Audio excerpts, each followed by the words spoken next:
Hello. Good evening, everyone. Good afternoon, good morning, good whatsoever we shall say of our time zones, whomsoever we be talking to. My name is Almantas. I am a former professor of sociology and currently a VTuber. I'm an old man who loves old things.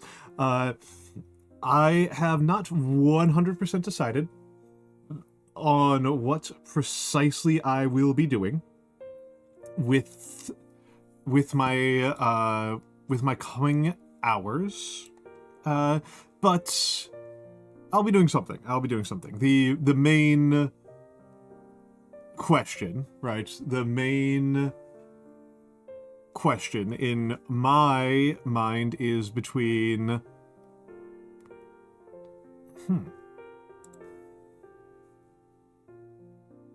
the main question in my mind is between doing calligraphy or doing painting. I think that regardless of which one I do, you will see me do some kanji practice, which I might just go for right now. Because, I don't know, I'm feeling kind of amped up. I am feeling kind of amped up and excited. Calligraphy, between resting my hand and resting my hand.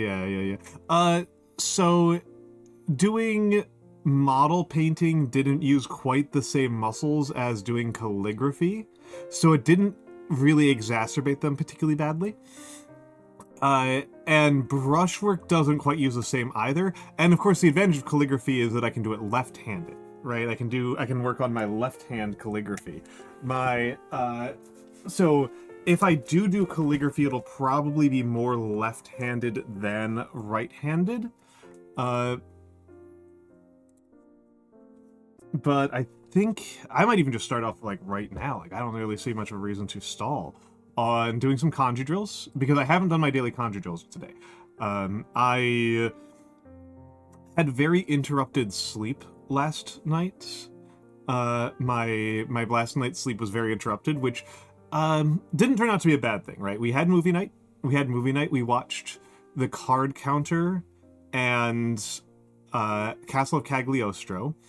Card Counter I am sitting on a little bit more, and I think I'm developing more thoughts on. I posted some of them in the Discord, but I can go over them again. I wouldn't really mind that, especially because I'm not entirely confident in my read on the story. Card Counter was wonderful. Not nearly as good as First Reformed, but I genuinely don't know how many movies that have ever been made were better than First Reformed. And so that is a really tough sell. Folks, to give you a sense of how good First Reformed is, we watched First Reformed and Princess Mononoke as a double feature, and Mononoke is the best Ghibli film. It's the best Ghibli film, it's the best Miyazaki film, and even with that pedigree, we basically forgot about Princess Mononoke and just talked more about First Reformed. First Reformed is insane. It's so good. So we watched The Card Counter, and I'm still thinking about it. I'm still not entirely sure on it. And Castle of Cagliostro, which is just fun. Castle of Cagliostro is just a fun movie. What else is there to say? It's fun. It's nice.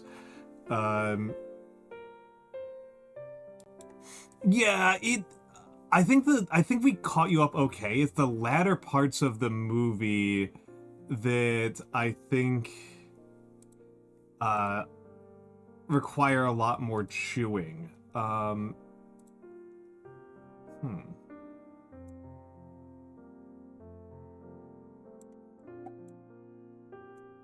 let's go over there. We're going to do some kanji practice. I'm not sure. Hold on, I need to reset the camera a little bit because that is terrible focus. Actually, you know what? I'm gonna pull it in a little bit tighter, which means I need to change the rest of my desk layout. My lighting situation is not the best. And now we redo it. Okay. But yeah, it's something to... It's a hell of a film. It's a hell of a film. Oh, gee. I just moisturized my hands, so they're not... Nobody should take you seriously. People should take Mix seriously because Mix is entertaining to talk to. Mix is entertaining to talk to. You did a really long stream today, Mix. That was very unusual for you.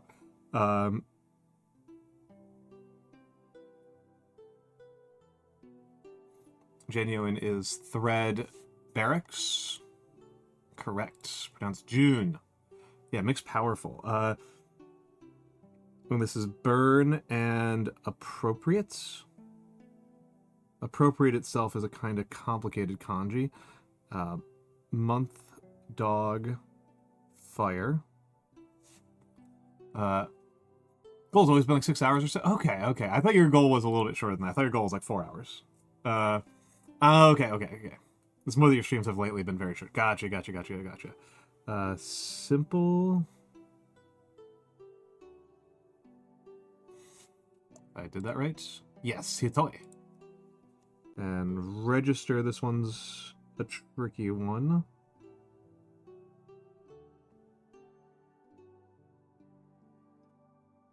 I do enjoy working with brushes. I do genuinely enjoy working with brushes quite a bit. Well, so far, today's kanji practice is really smooth. I probably need to add more kanji to the bank. I have been a little bit behind on that. Mostly because I fell behind for a while, and... No, it's not mouth.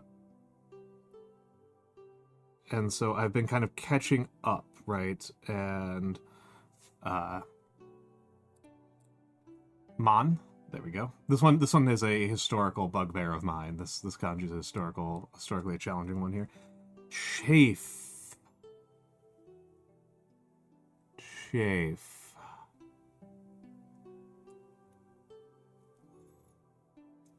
I think chafe is hand or finger, depending on how you prefer it.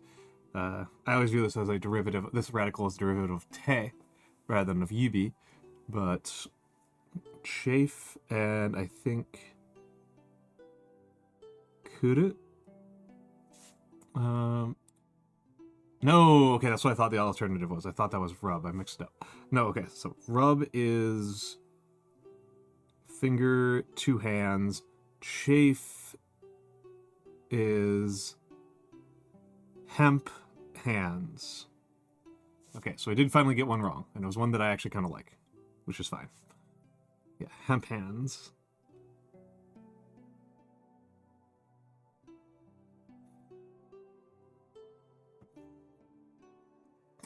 Reputation. I think reputation is one that I hate. I think it's this claw, roof, weird thing, words. I think is what it is. Yeah, okay, good. Presence is seashells. And then it's kind of like even more type kanji. Yeah, there we go. Scratches your brain, right? I can zoom in a little bit more, but I can only zoom in so far before we lose sight of the page, right? And then also there's a limitation on the arm. There's a physical limitation on the arm. Flock is... Nope, that's wrong. Wrong way to do that. It's Kimi. And then sheep.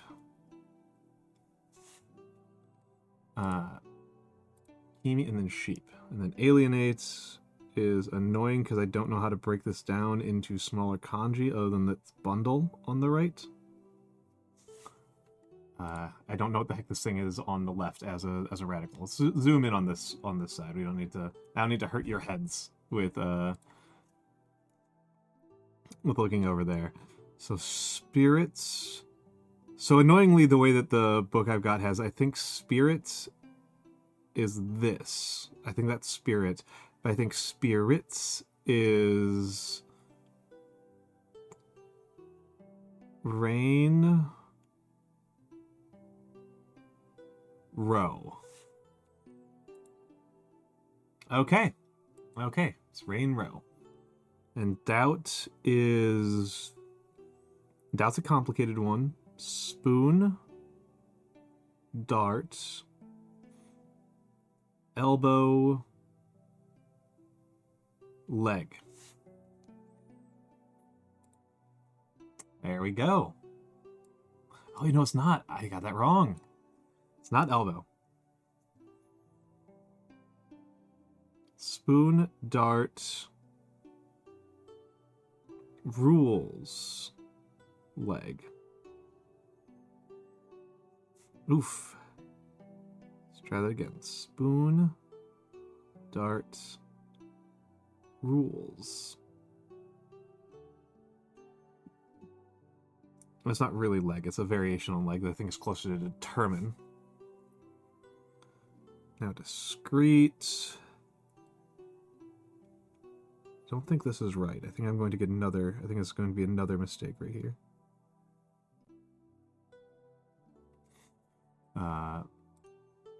Yep, that was another mistake right there.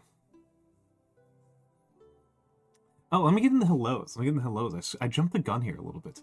Hello, Almantas. Hello, Seri_bot. Hello, Almantas VT. Hello, Pyromancer VT. It's good to see you. I haven't seen you in a minute. Hello, MikksUAV, of course, and I already gave Mix the shout out. Hello, Scaldy. Hello, Die Tigress. Hello, Tim Shellshow. Hello. Well, Sybil's not actually here. I just thought she was here. Hello to Carmelo K43, also known as JJ. And of course, hello to all of the lurkers and the VOD watchers. I appreciate all of you. You are absolutely allowed to lurk. I just said hello to the lurkers for a reason. Lurkers are valuable. I always get the number of strokes wrong on this one. This one's a common one for me to make a mistake on. So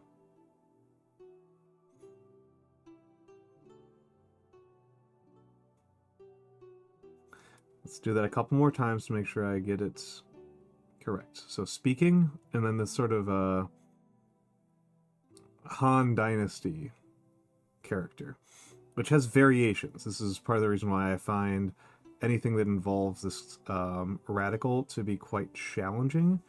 Is that sometimes you write it like this, right? Sometimes you write it, let's do a little bit bigger, right? So people can see better. Sometimes you do it like this. So 1, 2. And then like this.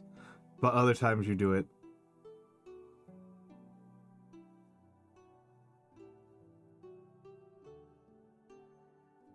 like that. And it's actually the same number of strokes. It's just that sometimes the strokes bend and sometimes they're right angles, and it's pretty frustrating. Okay, so I got that one wrong.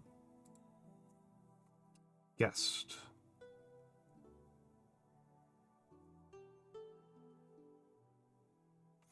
An oldie, a simple one. Roof over each. Farm.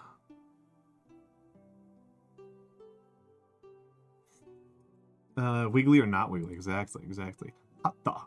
A farm is one where I tend to make mistakes pretty frequently, mostly because farm is, I believe, like this, and then I believe, well, I got it right, so I do know that. I believe rice fields, the farm radical is on the left side. You know, this is, I should say the rice field radical. This is ta. This is rice fields. You'll probably encounter it a lot in names. It's a common name kanji, common locational kanji, but this is actual farm is fire. And then the rice field radical, and then patties are, I messed that up right there. Half. Okay, so I got it right that time. Parent. I think I'm going to get this one wrong, but I think it's peppers to see. Okay, I was right. It was peppers to see. Come, kuru. One of the 2 irregular verbs in all of Japanese. I did it wrong. One of the absolute moron moment there.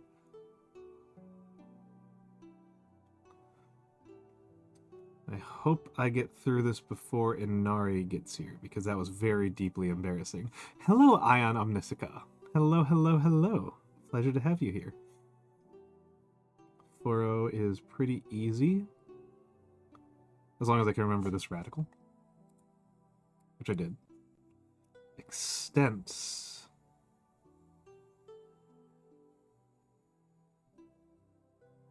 Ricefield Mouth King, which is not Ricefield. Grain or wheat. Wheat radical, mouth king. Mouth and king together is present, so yeah. Wheat present is extent. Introduce. Thread.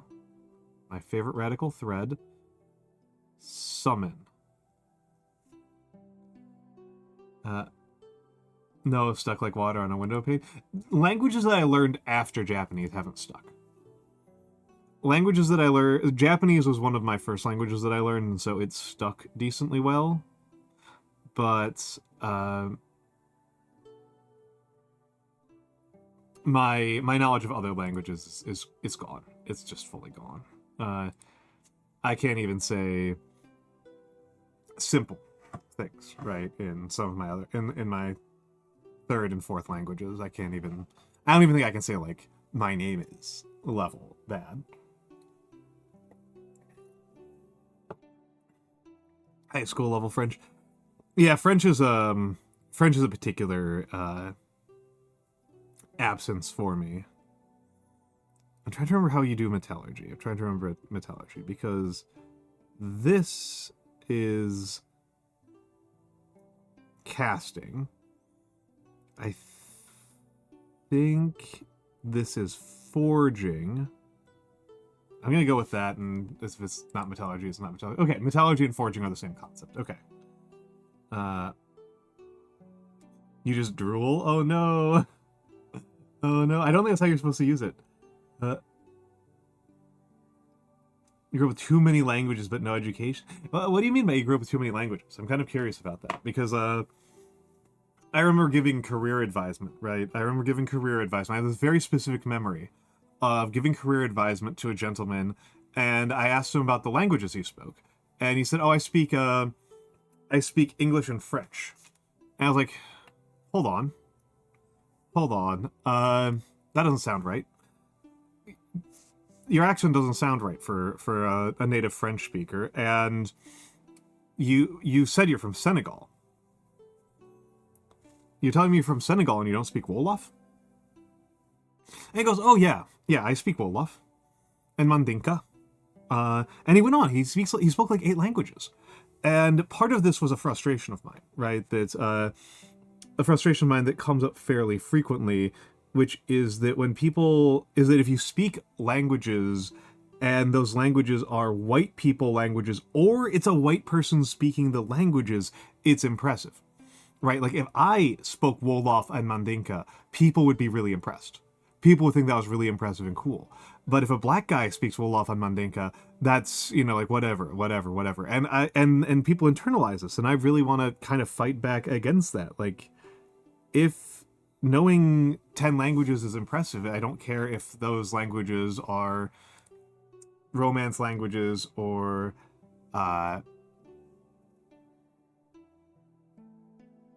Scatter is Mukashi, and I think it's that one. Polyglot Power. An average of 4 to 10 languages a week, but that would change depending on the season. I am Mishka. I am really curious as to what circumstance led to that. I am really genuinely curious as to why you would encounter so many different languages.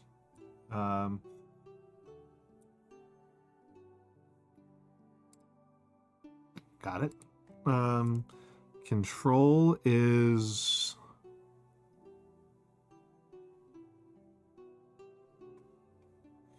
What is control? What is control?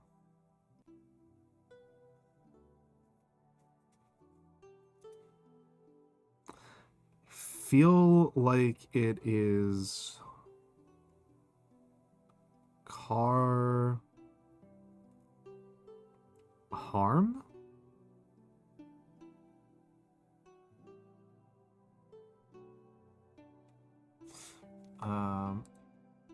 It was car harm. Hell yeah. I'm gonna put that down as hard because I had to think about it really hard. Chafe, we just encountered this one. I feel really silly that I even forgot it because Chafe is a neat one. Masuru. Hard up, I think, is whole. So that's whole. Someone. Bow. But yeah, my assumption, if somebody was hearing that many different languages and it changed seasonally, was that you lived in like a... My mind goes to like you lived in a market area. That you lived in a market area, in an area where there's a lot of seasonal markets, and that's not a thing that exists in the United States. So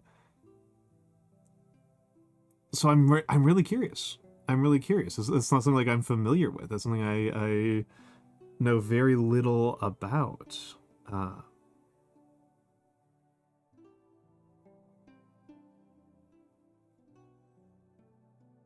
Yeah, tourist destination. That's actually a good one. That's actually a good one as well.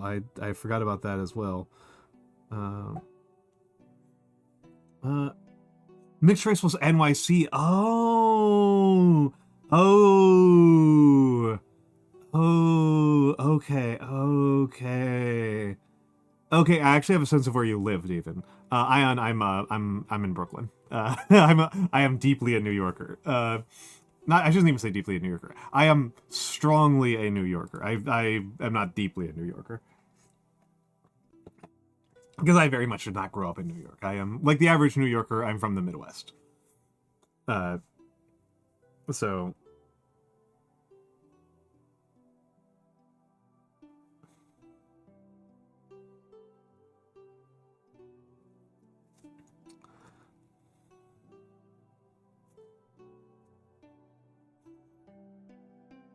And... Yeah, that's okay. That's pretty cool. That's very, very cool. That's very, very cool. Yeah. For people who don't know this, New York has like 800 languages. New York is a very, very linguistically complicated city.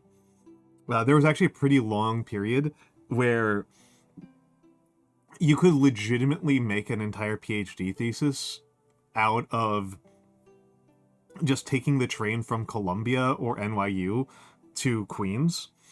Because specifically Queens has like 600 languages spoken in it. There are multiple languages that are only in Queens that died off in every other context, that are fully... there are multiple, particularly African languages and some Native American languages that are fully extinct outside of New York City. So it's an incredibly linguistically diverse place.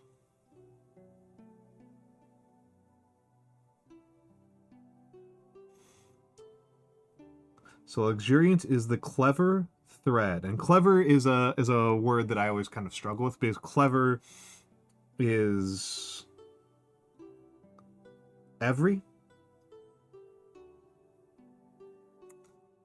and like worker. Hello Gamma, good to see you. But I got that correct. Class is, I believe, thread.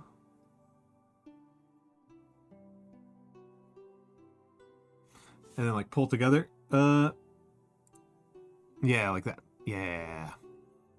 Only had one type of OG Spanish in school. Walking around the city, you can hear different kinds of Spanish. Yeah. Spanish, but drunk. Yeah. No, you can,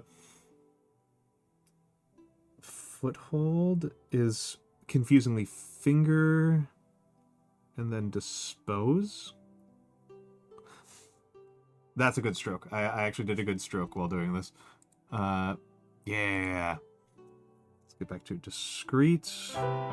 Oh. Ratsun. Ratsun. Hello, Mr. Hentai TV. What a name. Hello, Skellingtons. Hello, did my alerts break? Oh, they did break. Yes. Hello, let me get the shoutouts out, because that was a triple raid, and I am pretty sure it was coordinated. Hello, Karatsun. Hello, Master Hentai TV. Hello, 1000 Skeletons. Hello, Stellarius Starlight. Hello, JTS1149. Hello, Anji_Core. Thank you for the follow, JTS. Thank you for the follow, Anji Core. Hello, hello, hello. I know that you all were doing Peak. How was the Peak? How was the Mesa update? How was the Mesa update? Let me get in the secondary shoutouts. Evil Laugh. Skeletons, I know that Skeletons is going to be honest with me. Skeletons, why is she making an evil laugh? Why is she making an evil laugh?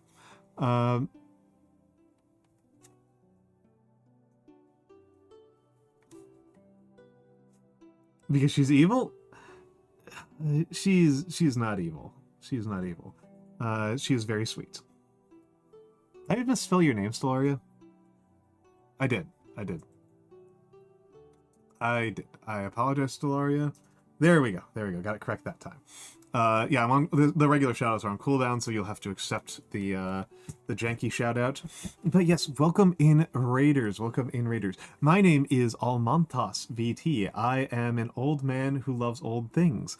I do lots of hand cams. I tend to do calligraphy in particular, and at the moment I am going through my kanji practice because I didn't get that done today. I'm doing it with brush because I have a brush pen now and it is fun and it is making me happy and I like working with brushes. I am debating between doing calligraphy today or more miniatures painting. Here is the miniature that I painted most recently, a little Roman legionnaire. And where's a decent sheet of my calligraphy? Where's a decent sheet of it? Oh, yes. This is some backwards calligraphy because I've been working with my left hand and learning mirror scripts. Thank you for turning me into a sock 1000 skeletons.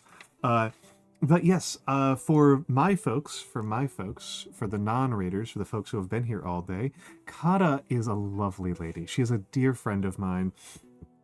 She's been a friend of the channel for some time, and I got to spend a lot of time with her at Offkai, where she was an absolute delight. She'll try to convince you that she is evil. She is not. She is very sweet and cuddly. She is sweet, she's cuddly, she is... I like her content quite a bit. I try to catch it whenever I can. And she is a hardworking little crow. What, Kara? What, Kara?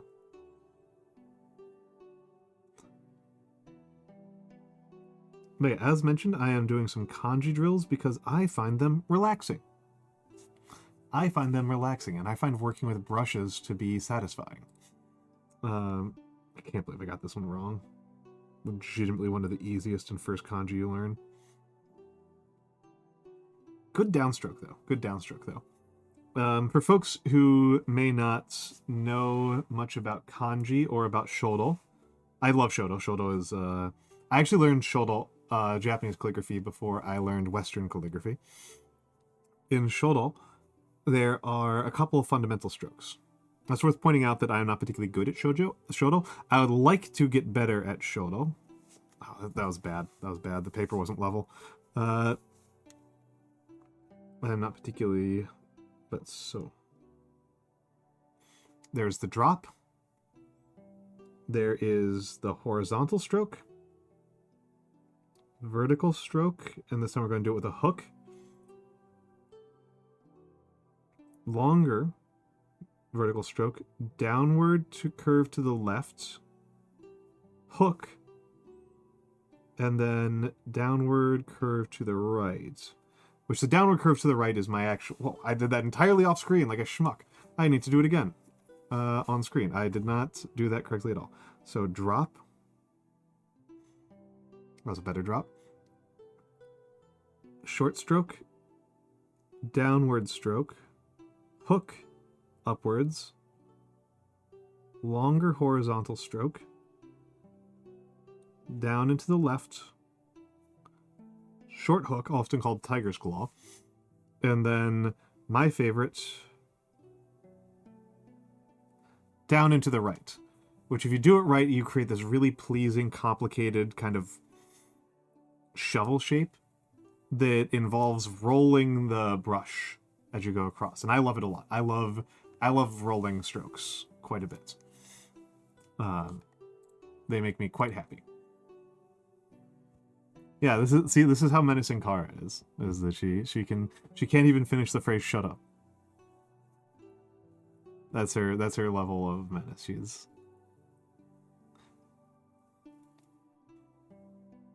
I think you can see why I'm so fond of her. Equilibrium is Q.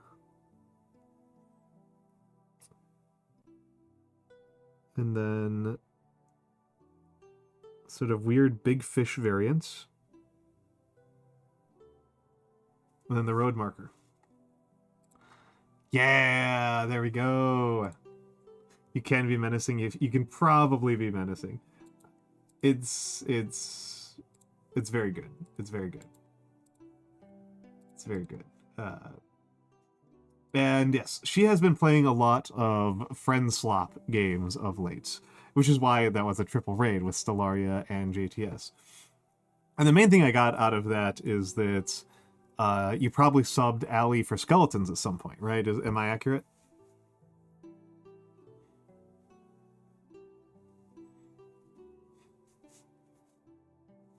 Yeah, Allie had to go. Okay, yep.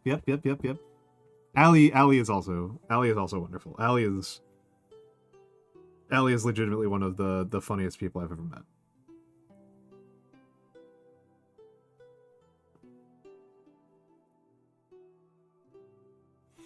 I might rewrite Dispatch because that was a little bit of a challenging one. So it's kind of like crossed box at the top, right? It's a little bit of a crossed box. So crossed box. And then this character that I can only think of as the Dispatch character. And then road. And I got it. And I got it.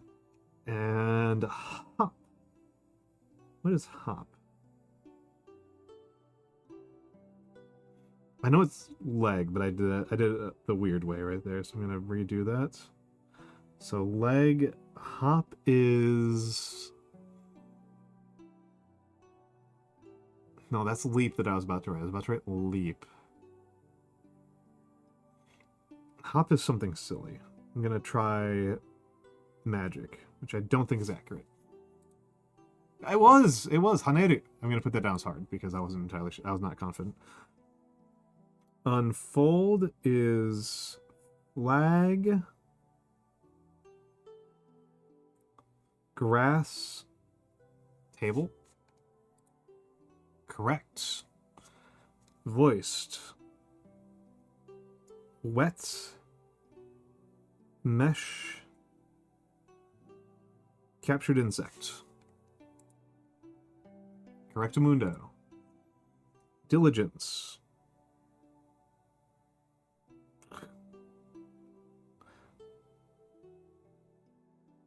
This is the bent version of that character, and then power. Heck yeah. Oh wait, no, it's not the bent version. Okay, I'm gonna redo it then. I'm gonna redo that. That counts as a mistake.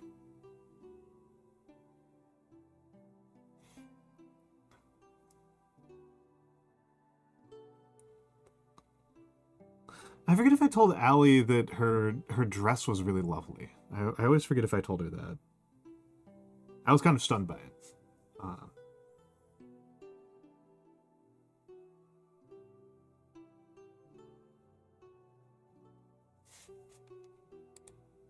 Yep, easy. Pressure. Head is kind of a funny character. Because it's bean. It's bean. Beans. I love beans. Oh, she does take compliments well? Okay, okay, okay. I can never quite tell who's good and bad at taking compliments. I definitely have stepped in it on that a couple of times. I myself am famously bad at taking compliments. I am very, very poor at it.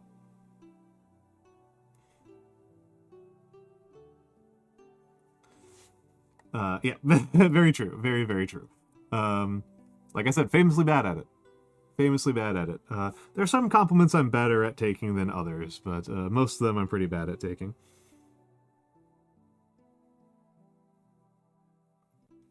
Some of it is not even, yeah, which is why I keep doing it, because I like teasing you, because I think it's funny. Because I'm an asshole.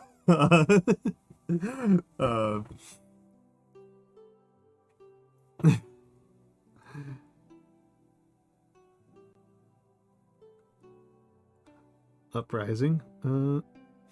I do know that some of where I'm bad at taking compliments on is a matter of taste. Yeah, Gamma, go ahead, go ahead. I still haven't fired up Warframe in a minute. Some of it's a matter of taste, where, like, particularly when it comes to, like, clothing and fashion. I will often receive compliments on my clothing and fashion when it's, like, me putting on clothes that I hate because they're ceremonially required. And so I always feel really weird about it because it's not actually to my taste, and it's not to anything that makes me comfortable or happy. And so it always feels kind of backhanded to me. So I'm very bad at taking those compliments, because people almost never compliment me when I actually, like, tried to dress well on purpose. Which might just mean I've got terrible taste. I'm willing to accept that. I'm willing to accept that. Kudogaru. Kudogaru. I like that one. I like that one. Back is kind of a cool one. So that's Lee. And then clothing. Yep, got it. Victory is muscle. Half power. Got it. Till. Till's a weird one. Till's a weird one. It is plow. And this thing, this tic-tac-toe square. Yup. Bend as a verb and bent as an adjective are two that I mix up all the time. They don't look anything similar. There's bend, the verb. And that's bent, the adjective. I mix them up all the time. Use, I am very annoyed at the fact that this is in the bank right now. Skal. This is a character that I thought I knew very well, and then I made a mistake a couple days ago, so it's back in there.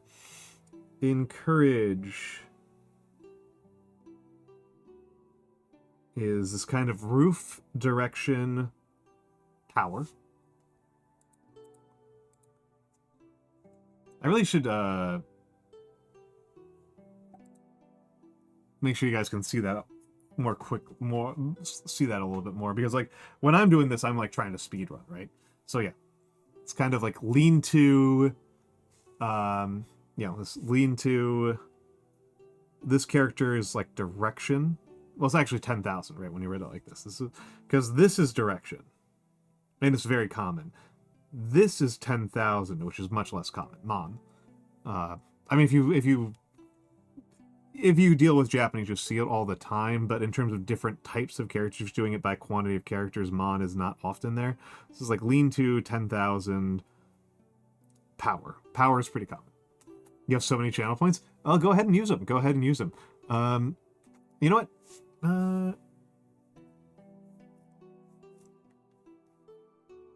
You know what? I'm gonna do something. And I'll just leave it alone.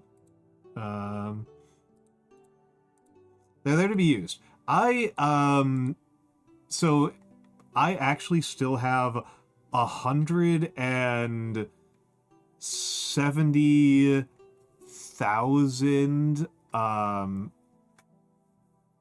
channel points with maybe 150,000 channel points with Sierra.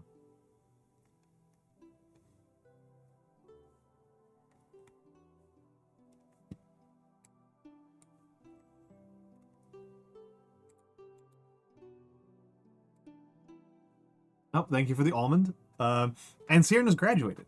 So, like, what am I going to do with them, right? Hold on, I need to get rid of that.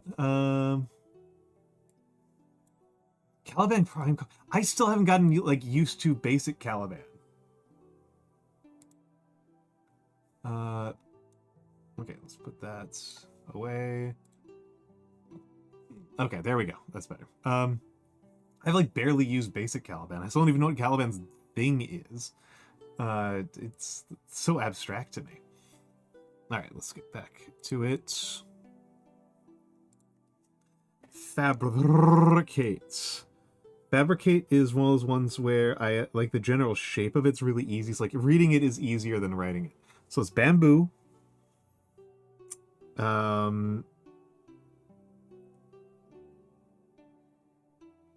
I want it to be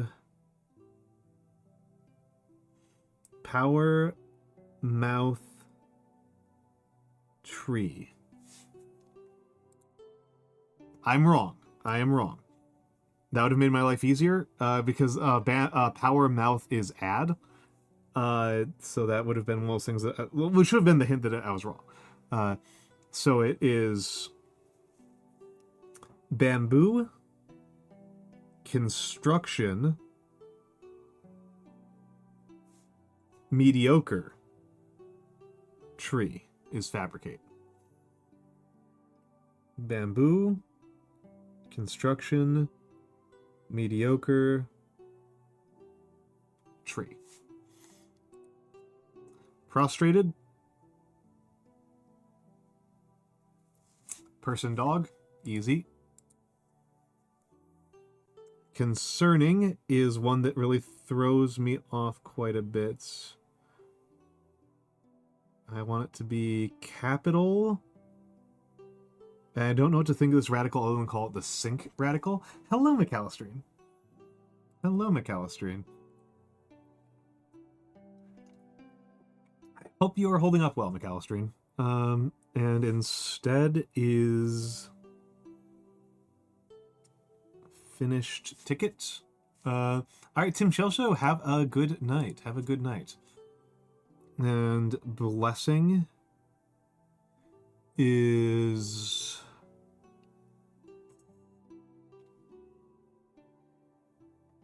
leave it as shrine and good fortune.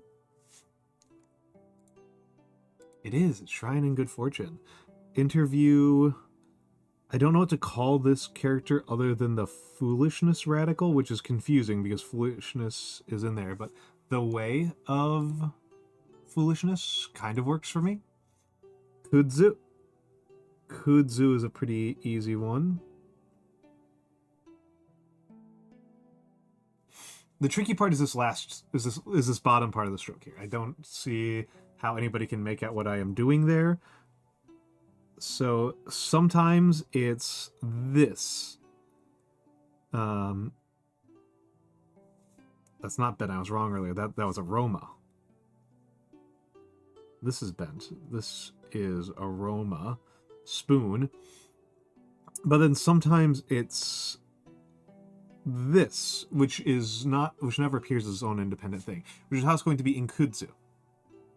Right? Which is how it's going to be in Kudzu. And listen.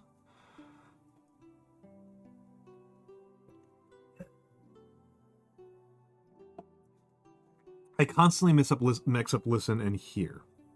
I believe listen is ear, stick, mesh, heart. And I believe here is gates, ear. Yep. Okay. Yeah. Earth mesh. I said stick, but I meant earth. Or it's just said cross, right? 10 mesh hearts. Diligence. Got this wrong just a minute ago, so that one should be pretty easy. And tread is... What is tread? What is tread? What is tread? I know it's foot. I'm just gonna have to accept a mistake here. Okay. Like that.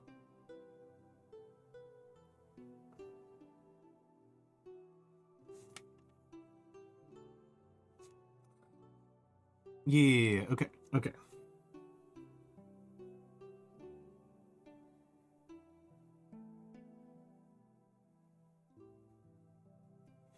Okay, and I'm pretty sure that placenta is flesh wrap. Yep, it's flesh wrap. Eaves.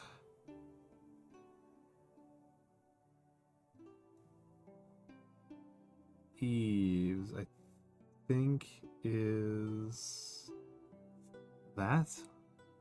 Nope, I got it wrong. There's actually an important distinction here. If you forget the hook or not. Even though it's the same number of strokes.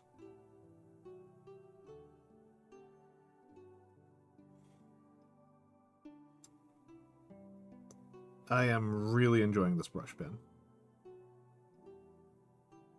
And then chastise. Words. What is it? Words that stick with you. Okay, ads are incoming, folks. Ads are incoming. Fasten is finger tongue, which I've always thought was kind of kinky.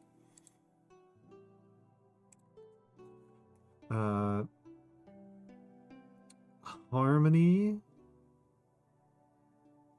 A couple ways to do this one. A couple things that this might mean. I don't remember which one. Okay. Grain mouth. I should try to remember that harmony is when you got... Harmony leads to grain in your mouth.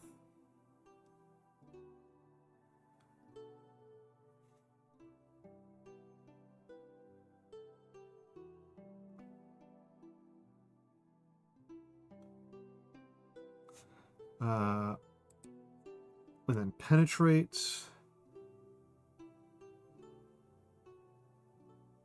I believe it is street soldado. Yeah. Oh nope. I'm wrong. I'm wrong.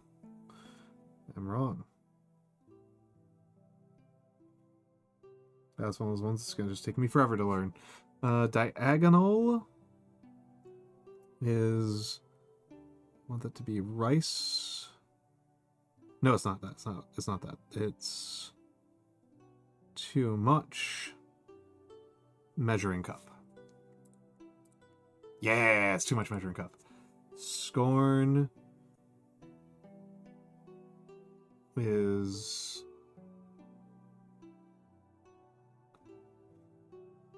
I could see the sheet specifically found randomly in an abandoned location that's considered haunted. Yep. I mean that's the thing, right? Like when we find abandoned buildings, we find practice sheets all the time. We've if you look at if you go to the Oriental Institute in Chicago, which I think they've changed the name of it because Oriental Institute is a little bit cringe of a name. Then there's they have doodles, right? They have like a child's doodle that's 5,000 years old. Well, I think it's closer to 4,000 years old. 1,000 years here, 1,000 years there. What's the difference? Yeah, we've got ancient Sumerian like scribble sheets and stuff like that. Like, yeah, that's the thing that we find all the time, all the time.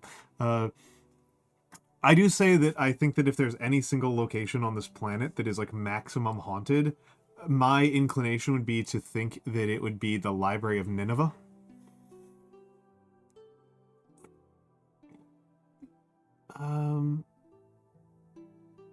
No, hold on. It's person. Every person is scorned. Yeah. And storehouse. Storehouse is a complicated ass kanji. It's grass, cavern, retainer, halberd. Yep, got it. Peel off is one that has been giving me consistent problems. And it is this thing, which I think of as the green kanji, which is not the green kanji, right? Because the green kanji is actually thread. No, wait, it's not. That's not it. It's... How does green work?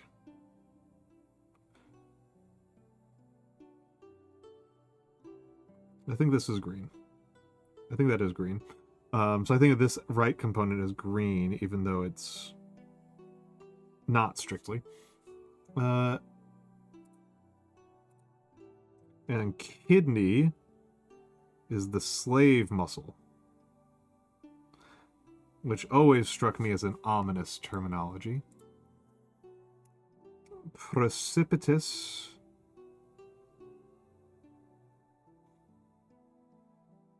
Hold on, no, it's pinnacle. I like the pinnacle kanji a lot. And then this thing that I can only think of as the tsurugi kanji. Tsurugi radical. And then dai is water, 9 trees. And I made a mistake here earlier and made it water 9, 10. So it's back in the pile. Villa is the grass, robust. Yep, the grass robust. Nifty, this is unrealistic. This is unrealistic. Nifty, this is more like terrifying as a kanji. And it's frozen wife. May as well make a big version of it, right? Frozen. Just 2 drops is frozen.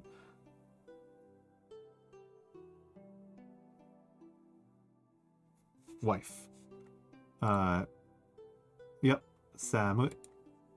Calm, this one I get wrong all the freaking time. Calm I get wrong constantly. It's... I think it's pinnacle... Grasp olden times? No, it can't be that. It can't be that. Pinnacle...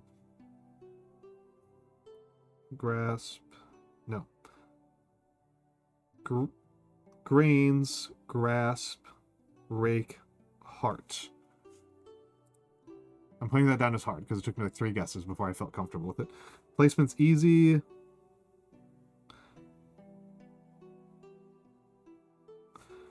Mesh to see, oku. And then hurry is isogu. Yeah, isogu. And lid is a cute one. Lid is a cute one. Grass. Complete. Fire. Yep. Calculation. I can't believe this one's back in the pile. Eyes. Bamboo eyes, 2 hands. Yep. Bamboo eyes, 2 hands. Woman. Somebody. I mostly messed this up because I keep on writing basket. Dining tray. Let's use a snooze here because it's like I'm going to use them all. Body. And then dignify. Dignify is kind of a cool kanji. I like dignify. It's kind of cool. So sheep, right? And then 2 additional horns, and a line, and mouth. Actually kind of cool. And then fabricates.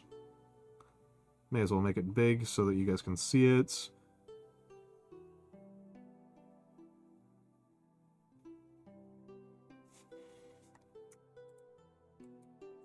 And determine.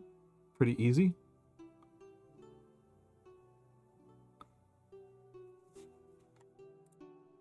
Yep, easy. Look 2. There's a bunch of these looking kanji that kind of screw my head up pretty bad. Because there's look 2, look over, and look at as different kanji. I believe look 2 is hand, eye. Nope. I thought that one was look over. So that's retainer. Wrong stroke order. Retainer.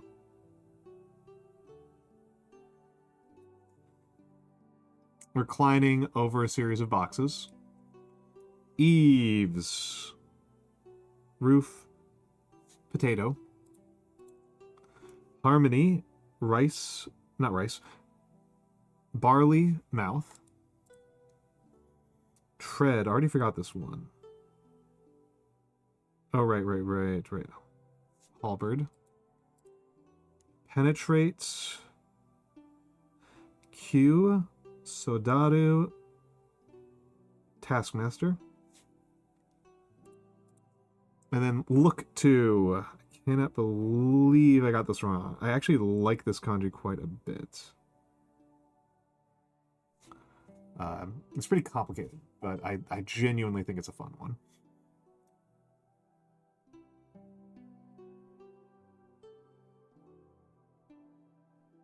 Look to. Okay, finish.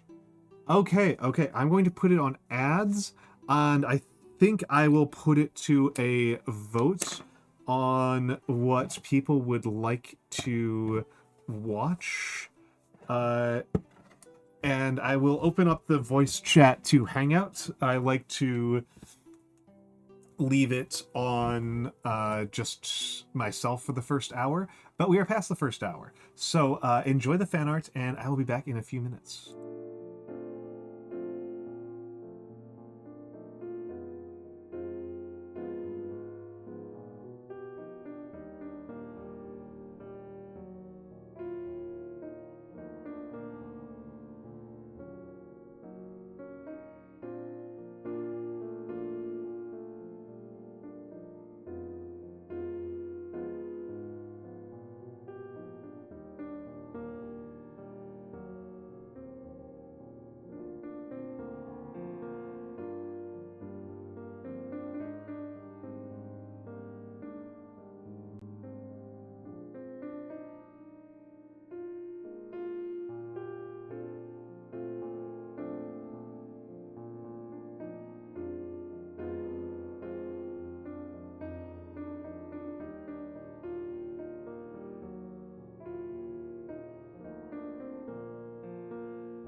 All right, I'm back. I'm back. I'm back. What was the results? What was the results? I wish I could see them without entering a Twitch-specific browser. What do people want to see? What is wrong with you folks? You tied it all. I'm going to put it back in. I'm going to put it back in.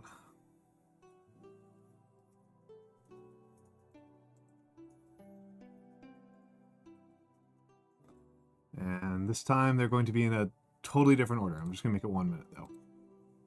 What's wrong with you folks? I ask for assistance and I get nothing. I get nothing. Get nothing. I get nothing.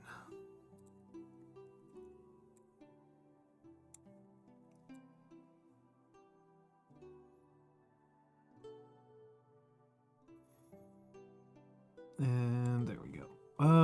Okay. Mux better give me something here. And hello, Alexander Luna. You came into me being tilted, to me being cranky.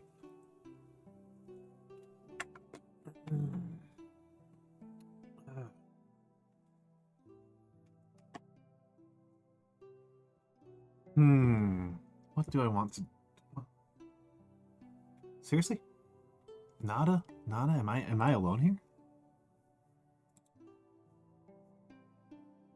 I thought I was streaming to people, but I might be streaming to an empty room. It's nothing but the wind. I don't look at my numbers while I'm live, but now I'm feeling spooky. Now I'm feeling spooked out. Yes, how are you doing, Alexander Luna? How are you doing? I think I will work on the ambidexterity. I think I'll work on the ambidexterity for the moment.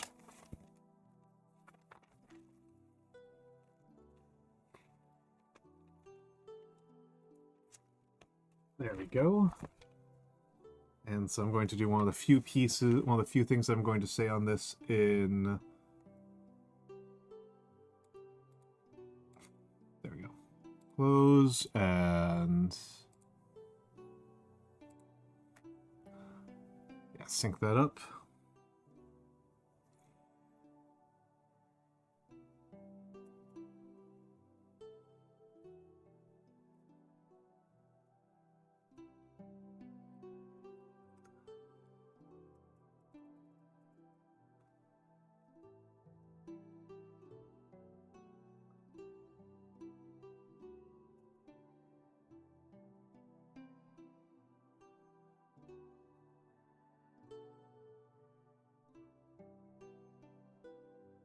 So currently my right hand, but I will be going over to the left hand after this.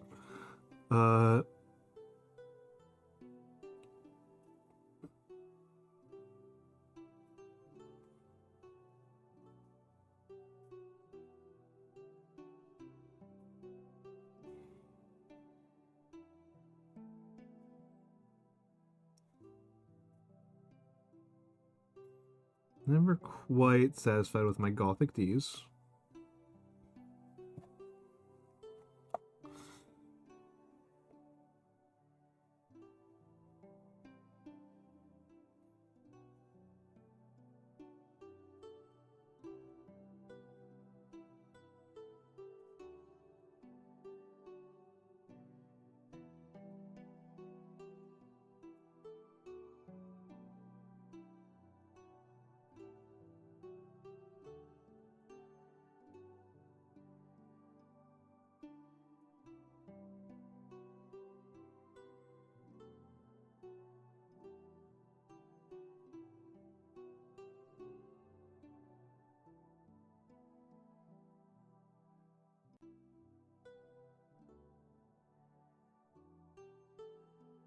Yeah, that's a pretty bad 5. That's a pretty bad 5, but we live with it. We live with it.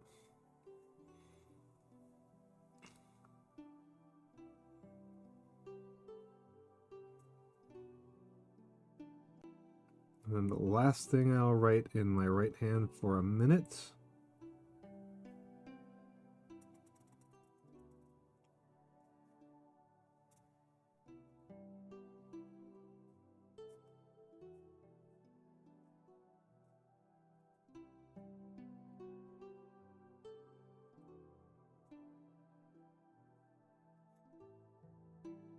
Hello, Tilted Over. Hello, Tilted Over. How you doing? How you doing today? Oh. I need to play around a little bit more with my lighting.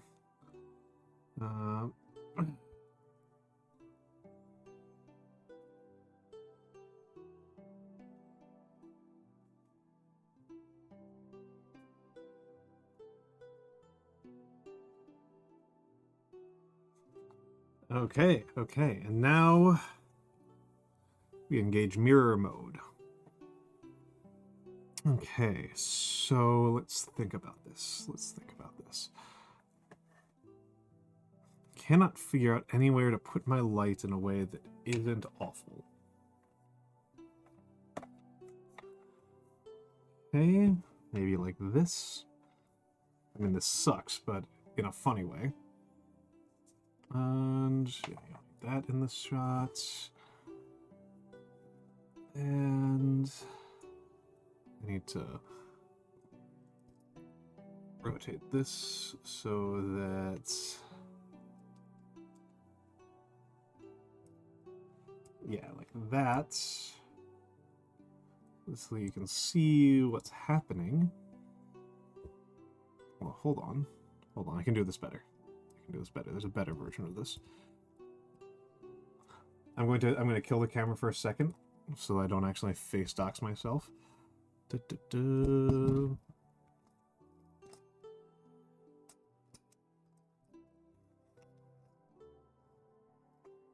Mostly I was rotating the camera in such a way that it did go across the plane of my face, but mostly it's so that I don't accidentally knock out the cable. That's the main reason why. Okay. Okay. Now time to induce headaches.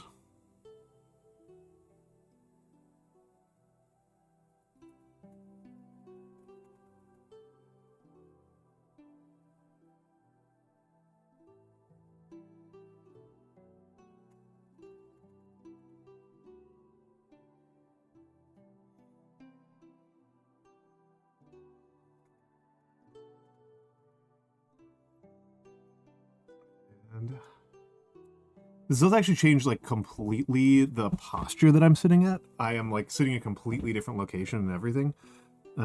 So I think if I had like a more standard office desk and office chair, this would actually be substantially more difficult to actually execute on.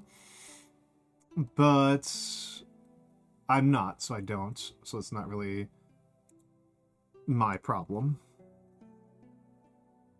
Let's...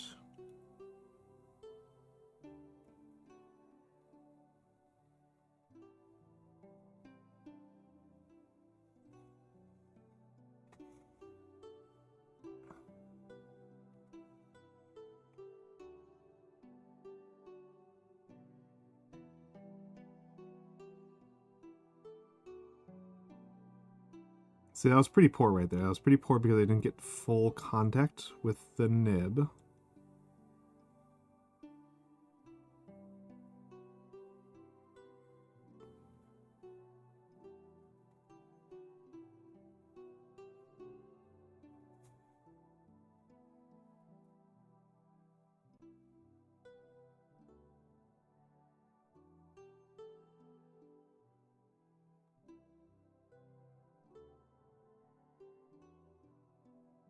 Okay, so now for folks who come in here and are wondering which direction I am writing in, they can see regular or mirror, because let me double check to see if I've got the mirror redeem enabled. Flip the camera is not enabled. Okay, flip the camera should be enabled now. I'm actually going to disable... Yeah, this flip the light should be disabled, because I don't think it's actually particularly good, if I'm being honest. Oh, wait, hold on. Yeah, there we go.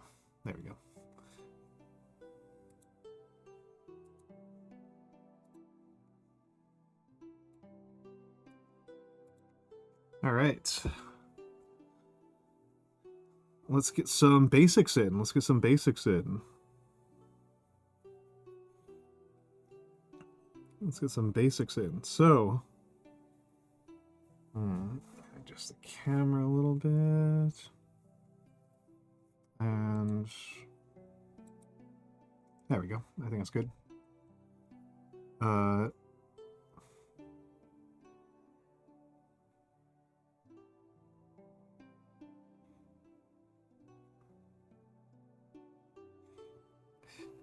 Think with Gothic I want about 30 degrees, maybe 35.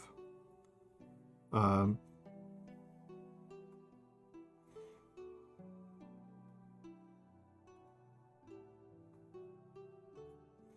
should take a picture of what my setup looks like right now because it's a nightmare.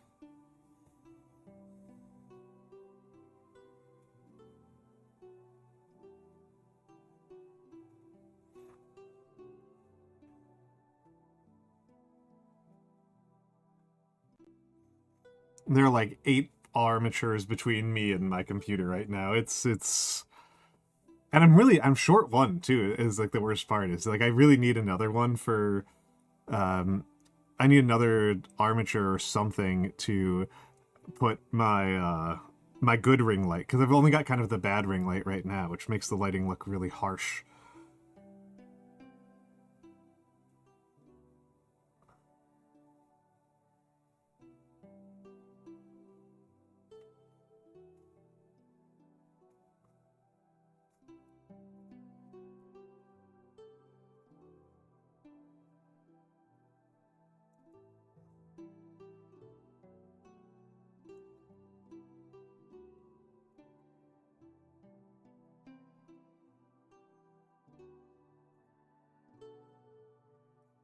Just hit me that...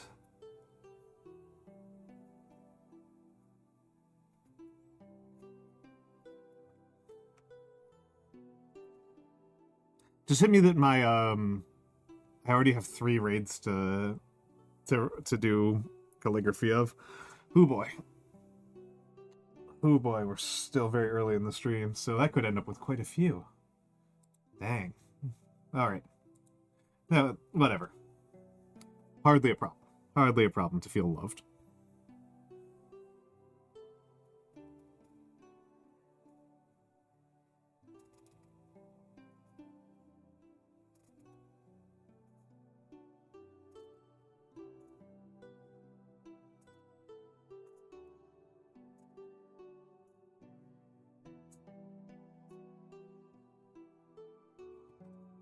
Okay. Doing these close to 45 degrees, even though that's... Did I write in anything that uses 45-degree angles? I don't know.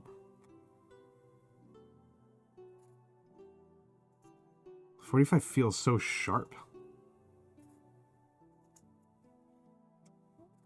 Well, I guess it's telling me quite a bit that I'm still not managing to make straight lines, right?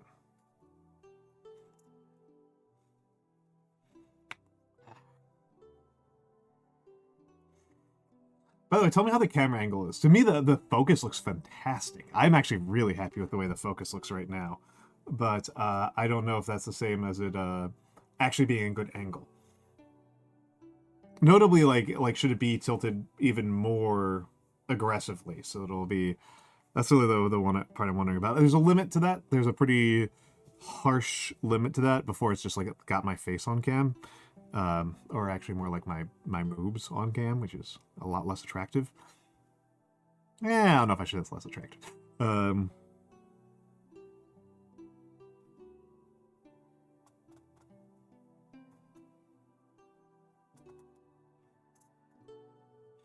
But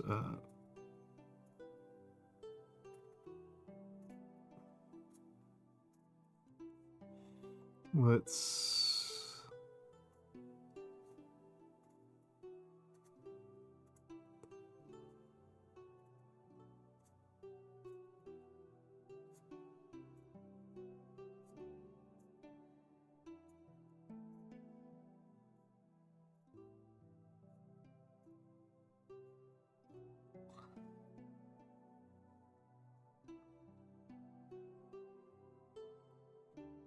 All right, let's get in there. Let's get in here.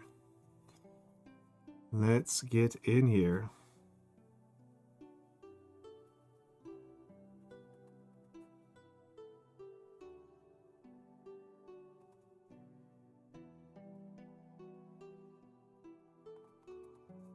Despite the fact that I did no warm-up curves, the curve actually turned out pretty good. Ridiculous.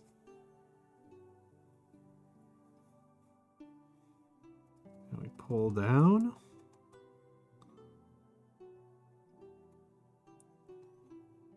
There we go.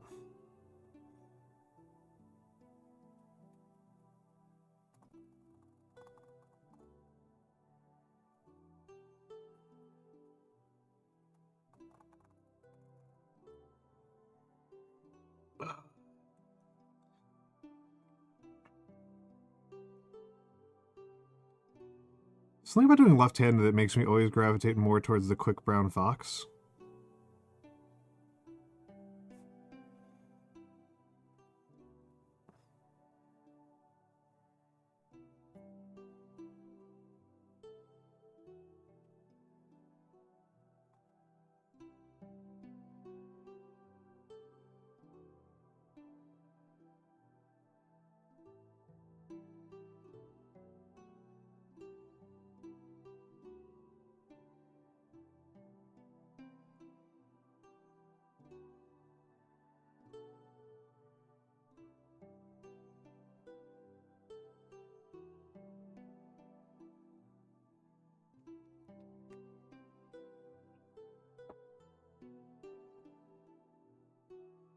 But the shadows right now look kind of menacing off of my hand.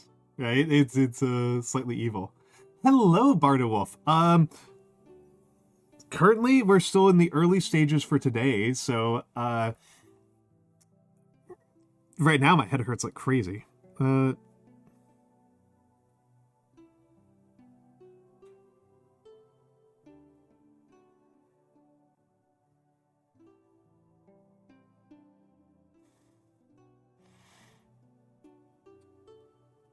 I was just commenting that it seems kind of interesting that I pretty much always, when I'm doing left hand, I feel like I bias even more strongly towards the quick brown fox. Which is definitely of the pan. It's not my least favorite of the pangrams because I like the Sphinx one the least. I genuinely just don't like that one at all. But but I definitely like it less than I like pack my box with 5 dozen liquor jugs.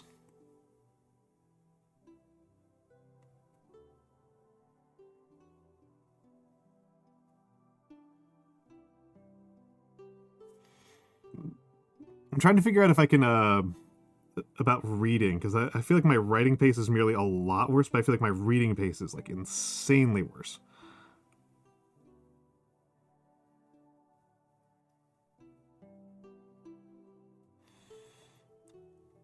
Theory regarding why adult cartoons. Yes, I do. Yes, that was with me and Nyano. I actually, and I mean again, like I actually like that, right? I like how aggressively ugly they are. I think the drawing decisions made for Big Mouth were really good. For example.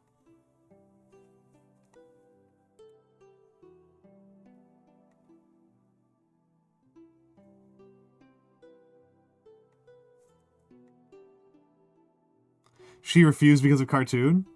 Brutal. It's King of the Hill. King of the Hill isn't even particularly ugly.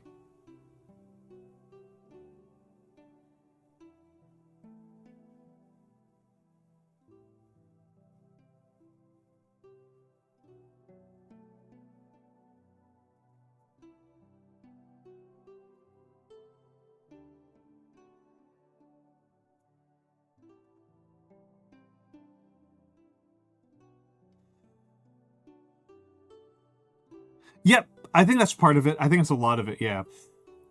I think it's a lot of it. There's a certain lack of dignity to it, and having a less dignified art styling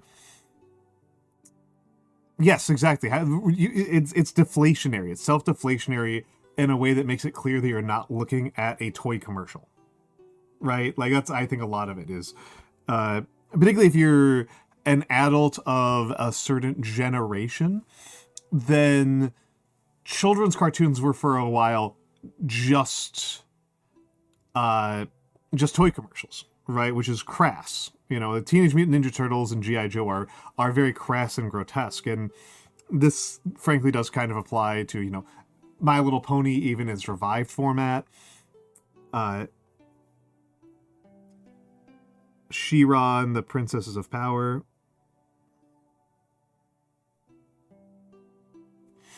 And oh yeah, no, I don't disagree. I mean, I am.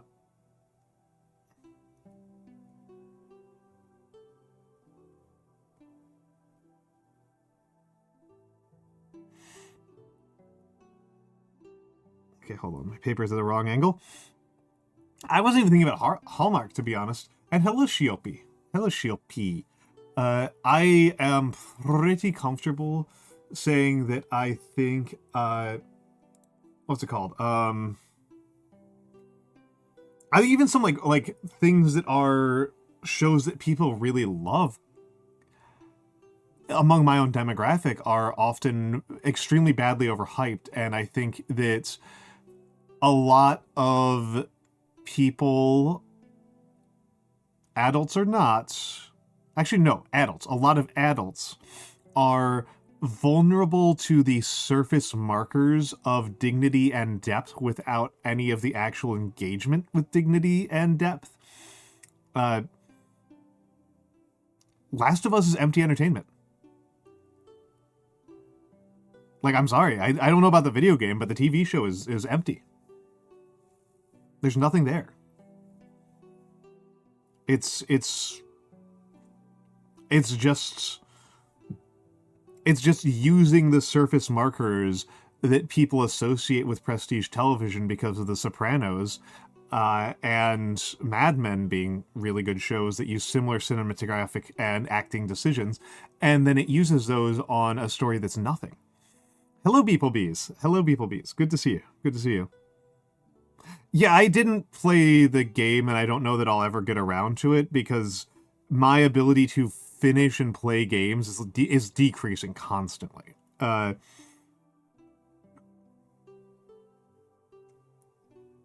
shouldn't say constantly, but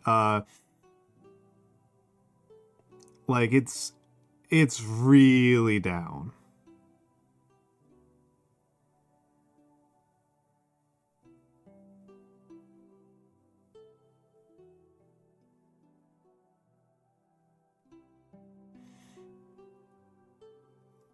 Like I say, I've been playing Ultra Kill, but I'm playing Ultra Kill for it's probably coming out to less than one level a day, right? It's very slow. Beeplebees, Barda Wolf was talking about the inability of themselves to convince their mother to watch King of the Hill, and trying to figure out what the deal is with adult animation having the kind of ugliness signifiers. As the character of David. Hold on a second. I'm not looking at my auto mods.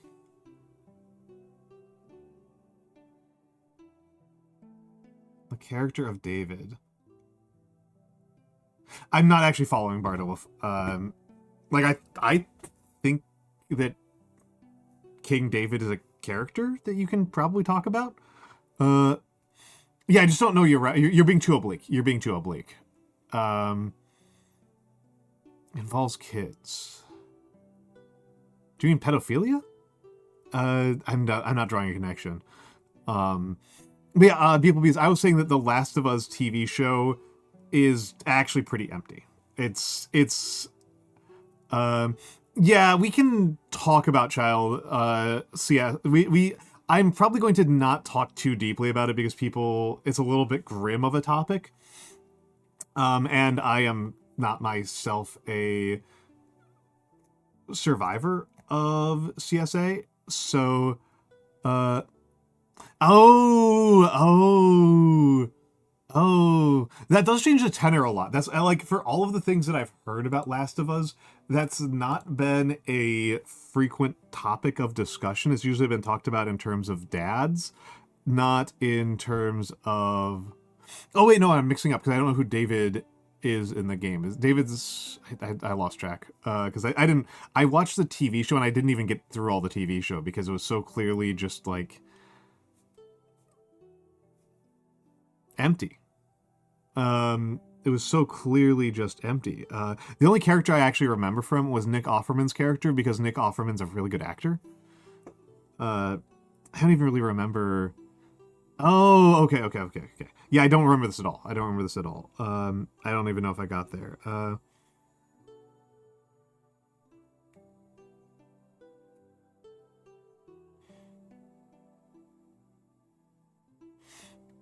But yeah, I found the TV show to be sophomoric is probably the best word for it.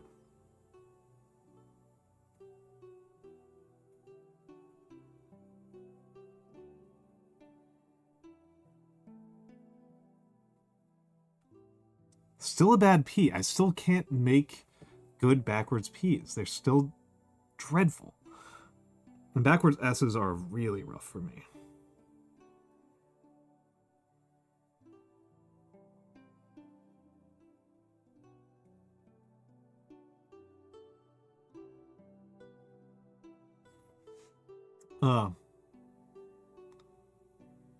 We're into explicitly a coupling. All right. I mean, that doesn't move things very much. Doesn't move things very much.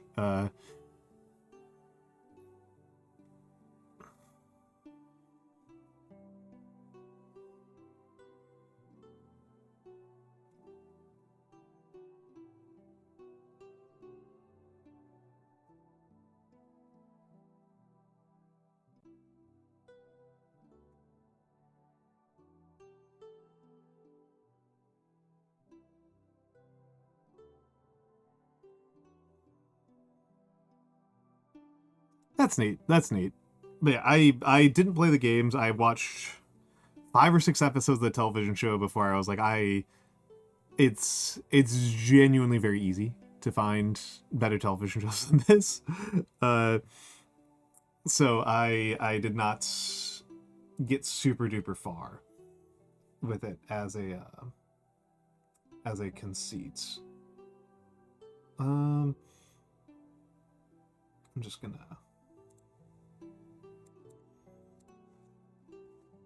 Pretty bad V.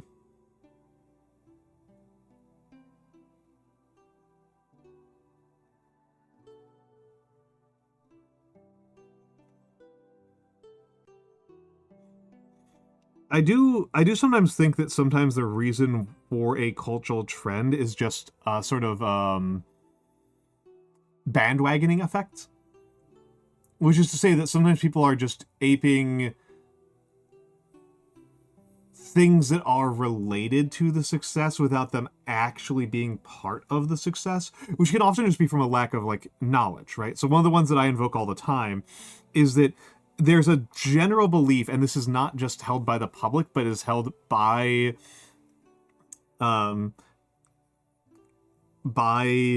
propagandists themselves as a community, that propaganda departments are more efficient if it's not obvious to the public that they're looking at a propaganda department, right? That people will be more defensive and more critical if they read the same exact missive from the Ministry of Propaganda than if they read it from the Ministry of Information, right? That's kind of just a general belief that is held, and there isn't actually evidence that this is true. There's not actually evidence of this. In no small part, like the original Ministry of Propaganda was extremely effective. So it's hello Rifter. So it's possible that this is just like a fashion trend. This is just like, you know, wearing an onion on your belts kind of stuff.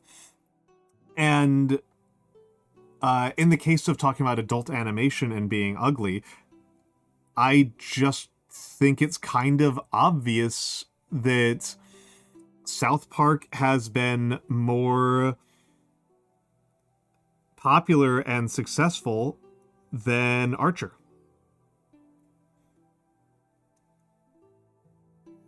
Regardless of my own feelings about the merits of their respective shows, it's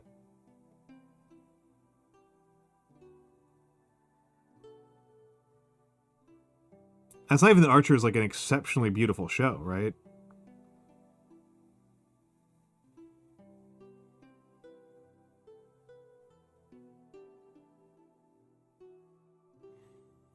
But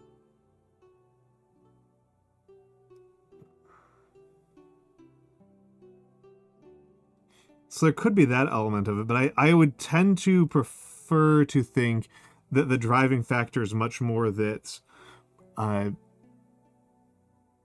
the adults, I think, tend to respond relatively positively. I think most of the adults I know respond quite positively to certain...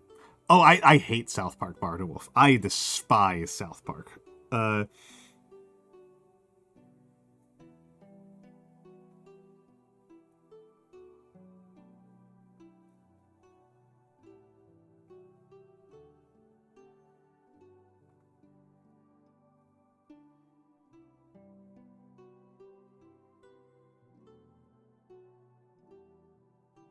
So, you know, I will,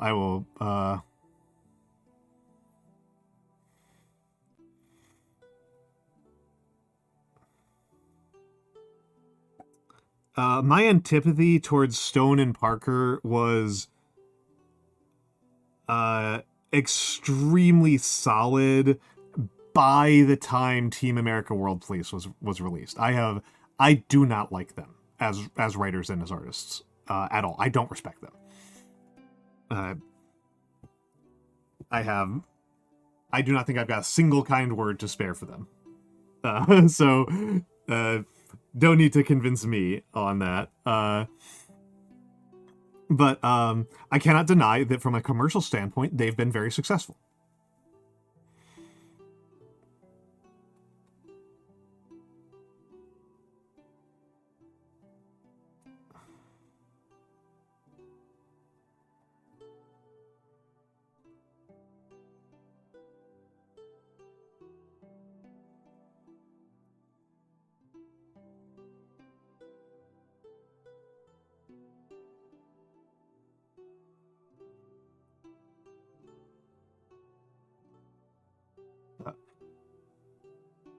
If there's anything nice to say about them, it's that they are never remotely coy about their grudges.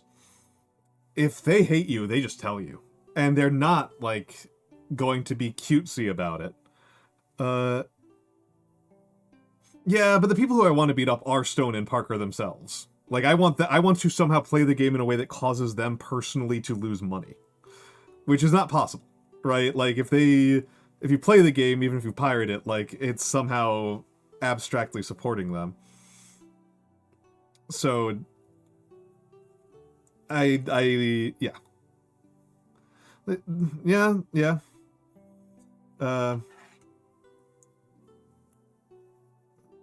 I can also just I can also just write mean words about Jared Fogle for free. Like, I have the power to do that. I can you know, I can do that with my own creative powers. Yeah, that's fair. That's fair. That's fair. I just give myself big stretches here right now.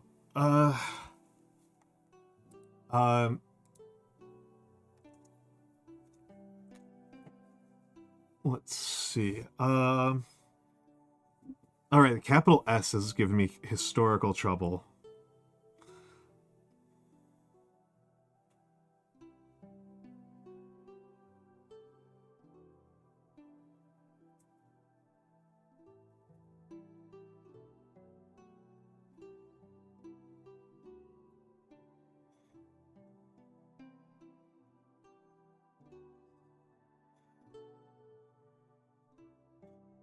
That's not a good S. That's not a good S. I might need to do a couple more.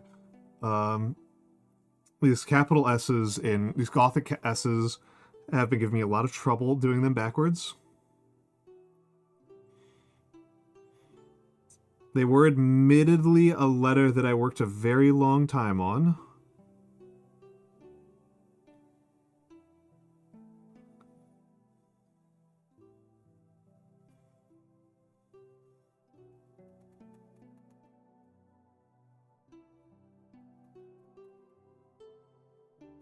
Okay, let's go all the way up there. Oh, that's really bad. That's really dire. But yeah, I think that there's an element to which I will admit, like, I am thinking about some older art movements, right, when I'm thinking about this question of ugliness. Because if people are not, like, familiar with this at all, which I am not the best for this because I'm not an art historian at all. I really... Art history is a relatively segregated subfield of the history discipline. Art historians tend to be very much their own type of person in a way that, intellectual and social historians are very integrated with each other. If you're doing intellectual history or social history or economic history, those are all very tight. Those are all like bound together. They all know each other. And they all have overlapping techniques, and you might read similar works. Like, all of those are going to read Ginsberg, right? Every single one of those groups of people is going to read Ginsberg. Yeah, I would naturally not be the first art historian VTuber. I would not be any of the first historian VTubers because, again, I'm not a historian. So it's pretty... but art history is one I'm even, like, less familiar with. So I'm just giving you some caveats here. But part of the Nazi projects, right? It's the Almantas channel, and so I don't really believe in beating around the bush, and I'm just gonna go straight to the fucking Nazis here. When the Nazis were banning forms of art, they banned art forms that were ugly, disjointed, and disfigured, right? Because for them, art needed to be about the shallow, bland valorization of the self. That's what good art was to the Nazis. Was this schmaltzy, kitschy is often what people point out. Schmaltzy, kitschy, mawkish, self-sucking. That was good art to the Nazis. Good art was things that made you feel good and dignified, and the specific types of art that they tended to really find upsetting and necessary to quash out were ones about, the inhumanity of war and the discomfort with the self. Those were the arts that they thought were intrinsically Jewish, in their own words. And so a thing that I think about this, right, is that Nazism is a very regressive... This is part and parcel of how Nazism is a regressive and childish ideology. Is a regressive, childish political project. Is as they say, they thought they were free, which I still need to read. And it's not just about subversions or anything that goes against the notion of the glory of warfare, but what are they selling to the people? What is the consent of... What is the consent of the governed? What are they selling to people? What is their ideological legitimation coming from? What is their emotional valence coming from? And their emotional valence is that Dad will take care of you. You don't need to do anything because Dad will take care of you. And so it's a childish, regressive ideology, and so they need childish, regressive art forms. They need art forms that convince you that the world is going to be simple and easy and glorious, and that complexity and discomfort are not things that you can get anything out of. Also, hold on. Let me give the shout out to Kari Kari.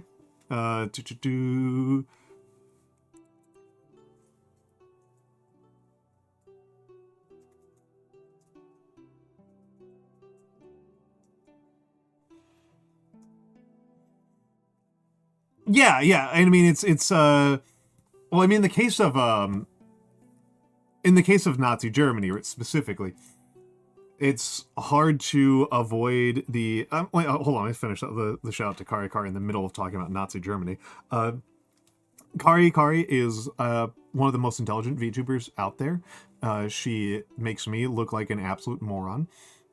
She's been incredibly helpful and valuable to me in guiding my content and in helping me make something, right? And helping me make something here.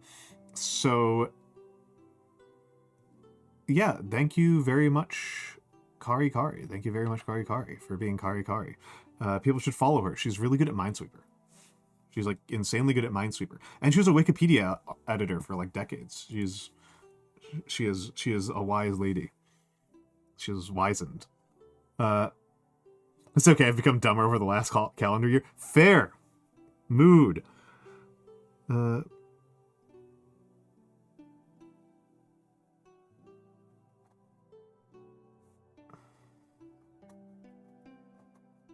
is the problem with working with this marker, is it dries out insanely fast.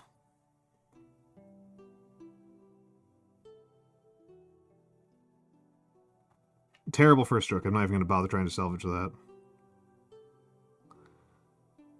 That's better.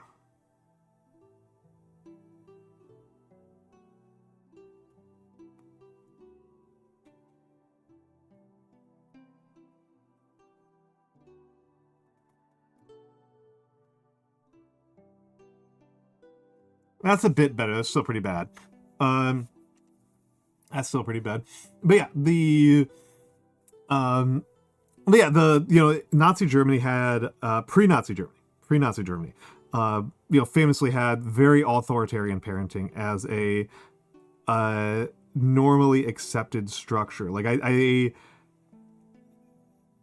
it takes something to have a parenting structure where you're making Queen Victoria look loving and nurturing. That was dreadful. I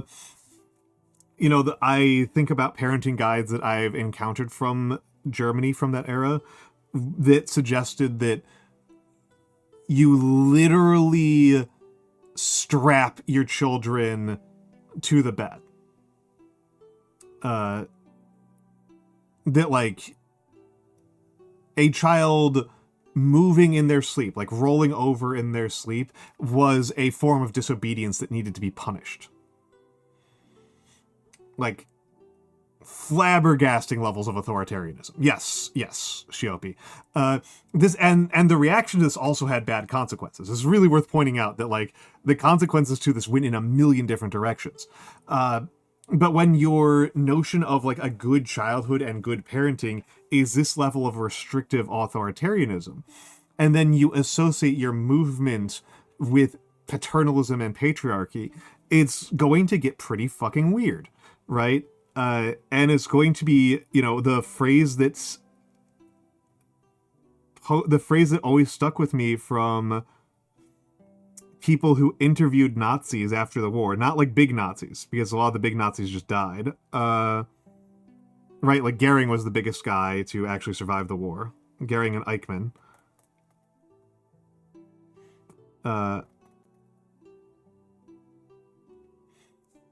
Were the two big ones. That's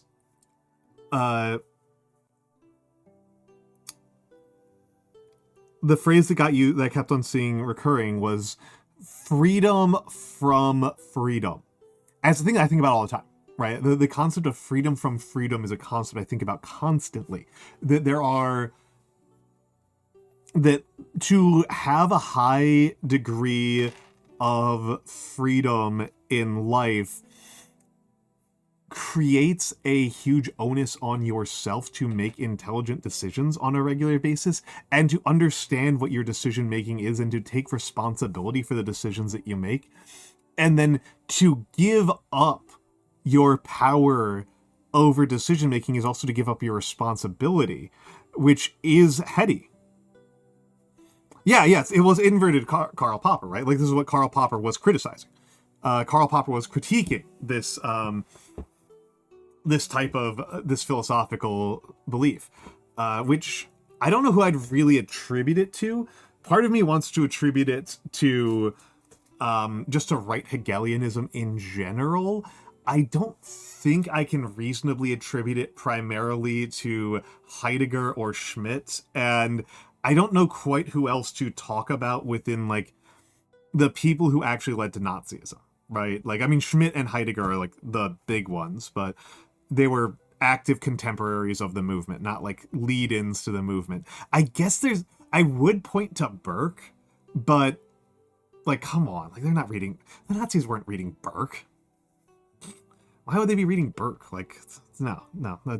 I might not know enough about like right German philosophy. Like, I mean, there's obviously like Wagner. There's something to be said for Schopenhauer,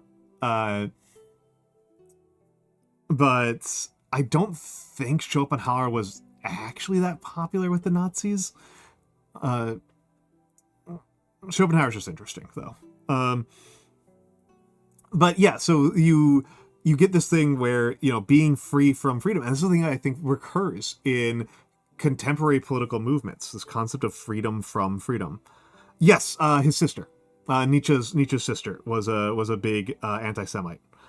And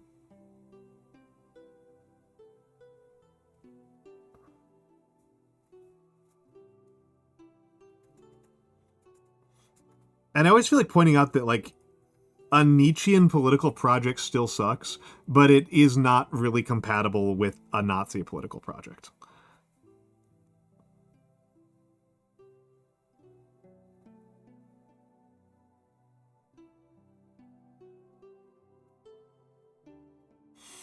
Like a Nietzschean political project is like a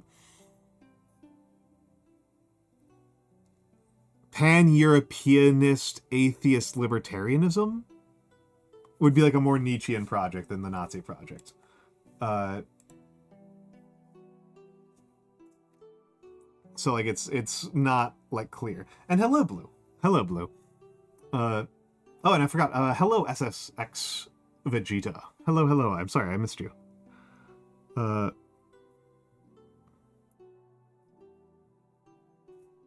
these S's are dreadful. Um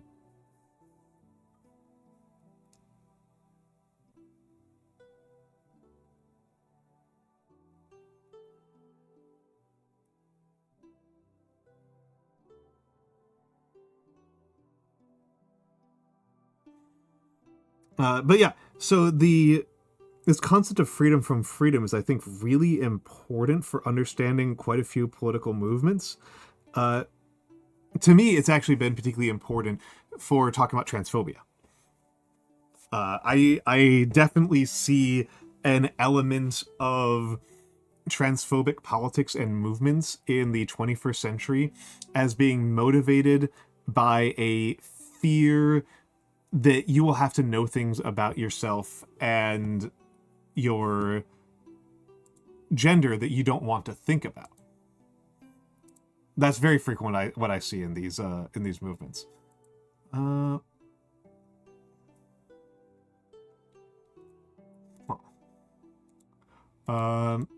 so move around here. Sorry, I just realized my own windows were giving me a headache, so I was moving them around a little bit.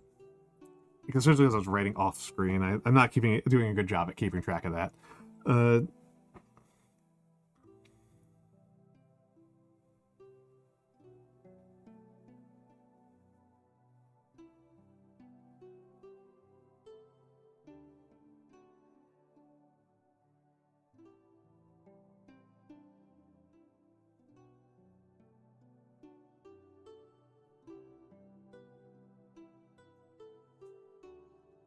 Someone will absolutely. Somebody absolutely will. Hello, Hungry Schnitzel. Which animation? Which animation is creepily high quality? Um,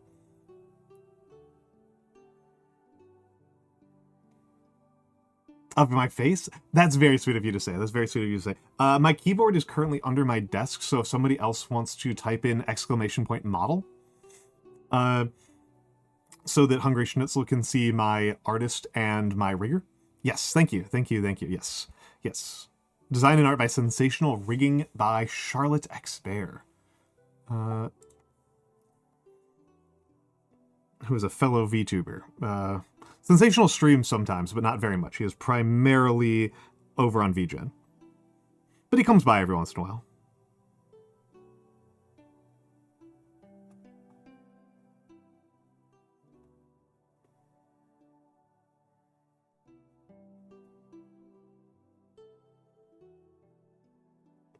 Oh, awful. Not even worth trying to salvage. I don't draw in general, Hungry Schnitzel. As a rule, I write. I write and I paint, but I don't really draw. And my most recent painting, this was from just a couple days ago. Oh, I need to re-glue that. You know, this Roman legionnaire, right? That's mostly what I've been painting, is a lot of Roman legionaries. These would be late Republican legionaries. / early Imperial, because there's not really much of a distinction. Hey, that's my great. I am sorry that you have to find out that you were... Well, I mean, maybe. This particular guy is probably, you know, Ethiopian. Probably of Ethiopian extraction. So I was about to say Italian. I'm sorry to find out that you're Italian this way. But, and hello, Noise Marine. Hello, Noise Marine. Welcome in.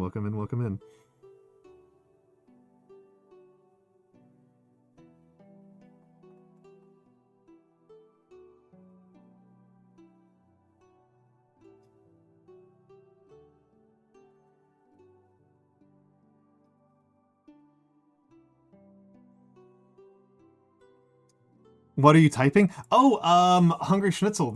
I'm just doing practices of capital S in Gothic, but I am also doing my practice in mirror scripts. So that is why it's very difficult to read, is that this is in mirror script. There is a flip the camera redeem, but I am literally writing backwards. Yeah, jumps over the lazy dog, yeah.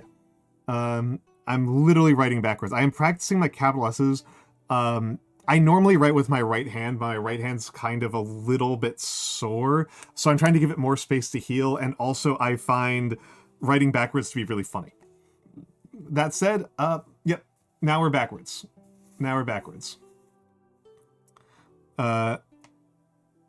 Piece of lint on my camera? No.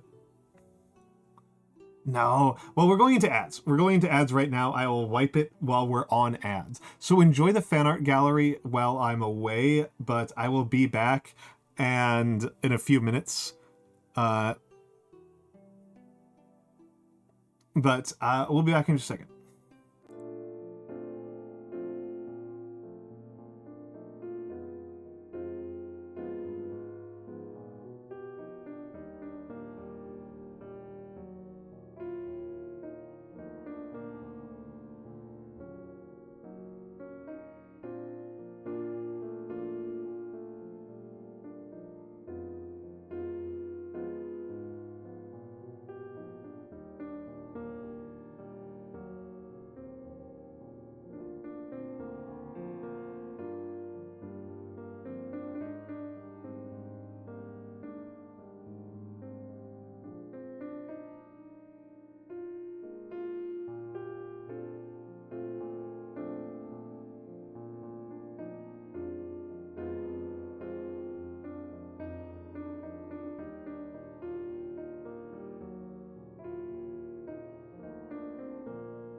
Hello, hello, hello, hello. I just got out of ads. I just got back from the bathroom.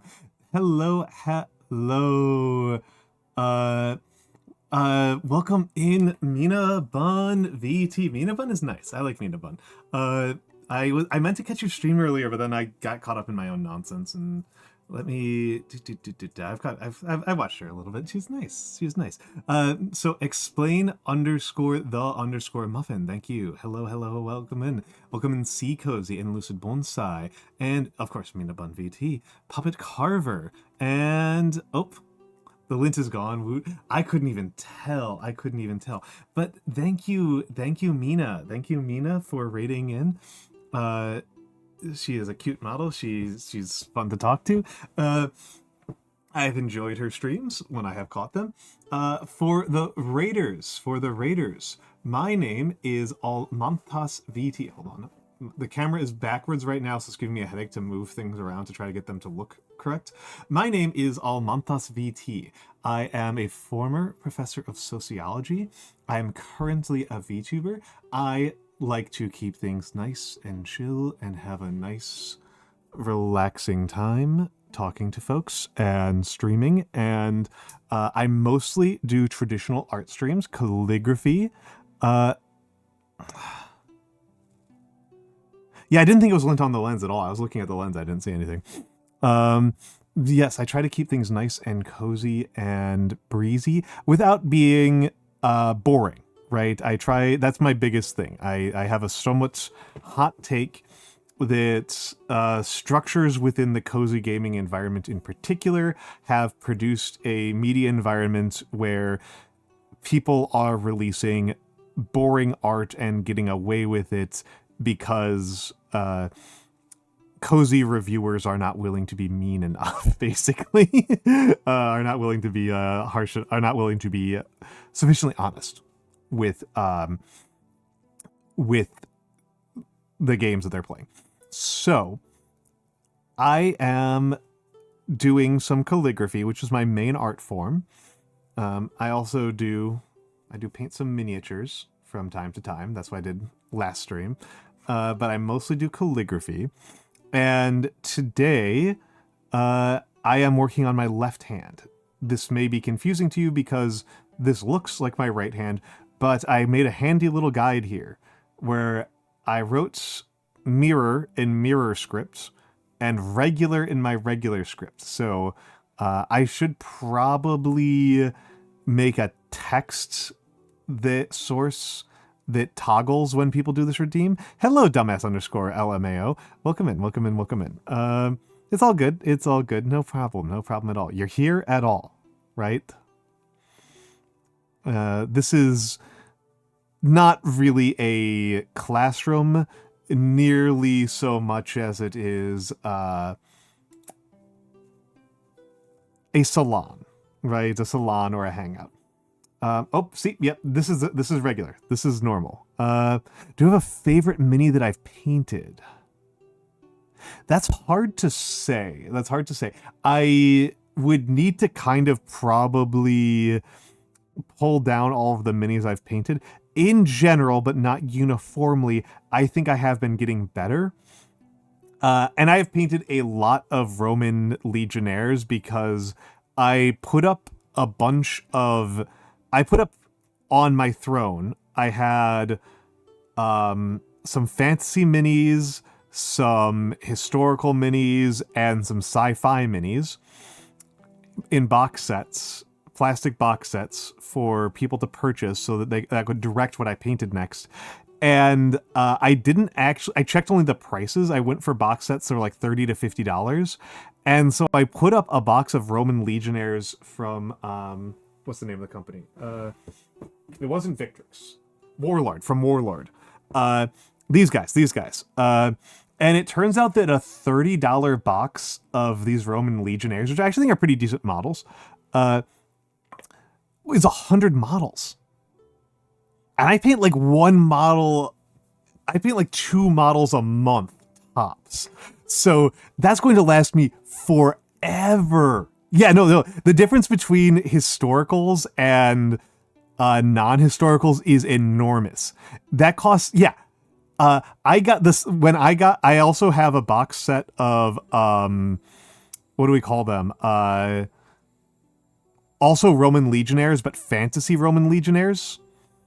Um, Thank you, Numi. That's a good joke. I also have some fantasy Roman legionnaires from what do we call that? What's the name of the company? For Conquest, Last Argument of Kings, right? Because Conquest, Last Argument of Kings has a faction that is necromantic Roman Empire, and I love that. I love necromantic Roman Empire. It's so cool. It's one of my favorite fantasy fictions. Yeah, $30 in 40k minis is like nothing. Dante Daedalus, thank you for the follow. Thank you for the follow. And hello, Kirill. Hello, Kirill. Let me give a quick shout out to Kirill. I like Kirill. If you like my body type, if that's like the thing that you find, if that's something you find compelling about watching me, is that you like watching a big, thick dude, check out Kirill. Check out Kirill. He's also a big, thick dude. He's a big, thick orc. But yes. It's true. You are. But yes. Yeah, I have so many Roman minis. I don't know that I have a particular individual favorite mini I've painted. There's a pair of Eldar Guardians I have painted that I really like.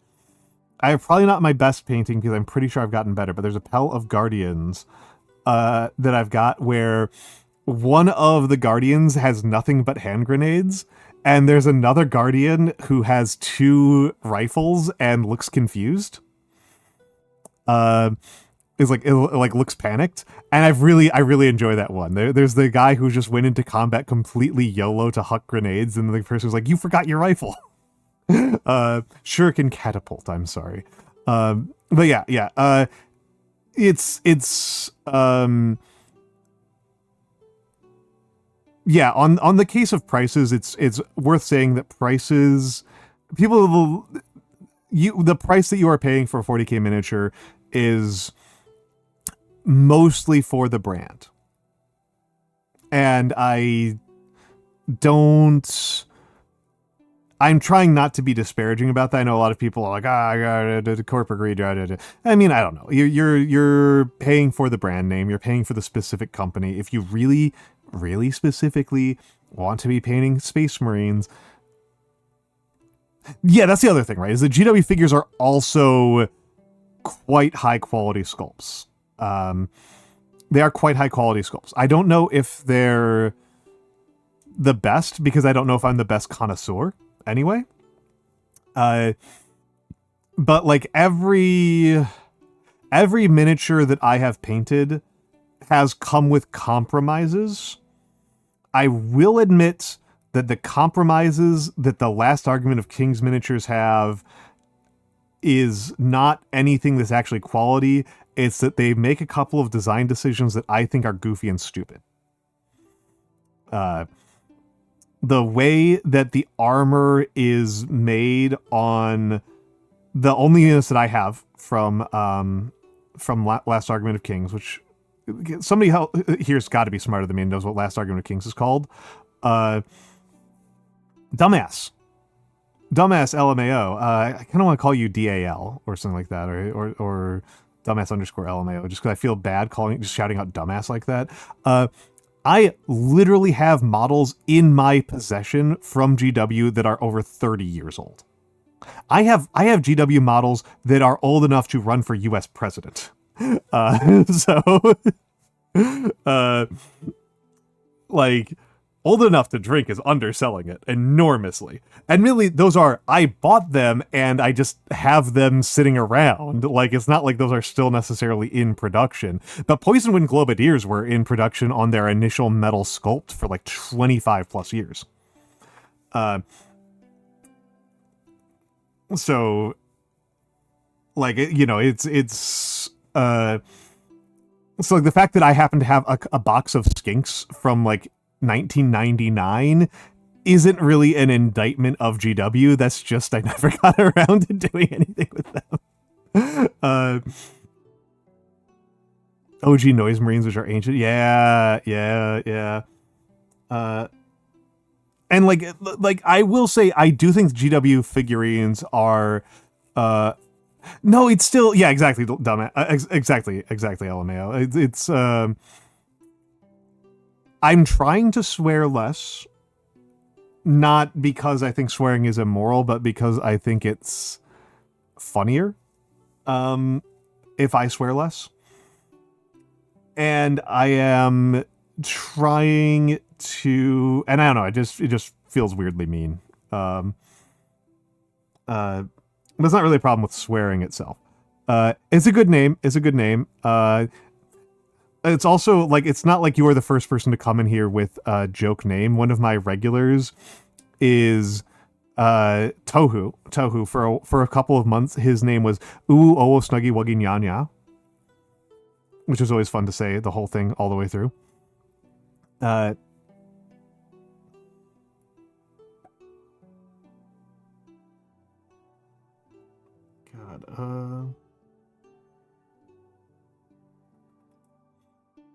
dreadful.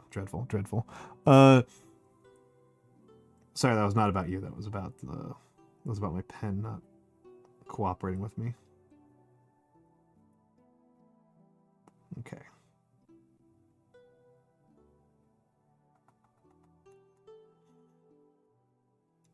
The marker is genuinely tougher to work with.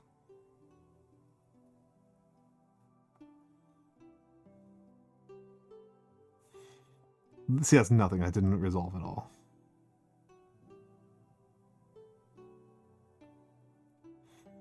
Okay, you are seeing it regular mode. I'm going to try to reduce the number of strokes that I do in this by 1.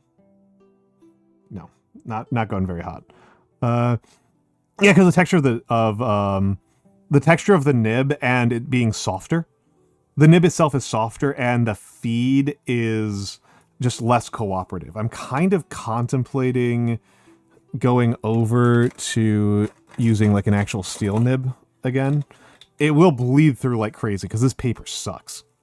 I'm mostly using the markers because this paper is super thin. It's super lightweight.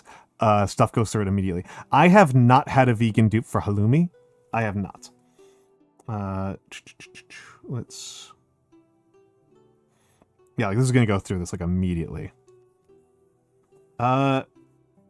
Physically written anything or drawn traditionally like a decade? Well, I like it. I like it.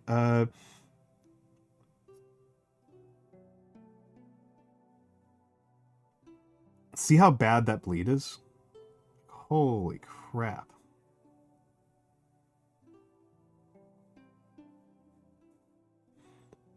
Like, holy.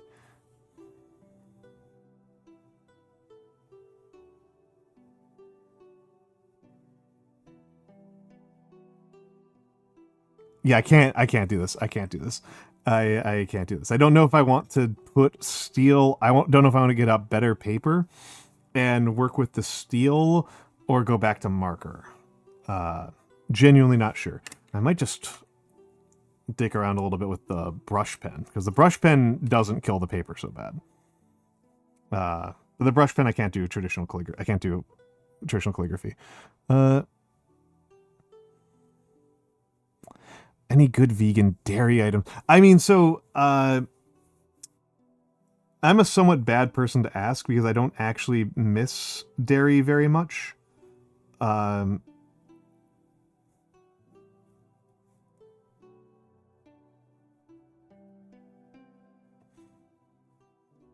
That might kind of be the end of the story.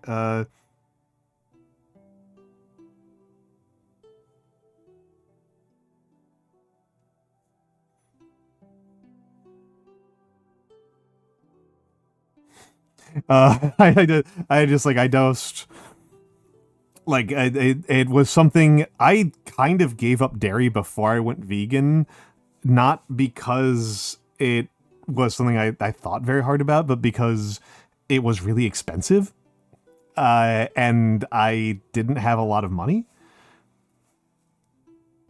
And it was just like the easiest thing to cut out in my budget.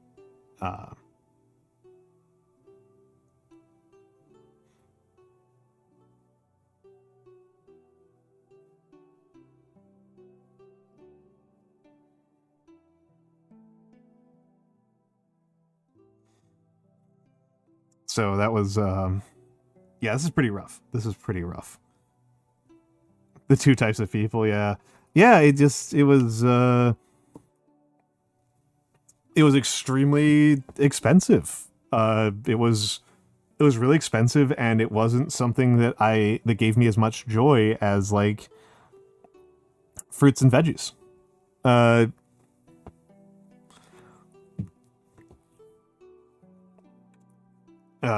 So I've been very fortunate in that when I think about like luxury food items that I really want more of, it's very frequently very frequently very healthy foods.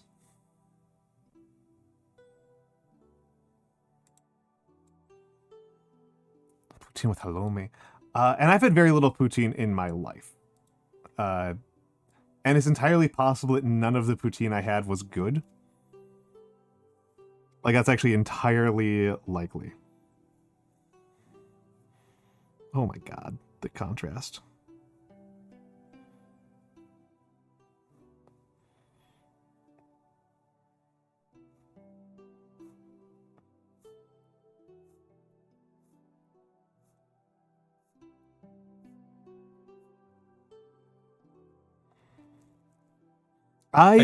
Oh. That sounds like Mix. Is that Mix? Is that the bird? Gotta tell you, man. Like, yeah.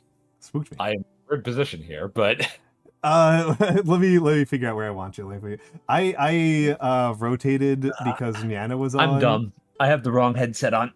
Oh. There we go. There's the bird. Okay. Yeah. Hi. Where do we want you? I had people in like the top left up here because that tracks. Because it was funny with Nyano. It is funny with Nyano. Yeah. It is funny with Nyano, especially with his. It makes it look like a rocket. Yeah. MikksUAV. That is I. MikksUAV. This is MikksUAV. All right, where do we want you? Do you want to be like in front of me? Because usually where I've got you. That's fine with me. I'm fine wherever, right? I could probably fit in your pocket, to be completely honest with you. Oh, and rotate again. I really want these. I really want hotkeys for rotate source. Like, can you not program those? You might be able to. I haven't figured out how to do. Oh, there we go. Sorry. Right as we are still getting you in here. Oh, and yes, Vex, we do have room for one more. And hold on, I'm still getting caught up on things that have been happening here. Hello, X Lily. Hello, Raiders. Let me give the shout out to X Lily VV. What were you up to, Lily? X Lily VV. For the Raiders, my name is Almantas. I'm a former professor of sociology, currently a VTuber. I have been joined immediately while you are talking by MikksUAV and VexxingCat, who have not had the opportunity to introduce themselves. I do not believe we have had a chance to meet. No, Vex, outside of chat, anyways. Outside of chat, I don't believe so. Oh, it's nice to meet you. Cody the dog. Oh, you're she's putting on the voice right now. You study classical music. Oh, so you're practicing flute and then playing video. That is lovely. That's pretty cool. You're are you just a flute player, if you don't mind me asking, or do you play like multiple instruments? I'm a deeply non-musical person, so you're going to have to get the question from Mix. That's cool. Excellent. Yeah. Flautist. I would count piccolo, actually. You would count those? I would say those are different. They have different sound profiles. So. All right, fair enough. Yeah, no, that's really cool. Actually, I know a few like classical concert musicians. Trumpet guy, saxophonist. Right. So it's always cool to see people who like study the classics, right? Yeah. Both fans of history over here, so yeah, we got big fans of history over here. So I am Almantas. I mostly do calligraphy, and as you can see, I am doing left-handed practice. I am doing mirror script because my right hand is a little bit sore and swollen, and also doing left hand hurts my head in really interesting and funny ways. Mix is a dear friend of mine who knows more about mecha than anyone else. I thought he was exaggerating when he said this. He is not exaggerating. That's actually just accurate. I like how you always lead with that one. It's and ridiculous. Not like any of my actual credentials. it's the funny credentials. Hello, Nyano. And VexxingCat. VexxingCat is our tiger librarian. She does lots of reading streams. She has been reading 1984 on stream. Did you finish it? I have not. I'm about two-thirds of the way through it at this point. Okay. We've almost finished part 2 of 3. At this point, the main character is just starting to get into the Brotherhood. Okay. Yes. Some very good and extremely topical novel. Indeed.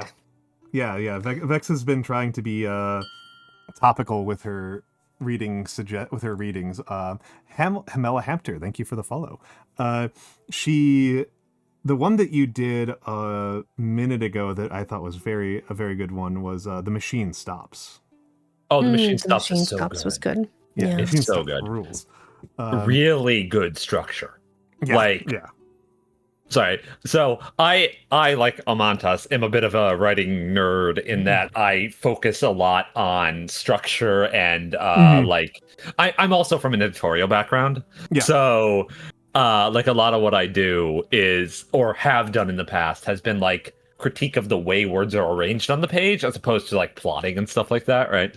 So while I can appreciate a good plot, I really appreciate like words that sound nice when you read them, for one thing, right? Is always appreciable, right?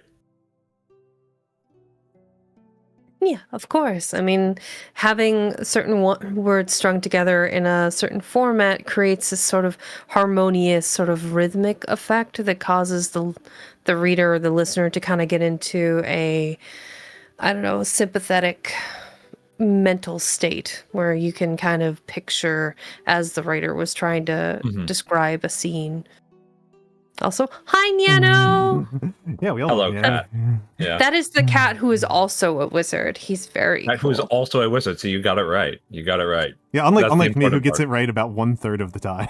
So, he is quite lovely as well. Yes. I adore Nyano. But yes. Why are you Chinese now? What happened? What? That doesn't sound. Wasn't he elected Chinese sometime recently? I recall this. That sounds like a dangerous election. I'm not running for office for being Chinese. If nominated, I will not run. If elected, I will not govern. I know he was elected one of the girls at some point. I know that's a pretty important factor. That's true. Nyano is one of the girls. I forget how that even happened. He just got dragged along somehow to a girls' meetup, I believe, MagFest. Yeah, I was at Mag. I missed it because I am not one of the girls. It was there was like a girls' meetup. Was it the beard? Yeah.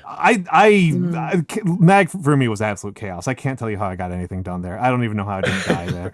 I'm surprised that you like actually managed to show up. It was a shock. Yeah, it was pretty last minute for me. Yeah. And that was pretty awesome to have you there, though. But Nyano, a group of people were going to like a girls' night dinner, and Nyano was like, "Oh, those are my friends. A bunch of my friends are going out to dinner together," and he went and joined them. I still feel like somebody dragged him along. That just seems like a thing that would have happened in this context, right? There's like 3 different people who might have decided, Nyano's coming with us, actually, right? I can think of a couple of people who'd have done that. Yeah. I can think of a couple of people who would just think it was funny to do that to Nyano. But yes, how are my 2 friends who just joined at the same time, so I didn't get to spread it out? Vex and actually, I was talking with Mix earlier today. How are you doing? Vex? I'm doing pretty good. I've been practicing a lot more art and sketching, and the art is lending itself in absurd and wild ways. I see my like the sketches are doing pretty good, but I made this somewhat cursed. I just sent it to Nyano so he could see it. This very cursed PNG tuber Fugi for my friend who is a black cat VTuber. So for Halloween he'll have here I will just put this. It is indeed hilarious. Yes. Let me put. I'll put a inside chat here. I can do that. Inside chat, I can give me a second to play around with sources here so that I can get it out. You should be able to just open in, yeah. But yeah, this is. Oh, this is good. This is good. Yeah, this is extremely funny. This is very good. My friend Leon, I was like, oh, this is incredible. When I say play around with sources, I mean mostly make sure that I grab a web browser source that won't accidentally reveal something embarrassing about me, like my taste in music. Taste is indeed questionable. Yeah, this thing's great. I like this a lot, Vex. I like this a lot. Oh, hello, spirited nostalgia. Is he wearing like a gas mask? Nope, that is the open mouth version. Here is the closed mouth version. I just wanted it to be very obvious when he is talking. So it's like imagine a nutcracker, like the lower part of his jaw opens, like pop, pop, pop, pop, pop. Yeah, like one of those what's it called, puppets, ventriloquist dolls, right? Yeah, Precisely. Yeah. I'm currently Almantas. That was redeemed just a few minutes ago by Nyano, by Mr. Mancer himself. No. The Canadian one. Hold on, I got that too. 1 second. Oh no. Let's see. What does that mean? Is there flannel involved? Not exactly. Tragic.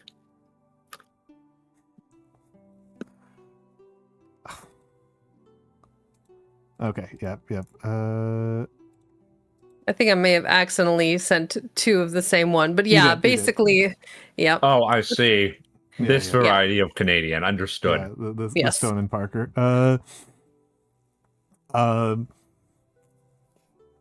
I still maintain that the most cursed way that you can make a VTuber is to do clutch cargo. Yeah, I think it's the most upsetting option. God, I just thought about the fact that if I did it, it would be even more upsetting than average than most VTubers, I think.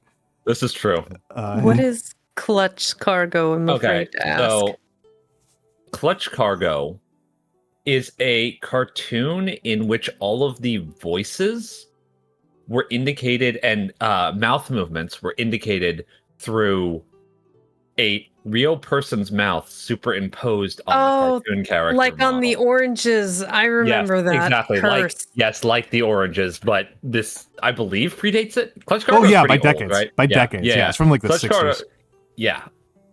Here, I can give you an example of that. Most people who have seen it have probably seen it because it was briefly in Pulp Fiction. Yes. There was a brief, two panels or two few seconds of it in Pulp Fiction, right? Yeah, when Bruce Willis is a little kid. Yeah. It's also deeply uncomfortable because it's very clear that the person they got to do the voices is not remotely of the same shape in terms of their jaw as Clutch Cargo's ridiculous lantern jaw, right? Yeah, like that. Yeah. So. Oh no. Yeah. It's terrifying, but it's also extremely funny. It's actually way worse to see it in motion.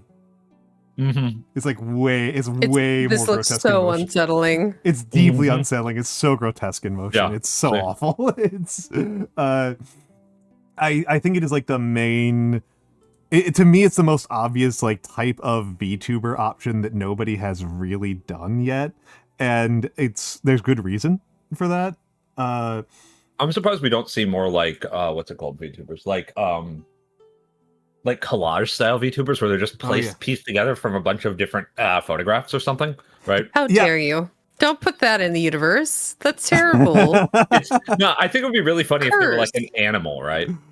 They were some sort of cat, and it's just a bunch of different pictures of a cat in different poses, right? I think that would be like really funny, actually. I think it Okay. works. I think it works. I don't think it's actually super cursed. The one that I've occasionally seen people say like, "Oh, why don't we have more of these?" is stop motion. And the reason hard? for that is that it's really hard.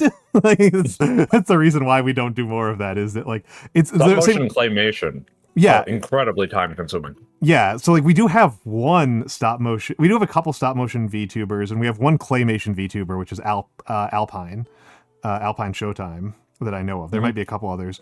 Yeah, Min Abund is correct in pointing out that like the witches from Madoka. Kind of. Yeah, I could. That's see a little bit of a like they're more like papercraft style, right? Yeah, I'm surprised there aren't more of those, given that it is very clearly the actual origin point of VTubing. Oh yeah. The Japanese Shadowcraft. Yeah, Japanese Shadowcraft. Yeah, Japanese Shadowcraft is clearly Also the origin of anime. Yeah. Well, I mean, but that would require. I mean, Mix. This is like your like True. biggest nuclear strong like take in the whole of reality is like people not doing any history on the art forums that they participate in. Yeah. And like you get mad enough that like VTubers don't even go back to like 1990. Like Yeah, true. like, True. Getting them back to 1940 is at asking this point, a lot. I'd settled for like 2000. Yeah. I'd settle for something like some aesthetics from like the 2000s and stuff. Apple butterpie, thank you. I am trying. I think we're starting to see a little bit of like branching out. I don't know about you, Vex. Sorry, we haven't talked much, and I have this tendency to monologue, so feel free to cut me the fuck off. But it's true. I wanted to ask, like, basically, have you guys been seeing what I've been seeing, which is I've been seeing like style experimentation in VTubing a lot more recently. Like this year, I've seen a lot of people with like very different approaches to stylism. You know, you still have the old anime, like sort of Kyoto animation, sort of, you know, very clean anime line work, you know, solid eyes, but more of a general like impressionistic of reality feel.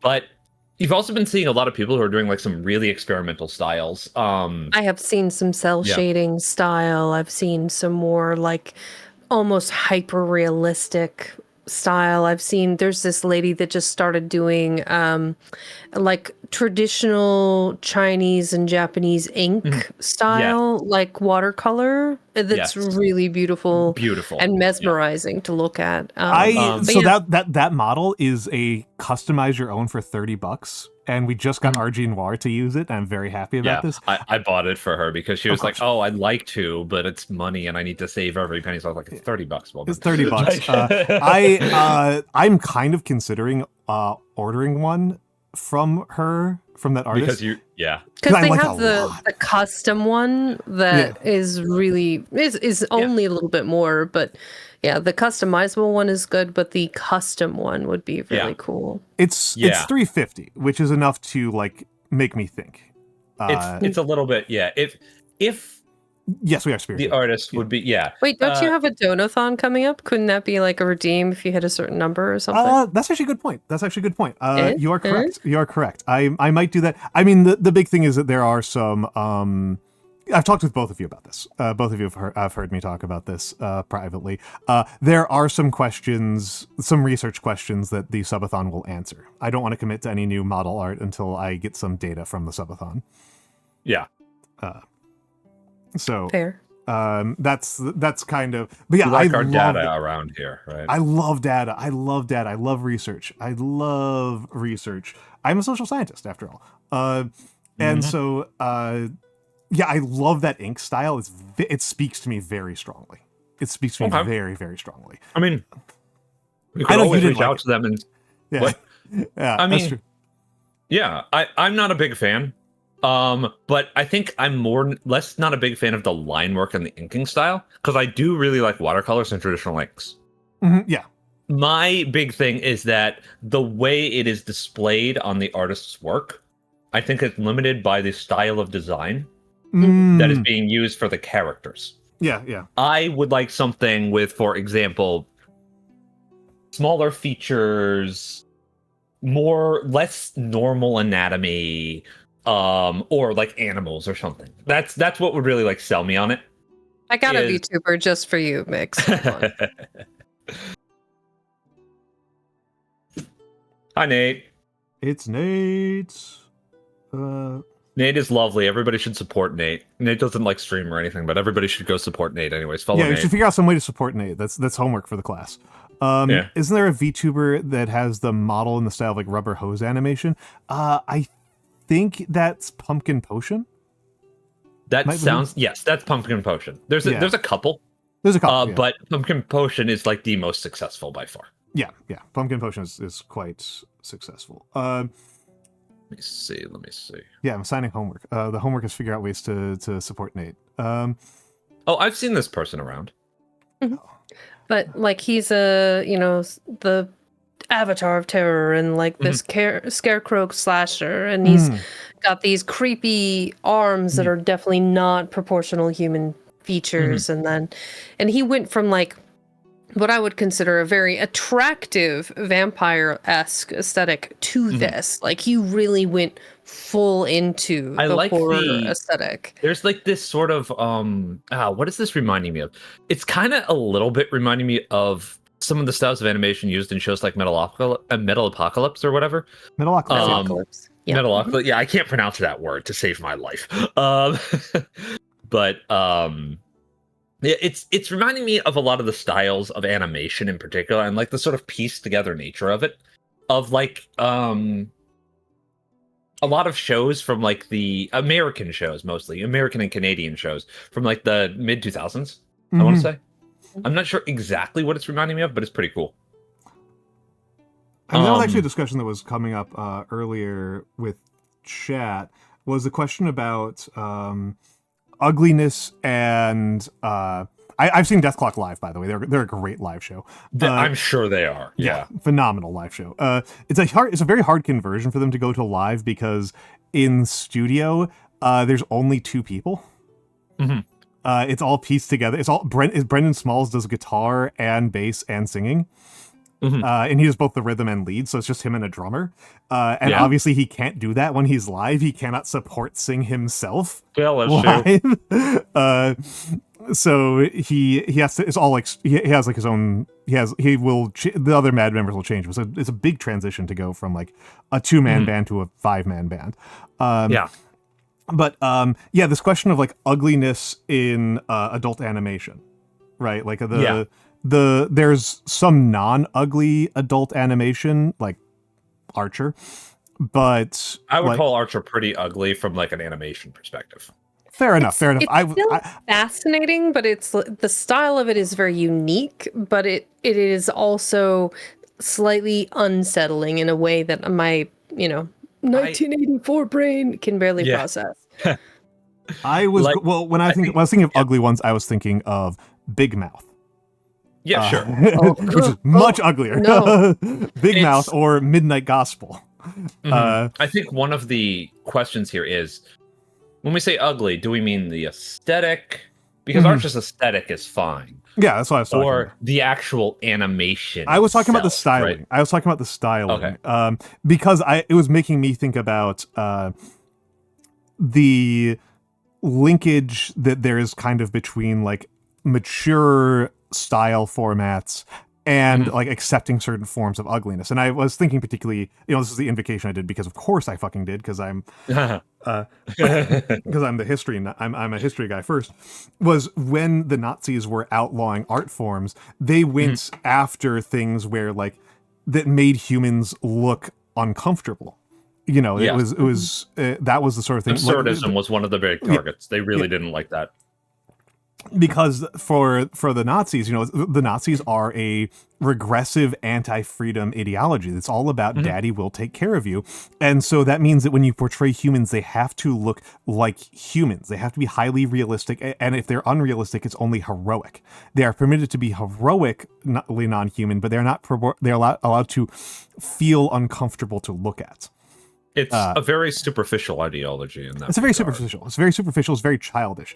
And I was kind of thinking that like part of becoming comfortable with art as an adult is this acceptance of certain degrees of ugliness, disjoint, and clashing that you're just not really going to, that people don't like to put into children's animation, even though I think we can safely say children often like it quite a bit. Yeah. Oh, please. Like suspension of belief, like for children to empathize with things outside of themselves is much greater than it is for our older, less flexible brains. So this is why the Labubu trend, the ugly doll trend, et cetera, are very, very popular. Even now I think about my childhood, I'm like, man, the Smurfs were really cool. And then I look at them now and I'm like, ugh. You know, the Snorks, the Smurfs, there was kind of an era where there was just like these weird little guys, right? And now those little weird guys are something else for the current generation. The Smurfs in particular are part of a long lineage of strange little dwarf men in children's entertainment, right? Mm-hmm. It's just a lot of it, like the Smurfs are one of the first, I think the Smurfs are American, right? You could tell me almost so. any country on the goddamn planet. Like, like the only countries I wouldn't believe you would be like USSR. Belgian. Yeah, They're Belgian. They're Belgian. Okay, yeah. Like, I was like, they felt European to me, but I was that tracks. Yeah, no, that would make a lot of sense because they're clearly derived from the same sort of mythology as like gnomes the Flemish and hats. It suddenly makes so much sense. Yeah. Okay. So one thing I think here is also relevant to mention about children is that children are and will probably always be fascinated with the grotesque. Right? True. Weird looking, gross stuff is like very fascinating to children, especially children who get pretty into fiction, right? And I don't really think it's I'm not sure it's necessarily something that we grow out of, because I actually have a very different takeaway from the ugliness, so to speak, of adult animation. Yeah, go which is that it's one of the indications that it's not particularly adult. That it's actually very adolescent in its nature. It's very sophomoric in its nature. It's for, if anything, very young adults who have there are examples of genuine adult animation. I think Archer is a good example. I think BoJack Horseman is a pretty good example. BoJack is like very adult, very dark. And I think King of the Hill, in a very different way, is extremely adult, in that it is entirely a show about an adult man having to come to terms with the fact that the world is more complicated than he wants it to be. I would make the argument that you are correct that it is adult facing, but it's more like the whole family. Like it's intended for everyone to watch and be able to relate to some character. It's a Peggy and her show. Wanting to care for her family, the dad who's just like super obsessed with his propane and propane accessories, and then Bobby who's just trying to figure his shit out. And I heard they were doing like a remake, or not a remake, but like the adult version. They're doing I would say a continuation. Because it is a continuation. It's fairly good, actually. I've heard good things. I've heard very good things. This actually came up because I'm not sure if they're still here. Baldera Wolf was struggling. Barda Wolf was struggling to get their mother to watch King of the Hill. That she couldn't get over how childish it was to be watching a cartoon at all. And part of what kind of hit me here, this is you've hit on one of my big trigger moments in talking about art and art criticism is you still here. Excellent. A thing that really strikes me is when things have the trappings of prestige television and are still actually quite shallow. Because I would be very surprised if somebody were to try to really successfully make a good faith argument that Mad Men or Sopranos is a shallow and stupid show, but it's not hard to make that argument about the Last of Us TV show, or 24. or 24. Yeah, 24 is actually a really good example. 24 is a children's cartoon that happens to have the same type of acting choices and lighting choices and cinematographic choices as a deeper show. Lost is a very stupid show. Lost is a good. Lost is an incredibly stupid show. I got to the bear on the tropical island, not just any bear, the polar bear. That's like episode 1 or 2 of Lost, and I said, absolutely not, and I did not watch another fucking episode. The really tragic thing about Lost could be really, really good. Yeah. And it just isn't. I felt very, very fortunate in that I didn't watch Lost when it came out. I watched Lost like 20 years after it ended. And so I had already heard like 20 layers of discourse about how Lost was so like stupid and there was no mystery there and it was all just dumb. And that meant that when I watched Lost, I was on pure vibes. I was like, none of these plot points matter. These characters don't give a shit. This is all just like impressionistic vibes.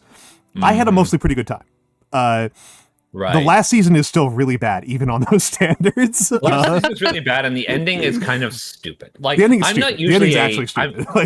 I'm not usually a like, oh, the ending ruined it for me sort of guy, because I'm all about the journey. Yeah. But it's a pretty unforgivable. The ending of Lost is really stupid. It's really stupid. I actually think the second last season was pretty good.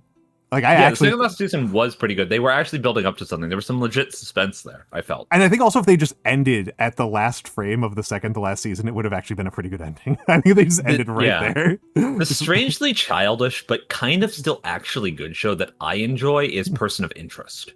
Oh, I thought Person of Interest was quite good. Okay. I thought what it dealt with was quite good. I thought the acting was quite good. Their music choice is fucking excellent in that show. And I thought it had for lack of a better term, the balls to actually do things with its characters that changed them permanently. And that's kind of rare. That's something I think is like really essential. If a show is willing to do that, it makes a huge difference to me. It's also like the first episode twist of that show is, oh, this is actually a science fiction show. Right? Yeah. This show is not attempting to be a realistic spy thriller at all. This is a science fiction show about some silly shit. Like, that's what's going on in that show. It did have one of the best actors from Lost in it. Yes. Yes. The actor who played Hurley is the one who I'm like really sad has not gotten more parts because he was so good. House is so dumb. House is so fucking. House is the. I like the phrase from Harris Bomber guy about House that I think is largely accurate, or at least I agree with. House is the worst written show that I'm willing to defend. Yeah, that tracks. Like that's about like the line where it's like House is a show that I feel is carried entirely by its acting. Yeah, that's fair. I don't know how entirely. It's a fun, silly mystery show. Hugh Laurie is really fun to watch. I fucking love Hugh Laurie. He's really fun to watch on screen. A couple of the other actors are killing it. But it's so dumb. It makes no sense. There's nothing happens plot wise, right? Like the only time anything happens plot wise is like an actor gets sick of working on the show and then they dramatically kill them off. Like otherwise nothing happens. There's nothing else that happens in the show. It's so dumb. It's that said, I do feel like most of the Sherlock shows are dumb as hell. This is true. Most of the Sherlock books are dumb as hell. People give that series way too much credit. Like, I think it's pretty decently written, and I think it's very entertaining, but it's really dumb. These are not smart mysteries for smart people. These are basically character-driven thrillers about a really smart guy who you're watching solve problems. That's kind of how, and his sidekick / partner, who's actually a pretty good character. I think Watson is a pretty good character. Genuinely. He has like all the trappings of a really good protagonist. He's got the tragic backstory, the thing to make up for, the desire to not be what he once was, you know? There's a lot to go on with Watson, right? So I think that's probably why Watson is much more often the protagonist and why Doyle came to kind of despise Holmes, right? As a character.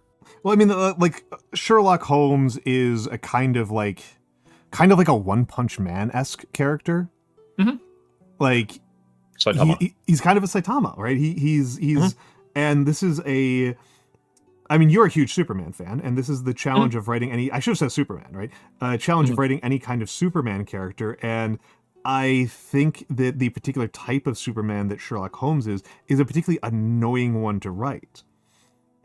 You know, this is the guy who's just canonically right about everything. I think.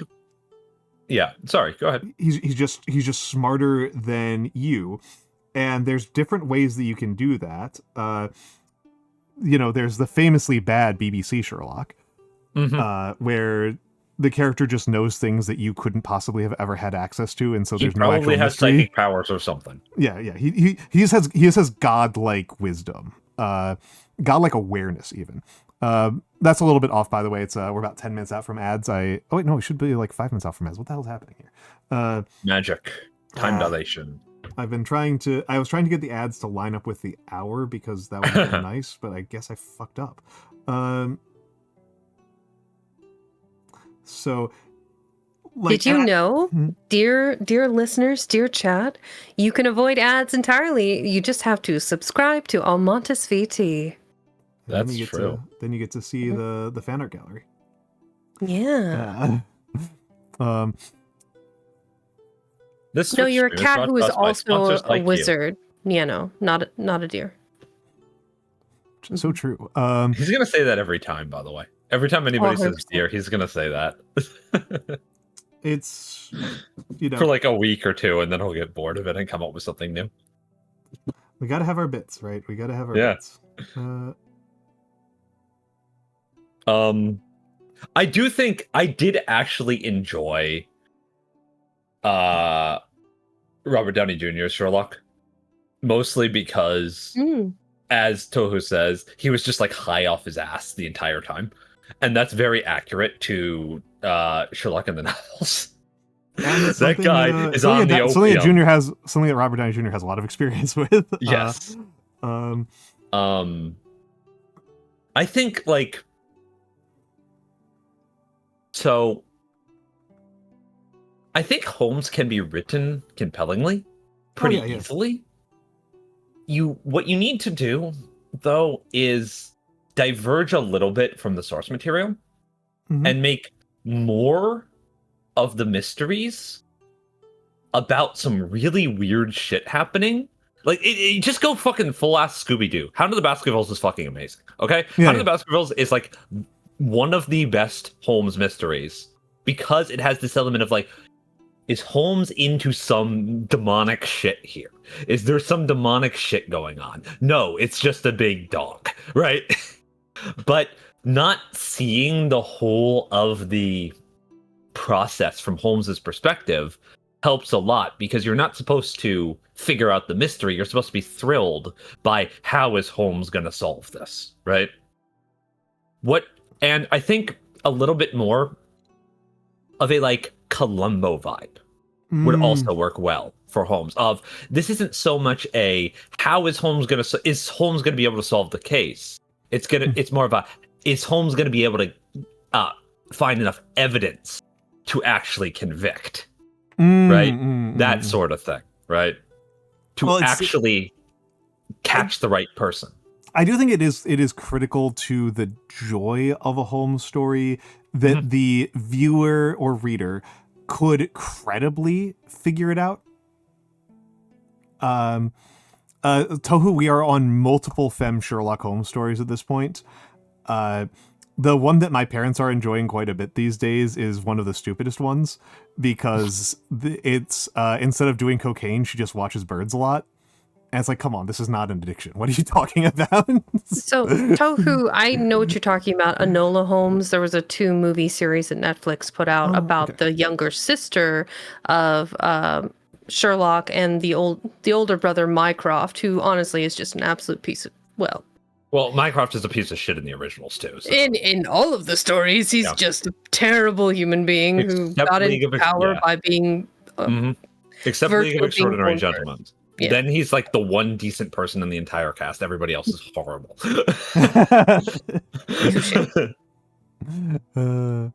Also, hello, Sybil. Yeah, it's Sybil. It's Sybil the Moth. the only Sybil that is also a moth. Sybil T. Moth here. Would that be Sybil, who is also a moth? I suppose I don't know. so. I keep telling her that she should really have gone with like Sybil Grey Moth because it makes her sound like a Forgotten Realms spellcaster, right? Oh, that's true. That's true. Ooh. That's true. She was going by Grey Moth before. Is Sybil coming for your sweater, Almantas? Oh, I hope not. She'll be very disappointed. It's synthetic. Fair. But yes. And here I thought it was made of flax. Who knew? Could you even make something this fluffy with flax? I don't think you can do that. Maybe. I don't know enough about textile work.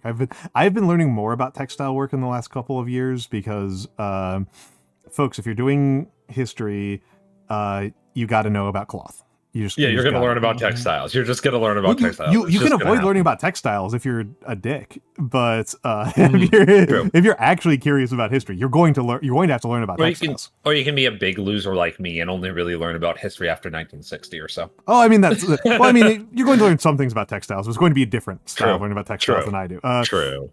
For folks who are missing at all any of the subtext here, if you are a peasant household, remember the vast majority of people who have ever lived were peasants, and certainly all of the people among people who were alive during history, dominated by peasants, dominated by the peasant household. Spinning cloth, spinning plant fibers or wool into cloth is the single biggest labor sink in a peasant household. Mm-hmm. It is 80% of the work that women are doing,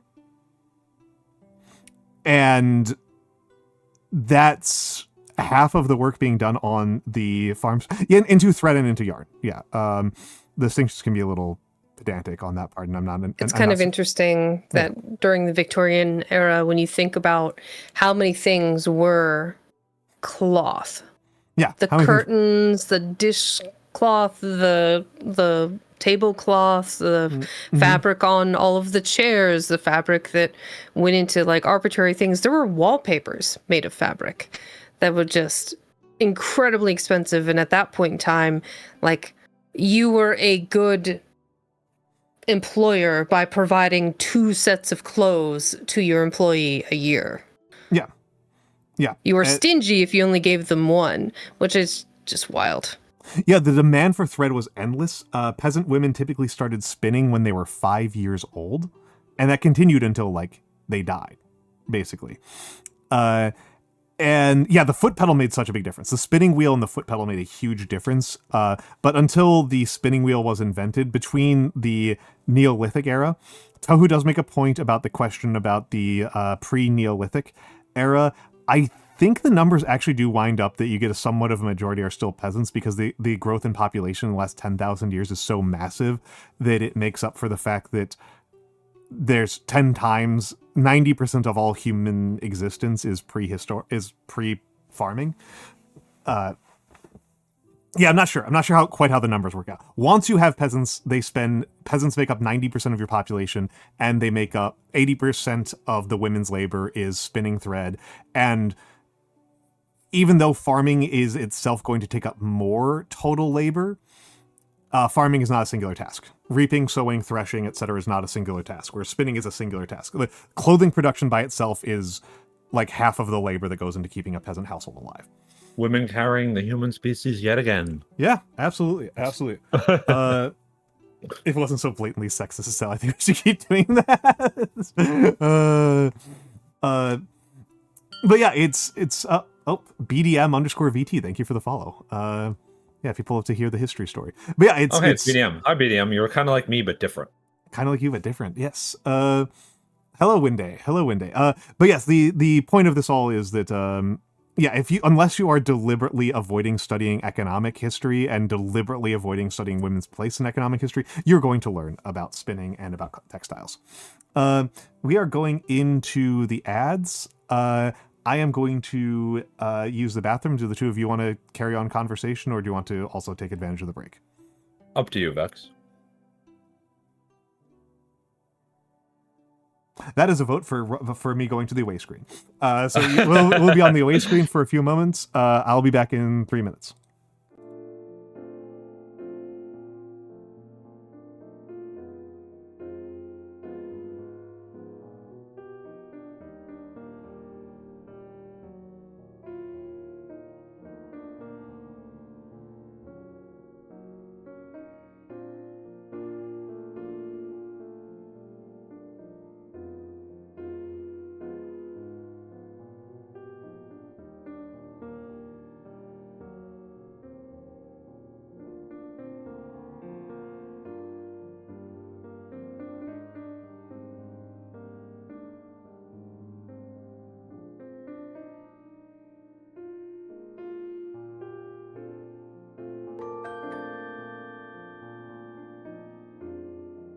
VexxingCat just subscribed voor 14 munts.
All right.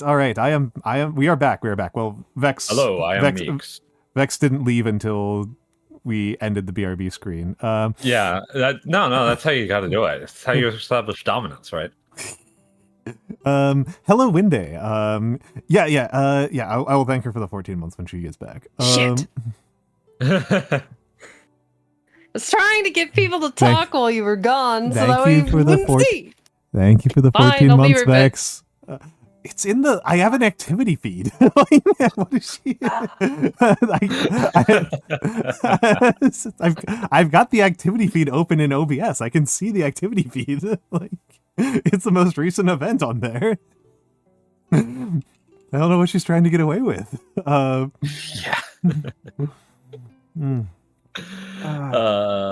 But yes. So how have you been, Al? You've been doing pretty well?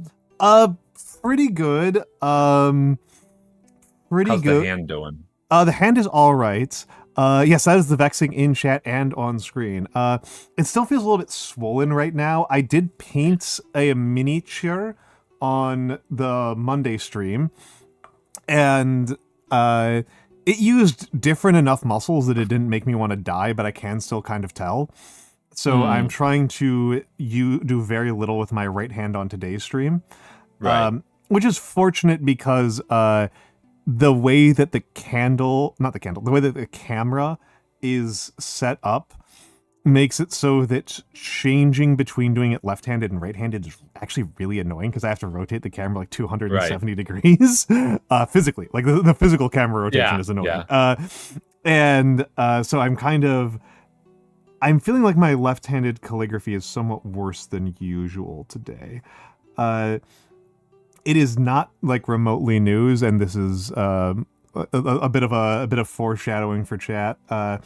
Grimmy's subathon has been incredibly fucking funny. Yes. I am losing my fucking mind at the Grimmy subathon, and it has produced, I think, my most viral tweets that have not been me bragging about my model. So that's to give a sense of how bonkers that's getting. I think the single funniest thing I've ever seen done in streaming history was done last night. I think you were asleep. I don't think you were there for this mix. I was almost certainly asleep. I passed the fuck out yesterday. Grimmy had Froggy on. Froggy Lock. Hopkins? Froggy Lock. Okay. Froggy Lock and Ghosty Sage. And Ghosty Sage had been up for 22 hours and was drunk.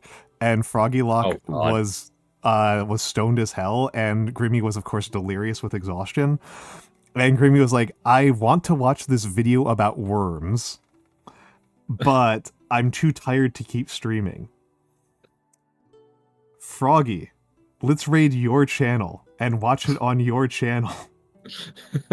And Froggy's like, I can't do this. Like, you can't be serious. I can't just do a stream for 7 minutes. And Grimmy says, rightly, no, you have to do it. It'll be so cool. It'll be the coolest thing you ever do. Nobody will stop talking about it. It'll be amazing. And Froggy's stoned as hell. And she's just like, like, I don't know, man. And Grimmy keeps on going, you'll be so cool. Nobody can stop you. It'll be amazing. And just kept hyping her up. And eventually, Froggy went live, raided all of Grimmy's raid into Froggy's channel. We watched a single video of a vegan raw food cultist shilling an avocado worm cleanse. And then Froggy just says, okay, bye, and closes stream. Okay, that's extremely funny. I don't know why the other person who was there didn't try to steal some of that glory, but because Ghosty was drunk and had been up for 22 hours. Okay, so not even actually there, just like hypothetically there. I am actually kind of worried that Ghosty might be dead now because Ghosty was taking a cross-country drive later that same day. Wait, sorry, Ghosty wasn't already dead? Ghosty, yeah. Ghosty was not already dead. Yeah, Ghosty was about to take a like 6-hour drive, like right out of the Grimmy stream. What the fuck is wrong with VTubers?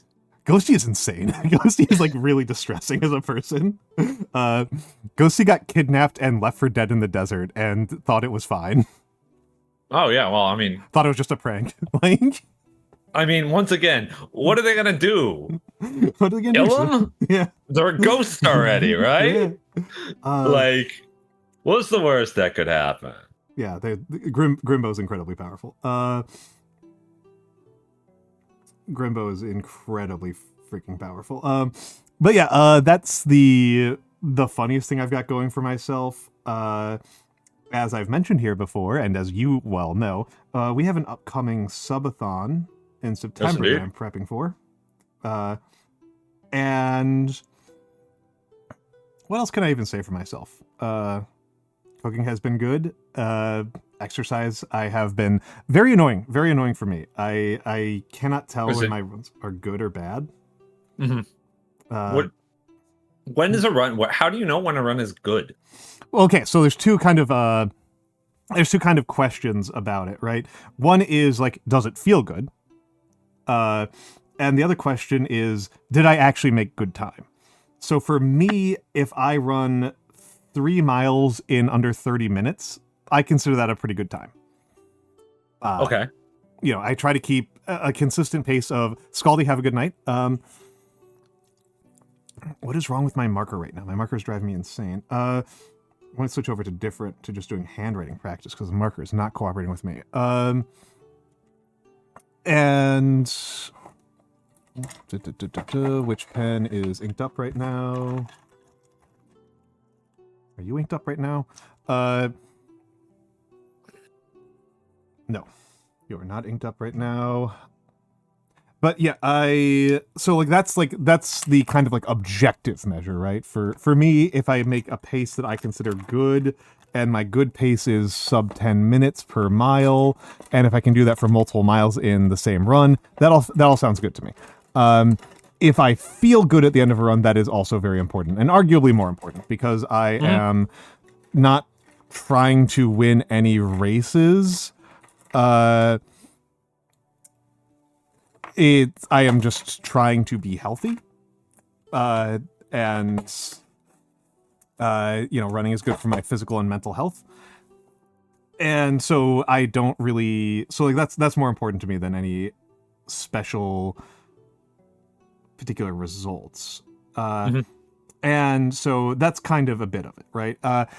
So my runs have felt good, but I've been doing my current route's 3.7-ish miles, I think, 3.8 miles. I've been doing it 45 minutes. So it's coming out to 11 and a half or so per mile, something like that. Well, which is pretty poor for me. Pretty poor pace. Well, I will say, it's been hot and humid as fuck across the entire East Coast. Oh, yeah, no, it's a swamp. It is running in soup. I almost feel like that's probably the external factor that is most decisive here. That's probably the most important external factor. It's probably also a significant internal factor that I was pretty irregular for pretty much all of July. Yeah, about running. That's fair. That's what I think is a big factor. And some of June as well. And some of June, yeah. Summer has been messy. I would gladly send you some of the cold that I've been experiencing up here. Please, yeah, oh my God. I beg you. Yeah. Nate, it's been in the 50s right now. It's fucking cold. So I'm Swedish, so I'm hit me up with that shit. That's like a brisk summer's day, right? But no, it's been 31 Celsius and humid as hell, so it feels like fucking 36 Celsius or some shit. Yeah, it's been weeks. 15 here. It's been wildly cold. You could send some of that over to Europe too. They're boiling live in Germany. Oh, yeah. It's just been magma 30 plus degrees. Yeah. It's just disgusting. Yeah. The Germans don't know how to deal with this shit.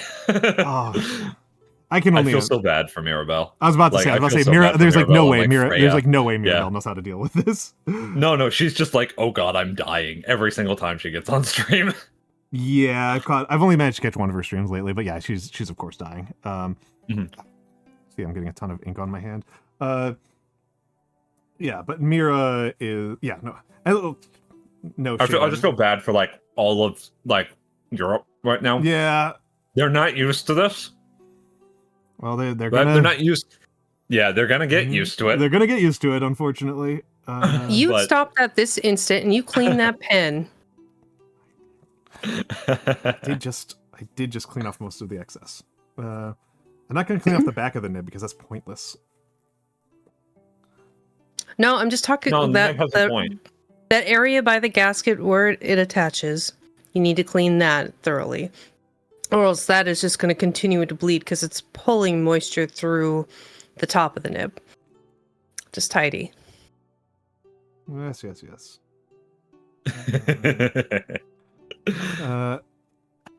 We had 35 plus this summer. Where the heck are you at, Ankh? That is deeply unpleasant. That sounds like Texas. It sounds like Africa to me. Africa too, yeah. Oh, South Africa, certainly. Mhm. yeah. My South African friends have been like, they've been complaining and they're used to like 32, right? Yeah. Mm-hmm. So it's been bad. Yeah. And South African infrastructure is very bad. Yeah, unfortunately. Yeah, it's That looks considerably better. California, at least Valley. Yeah, Inland California sounds like a real nightmare to me.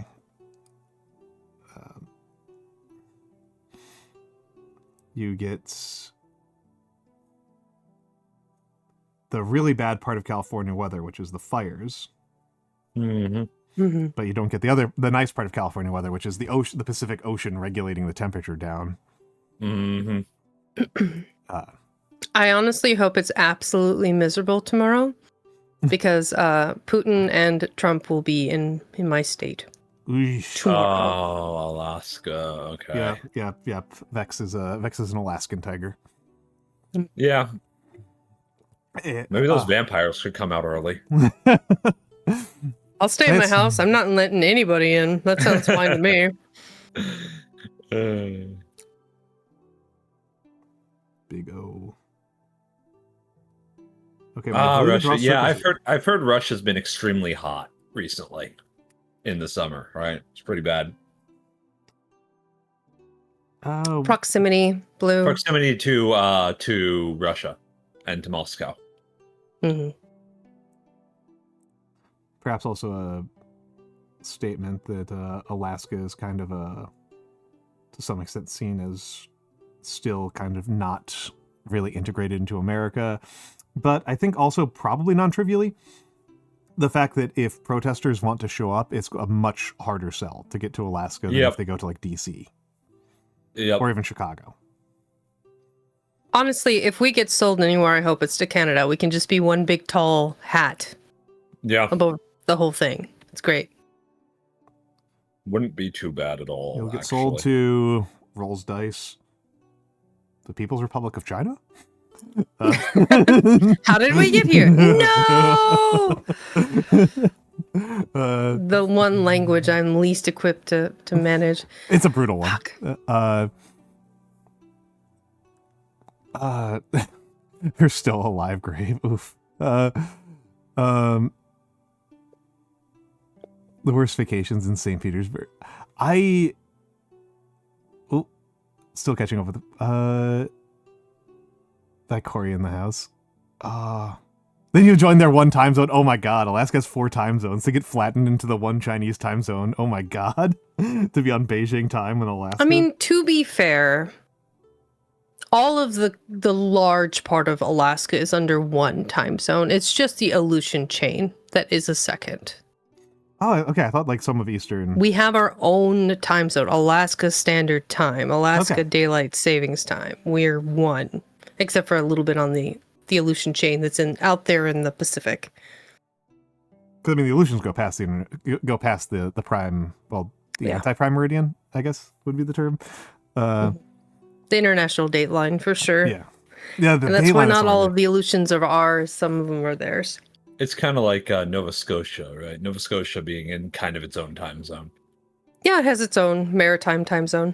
Yeah. I mean, those have time zones that are like, I understand why they're on their own time zones, whereas Indiana's on its own time zone because they're assholes.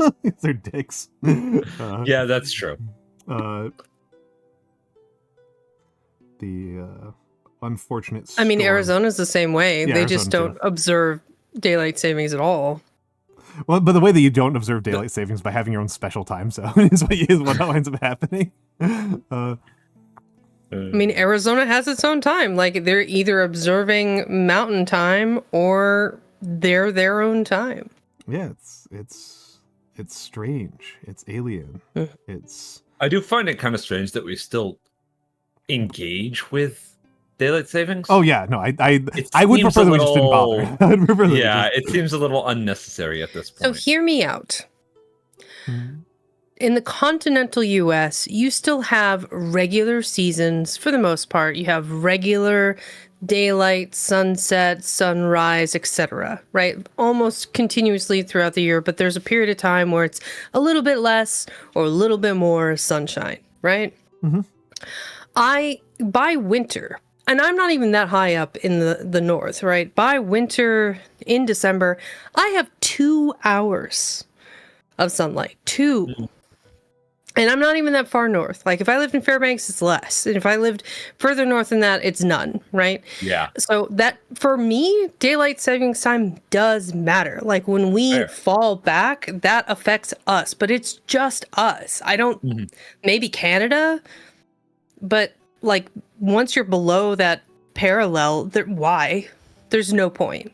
I can say that when I worked an office job in the lower 48 in New York, when I was a spreadsheet miner, that era of my life, I would, during the winter, for most of the winter, I would show up before sunrise and get out of the office after sunset, and daylight savings didn't do diddly about that. It did not protect me from having 0 hours of sunlight in my life per day. I mean, I'm personally a proponent of just every year we just have one day where we just roll the clock back an hour and give everybody an extra hour of sleep. That's what I think. I don't care what it does to the, to the dates or anything. I just think it would be great to have like one extra hour in the day once a year, right? That would be fun. That would be fun. I mean, it is kind of interesting that like that's like that's not actually that unheard of a conceit. Because like a lot, so we like could do it on February 28th. Yeah, or 29th. So like the leap year. It's like a lot of calendars historically. So our calendar is a completely confusing mess of like 30 and 31 day and 128 day month, right? It's all over the goddamn place. Hello Noir. Good to see you here. A completely confusing mess of different month lengths, but a lot of cultures have had 12 30-day months, and so that obviously creates a huge problem for a solar calendar where you've got 5 1/4 extra days. And so often what they would do, RG Noir, thank you for the follow, and a lot of what some cultures would do was they would have 5 floating holidays. I know both Sumerian and Egyptian culture would have 5 like additional days that just kind of float around, that are just like in other parts of the calendar that are outside of any months. Intercalculary days, I believe, is the term. I believe so. Yeah, I might be pronouncing it incorrectly because it's one of those words I've pretty much only ever read. And I forget how the Sumerians dealt with this, but I know that for the Egyptians, those 5 days were considered like really spooky. They were considered scary days. Because they existed outside of the normal order and flow of events.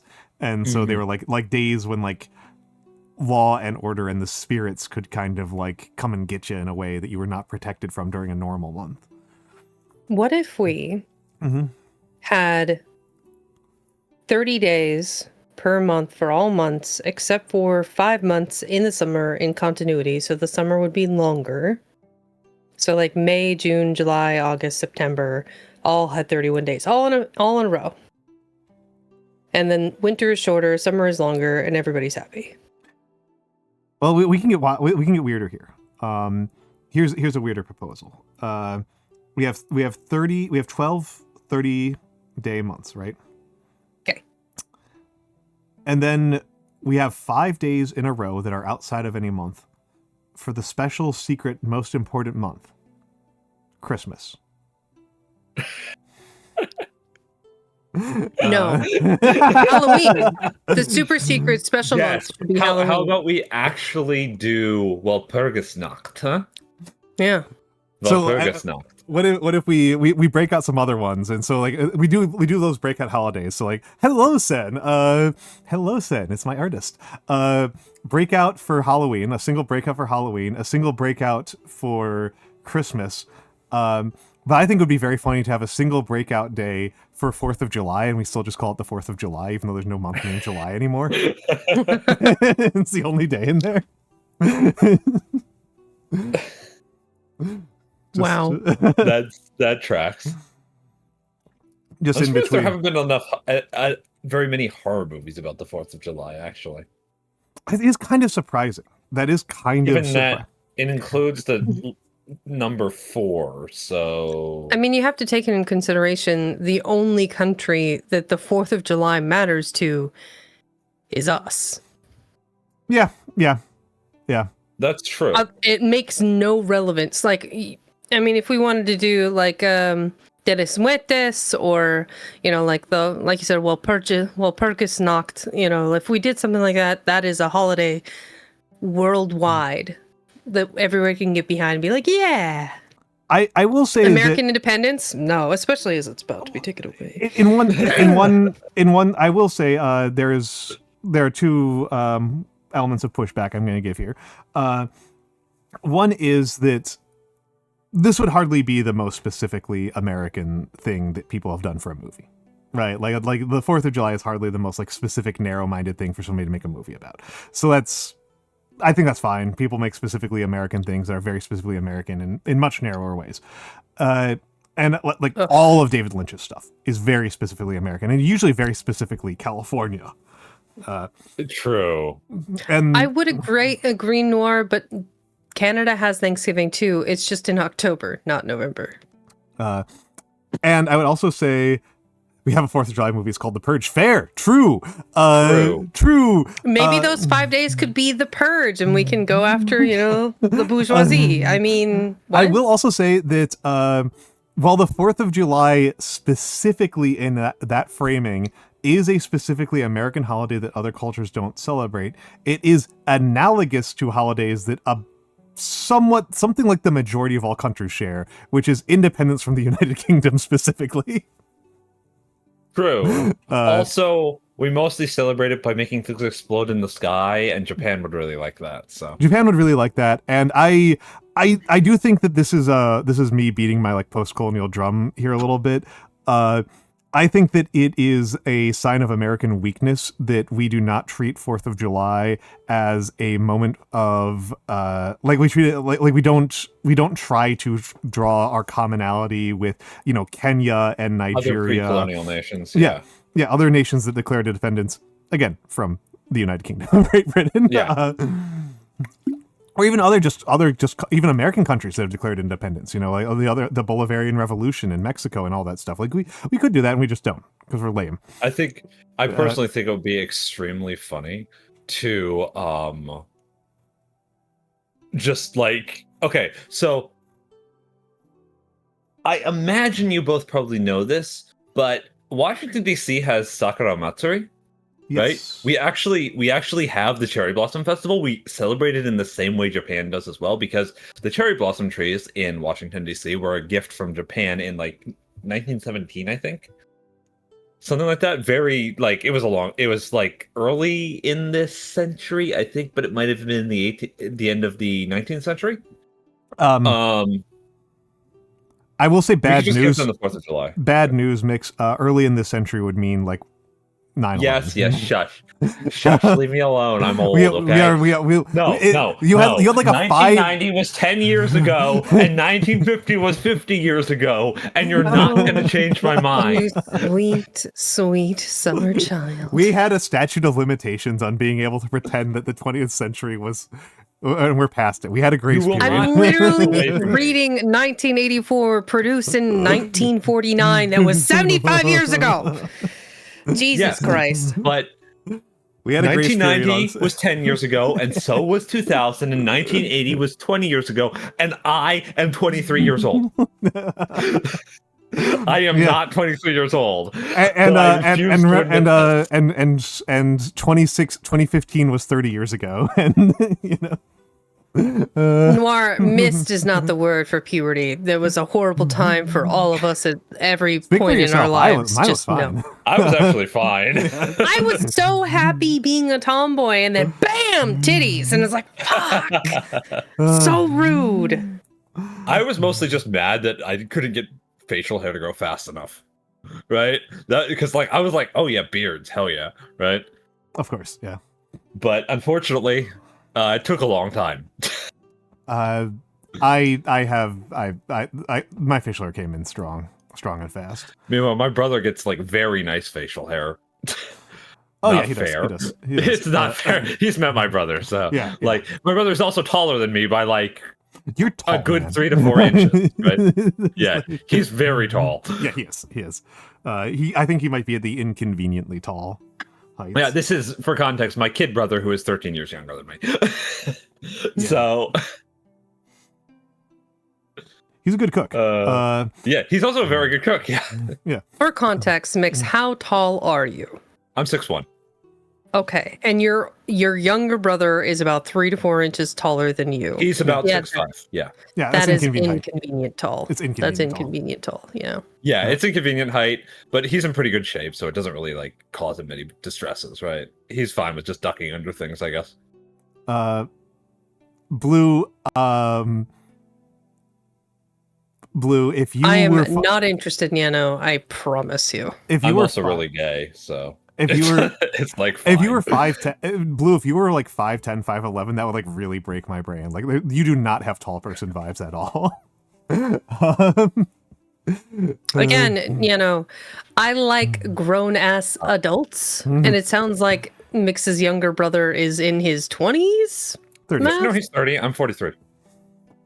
Oh wow, somebody that's actually older than me. Huh. Yeah. Novel. Yep.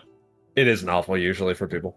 This is one of those things that's always kind of fun to me. Is the old that I am in the old. I am in the old.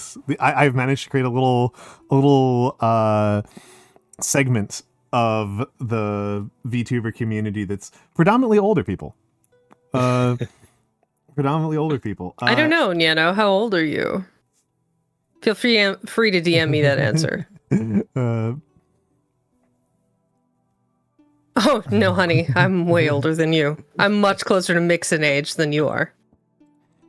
We have to give the shout out to Actually, Jazzle. all three of us are we're millennials. We're elder millennials, but we're millennials. That's being very kind to me. Being very kind to me. Jazzahol has been playing. People check out Jazzahol. Jazzahol is cool. Lich VT, thank you for the follow. Jazzahol has been playing Heretic, which is actually a game that I have a lot of affection for. Heretic is a very interesting. Also, Sen. Jazza is one of those people with a really interesting. Oh, you gotta model. follow. Yeah. Nice. I did. Yeah, thank you, Lich. Side note, Sen, you are 26 and upsetting. that talented. Respectfully, fuck you. It's pretty upsetting. It's how it works. Like Mhm. artists, especially like in this space, Wicked and talented artists. really young. Actually, right? My other model that I use, the artist for that one's like even younger. Disgusting. She just Respectfully. finished undergrad. The sock. Side note, as far as alternate VTubers go, I have to say the sock models are my favorite. They're pretty. They're good. just so cute. I'm a pretty big fan of the Skrunkles, but I don't think anybody here has one. So Thank you, Nyano. this is the particular. Aw. Yeah. Yeah. There. Saf was doing undergrad. Yeah, I love the sock. Like, Sen, here, have this. Since it's your child. Oh, thank you. 6 months. Vex. Too kind. Too kind. You feel like a child. Yes. I'm pretty sure you're father and mother, technically, right? Parental, I always forget glucose what the guardian. term- I don't know, something. I always forget the term. obviously, Al is a homunculus Mhm. that has been crafted in a beaker. Beaker, the beaker of Sen's fingertips. Yes. Well, so the I always forget which one's the artist and which one's the rigger. Which one's mother and father? Okay, mother is artist, Mhm. father is rigger. Why? I have no idea.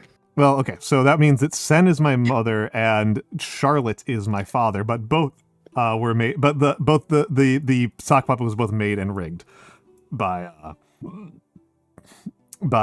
Saffron.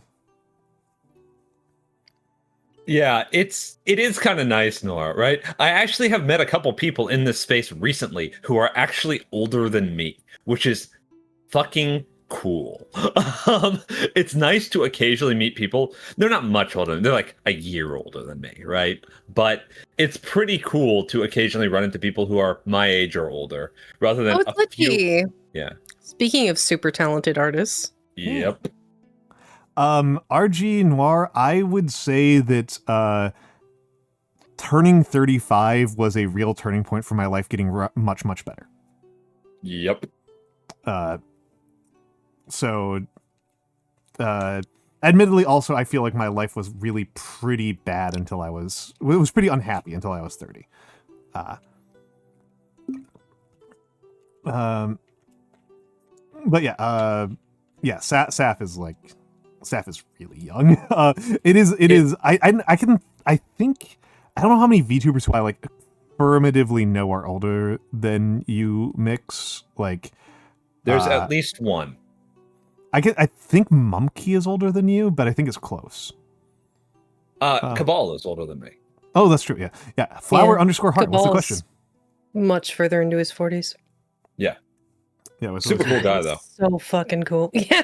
He is so cool. I'm like a big Cabal fan. I like him a lot. I like his style. I like his approach. I like his art like the art that he does outside of streaming. Right. I like his like source book work. I like his writing. I like his voice acting. He's just really cool. Big fan. You're asking your question right now. I'm sorry. I'm concentrating on what I'm writing. Nyano, what stopped you? Look, I'm going to say it here to all of chat and everyone in VC right now. You miss 100% of the shots you never take. I actually think it's most likely that Nyano was extremely distracted for most of... oh, wait, no, TwitchCon. Why didn't you say hi to him at TwitchCon?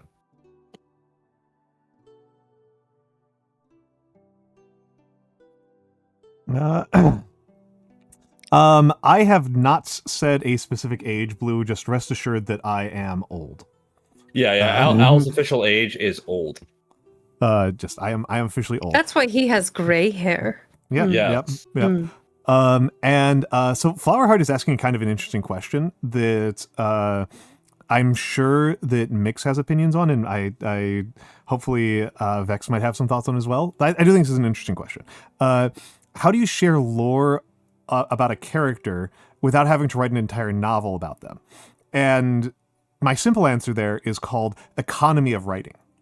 Would be my simple answer there. That you would be surprised by how much you can convey about a character by just like within a paragraph or even just a few phrases.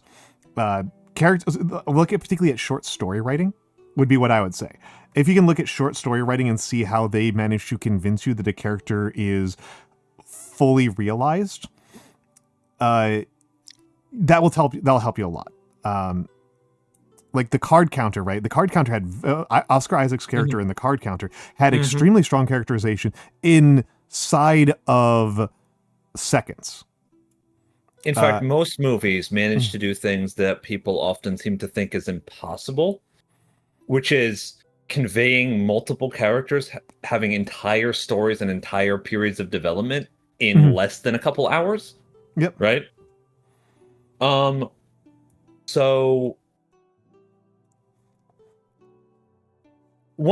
so the question here that I have to ask is what your goal is. So a different perspective, because you're both coming at this from an editorial written perspective.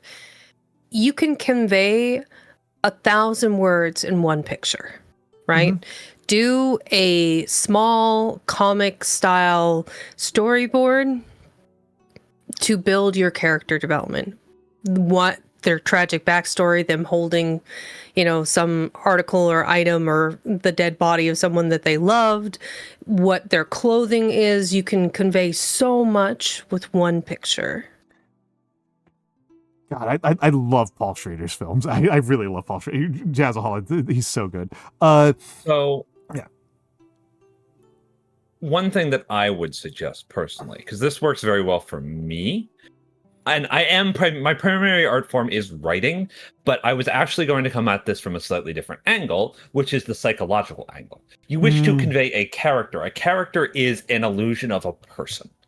And in order to know what a person is like, you have to know how they think. What do they care about? What do they think about? How would somebody describe the character, right? How would they describe the character's feelings or the kind of person they are? You can do that in about a paragraph or two. Write a short scene, perhaps, of a character talking to another character. Or, to give some love to my compatriots in the writing sphere, if you have money, but not the will to write, hire somebody to write your story. Yeah, I do think that asking about your objectives is really important, because maybe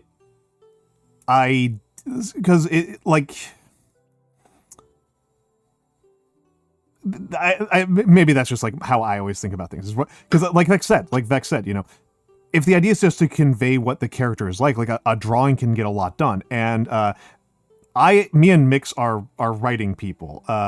Vex knows more about the visual arts than I do. The person who can really talk about this at length, and you should know who they are. If you don't, let me give them the shout out, is Squeegee. Squeegee is so good at this. Squeegee is so good at this. This is what their streams are about. I hope I got the right number of eyes. Yes. I think so. Yes, I did. This is Squeegee's whole thing. Squeegee is a character design professor. This is what they do. And their streams are critiquing character designs on how much they actually convey about the character. Like their most recent stream, which I think was today, I've kind of lost track of time. Yes, if I don't stream Squeegee was streaming earlier. Yeah, if I don't stream... Side note, circle back. Excellent design of an unconventional style VTuber. True! 10 out of 10. True! They were doing Date Everything designs. And you can learn a lot from EG. EG rocks. EG absolutely rocks, and they can tell you a lot about this. But yeah, do think about what your objectives are with the character. Like, are these characters that you just kind of want to like rotate in your head? Are these characters that you're planning on using in an RPG? Are these characters that you're planning on writing in a book? Are these characters that exist to have art commissioned of them for your own entertainment or to share on the internet, right? What's your goal? Oh, okay. How to tell characters timeline without writing a novel? I will say here's a big thing.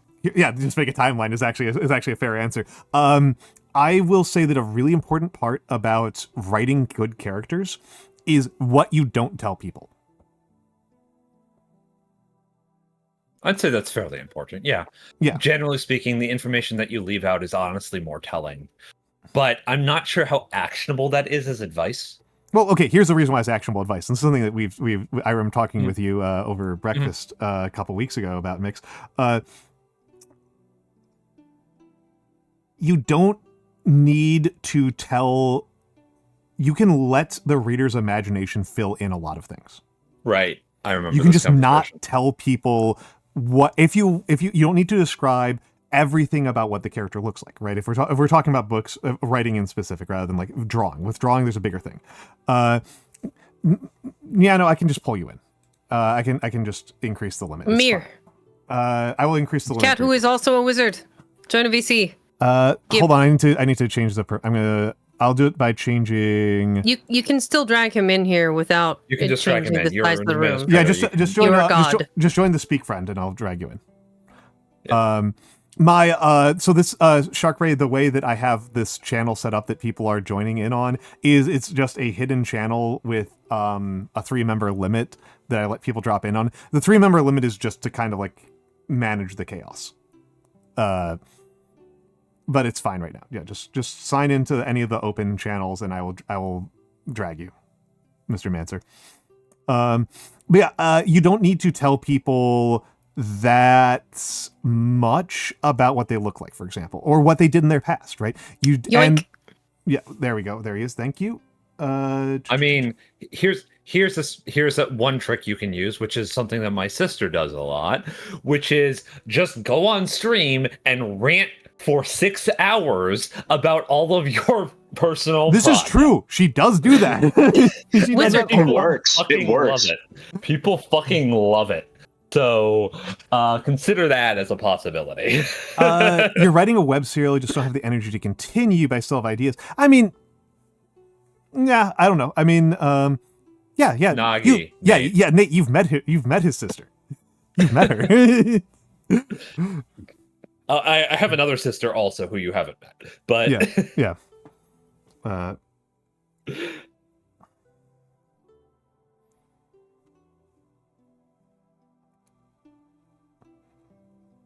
Yeah, I mean, like,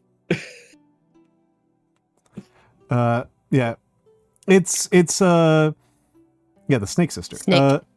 Yeah, I mean, Well, Flowerheart. It's not really about. It's no, it's fair. That's fair. Flowerheart. You could just. I don't know if the plan with what you're writing is that you want other people to see it, or you want people to think about the characters, or you want them to use those characters for something, or if you just want to have the ideas written somewhere that you can come back to them, right? If you ever get the energy to come back to your web serial. I would say that a very important thing for writers of long form fiction, which I am not a writer of long form fiction. I write nonfiction. But I also don't publish all of my notes. For almost everything that I publish, I have 5 to 10 pages of unpublished notes. What's the style of like taking notes where you have like the number and then a letter and then a smaller number and then like a little letter and then Roman numerals, et cetera, outline. Maybe that would be a good way that's to. a devil. It is a devil, but if they had like a concept and then just like here's a headline, here's the outline overview, who are the other key people in this thought bubble, and is there subplots within that, and then just kind of knock it down. Yeah, that's also like outlining, and this sort of structural stuff is also like a lot of work. Yeah. Like, yeah, it is putting less words to page than writing it out in its entirety. True. I will say that whenever I write things, I almost always write outlines first. Outlines are Okay. You're a freak.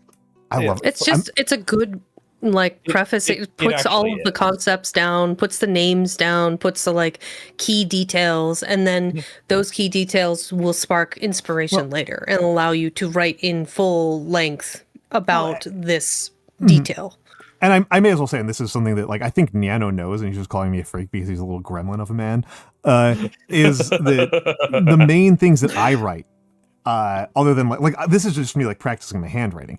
The main things that I write as like completed written works are like research reports. And so like I start by writing down like my research question and what my source base is, and then I connect what my source base is, and then once I develop an argument, I write an outline of what that argument looks like. And part of this is because I've got very bad ADHD and I need to be very organized or nothing happens.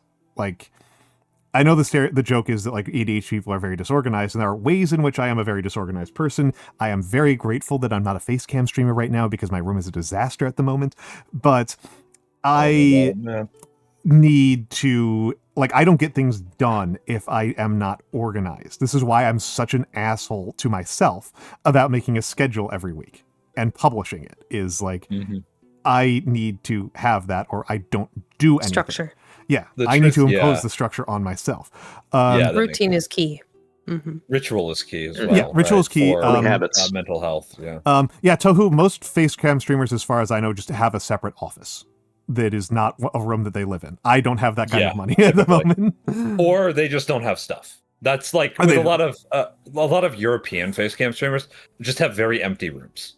They just have very clean, empty rooms with like a bed in it and then a cat that jumps on their desk and gets in the way of the stream 90% of the time. Right? A non-zero chance that if I were to do face cam streaming, I would get a green screen projector screen, just like 6 inches behind my back. That's what a friend of mine who used to do Twitch streaming. Very weak.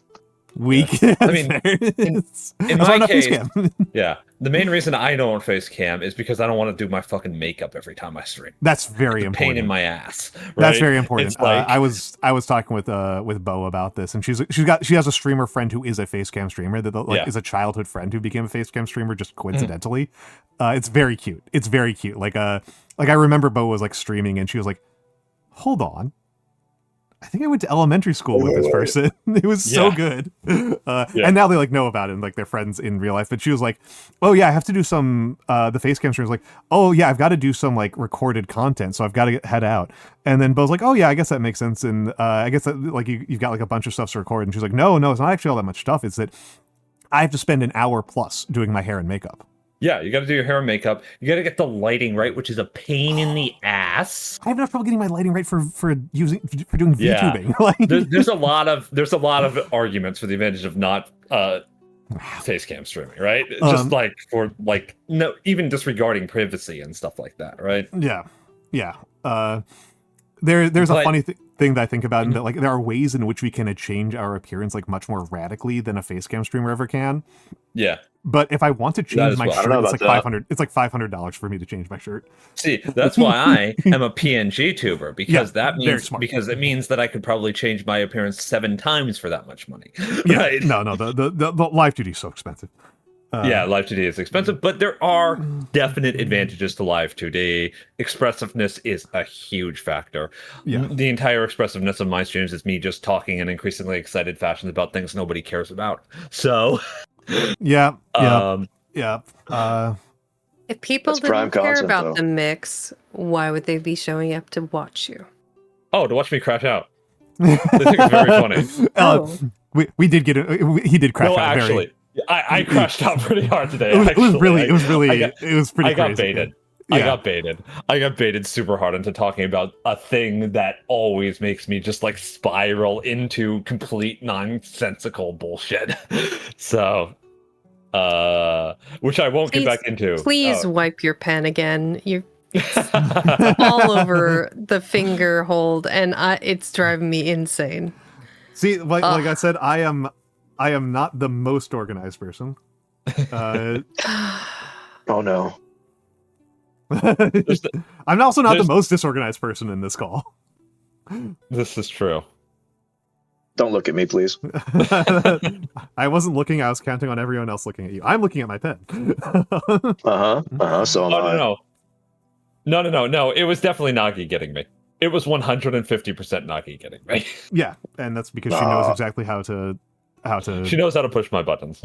What did she do to you? What? What did she do to you? She got me talking about my personal philosophy about how seeking pleasure is bad. Blue, You know I have gotten pretty inured to getting ink all over my fingers. In no small part because at least once in the last 2 weeks I have been filling a pen and it just got like, I think it actually is now all gone. No, there's still some left. There's still some left under this thumbnail. There's still some blue ink on this thumbnail. Do you get no credit? Yeah, Tohu, Nice. you were. I was not calling you out. Tohu was not helping. Tohu was not helping, but it was fine. Like, it was fine. As an aside, Mhm.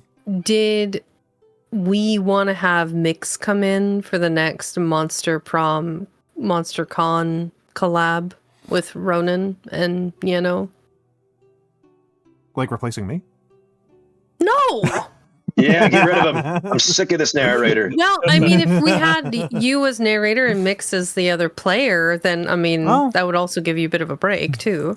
That's true. I could consider it. I appreciate the offer. The main thing is that this is actually really late for me normally, but I can't fucking sleep because no. Like, I ideally stream we started like 7 7 hours or 7 ago. p.m.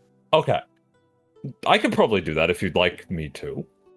We haven't even Much set earlier. we haven't set anything for the next. We've got 2 games left and we haven't talked at all about the next 2.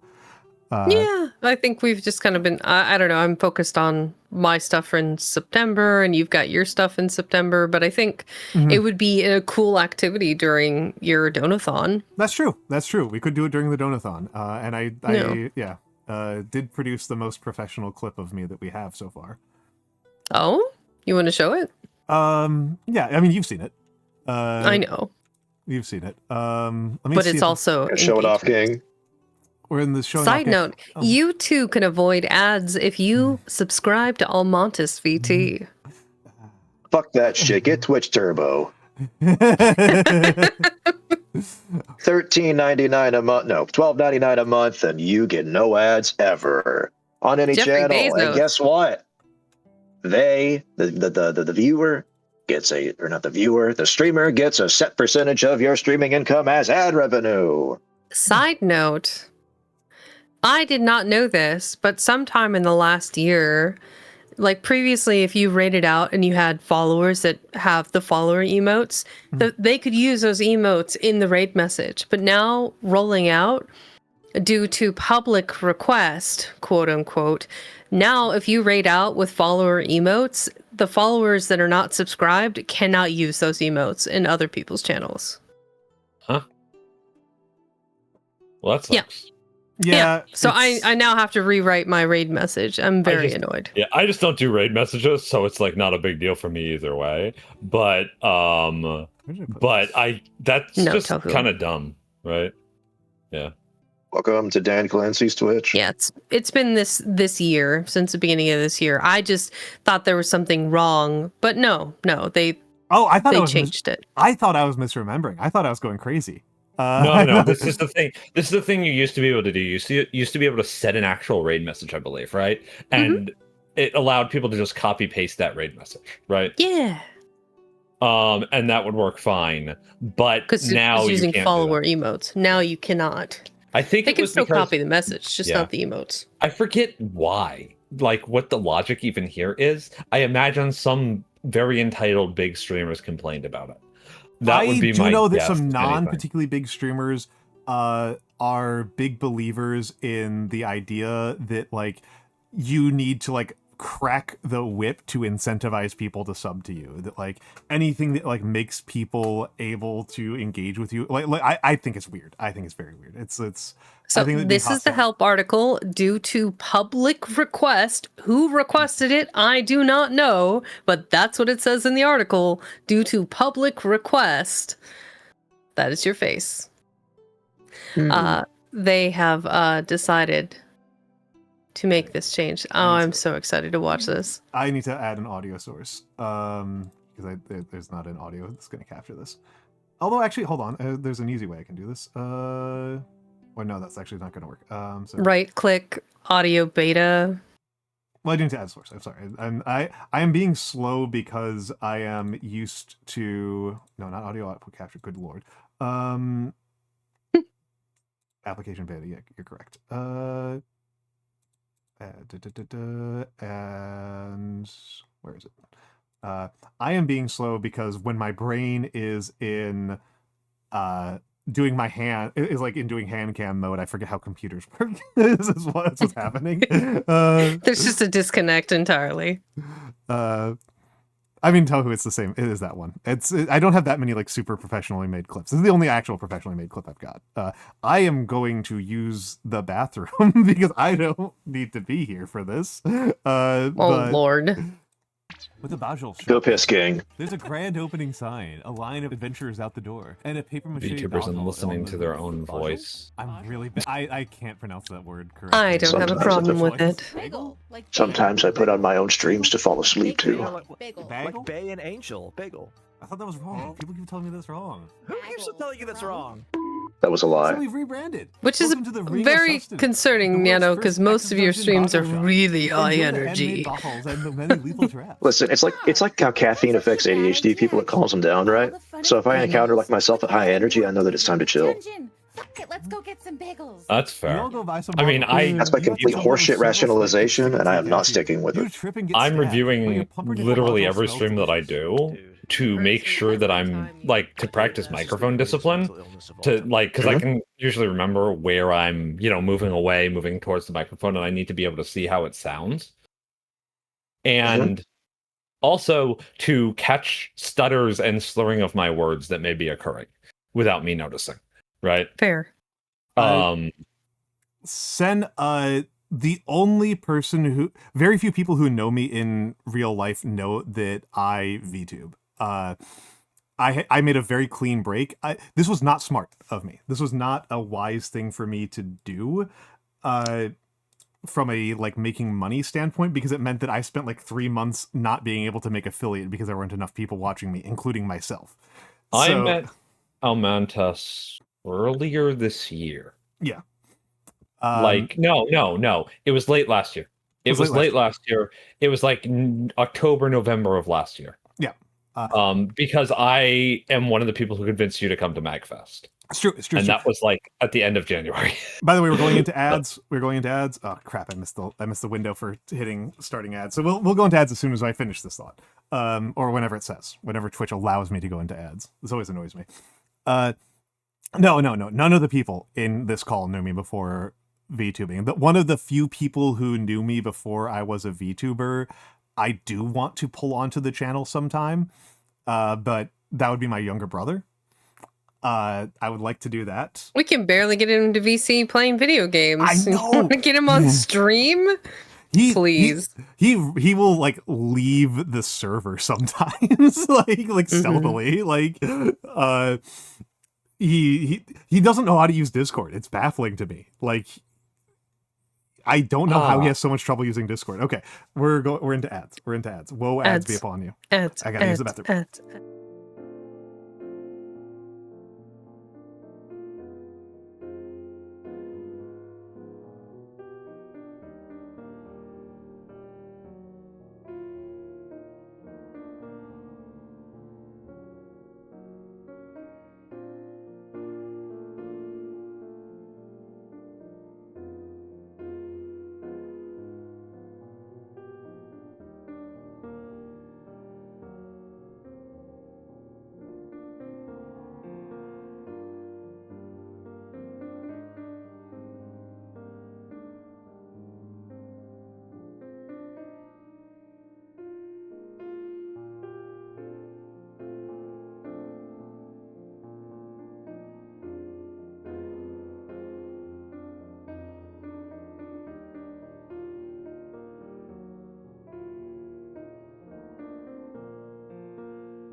I fucking message Al at 3 a.m. Doomer posting about politics. It's true. Doomer posting at me is actually a really good way to get to know me. Yeah, Quite a few people do it all the time. I am because I know a lot more about politics than I let on stream, and I have a lot more opinions. I do try to tamp it down a little bit, even though I think I am one of the more politically Charged VTubers. Most VTubers try to be very apolitical, and I'm relatively open. Try being the key Yeah, word. try. I am tamping down. I try not to go directly into anarchist area. I try to dial it back a little bit from that. I'm a card-carrying member of the American Communist Party, and I am not shy about saying this. Yeah, the Cop Party USA. Well, I mean, Die Tigress, the main reason why I don't tend to talk too much about it is because my other job is intensely political, and it actually gets really exhausting to just talk about it 24/7. That's that I get. That I totally get, right? I still have a lot of opinions. It's just, I like just to have a also get to talk utopic about vision art. for the universe, and I swear to God, I will kill anyone who stands in my way gets in my way. That's like, well, it's a good thing. He's It really took a trying really to long hype time. He goes for the ankles first. I was about to say, it's a good thing that you're a true. cat. It's a good thing that you're like 17 inches tall. Good God, I'm a huge cat. Yeah. Yep. Yep. The average house cat size is 9.5 inches at the shoulder, dog. Yeah, we talked about this. Yeah. We just talked about this. I guess Really? Yeah. I think Jesus. I said you were 30 inches tall and you yelled at me for it, so I walked it down to merely being a very large Yeah, like 30 cat. inches is the size of like a Shetland pony. Yeah, it was this You know what? week. He-Man was based for Battle Cat. Yeah. This is true. You heard the story about that one, Riding a right? fucking cat into battle. Peak. But did you hear the story about why it was Battle Cat? No. Oh, it's so good. Let me see if I can find the clip. While we talk a little bit about... We didn't get to watch your clip, by the way. You We just had did. a picture of your face. I played it on stream. I just didn't feed it to you You did guys. not hit play. No, it No. You did not hit did play. play. I You heard didn't it. hit play. Nobody else saw it. No, it was literally your face, not moving, no sound the whole time. So wherever you were playing it, it wasn't here. Well, it went, but everyone was talking over it. That's what is what happened. Chat's all. Jazza. That's Jazz's so... politics is that Jazz's politics rests on the fact that he thinks everybody should just have like bigger, floofier hair. Incredible. Right? The 80s. The Yes. 80s. The 80s. Yeah, the 80s. Yeah, the bring back the Reagan administration. have Definitely you Jazz seen- Hall's politics. Team Jazz's model. Yeah, Jazz's model Because blocks. it's awesome. It's extremely 80s. It rules. Yeah. But yeah, so I met Vex a year and Well, I've been 4 subscribed months to you ago. for 14 months. Yeah. So I don't think you subscribed to me yeah. immediately. You met me after my April blow up. So you met me in April or May of 24. That tracks. I got you in April. Mm-hmm. See, I so told you it, Nyanomancer. Oh, Aww. Nocturne. Welcome in, Raiders. Hello. What were you up to, Nocturnal Ash? Nocturnal Ash has made some very nice fan art of me, so always in my mind. Welcome to Almantas VT. Nocturnal Ash. What were you up to, Ash? Were you doing art? Invalid username. What were you up Ash to? has an E in it. It was the VT And a that I forgot. VT. It was the VT. Oh, I it's the forgot. V. Okay, of course. Le gasp. You were playing the mass effect, the effect that is masked. How was it? I only played Mass Effect 1, and then Yeah, was it ME1? I like ME1 a lot, actually.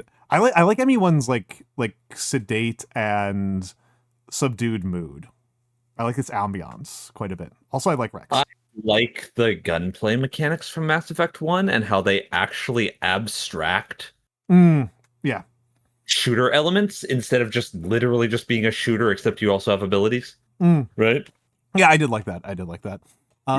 Okay, you're loving it. Excellent. For the Raiders. My name is Almantas. I'm a former professor of sociology, currently a VTuber. I forgot to add Nyano to the stream info. I am joined today by Nyanomancer. Maybe I should Always reorganize- forgotten. Always forgotten. Well, it's because you were late, Nyano. You should put him in front of me, but behind Vex. I was going to put it left-right order. I was going to put left-right order, not the most confusing order I can possibly come up with. I'm still not entirely sure why you have yourself linked there. It's like, but It's a it's your thing people channel. do. It's an SEO thing. It's Yeah. yeah. It's a nonsense magical concept. It's a cargo culting getting algorithmic bonuses. I Yeah, don't think it does anything. it's algorithm magic. It I don't might think do it does. something, but it doesn't help categorically, right? You're correct. There's no spin snake in here. Yeah, Spinsnick is not here for some reason. This is wizard shit. Explain it to me, Nyano. Well, you see, Spinsnick is actually beyond the domain of wizardry. We're not entirely sure what the hell he is, but we know that he's out there and he's coming. Gotcha. Back I to think- you, Almantas. I think spin snake's charming. But yes, I'm an old man. I do old things. I mostly do hand cams of various forms of art, calligraphy being my main one. Because I am trying to let my rest hand, which is a little bit swollen and sore, get some more rest. I've been doing left hand practice. So as you can see at the top here, regular script, mirror script, right hand, left hand. My right hand is much, much better than my left hand. I am joined, as you might have guessed, by several guests. And those guests are, as you can see, MikksUAV. Hello. No, you were just doing a fantastic job at ventriloquism, man. And Nyanomancer. I don't have to say anything. You're just going to say it for me. True. And on the right, she went up to go use the restroom, is VexxingCat. And she'll have more to say. True. She'll have more to say later. I will say, Shark Ray, I would say genuine debates are not usually the purpose.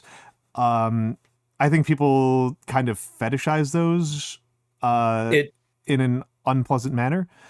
I will say that my thing about talking about politics is that I think it's very hard to not talk about politics because a lot of things are political even if you don't want them to be.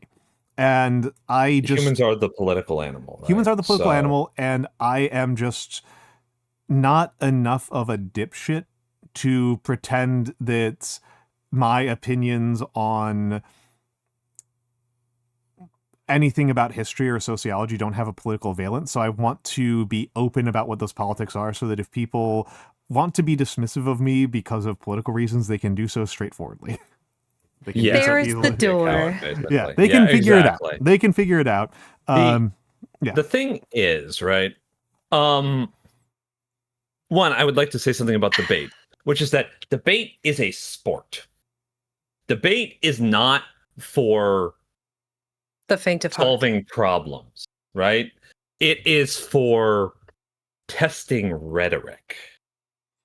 It is for perhaps solidifying logic and training rhetoric.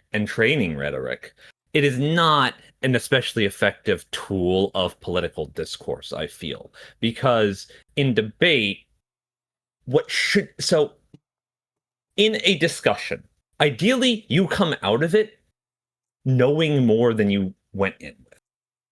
That's kind of the goal. And in a lot of ways, debate can accomplish this goal, but it relies on an immense amount of good faith engagement from each party, where they are willing to set aside their need to be right and to look good and to have their position look good in order to strengthen their position. Right? So you're applying like epistemology to it. Just some like you're extent, yeah. learning the nature Yeah. of thing or learning more about the subject matter by hearing the opposite perspective or knowledge that the other person was able to glean in the process of researching the topic at hand. Because the ideal debate, in my opinion, is the one where both parties have very good points. Yes. And it becomes a matter of testing how well those points can actually hold water when you have to sell them to somebody who doesn't already believe it, right? Mm-hmm. That's what I think is useful about debate and useful about open discourse. aside from the educational value of having information and conversation be out in the open. I think a lot of the times when people talk about not wanting to talk about politics, what they actually mean to say is that they do not want to talk about current events. That's, And I think, true. I find that somewhat more sympathetic, because when a person doesn't want to talk about current events, it's usually because they are very immersed in them in their otherwise everyday life, and they are looking for something of a release and an escape from having to constantly be confronted with things that may be very upsetting and very serious. They're trying to relax a little bit, and not everybody can relax while thinking about, I don't know, international wars. Yeah. Right. Yeah, which is understandable. I've been very stressed recently. I've had to tune out of the news a little bit. You do. I do recommend that. Do not go to law school. Please do not go to law school, folks. It's a very, very of the types of schooling you can go into. Law school is one of the more foolish ones. Yeah. The advantage of going and getting a JD in law is that it means that you already had a bachelor's in something else. This is true. But what I lawyers are having a rough one these days. So you're getting a least credible lie I've ever heard.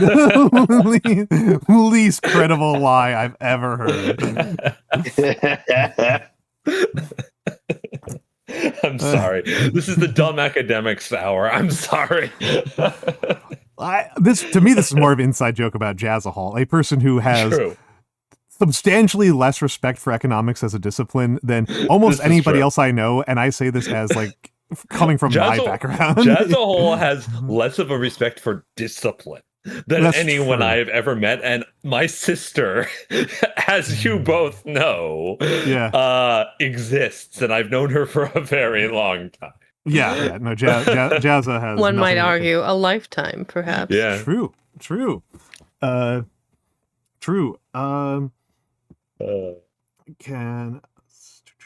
Let's see. If not yours, at the very least hers. For the most part. So for context, Nagi is not literally my sister, but she might as well be. I've known her for like 15 years, right? Very long time. Long before. Nagi's the cute snake VTuber. Yes, correct. Snake. Yes. She's the reason I'm here. I would not be here if it was not for her. She came to me one day and said, "Hey, I have a stupid thing that I'm going to do. It's really stupid. You'll hate it." And she told me about the whole VTuber thing. I was like, "This is not stupid at all. I think you'd be very good at this." Right? Because she's constantly hyping herself up for the moment where I tell her she's stupid and what she wants to do is wrong and bad. And I never actually do this, and it's very disappointing as an experience for her, I imagine. I mean, sometimes you do tell her that what she wants is stupid and bad, but it's not very frequent. That's true, but it's never about anything she actually wants. It's just some stupid shit she's saying to arbitrary piss BS. me off. Yeah, it's something she's doing specifically to poke at me because she knows I think it's stupid and bad. Like wearing socks with sandals. Yeah, it's wrong, but it doesn't hurt anyone. Hey, listen, if it's good enough for Jesus, it's good enough for me. So true. Miyamoto Musashi. Also, it was good enough for Miyamoto Musashi. Okay, is he Jesus? Yeah. He's sort of wrong. I'm pretty sure he could wrong. run He's a water. busty woman. Shut up. Get the fade out of here. Yeah. All around me are familiar faces. Worn out faces. Japanese Jesus. You guys are really like harsh on the vibes of my spirit thongs right now. It's fucking me up. Yeah. Your spirit thongs? Yeah, my spirit You have Jesus thongs, sandals? Listen, the underwear was different back then, okay? Oh, that kind of thong. I thought we're talking about the chanclas, The okay, sandals. whatever Australians call anything is not real. It doesn't matter what it is. Yeah, it's not real because they have to write everything upside down, right? Well, that and I could just snap my fingers and their ground harness will explode and they'll just fly into the sun. That's also true. Them's fighting words, mate. What they don't know is I developed those in the announced in 1700s chat. purely to annoy them. I'm pretty sure everything I say qualifies at some level as fighting words. I think at every level, in some way or another, everything leads back to JoJo. This is Joe. Brutal. Everything leads back to the law of the jungle, baby. I could Eat shit, not asshole! I Fall could off not your get horse! I could not get into JoJo. Arjun, Noir, did you I cannot watch- make a JoJo reference. I can't do it. Yeah. I can't do it. Ow. Mhm. Serious Jesus question. You read the Joestar. manga, right? You tried to read the manga? No, I that's actually the rare time where I went straight to the anime. And I watched the first 3 episodes and I can't do this, man. You fucking fool. You probably could stand to just read an overview of the first arc and try the second one instead. It goes places much faster than the first one does. The first one is very much Bram Stoker's Fist of the North Star, okay? That's the best description I have for it. Even looking back on the artwork, it is actually no. I kind of get like Disney vibes from early Araki. It's not Disney. It's Go Nagai. See, and the influence that I always I'm embarrassed see in that I JoJo should know art that guy, and I is- don't. Mazinger Z, Devilman. What is a boating ball? What? Ditigris. You mean boating balls? What's a boating ball? That's a great question. It just went over my head. Oh, that's a friend of the Balding. office. You mean Balding, I believe, right? like- Balding ball. It's a type of Chinese therapy ball. It's the Chinese exercise balls, the ones you roll in your hands. Balding. Oh, okay. Oh, today I learned. All good. I didn't have a frame of reference. So you're talking about like the hand therapy. They're usually pretty heavy, and then they usually have bells in them, and you move them around. And You move them around, and it both is a stimming tool and a good form of dexterity exercise. Yeah. Oh shit, I could use that actually. Yeah, I was about to say. A squirrel, really? Where? How did you do that, Noir? What? hold on a second.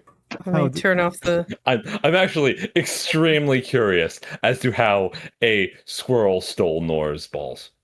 I'm actually extremely curious as to this story. What I'm my gonna God, I do spelled is real wrong drop the twice. sensitivity. a Everybody little remember to sit bit. up straight in your chair. Okay, we're going over to. The bounding Dude. balls. I got them right here. Do 10 chin tucks right now. Just do it. No. Okay, fuck you. Actually, forward the head, real fucker. difficulty with the bounding balls is when you have to keep them separated and not clink them together. Yes, Oh indeed. man, that is so much harder on the hands. It's extremely hard. I did for years. I lost them somewhere. I used to have a nice pair of these things. We're talking about balls, by the way. But You said a nice pair of balls. yeah, I lost them somewhere. I don't know where they are. But so I have peripheral neuropathy. So I have a lot of things that I do to try and keep my hands from completely degenerating into a unusable state, and those were one of them. And you're absolutely right. The keeping them separate is really difficult.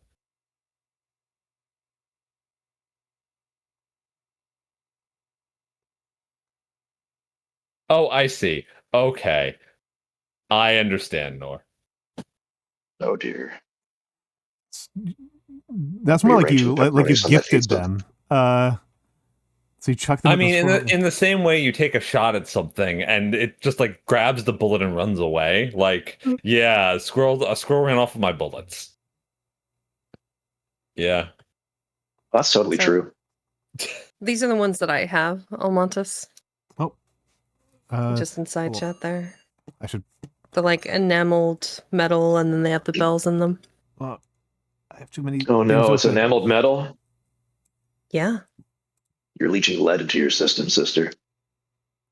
These have literally the box is covered in dust. The last time I touched these is quite some time ago. Dusty balls, can't believe it. Well, I don't need balls for me. Dusty people. I like the patterns on these. That's nice. that's the ones that she's talking about. I should have asked if Yeah. you were okay with me sharing the picture, but yeah. No, whatever. It's fine. Nothing personal is, shown. Just, Okay. just the What do you balls. mean it's nothing personal? It's your balls. Yeah, my shiny blue balls. Thank you. I was trying not to corpse. Fuck you. Jazzle. Ah, blue. Thank you.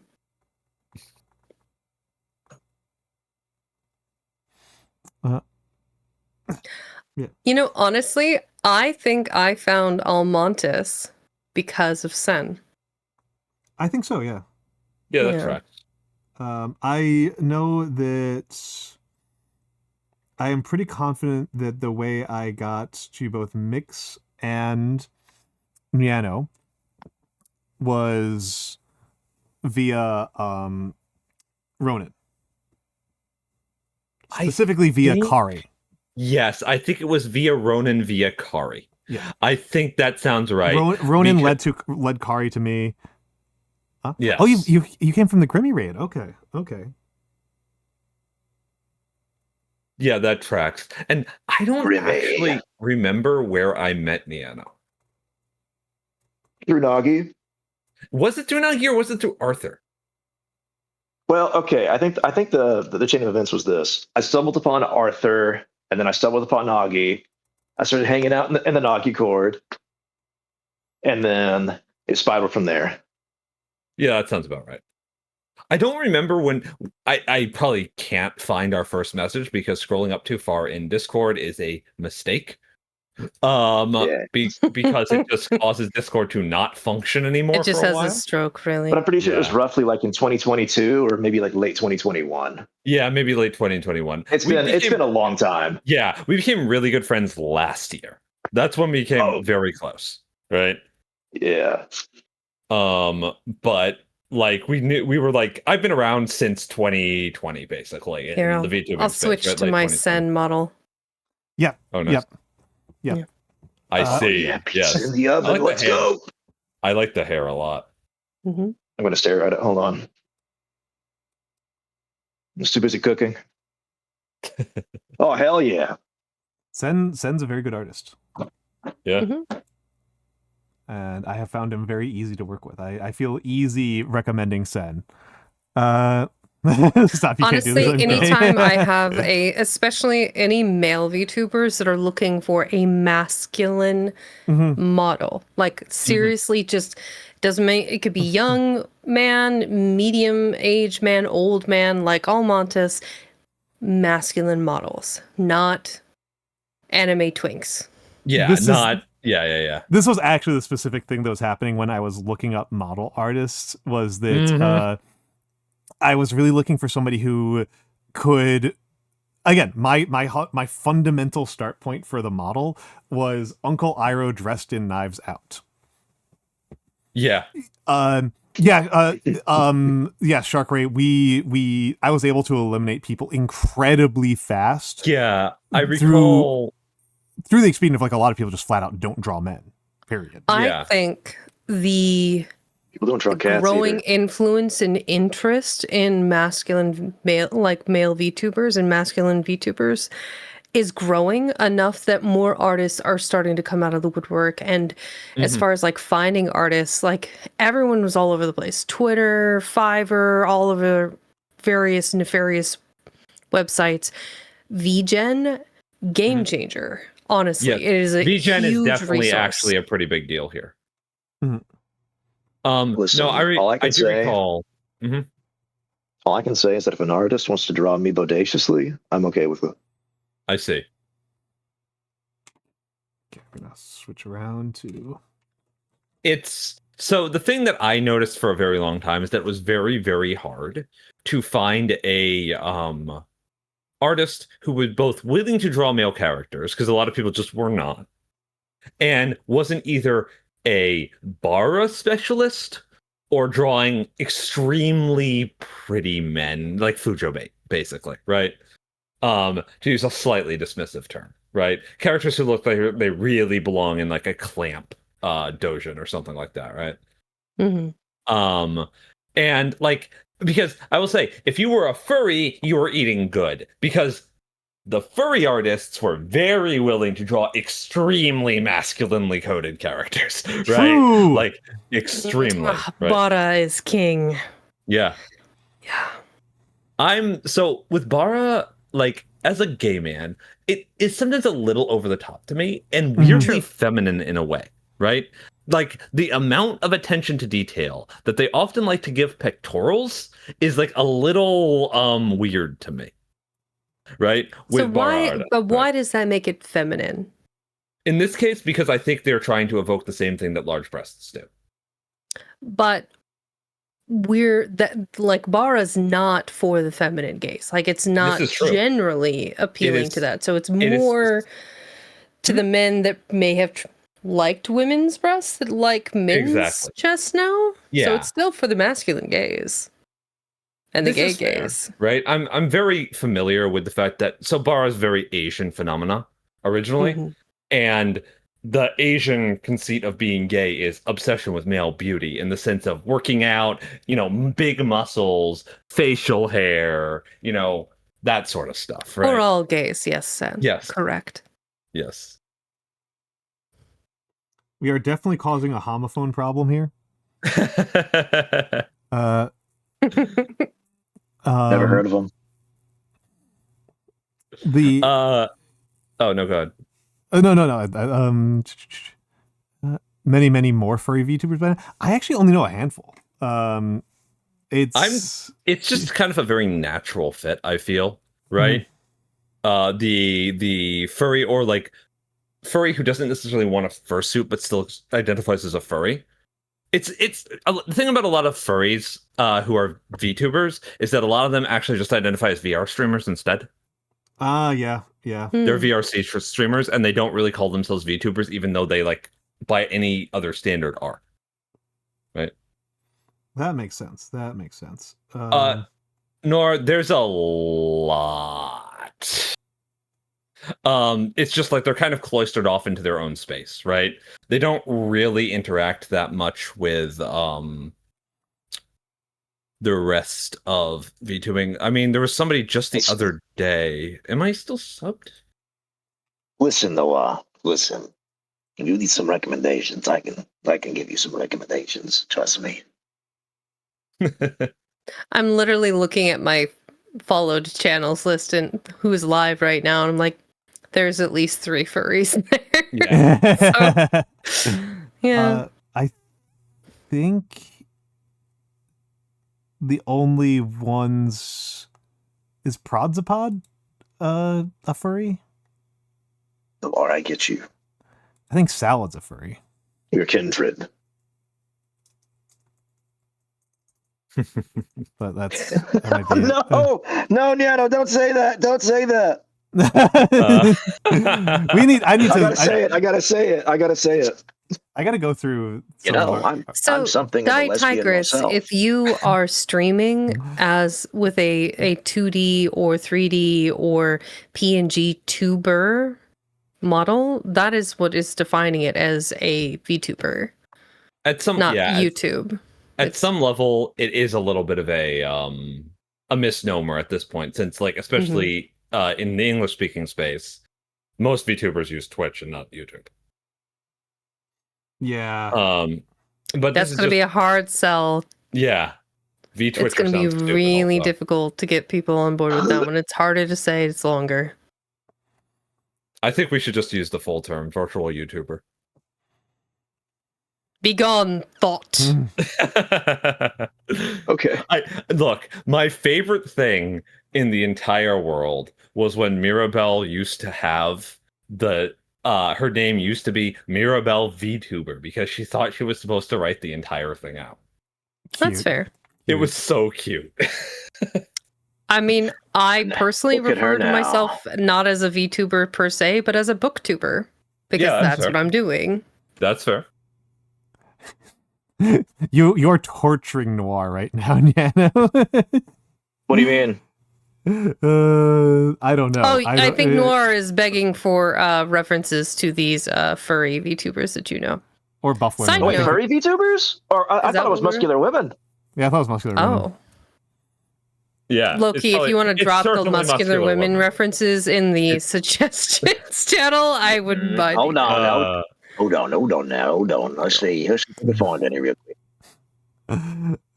So the only one that comes to mind readily, well, so if you're familiar with Vil, which is VTubers I love, he's a tiny little crab guy. His keeper is Liv, who is a very muscular woman, and yum. Anyway, beautiful. Duh, crab, correct. Let me make sure I get her name spelled correctly. But one who I like quite a bit. Let me get her channel. I'll just link to her Twitch. I do not like know her at all. Why the hell is she not on Twitch? But Yina Young. Did you mean to be streaming your stream to us? I did mean to. Yeah, because it seemed to be confusing you guys earlier when I didn't do that. So I brought it. So I added that. Let me see. Is she even not? Yeah. This is Yina's cool. Yina's cool. All right. Have a good night, Tohu. Have a good night. Like hyena. Sleep well. Which means I know 2 hyena VTubers. The other one being good. The other one being Rennie's. For me, it's Silent Smiles. It's also from Alaska. Quite a few tubers. Oh no, she's hot. And non-binary. Yeah. Fucked up. Also, I think that they still leave the pictures around somewhere. I don't think that these are considered like secret. Good night, Tohu. Yina, Yina used to post pictures of themselves from workout. Yina is actually like ripped. Like they are. Tohu, may your dreams be sweet and your night be well rested. Yes. Have a good night. It's time to start barking like a dog. Yes, Tohu. There's probably a reason they chose a hyena if they are queer, yes. Yep. There's probably a very clear reason, if you know anything about hyenas, that they made that's why Yina. That is why Yina did. I don't think that. I don't know if that's why Rennie's did. Can the cat bark? Yeah, I guess so. Woof woof. Listen. My first cat would bark actually. Sometimes it's less of a bark and more of like a mark. He's like she was saying mark, but it was close enough. She has to be brain damage. Yeah, Sen doesn't. No. Maybe somebody else can explain it better, more correctly than I can. Okay, I would just barking. Suggest, no, the hyenas. Oh, you mean the fact that lady hyenas have bigger penises than the males do? Yes, that is what I mean. That has made them something of a queer icon in a way. Yeah. Right. Yeah. Yeah. Yeah. It's a matriarchal society, right? So the females are lead. So every female is before every male, like in the line of succession. And then the lowest pups, females are still ahead of every other male, and then the male pups.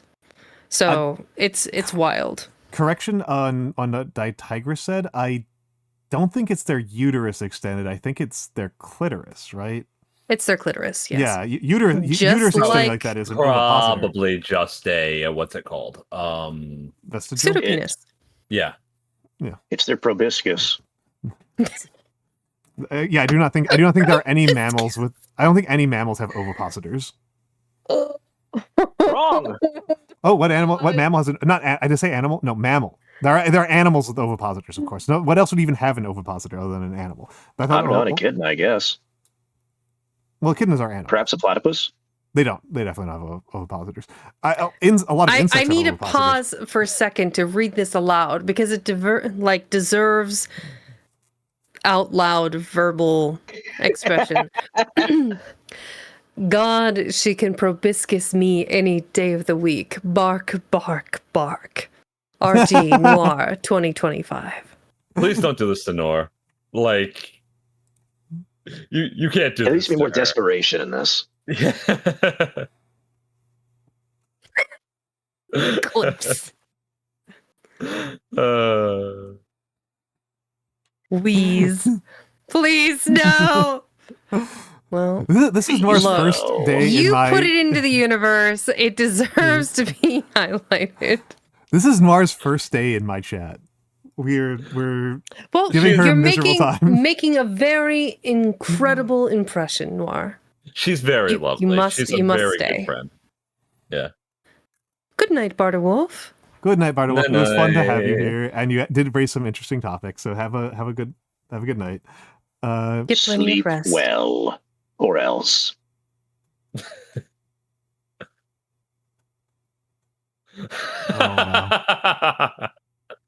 That is a very Nor sort of response, actually. I'm sorry. I promise I can be worse. Phenomenal.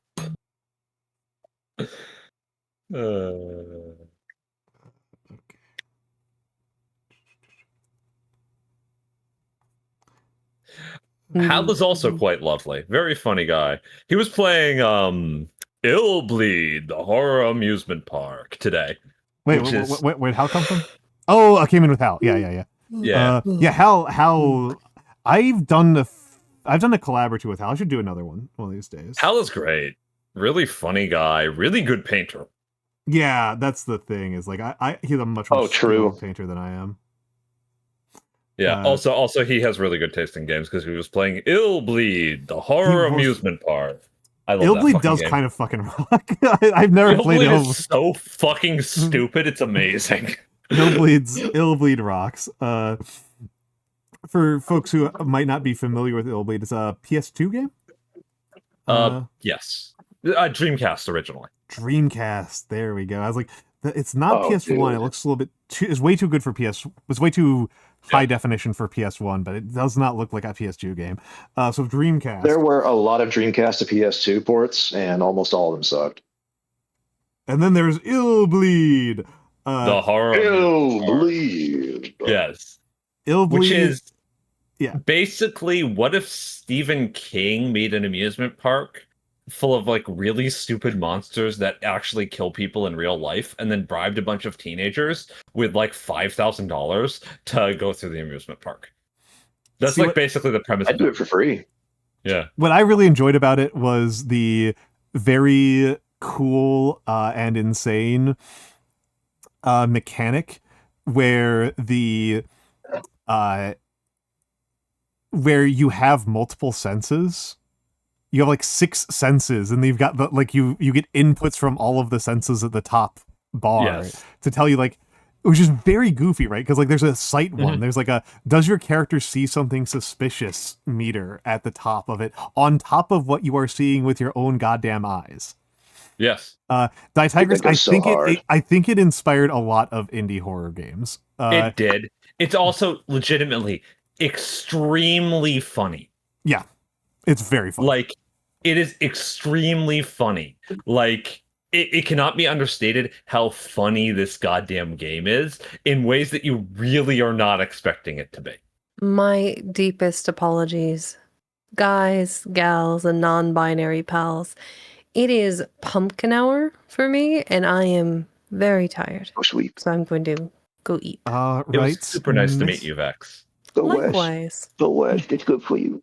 Miss VexxingCat, please have a lovely night. I'm going to give a shout out for the folks here so that they can find you.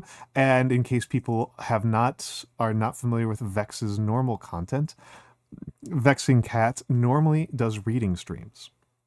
So if you this woman can read. She can read. It's true. It They turns out that somebody. Lovely. Oh, somebody just here is wait. literate. I'm sure it'll be outlawed soon. I'll need new content. It's fine. True. Yeah. True. And she has been reading 1984 lately, and before that it was The Count of Monte Cristo. I love that book so good. much. It's so good. I fucking hate the ending. It's terrible. I would say it's abrupt. It's very abrupt, he literally leaves the love of his life, who waited for him for years, in the hovel his dad died in, to run away with a 17-year-old girl. I'm pissed. It's very French. Yeah, very French. Anyway, I gotta go to bed. Good night, everyone. Good night, Vex. Good night. Hello. Read Ubik. Yeah, read Ubik. She tries to read things that are out of copyright. on her stream. She tries to like not run afoul of that. Other reading streamers do not give a shit. But I mean, there's a lot of good stuff that's out of copyright. Wuthering Heights is, right? I love Wuthering Heights. Wuthering Heights is God, I wish I could read agree. it. Yeah, you couldn't read Wuthering Heights, right? It pissed you off, if I recall. I don't remember why I disliked it. So I think it was. I don't really know why. So fucking much. That's part of it, yeah. Yeah, he's awful. That's why Jesus I like. Christ, you fucking. As you may have guessed, that's why I like Wuthering Heights. Yeah. But actually, you know what? No, I'm actually very willing to forgive like characters behaving in monstrous and like abusive and shitty ways in books and shit like that, right? Mm-hmm. I'm not like one of those fellows who are like, oh, you know, depiction equals endorsement. I think that's stupid. But there's just something, I think it's just a combination of just the style of prose and the way the story is delivered that just really pissed me off. Because I've noticed that I'm like increasingly more and more sensitive to how stories are delivered. And how they're framed. To me, what's really interesting to me, Nyano, is that you actually have very different taste in this than I do, even if we agree on a lot of things that make a story good, right? You have very different taste in prose than I do. Like, we agree on some things, but in a lot of ways, you prefer prose that is a little bit more focused and direct than I do. I like very meandering narrators. That's the thing that I'm a big fan of. And I think those tend to actually irritate you a little bit. I think they irritate. I don't know. I read Dune. Yeah, but Dune isn't meandering. It's just incompetent. Oh, no, that's just mean. It's not at the very least, Frank Herbert is not his son. Yeah, okay, fine, sure. But Frank Herbert can't write. Okay, he's a shitty writer. He can't write. He's dead. Writer. Yes. He couldn't write then either, right? His plot is wonderful. The world he created is wonderful. The themes of the novel are quite good as well. And they are well delivered. But the structure and prose of the work and its narrative, like, fiber is trash. The man can't even go 3 pages without randomly changing tense in the middle of a page. Yeah. Well, I can also fault him for one thing. He is probably, I think, the reason why epigraphs caught on. Oh, yeah. Yes. And I have just grown to really dislike those. Sanderson really overuses them. Oh, yeah.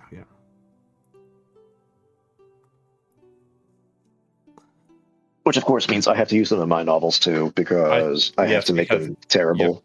You have to ape Brandon Sanderson as much as you can. No. Nyano has been laden with a curse that prevents him from straying too far from Sanderson. With Sanderson's more recent works, aside from his most recent work, which was what was it?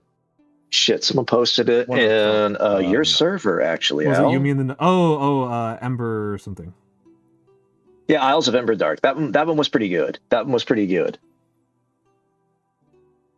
I'll be honest. I think the only thing Sanderson wrote that I really like is the first Mistborn novel. Oh, you might like The Emperor's Soul. I might. I haven't read it yet, so I wouldn't know for certain. I will read it eventually, I'm sure. It's like my reading list is like actually kind of full right now. Like I have like 9 things that I'm going through. Oh yeah, no, I've got too many things. I'm actually like expanding my reading list, unfortunately, because I actually did find my old copy of Hitchhiker's Guide. So you decided to read it again? Well, I haven't touched it because I'm like afraid that I'll read all four of the books that I own. I think I don't own the fourth So long one. and thanks for all the fish. I might own that one. I don't think I own the fourth one, weirdly. Which I think is like random or something like that. But it's the Shush, Nor, you're very good at talking about this. But I think that book may have influenced like my sense of humor and a lot of my writing style more than possibly anything else. And so I'm afraid of it like not being as good as I remember it. So it's like no. Even though I dislike a lot of the book, it's good. It's very good. It's very good. It's very funny. I think I'm trying to think what would have influenced my writing style the most. What really pisses me off is that whenever I wrote more actively than I do now, Mhm. I would often write in this kind of like, is sardonic the right word? Probably. I've seen your writing, so yes, I think so.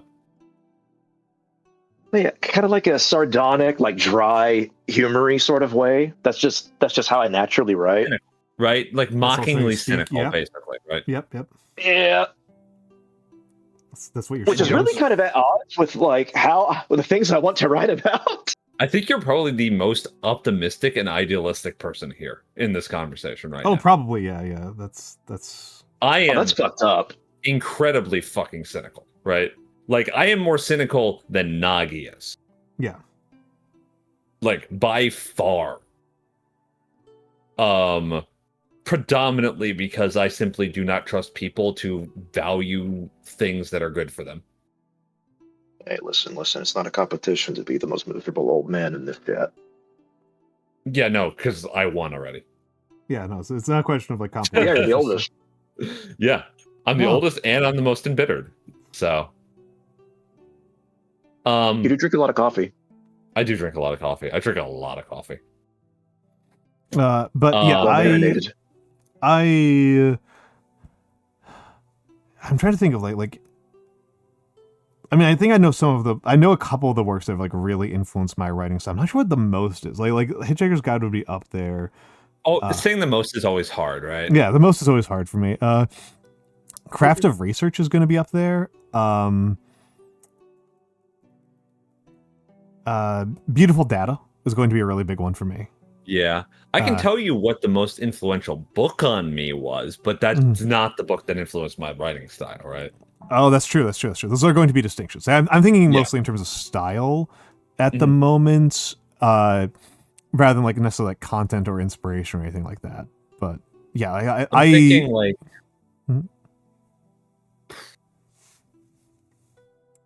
I know what I try to do, which is write like Kafka. Dangerous. But I don't succeed. I don't think that's a natural fit for my writing style. You haven't seen a lot of my writing, and I don't really have any of it on hand that isn't like technical style writing, right? Yeah. But I have you know what probably influenced me more than anything else? I'm not even gonna lie. Flavor text on Magic the Gathering cards. Understandable. That's a lot of what I value in like fiction writing. This short, evocative piece of like moment in time, right? Because a lot of what I studied when I was actually studying writing was not literature, it was poetry. So I think a lot about like the passage and the stanza, right? Yeah. And that's one of the big things that is, the cadence of the words, right? And that's something that influenced me a lot, I'm pretty sure, in how I actually write. I'd say Le Guin influenced me quite a bit. That's understandable. I can, I need to read all those books. I bought a digital collection of every single last one of her works on Humble Bundle. Read it. She's really good. She's really good. Mint's next book club. I'll do it after I read Don Quixote and finish Heart of Jade. Don Quixote is so good. How are you liking Heart of Jade? I know it's a little difficult to read at times, right? But I'm going to be honest. I got to the European section and instantly grew disinterested. Yeah, that's the worst part of the book. Yeah, that's the worst part of the book by far. So for those of you who aren't familiar with Heart of Jade or Heart of Greenstone. Yes, I'm one of the ones who's not. Yeah, I don't know. Heart of Greenstone is a historical fantasy novel by a very famous Mexican author. And it's one of the most influential works of Spanish language fiction. It's very hard to find a copy of this book in English. Or it used to be. I think it's been translated digitally since then. So, like, it's just available now. It's not? No, really? Okay. No, it has not. Okay. So, for his In fact, the copy you gave me is, even in its kind of rough condition, is between like $50 and $70. Yes. For his, and it's hard to find. For his birthday, I gave Nyano a copy of this book that I bought for myself a few years back because I was because I wanted to read it, right? I think it's like a second edition English translation or something like that. But it's a very interesting, very important book too. It's like one of the great works of Mexican literature, right? And I always like wish I spoke enough Spanish to read it in Spanish, because I would imagine a lot of what makes it so good is actually like the way it's written in Spanish and not the way it's translated into English, right? Huh. Yeah, probably. Yes, Nora. You're gonna You get may the have same a vibes from Don Quixote. Don Quixote is one of those stories. So a lot of things about Don Quixote, right, is I don't think Don Quixote is popular for how it's written or the craft of the word. I think Don Quixote is famed for how strong its characters and themes are, and how strong of a portrayal of a certain kind of man it is, right? Yeah. But I will say that the translation that I'm reading right now is deeply funny. Yes. Deeply funny. The book has me like chortling like at least once or twice every chapter. Yes. The fucking book burning scene, for example. Yeah. Oh my god. Yeah. Don Quixote is one of my favorite works of literature. It's a hard one to overlook. Right. Yeah. It's Don Quixote, it's Don the Count of Quixote. Monte Cristo, for the most part. Like, I actually agree entirely with Vex that the ending kind of just sucks. Oh yeah, in the no, Count of Monte Cristo, which is why most adaptations just ignore that, right? Yeah, what? the ad is that bad. The ending is like I said it was abrupt. This is me. Oh, the ending of what? Oh, The Count of Monte Cristo. Oh, I've not read that one either. You should, or watch one of the adaptations. I will be completely honest. I will be completely honest. The anime adaptation of the Count of Monte Cristo is really fucking good. I know. I've watched a good chunk of it.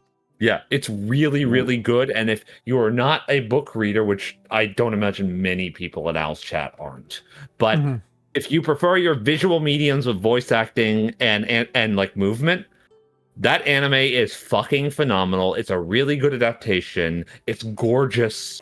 It's really well directed. It's really well paced. And it has great music. I would strongly suggest it. Yeah. In case people and it has a fantastic visual style, and the people who made fun of it at the time were fucking stupid. Yeah. I will say RG Noir, as a person with very severe ADHD, something that helps me finish books if I'm not doing them for research, is I have a book reader app on my phone that causes it to take up the entire fucking page. And I just go to a different room and read there than at my computer.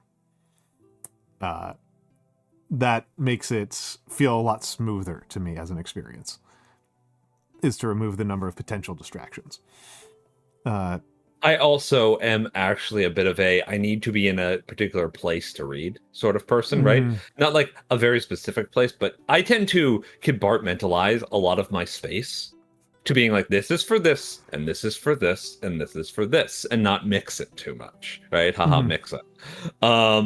But yeah. Nor. Count of Monte Cristo is about a jailbreak.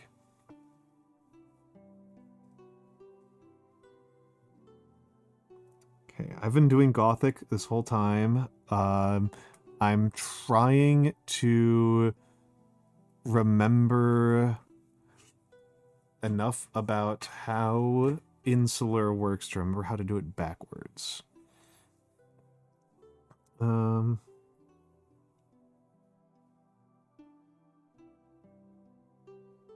There's a Count of Monte Cristo adaptation that has Richard Harris in it, right? I want to say yes. I don't know. I think I watched that in like middle school, but it's been forever. Nice.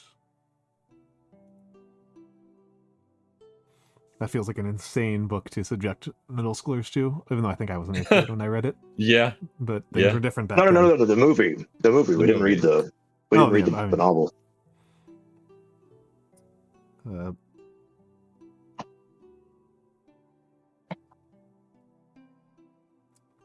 You know, if you think about it, Naruto's a bit like the Count of Monte Cristo. Oh god, please stop. In I was about to say how, but it's not even going to make any sense to me. No, it will. It's because of Obito's, fucking It revenge actually arc. it actually is probably like this because so here's the thing that is the most important thing to understand about Naruto, okay? Okay.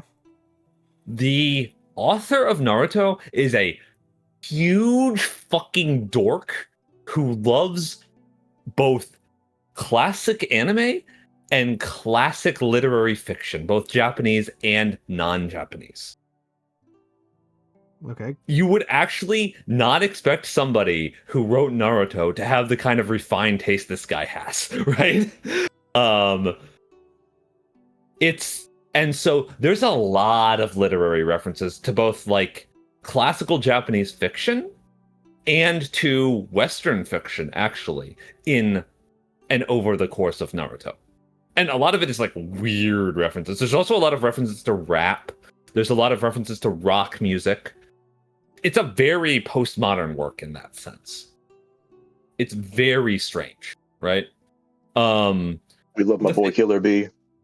Yeah, dude, I like the fact that he puts a joke character who's a rapper in, and then he makes him like the most objectively powerful and competent character in the entire fucking show. Like, it's like, what are you doing? I appreciate it, but what are you doing? We are into ads. his I need best. to use the bathroom. I will let you guys keep talking about Naruto. 'cause I Yeah, haven't you just ramble Yeah, about Naruto. Yeah. You don't even care, right? Like, yeah, no, there's a lot of references to music. I mean, the big one that Naruto does that nobody fucking picks up on because apparently only I, outside of the nation of Japan, have watched Brave Raideen, is that Sasuke's entire character is a reference to the protagonist of Brave Raideen. Yeah, His but I don't entire know what that is. character. Yes, Brave Raideen is Hold on, let me guess. Mecha. It is a mecha show by Yoshiyuki Tomino about the lost heir of the continent of Mu awakening a magical giant guardian to fight space aliens and ancient descendants of Mu. Oh, that's awesome. That sounds so cool, actually. If you've ever heard of or seen Razephon is No. explicitly based on Brave Raideen. There have been also 2 other adaptations of Brave Raideen, one of them just titled Raideen in all caps, and the other one called Raideen the Superior, which is really weird and has nothing to do with Raideen. But Sasuke's entire character is a reference to Akira, the protagonist, who is named Akira because his voice actor is named Akira, by the way. Akira from Brave Raideen, he has the same hairstyle, his costuming references Raideen's colors, and his stupid like stand thing that he gets late in the series is an explicit reference to Brave Raideen.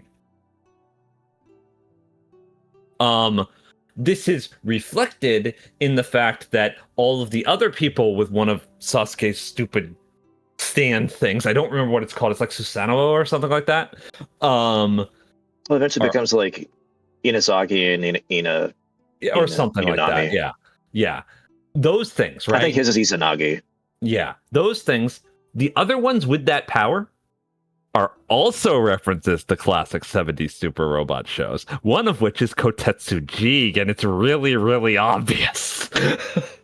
So it's like the author of this work shoves all these like random references to things that have vanishingly little to do with the source material or the material that he's actually writing, right? Mm-hmm. It's very strange, right? I actually think that Naruto, like, it doesn't have like good world building, but it has very interesting world building. The plotting sucks, but the world building is actually quite interesting. The anachronism works very well for it, and I like the fact that in the end it's about moon aliens, because I like when the paradigm just shifts at the end of a show. I like it a lot. It's what I like it. I like it in every Trigger show that they do it, and they keep doing it every single show. Every single show, actually, it was moon aliens, but you know what? I like it every single time. I love the moon aliens. Yeah. I like it when there's just moon aliens, okay? I like it when, like, one of my favorite mecha shows is Basquash, right? A show about playing basketball and giant robots. Yes, this was a collaboration with a French animation studio, right? Dude, that sounds so sick. It's the giant robots were fucking Air Jordans, man. Are you for real?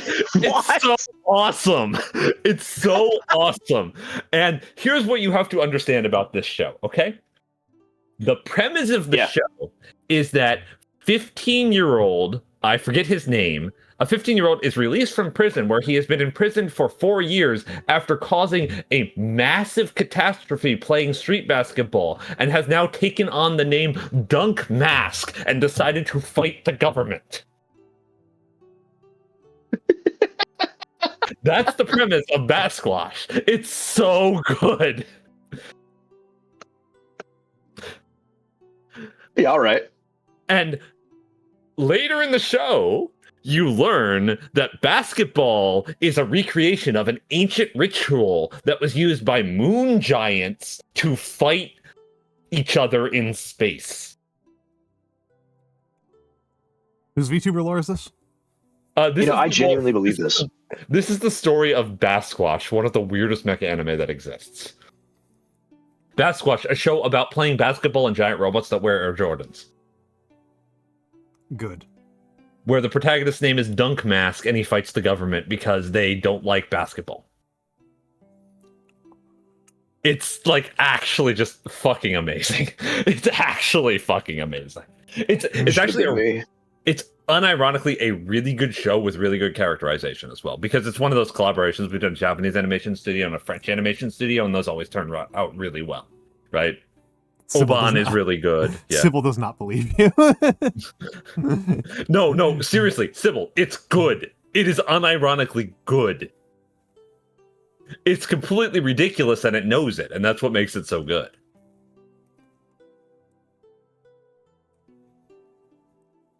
If you want me to talk about a show that's good, right? It's like, I don't fucking know, man. Like, I have a problem when I try to explain like mecha shows, because I just genuinely like all of them, even though a lot of them are just really bad, except like Gundam Seed. I fucking hate Gundam Seed. Based. Yeah, it's the first Gundam. Yeah. The Gundam that's the seed for all the Gundams. That was so mean. Sorry. I don't know if you know what this is a reference to, Nano. I have no idea. Al, would you like to explain? I'll do the explanation. Yeah. So Versus Wolves is a YouTube show, a YouTube series, yeah, where Super Eye Patch Wolf and Woolly Wolf try to have a discussion about various topics, often to try to have it in a sort of debate format where the two of them debate the merits of one side or the other of a piece of media. This is undermined very heavily by Super Eye Patch Wolf being evil. And in this case, the thing that they were going to watch was Original Gundam. And and they're sitting there, and Super Eye Patch, and like they're talking it for a little bit, and then Super Eye Patch Wolf is like, "Oh, I liked it so much, I even got a gunpla of my favorite mech from the series," and he pulls out a mech that is not from OG Gundam. And Wooly just starts immediately putting his hand in his head and going, I don't know why I expected this. And then I don't know why I expected you to do anything correctly. And Super Eye Patch Wolf goes, what? I got my favorite mech from Gundam Seed. It's called, you said to watch the original Gundam, and it's the seed from which all other Gundams come, right? The sad thing is I know exactly what he's doing here. Yeah. Because I know the kind of person he's making fun of. Yeah, okay. There are a lot of people whose first introduction to the concept of Gundam was when Gundam Seed aired on, I think it was Toonami, but it might have been Adult Swim. Right? Mm-hmm. It was the first show that was aired in the US anywhere near when it aired in Japan. Right? So that'll happen, yeah. Yeah. Hell. Yeah. What's up? You'll never believe what I just forgot. I forgot to enable it. I forgot to enable it. Hold on. Yeah. Hold on, It's folks. okay. I'm taking it now. You can't do it. You can't do it. Shark. I can. That could be. Yeah, that's either Pills in my double O. mouth. Yeah, that's either double O or it could also potentially be G-Reco. G-Reco's protagonist is a religious zealot. So, like, that's actually relatively important to the plot. How he is, like, incredibly devoutly religious. It's just that his religion involves a space elevator.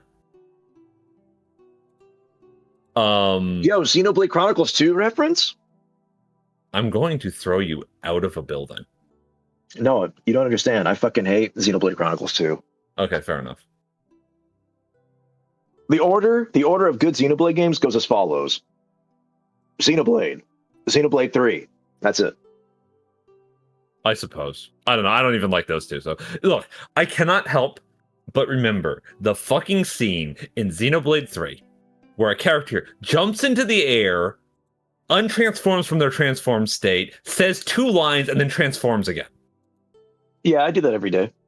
It's so stupid. Why would you do this? Just, like, you're fucking Japanese. Why can you not just have the character emote in their tokusatsu outfit? I don't know. It's so baffling. Though I do gotta say, I think the giant mechs in that game, they are not. I don't like them all that much. A couple of them I like. Yeah, okay, so there's also a possibility that it could be something in UC, because there are a couple scenes like that in UC. I think Peptimus Sirocco rants about this at some point. Gim Gingham kind of does in Turn A. But it's like Double O's protagonist worships the Gundam as a god. So this is actually like a major plot point of the character that he has to like grow out of. It's very interesting. It's like this aggressively interesting like concept where it's like you need to stop treating this as an all-powerful god and start treating it as a philosophy with which to aspire. It's like actually surprisingly sophisticated for how dumb Double O Gundam usually is. Double O Gundam is a show that pretends to be edgy but is actually just incredibly silly. That's just most edgy media, I feel. Yeah, but most edgy media is silly in how edgy it is. Gundam 00 is more like it's superficially edgy because it's like kind of trying to capture the same vibe Wing did, right? But like Wing, which is incredibly silly if you actually watch the show, 00 is incredibly silly, but it knows it's incredibly silly and it embraces being incredibly silly. So many of the scenes only work because they're incredibly campy, right? Yeah, Wing is just kind of boring, unfortunately. Like, Wing would be better if it was like half the length, and X would be better if it was twice as long. X was really good. It's just a shame that it just... People had fatigue, I guess, of the concepts, so... I have only seen Wing, which I don't even think I saw all of it. Yeah. I mean... Wing's the one with Epion, right? Wing's the one with Epion, which I hate. I hate Epion. I don't get why you just don't like Scythes, dog. You just don't like Scythes. No, that's Death Scythe, you dumbass. Huh? That's Gundam Death Scythe. What the fuck are you talking about? I thought Epion had a scythe. No, Epion has a sword. Epion turns into a dragon and has a sword. Death Scythe has a scythe. Hence the name Death Scythe. Are you sure? Yes! I think the name Epion because might be a I think there's some Echoes. ambiguity here.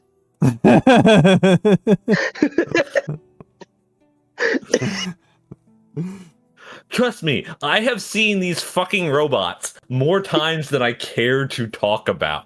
I've seen these robots designed by 12 different designers. Okay, Mix, hold on. Yeah. I have to clarify. At first, I genuinely thought Epion had a scythe, but then the second you started harping about it, I had to double down. I'm sorry. Oh no, it was very funny. Now, I think Epion is a suit that gets a lot of credit, not because of anything about the design, but because it is a really, really, really good gunpla kit. Like, really good. It's like one of the best kits ever. and it's also not even expensive. It's like a $20 kit. So people fucking love Epion because of that, I think. The other suit that's extremely popular from Wing is Heavy Arms. AKA the Gundam that is just machine guns and missiles and has no beam weapons so hard. whatsoever. People just think it's really cool, right? And it is really cool. I think beam weapons are pretty badass. They don't tend to remember that Epion is also... They tend to associate it with like the stompy Western mech vibe, right? That people really like.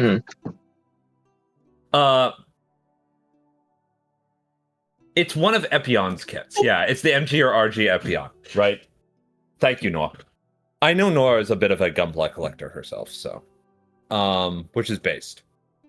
But so they tend to think of Heavy Arms as this stompy, Western style. It's a walking gun.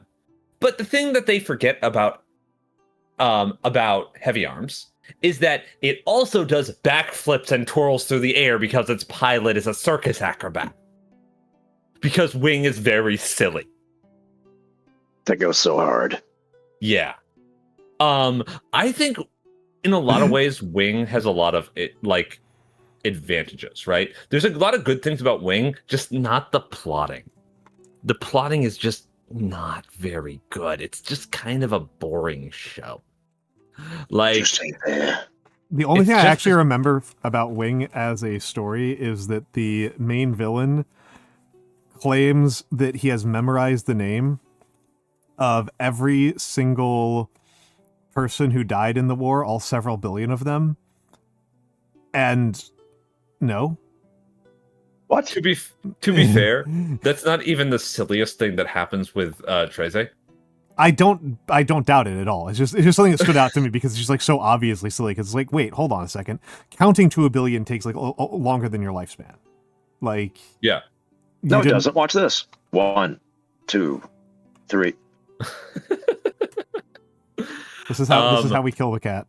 See, the thing I most remember from Wing, right? Mm-hmm. There's 2 things I most remember from Wing. Okay, there's a scene where a character opens the back, is like interrogating somebody, gets sick of their shit, opens the back of their ship, right, flying through the air, kicks them. They're tied to a chair, kicks them out of the thing, and then shoots them in the head as they're falling down. Ridiculous, yeah. Right in midair for no. Wait a minute, that's from Wing? Yes, that's Lady Une. That's a fucking Nolan Batman moment right there. Yes. The other thing I remember from Wing is the scene in which Wu Fei, noted woman respecter Wu Fei, fights somebody, realizes that they're a woman, goes, "You're a woman," and then does 3 backflips, jumps onto a motorcycle, and drives away. And that's the end of the scene. It's like, what the fuck is this? What am I watching? No. He was so real for that. Like, I get it, Wu Fei. I get it, man. But, like, yeah. G Gundam is a better show in general than Wing. G Gundam is intensely entertaining and has really good politics, actually. G Gundam is a show that I would actually suggest that Al watch. I have been sold on G Gundam Gundam. shows. I'm just very lazy about watching shows. Yeah. No. It makes Fuck sense, you, right? man. Also, Nor, I wanted to say, I would actually suggest watching the G-Reco movies if you wanted to rewatch G-Reco. The movies are actually really, really good. They're like actually a really good compilation series with a lot of new animation, and they do a really good job with Bellry's character. I fucking love Bellry. He's such a little shit. Like, he is such a little bastard. I really like him. This is the protagonist of G-Reco, right? Who's just this like kind of optimistic, spoiled kid, right? And the core arc of his character is that he has a realization that the person he has had a crush on for the rest of the series, right, is actually his sister, gets so mad about this that he flies off and almost starts a war. That's very classical right there. It's really fucking funny. And like, it's clearly, I mean, I do the same thing. It's clearly intended to be funny. right? There's also the scene where there's a battle going on and he just starts screaming incoherently.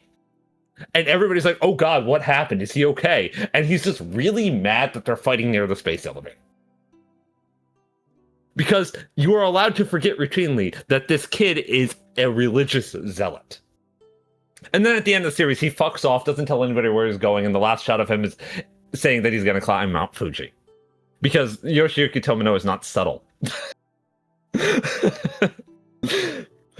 Like, he is not subtle with the messaging in this show at all. No, it's literally a reference to Star Wars, yes. Shark Ray. It is literally a Star Wars reference. This is entirely intentional, right? Turn A is the Gundam show that I suggest people who don't like mecha anime watch. Because it's Downton Abbey with giant robots in it sometimes. Like, it has that sort of vibe, right? Yeah, it works really well. The protagonist is an amazing character. Frankly, all of the characters are amazing. Whenever there is combat and violence, it's either really goofy low stakes, or some shit is going down and the entire paradigm is going to change in the show. There's an entire episode where they use the Gundam to transport a cow. That's the entire plot of the episode. There's a cow and it needs to be transported, so they use the Gundam to do it. That rocks. That's just polite. Yeah, it's great. It's like, so when I say Downton Abbey, right, Del Tigris, what I really mean here is that it's this sort of pastoral, Victorian-esque, early industrial society, dealing with a lot of classical Gundam themes like conservation of the land, stewardship of the land, and people from space wanting to repopulate Earth. And people who really like war but don't understand it at all. Wow. It's also worth noting, in case people didn't know this, that Downton Abbey is actually functionally a comedy. Yes, it is. It is. Downton Abbey is not really a political thriller or a. Yeah, exactly. Yeah, RG Noir. I'm saying that Miks's read is more appropriate than it seemed at first. Downton Abbey is. I mean, it's fair. It's fair if you're not into it. It's fair if you're not into it. I didn't watch that much of it. I watched a season and a half before I got kind of bored, which is better than I do for a lot of shows. I don't actually like Downton Abbey very much. It's just the way I've always pitched this show to people who aren't like big Gundam fans, and it always seems to be like, oh, that sounds interesting. So I keep doing it. Because I really think people should watch Turn A Gundam. Like, I really think people should watch Turn A Gundam. It has a lot of really interesting things to say about a lot of shit. Identity is a big theme of the show. Like, a huge theme of the show. I'm sick of identity. Yeah, I can't believe they keep putting identity into all these woke medias these days. No, it's not about that. I'm just sick of people stealing identities, man. Oh, okay. He's sick of being able to identify things. It's true. You know, I'm gonna carve out identity and value from the universe whenever I get my 25,000 GP of diamond dust. I feel like I've mentioned this before, but it never ceases to amuse me that the video game, the strategy video game, Dominions literally has Wish in it, and it will just parse out plain text.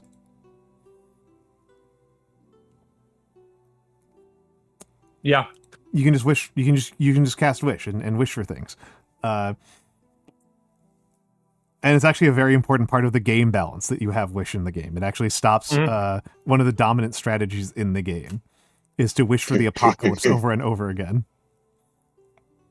It's a central part of checking late game power. I wish for King Leopold of Belgium to suffer a million deaths. Hollow Heart wants a writing question, and you can get it, but note that we are being somewhat writing critics. We are not writing fiction here. I am handwriting, as you can see. I'm sick of this handwriting shit. I know you're not sick of this handwriting. Only one of us here is Yeah, I'm really not. like a fiction author, honestly, right? So that's you. Yeah, Daniel, by I'm a the way. nonfiction writer. Oh, No. Jesus fucking Christ. No. I'm not I do putting this not evil write on you. enough. I am putting this evil on you. You're the one who has the aspiration, man.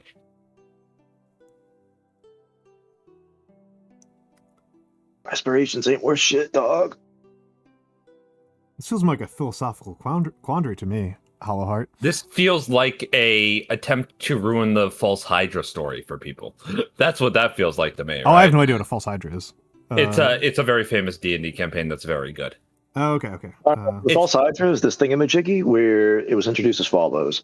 So the player characters enter a village, and it's kind of everything seems a little bit normal, but some of the villagers are like, oh yeah, people have been disappearing for a little while, and like coming back, and they're a bit strange from what I remember. And they keep on seeing like these weird like threads, I think, throughout all of the entire village or something like that. These weird like tendrils or whatever, right? And it just gets weirder and weirder, and more people just start behaving more and more strangely until finally they like discover this like mass of flesh in like the basement of one of like the like inns or something like that, right? And it's pretty much possessed it's pretty much like eaten and taken over like the bodies of everyone in the entire village and is puppeting them around. It's kind of fucked up. It's actually a little bit more complicated than that, but yeah, you would say that. I mean, so the reason why this is considered an extremely good campaign, right? Or it's really a one-shot adventure, right? Mhm. Al, is that the way it is designed narratively is to be as open-ended as possible while still giving very clear rules and clear points that must be like used to make it that adventure. It's like one of the best tabletop adventures ever written in that regard. It is completely unreliant on being Dungeons and Dragons, by the way. You could run this in literally any system. Oh, right, I forgot. Yeah. The False Hydra is also like a bit of like it's kind of like it's a brown note. Well, I wouldn't say a brown note, but it's more like it alters perceptions as well, so that nobody knows that it's around. It like occupies the same space in your brain as like the blind spot, right in your eyes. And it just scoots a boot, just eats people, and nobody cares because they don't see it. It's just a very good campaign, right? All right. So it's got a bit of an obfuscate thing. It's what's the fucking name of the mech in Lancer that does the weird fucking don't notice me aura? I can't remember. idea. I mean, it's a Horus. That's obviously Horus. it's one of the Horus mechs. It's obviously Horus tech. It's not Goblin. It's definitely not. Which one is it? It's not Lich. Lich is the only one I actually understand the rules to. It might be Gorgon. Well, Gorgon has the look at me. It forces you to notice it. Gorgon's okay, the hold tank. on. Oh God. But like that's how obfuscate works in World of Darkness, right? Yeah. Yeah. So that's what I'm talking about. Yeah. Which is like a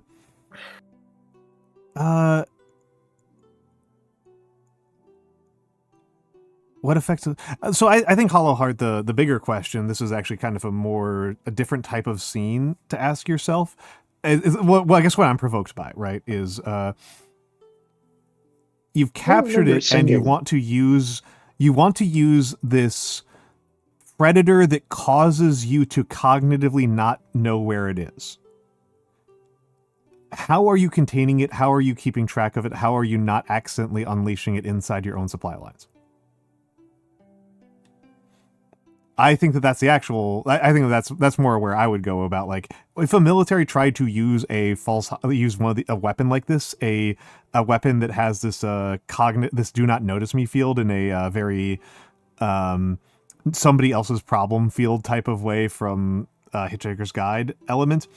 I think it becomes more of an internal problem. This is a matter of hubris to try to use such a weapon as a weapon of war. It is foolishness. It's Metal Gear all over again. Yeah. Al going right for the what makes the most interesting conflict sort of. Yeah. Why not? Rule, right? Why not? No, you're right.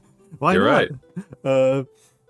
And it is also something of me coming away from like my like military history interest for the last couple of years of this question of like people come up with plans, particularly people come up with these plans all the time in fiction for describing like how you might improve on some sort of military plan and that was done historically. And the answer very frequently is they didn't do that historically because it's fucking impossible. And not in the sense that it's like physically impossible, but in the sense that like doing the coordination and logistics for such a plan doesn't fucking work at all. Yeah. There's a reason we, did the way we did those keep things. it simple, stupid. Yeah, keep it simple. So like one that comes up all the time is like, why didn't people just go around castles? And the answer is they did. It's called circumvention is the strategy, but circumventing a castle comes with its own costs that are also expensive. Notably that like if you are circumventing a castle, you now have an entire basically uncounterable cavalry force inside your own supply lines. Yep. Which is, depending on how you circumvent it or what you're doing at circumvention, may be a risk that you're willing to take, but for most standard armies is not, because it kills you. Another factor there, yeah. Mm-hmm. Another factor there is that one of the things you see a lot also is this sort of assumption of people don't seem to understand that tactics actually develop based on context. Oh yeah, absolutely. Of conflict, and that the kind of so one thing you see a lot in like fucking military ISOTs and shit like that. ISOTs are the stupidest fucking thing imaginable. Yeah. Military ISOTs and shit is clearly the small unit tactics of a modern military, usually either a British Special Forces group or an American Special Forces group, would just shit all over historical people. And it's like, you understand that the reason why these tactics exist is because of the modern how modern warfare is, right? They're not just better. That's not how this works. A lot of those tactics were used in their own format, exactly, in those armies, and there are places where it gets really goofy. One of the ones that like has really struck with me in the last couple of years, because it's such like a video game thing. It's such a video game thing, is this assumption that a lot of like people in the past just didn't use bows and arrows as much as they could have because of reasons that, and what the people are assuming is that you can use a bow, just a standard war bow, as a machine gun. Yes. Which is not true. Ancient armies used bows and slings and javelins and crossbows and blah, blah, blah, blah, blah. And up until we got not just gunpowder, but pretty good gunpowder, the most important arm of almost every military was either its heavy infantry or its heavy cavalry. Battles were won and lost. Archers were pretty important. Yeah, they were important. Say. They were useful. They were part of a combined arms doctrine. You could not simply kite a Roman legion until it ran out of dudes. Like, that is not a thing that would happen. Yeah. Your archers' arms would physically fall off before they killed a substantial percentage of the legions. legionnaires. Other thing to remember is that most archers were, one, pretty big, strong, physically fit guys. Yeah. And two, able to drop their bows and pick up a sword or spear and shield and engage in close combat. Yep. Well, and it is, Ditigris, it is, guns do make a huge difference, but also, like, up for the first 200 plus years of gunpowder warfare, the gunpowder is a way of disrupting and taxing pike formations, which are the actual, like, killer arm of the army. Yes. And this actually a really good book that I read recently. I might just grab a link to it, because it was as academic works go, this was not an expensive one, and it was a really good piece of social history as well, and on top of being a really good piece of military history, because all good military histories are also social histories. Yes. Or intellectual histories, because intellectual and social history are the actual history disciplines. Oh, I know Burns. Yeah, Burns is great. Not the best writer. Yeah. He's not like the most exciting writer, but he is a his reliable. research is fucking phenomenal. His research is phenomenal. I think he's really, really good to read. Yeah. And the infantry in battle, like a thing that is like a debate that's happening in the 18th century. Like this is like 200 years into the gunpowder era for Europeans. There is still a very vigorous standpoint by many officers, and it's not a bad stance. I don't think it's stupid. I don't think it's incredible that the most important thing is to get into melee combat. Is to get bayonets into the opponent's stomachs is much more important than getting bullets into them. I watched a thing about bayonet techniques the other day. That was pretty cool. Yeah. I was doing some research into how to. So one of my projects recently has been to figure out ways to basically wooshify a lot of Western combat. Okay, yeah. Right? Take like a sort of HEMA or early gunplay, gun warfare thing, and make it more spectacle and cinematic, and mostly cinematic, right? In a way that's different than the way we've done it, because we have done it in certain ways. Yeah, but it's not the same sort of like almost ritualistic, like flashy martial arts movie approach, right? Yeah, I think we talked about this at some point, right? Holy cow! No, I just realized Metal Gear Solid 3 and 4 are a perfect example of this. They do a pretty good job of it, yeah. Especially 3. I would also say that the first John Wick movie does a pretty good job of taking gunplay and applying this martial arts movie principle to it, right? Yeah.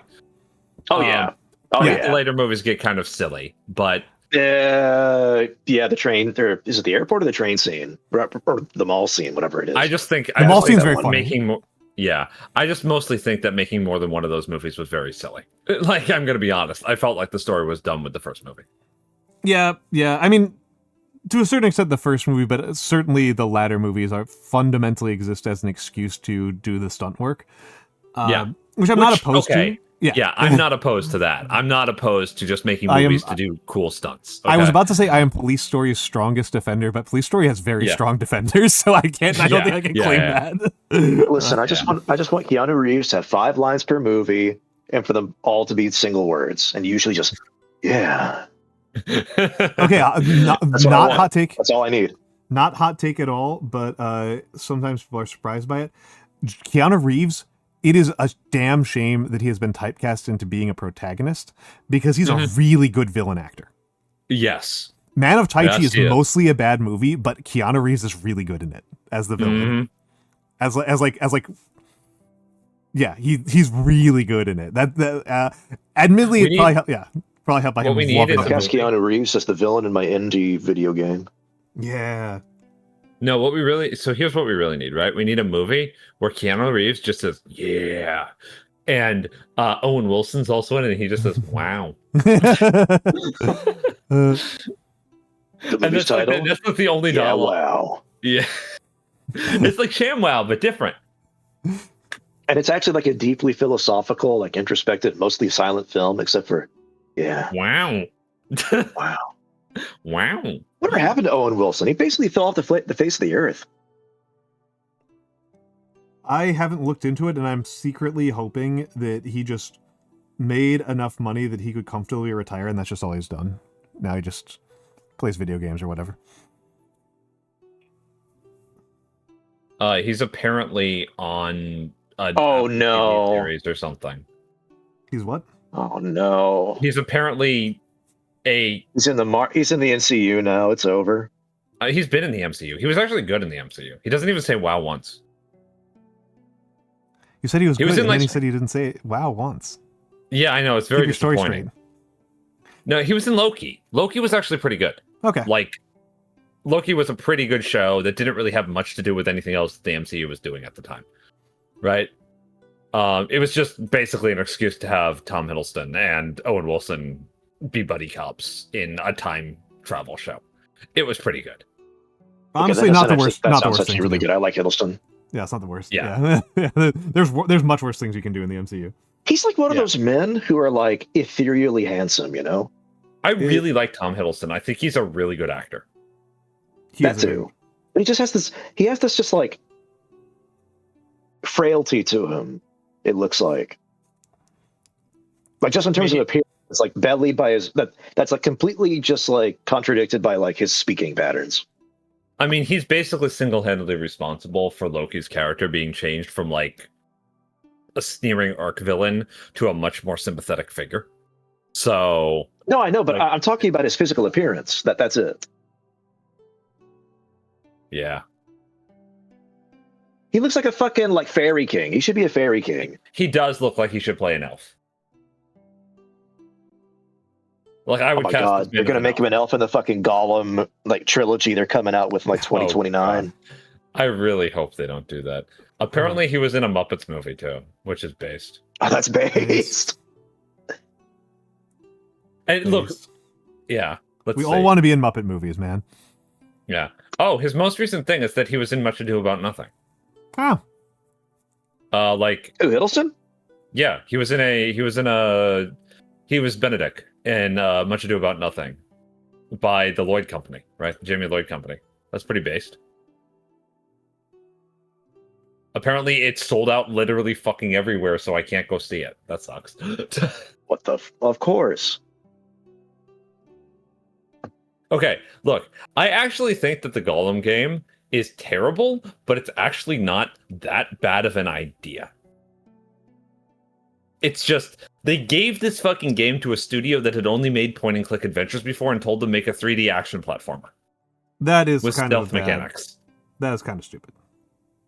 That is setting yourself up for failure. And give them no budget. They basically went on a business because of this game. It fucking sucks. Yeah.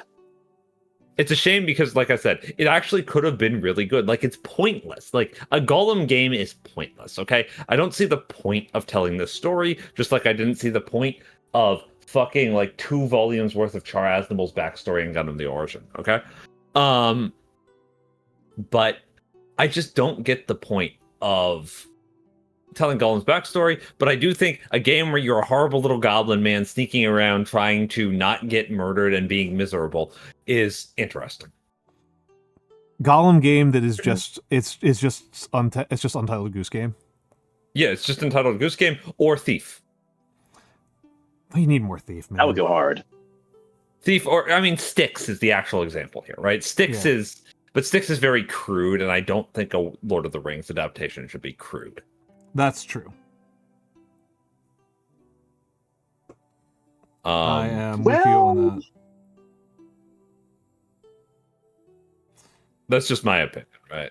Yeah, no, thinking back, yeah, no. There are crude elements in it, but the work overall, none of Tolkien's works are crude. Far from it. No.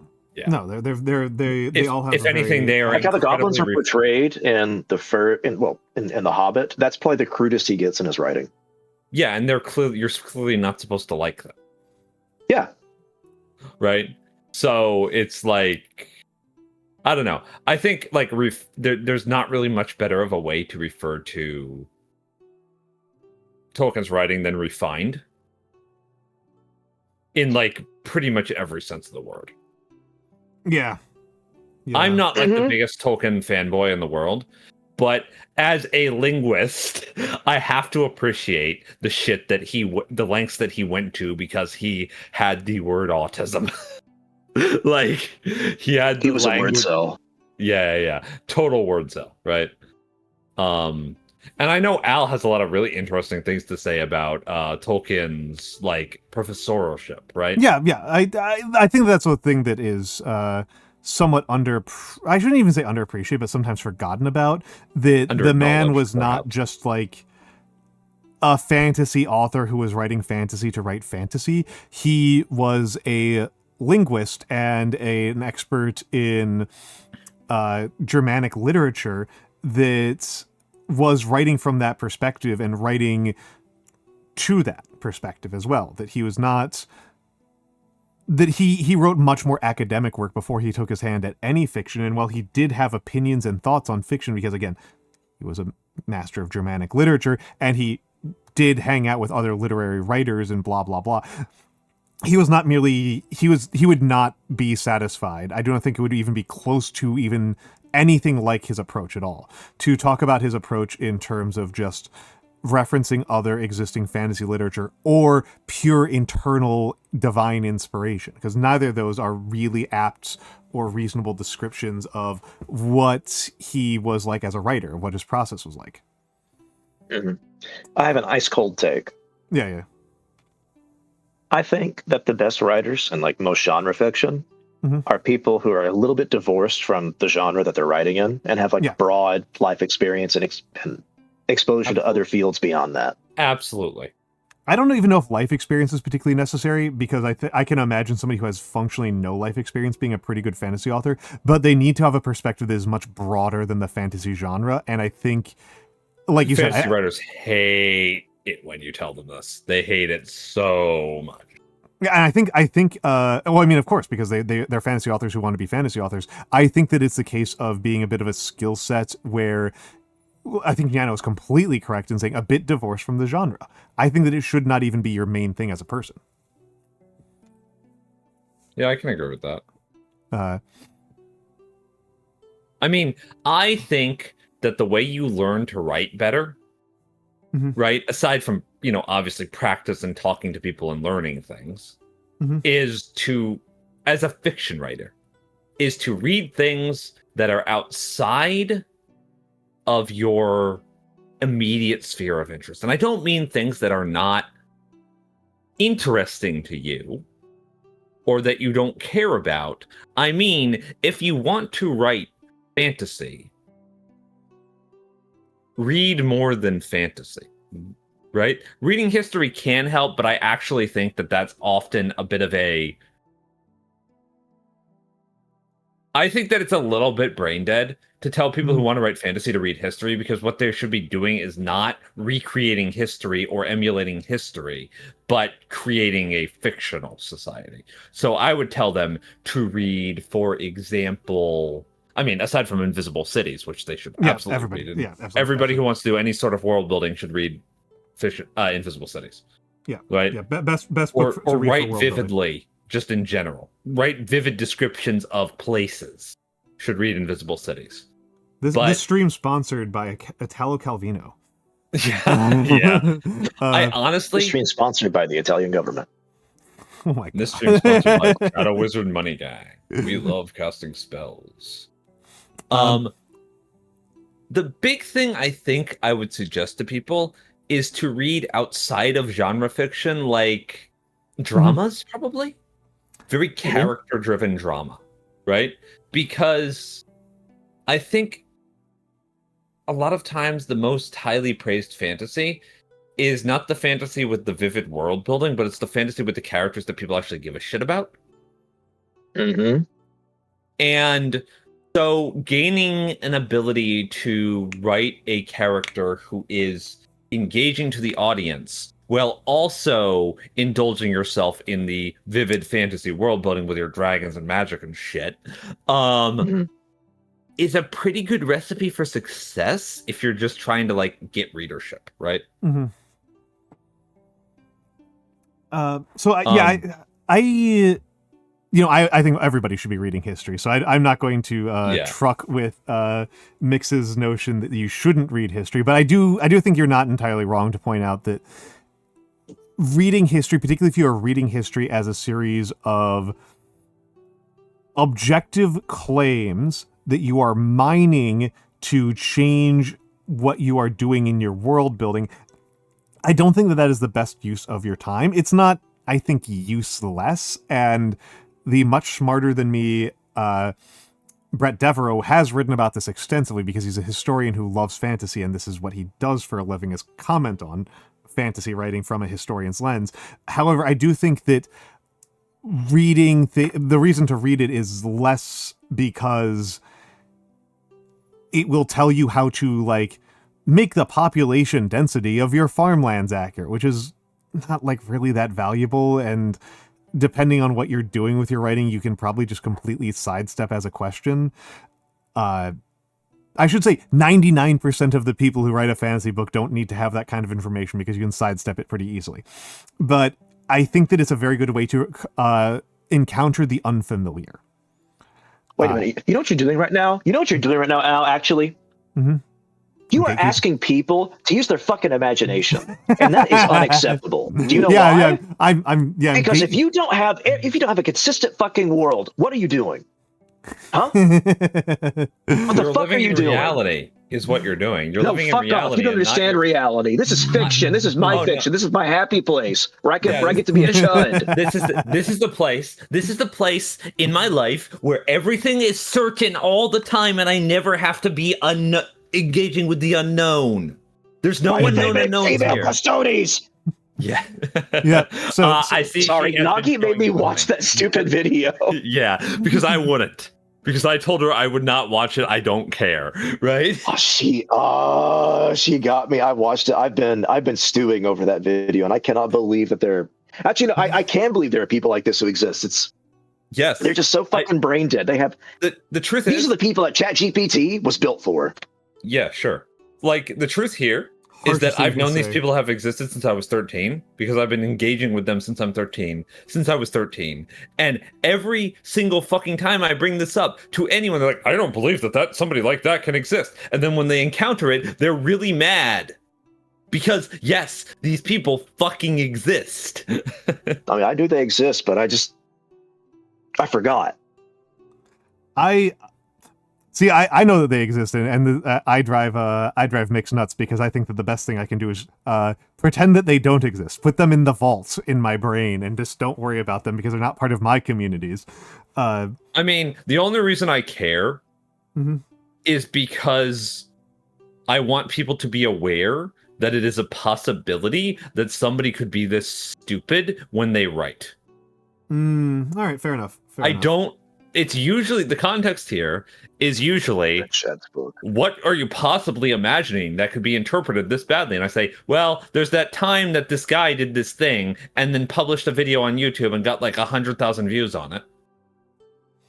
Right? There's all these times that people have had these dumbass brain dead takes on what something means in a story and got an immense amounts of traction with it. So that's what I'm concerned about, right? I don't want to like give them ammunition. I know what EFAP is.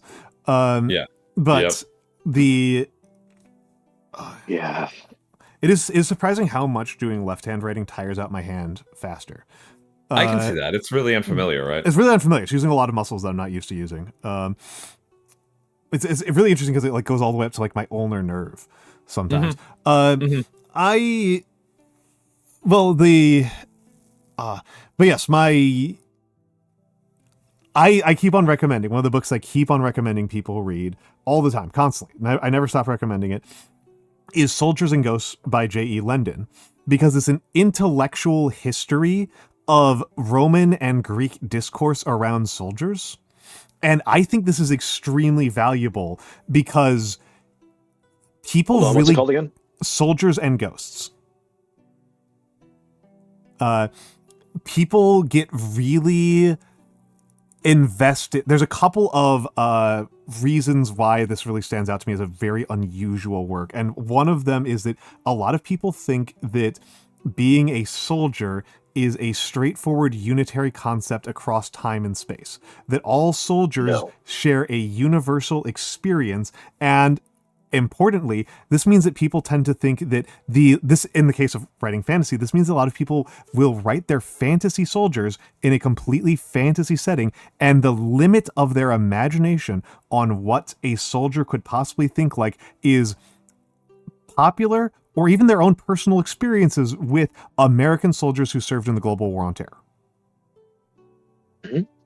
And this is not reasonable on a lot of levels.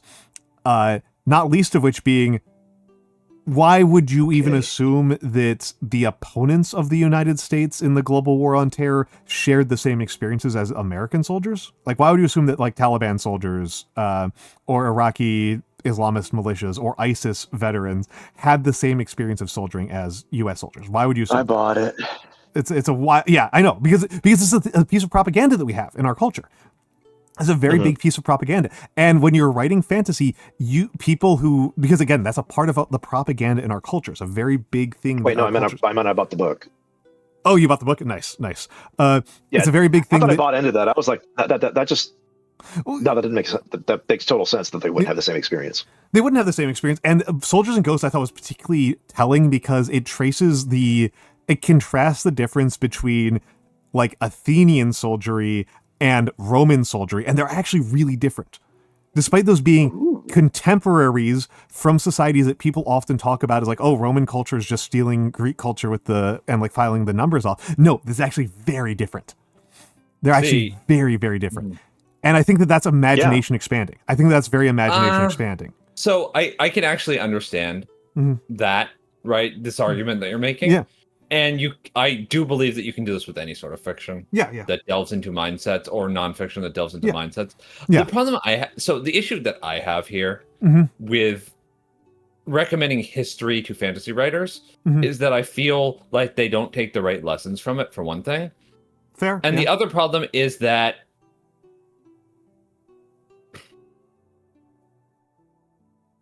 functionally, okay, here's my problem from my mindset, right? Functionally, everything that you just said is something that I've actually had like a clear understanding of since I was like 8 years old. Right? Not the trivial details of it. Not the actual like specifics of like how an Athenian soldier might have differed, right? But the idea that different people in different situations have different mindsets has always been something that's like really easy for me to grasp. And building one of those out from a completely like fictionalized perspective isn't too hard for me. So I'm always just like, I'm always forgetting that this is actually something that isn't very easy for people for the most part.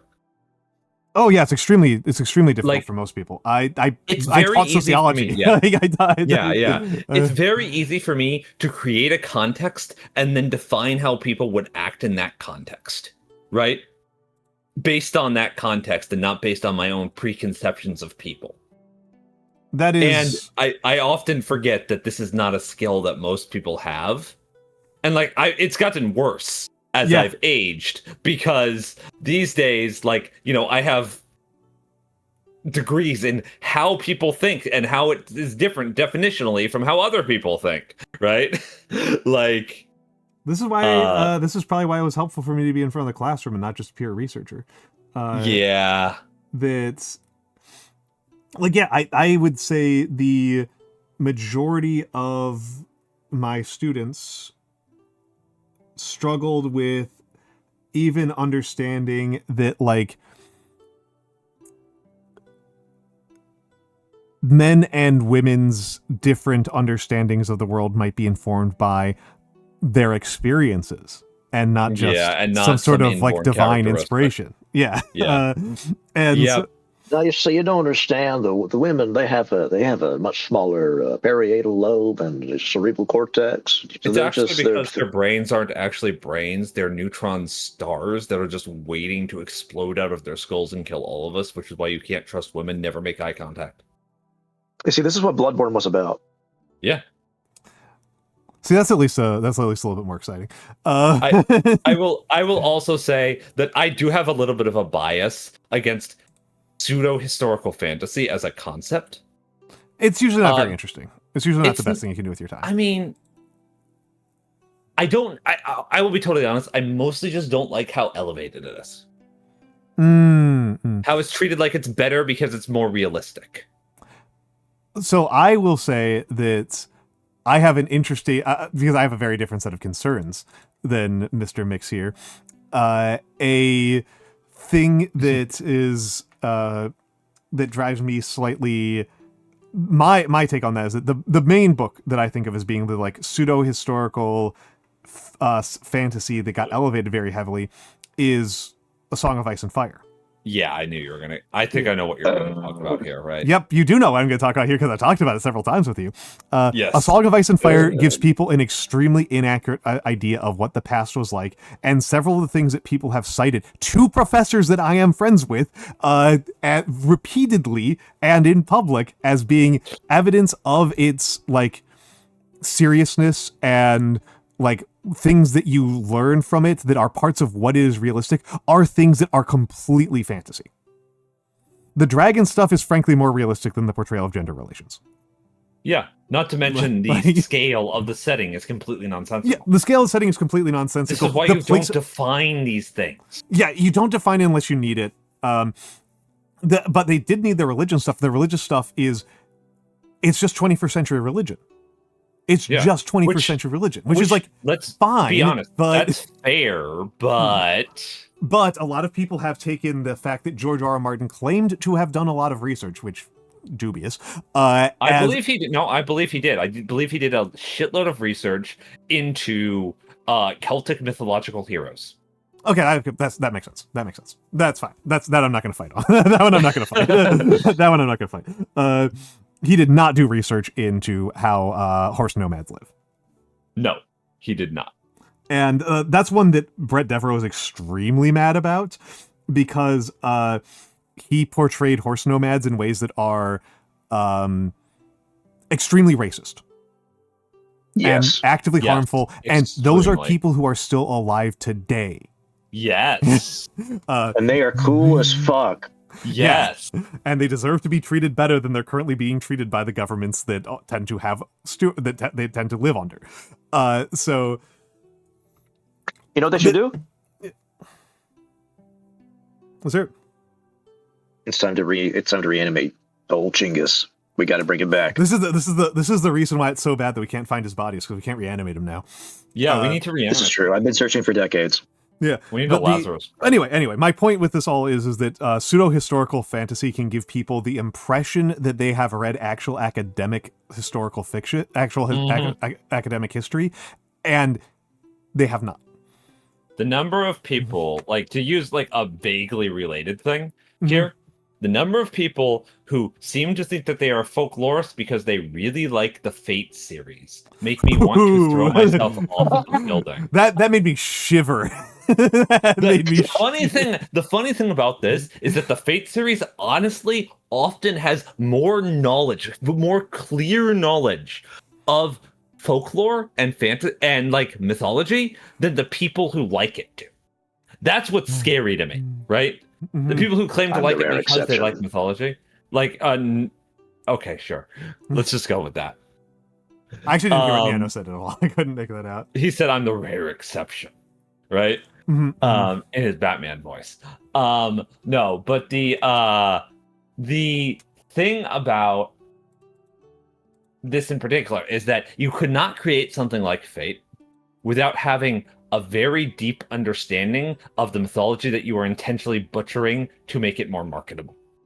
They do this constantly, where they specifically do the exact opposite of what the mythology says is true. Yeah. I mean, that's right. That's extremely coherent to me. That makes sense. Except when the mythology is of somebody like Napoleon, who they portray as like basically a fucking superhero who's this gigantic bara man with a cannon strapped to his arm. That rocks. It's that so rocks. fucking funny how often they legitimately just go like, we're going to do the exact opposite of what the popular consensus on this historical figure is. Hold on, I forgot that Vex is still in the... I was a huge fan of what they did with Thomas Edison. It was so funny. So what did they do with Thomas Edison? Thomas Edison is not... Hold on, I got this.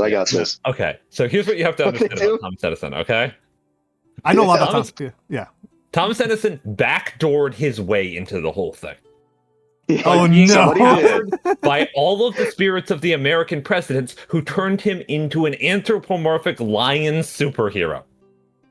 Powered by America. It's the stupidest thing. It's so funny. But it is so on brand for Edison. It is so on brand. Meanwhile, Nikola Tesla is just a dude with laser guns, right? That's so dumb. That's so dumb. It's so stupid. Oh, okay. So gentlemen, we're at a decision point. We're at a decision point. I had done my late stream ritual of doing calligraphy of all of the raiders, which is my usual sign that I am about ready to raid out, and it has been 6 hours. However, my raid target went offline while I was doing that. Inari is somehow still online. Inari is still online. I don't know if I should encourage her. At 9 hours. She just logged into Final Fantasy 14. Yeah, so I have no fucking idea what's going on. But yeah, I was really planning on raiding Grimmy, and she raided out just a few minutes ago. So I don't know. I'm trying to figure out what I do with myself at the moment. Do you know Bakamatai AU? Well, I'm not saying I'm ready. I'm saying that I might be willing to keep going for a couple more hours. That's my question. That's fair. I probably need to go to sleep. I will say that. You are way past your bedtime, my dude. I am way past my bedtime. I'm having fun. The truth is, what happened here is that something fell down in my, I think a rat or something, or probably a mouse, knocked something over in my kitchen, and it spooked the shit out of me, and I woke up, right? My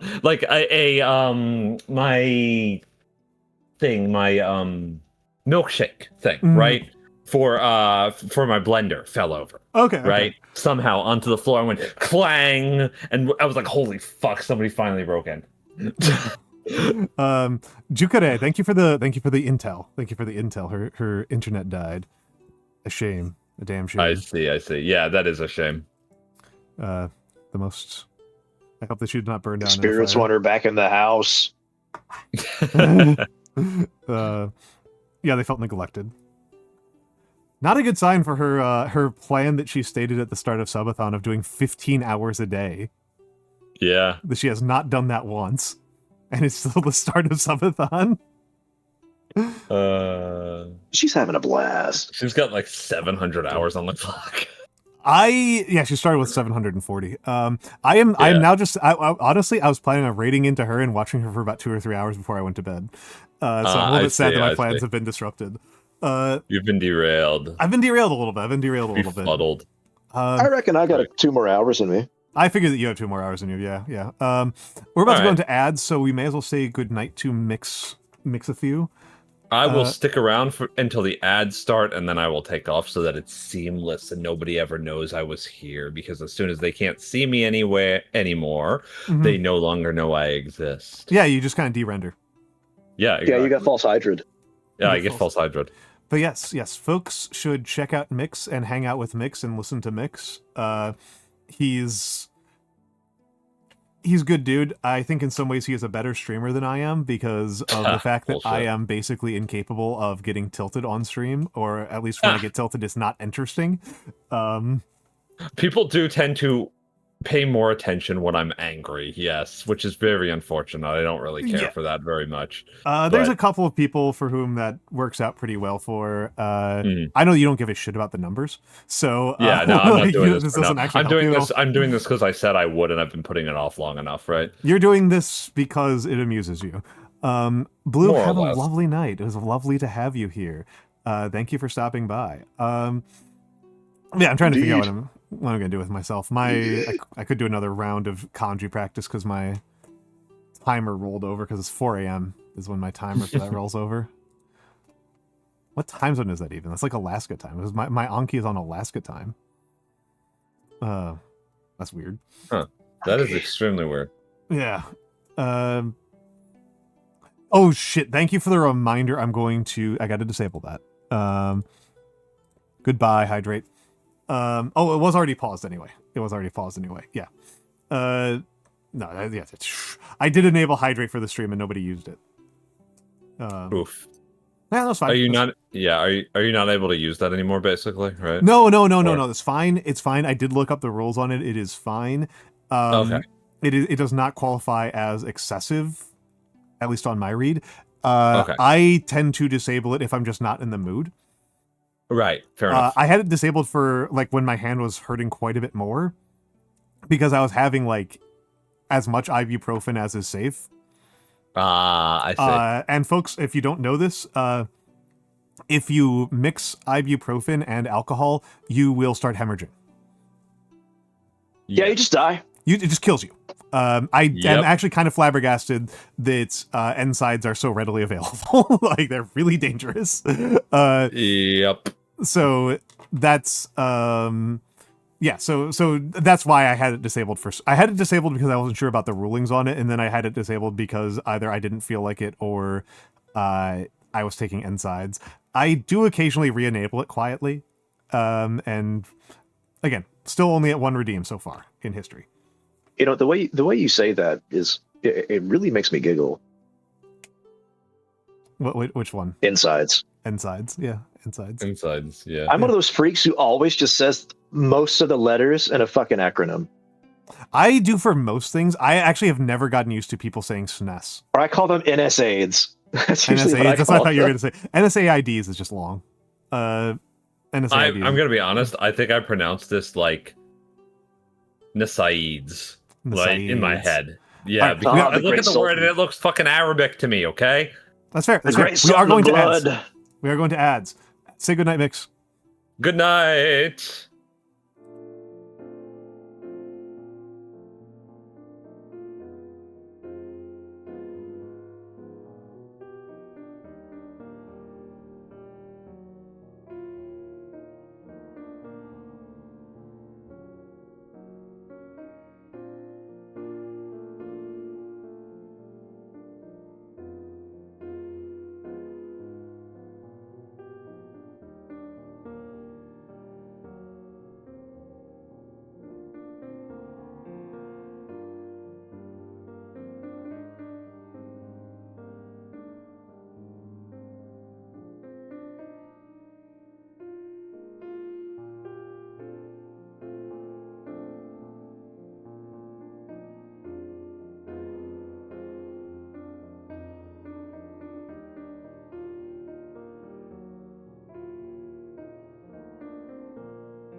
They see a cat with a wizard, and they see an old man, and they just assume, you know, that things happen. They assume.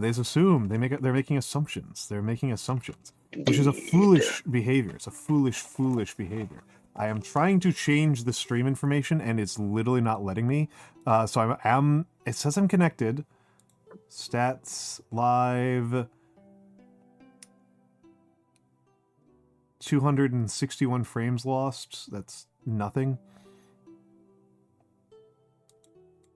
I don't know what's happening here.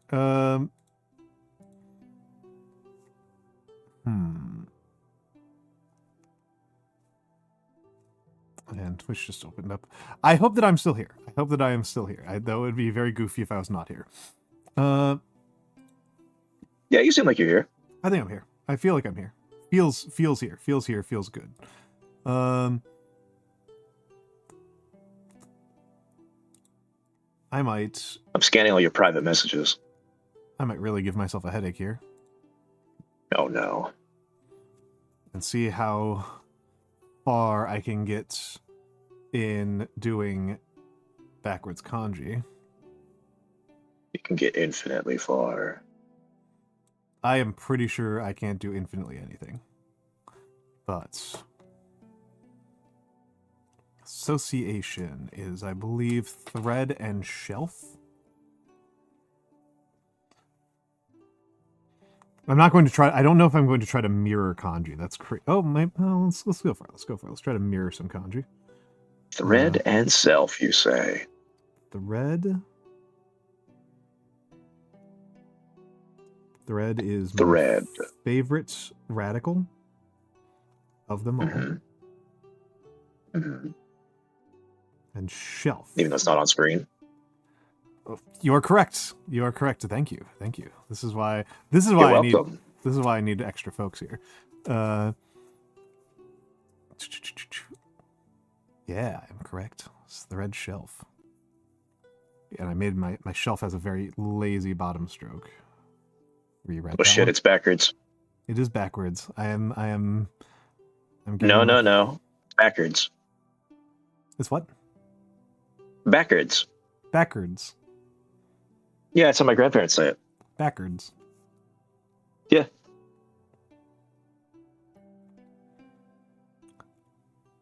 They also don't call it washing dishes. They say they're going to wash the dishes. The dishes. What is the term for that? It's like ultra roticity.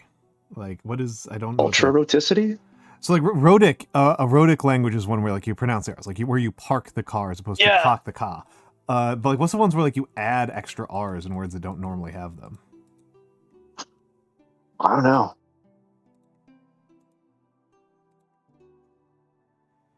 Appalachian, probably. I mean, there is that.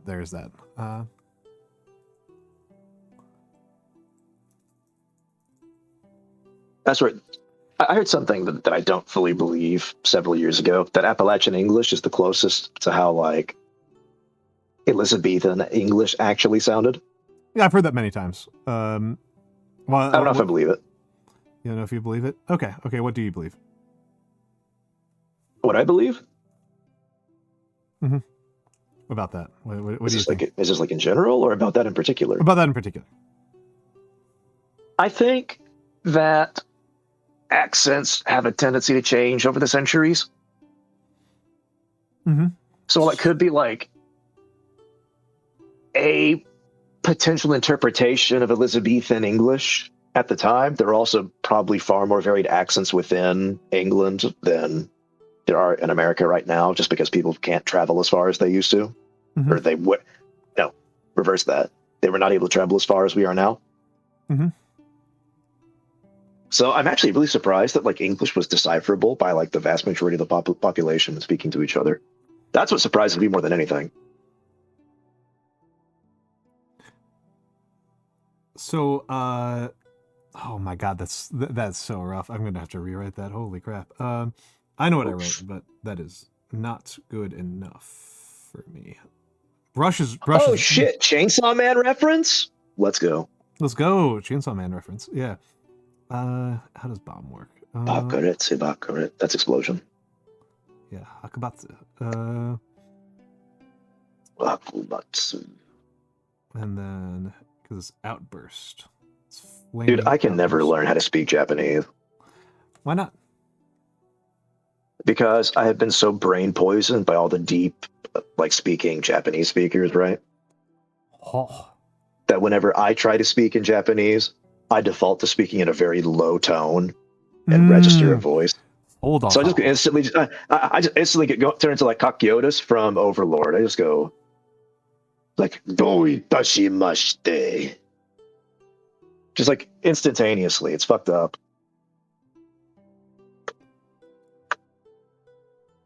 I'm giving up. I'm giving up. I'm giving up on this. I'm giving up on this. This is a disaster. This is a disaster. This No, is you me must trying keep to learn going. too many things simultaneously. We're going back. We're going back. We're going back. Is Nyano in the mat? Yeah. Yes, it is. It is What up, Nagi? What up, Nagarunsky? You're welcome to join in. I was lamenting the video you showed me earlier yesterday. You're hungry? I am too. Yeah. Your cruelty has been noted, Nagi. Mm-hmm. Vicious serpent.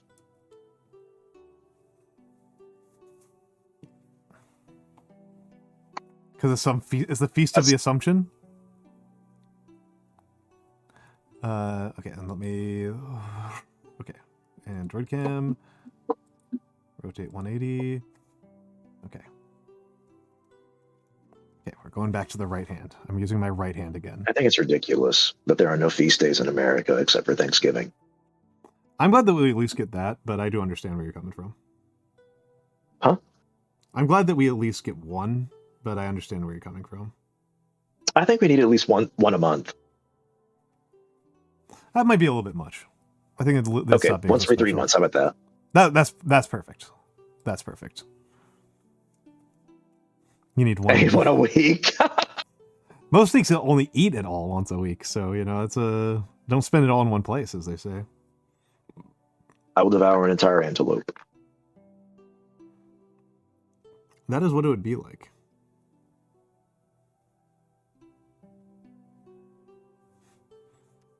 And no one could stop me. Hell yeah. I mean, the antelope could stop you. Mm-mm. The antelope is not Napoleon.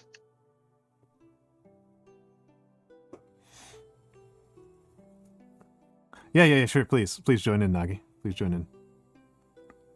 Duty is Q projectile. Oh, big stretch. The big stretch. Oh, I need to drink more liquid, actually.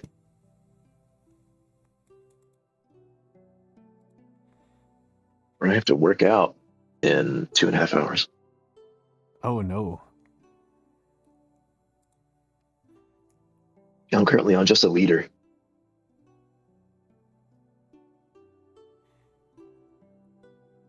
Secrecy is Roof Certainty Mountain, which is a nice one. Yeah, my Japanese accent is I learned it when I was quite a bit younger, and right, I've my voice has changed in the last couple of years because of COVID. Yeah. So when I speak Japanese, it actually goes like unsustainably high. Mm-hmm. I fucking hate that word so much. Ukagao. My actual nemesis. Ukagao. Ukagao. Ukagao. I hate it.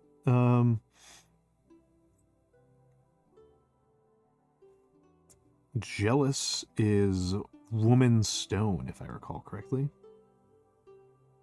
Woman Stone. Yeah, good example of minor misogyny. Woman Stone, right there. Not humble. Oh, chafe, we just fucked this one up yesterday. It's not even a hard word. I believe in your power. It's easy. It's hemp, which is cavern, wood, and then hand. So it's a complicated looking character, but not actually hard. What are you doing? What are you doing, Nagi? What's your problem? Masuru. What's the snake's? What's the snissue? She's starving. She's starving. Yeah, she's existing. It's true. It's true. Like a baby. Oh no, I think this might be another base, like, randomized list.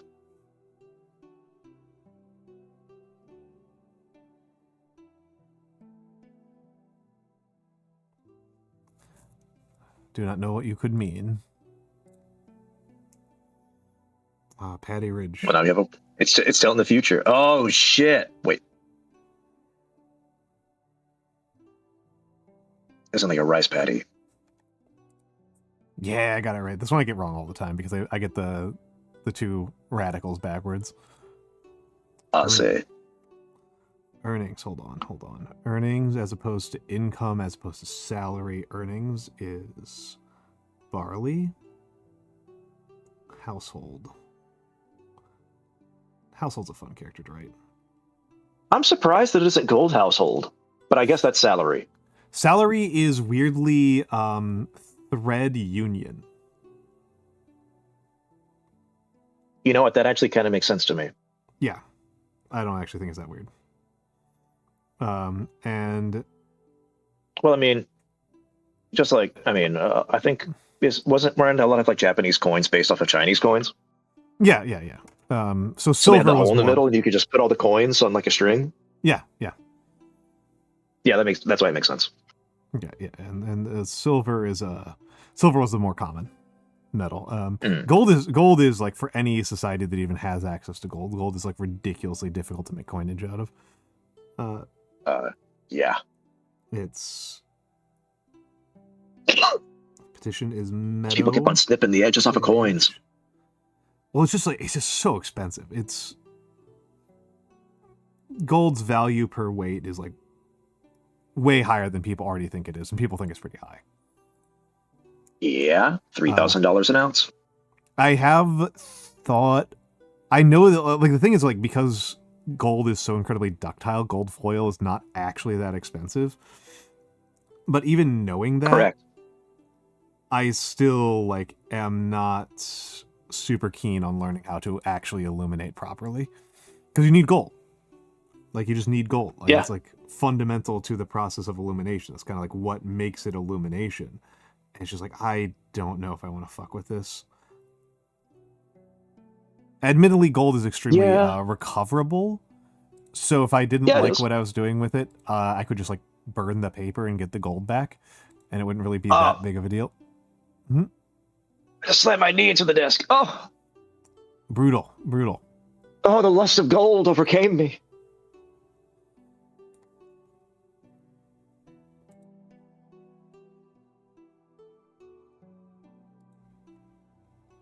Oh, the price of gold is trending downward. Yeah, That's good. That's usually a good sign. I don't know what it means here. Well, it's going by the past 6 months, it's steadily climbing higher.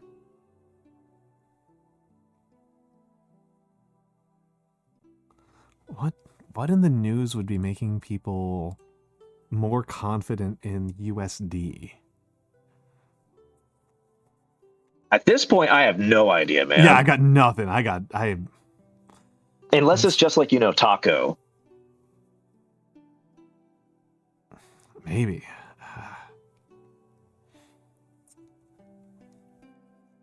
Muscle is bamboo. Flesh power, if I recall correctly. Got it. I'll cut that down. It's hard. But yeah, I got nothing. Like what? I don't feel great about USD at the moment. No. Nothing that I can think of that would involve USD feels like good news. It feels like a moment when gold should be increasing. Exertion's I wish I would have bought gold back in 2016. I wish I would have bought Bitcoin back in 2004. You mean like 2009? Yeah. Yeah, me too. Yeah, I had the ability. I could have done it. I could have had like 5 Bitcoin back in 2009. I think a buddy of mine had a hard drive that had 100 Bitcoin on it, or maybe 1,000 Bitcoin. Mm-hmm. And yeah, hard drive just gone. It was thrown away by their mom.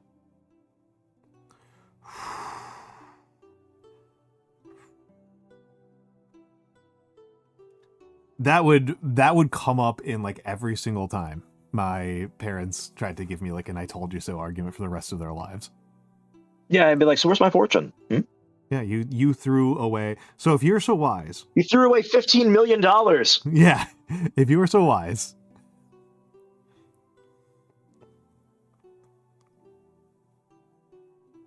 Actually, what is the current price of Bitcoin? I don't think it's I was doing like, so hot. I think it's dropped quite considerably. Nope. It's fucking up. yeah, I was about to say, I was like 15. That seems really. It has dropped significantly over the past like 2 days, though. So I'm just confused. not Right? back down. Well, yeah, that's going to change. It's extremely volatile. Mhm. So, like, gold being down and Bitcoin going down in the last couple days means that there's some sort of news about the U.S. that makes people feel more confident about the U.S. And hello, Irenu. And I cannot figure out what it could possibly be. In trust.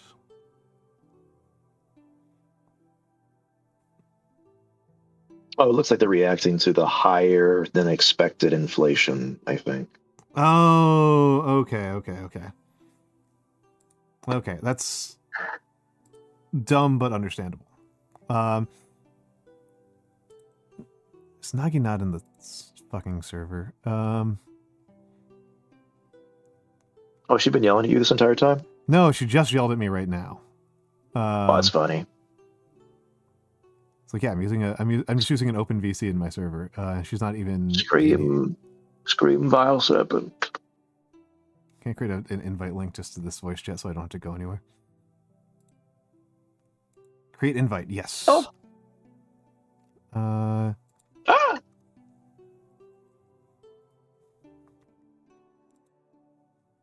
There. Got in here, Nagi. Yeah.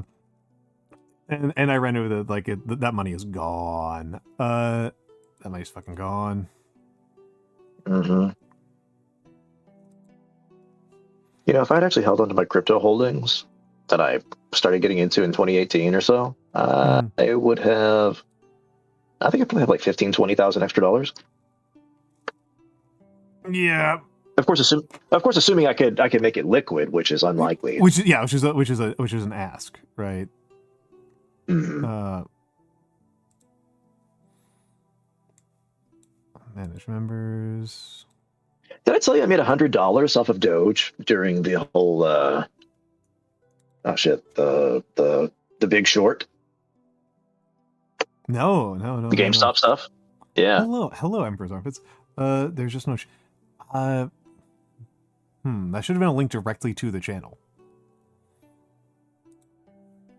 Remember, you need specific permissions to be in this channel.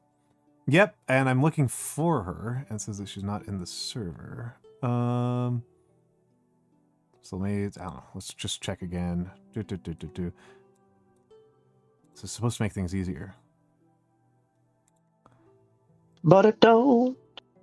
That's life, baby. Oh, I just saw Vex's dusty balls. Oh yeah, the dusty balls. Yes.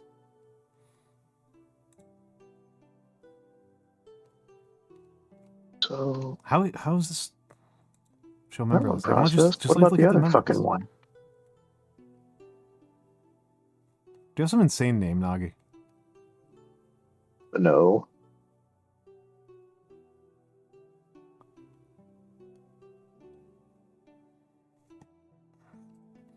Woody, Tubular Troll.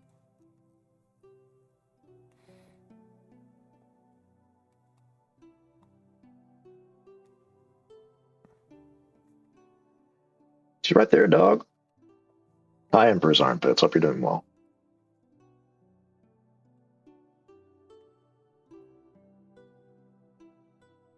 Oh, there she is. There she is. Oh, well. Move here to the streaming hangout. Okay, there we are. There we are. There's Snake. There's Snake. Okay, and let me... I don't know... There we go. And now you've got the special role. Now you can come in here whenever you want. I'm Nagi. so special. Yes, oh you my are. god. It's Holy Nagi. It's true. At Nagi. Hey guys, I just got up from bed and I'm hungry. I will Yes. die if I don't get fed. And you know what?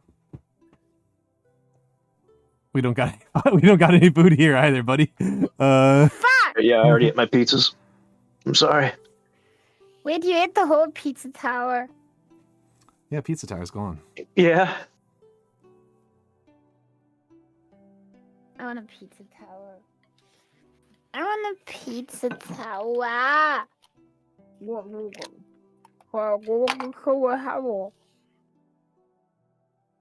What are you doing? I am You're just doing some writing- kanji You're practice. writing. You're writing. I'm writing with my correct hand. I'm doing kanji practice because I was doing calligraphy all night, and I don't know. I want to take a break from it. That's it. So I'm doing some kanji practice. What's your favorite kanji? Probably Owaru, or Suzuku. So condolence. I'm just gonna show off condolences to show that I got it right. But Owaru is thread radical and winter, and Suzuku, which is to continue, is thread radical and cell.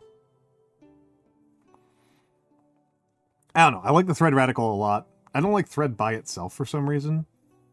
But I really like the thread radical. How do I write hikoki? I do like the full word for hikoki, for airplane. The good old plane. Good old plane. The plane. Good old plane where it's It do be Fly. the plane. movement, or to go, really. And then machine, which is a little bit of a complicated kanji, but I like it. I could defeat airplanes with my mind. So true. Karakuri? I like the insight I've heard that people keep like shining a laser. People are like surprised when they get caught for shining a laser at an airplane, when like you're literally just telling an airplane exactly where the crime is getting committed because of how lasers work. Like that's It's the nature of light. it's the nature of lasers in particular. It's there's very extremely the lasers are not useful.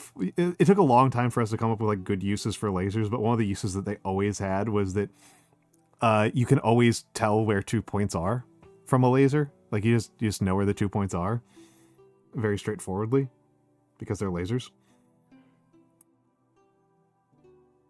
And so the idea that you could be stealthy with a laser is pretty goofy.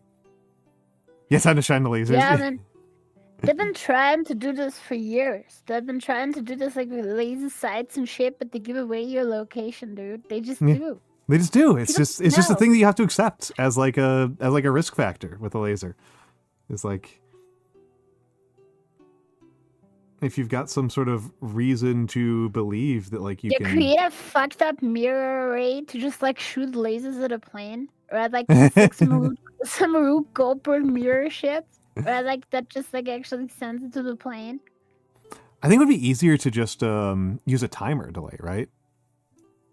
And they're just like shoot it in outside from your car in the car window mirror. It shoots like at a fucking mirror, like you know that is like on the side of the road. You just drive by while you do it, right?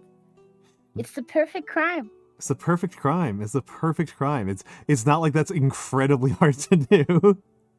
Yeah, that's a skill issue, right? Like Skill it's a issue. classic skill issue. Okay, Nagi though, this is an idea for an extremely funny, like high skill game. Like It's a weird plane crash simulator. plane You crash just, simulator. You just gotta like do some fucked up mirror array shit to actually laser the planes and just make them crash. Yeah. Can you imagine just like okay, this is a game where like you have to drive a car and sight an airplane in the sky and then successfully hit it through by shining a laser through your rear view mirror with like a specific timing. Like this is high skill. This is what people think Dark But Souls there's is. like so like you see like a round mirror, right? Like that lets you see around like an intersection or whatever, and then you shoot like through your rear view mirror, bounce it off of the round mirror at the right angle, so you actually go up into the sky and get the plane. This is like evil trick shot the simulator. highest skill ceiling, dude. Yeah, that's like trick shot plane crash, man. Yeah, trick shot plane crash. Yeah. Itch.io give us $1 billion.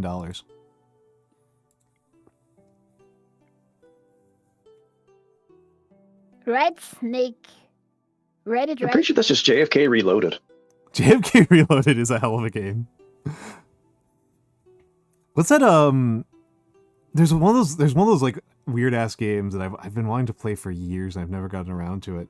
The one where Andy, you write the Snake. It's important. You gotta write it. You gotta put Snake. You must write heavy. Heavy. Heavy. Heavy. And now write Nagi. If you don't know how my name is written, that's your problem. You gotta figure it out. Heavy is written. Oh, he doesn't know. Like this. It's insects. Roof spoon. The insect roof. Holy shit. There you go. Yeah, it's a snake. That's literally you. Yeah, it's literally. If you've seen the one where it's like this, if you've seen her emote where it's the snake that's like got like green text behind it that like looks really sad, that's what it says on it. Also, you gotta write Nagi. It's important.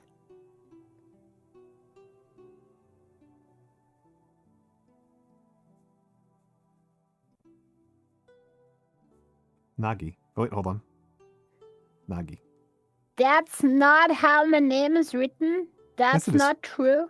Okay. That's not the kanji writing of my name. The I actually don't know what writing. kanji you use for Nagi. I know Nagi. I know It the actually, kanji. there is Yeah. a thing on my channel where you can see it. Do you know It's which like ones it is? in my about section. Yes, it's like Kokuchi Hime. There's like 18 different things that could be Hime. That's so fucked up. It's a really homophone heavy language. It's like really homophone heavy. I'm literally just gonna have to look this up because I don't actually I cannot just like parse it out on It's like name kanji Yubi off of my head. the Hime. See, this is why it should be a crime against nature to have more than like 45 letters in an alphabet. I think it should be a crime to have less than 1,000. Hmm. So it's war.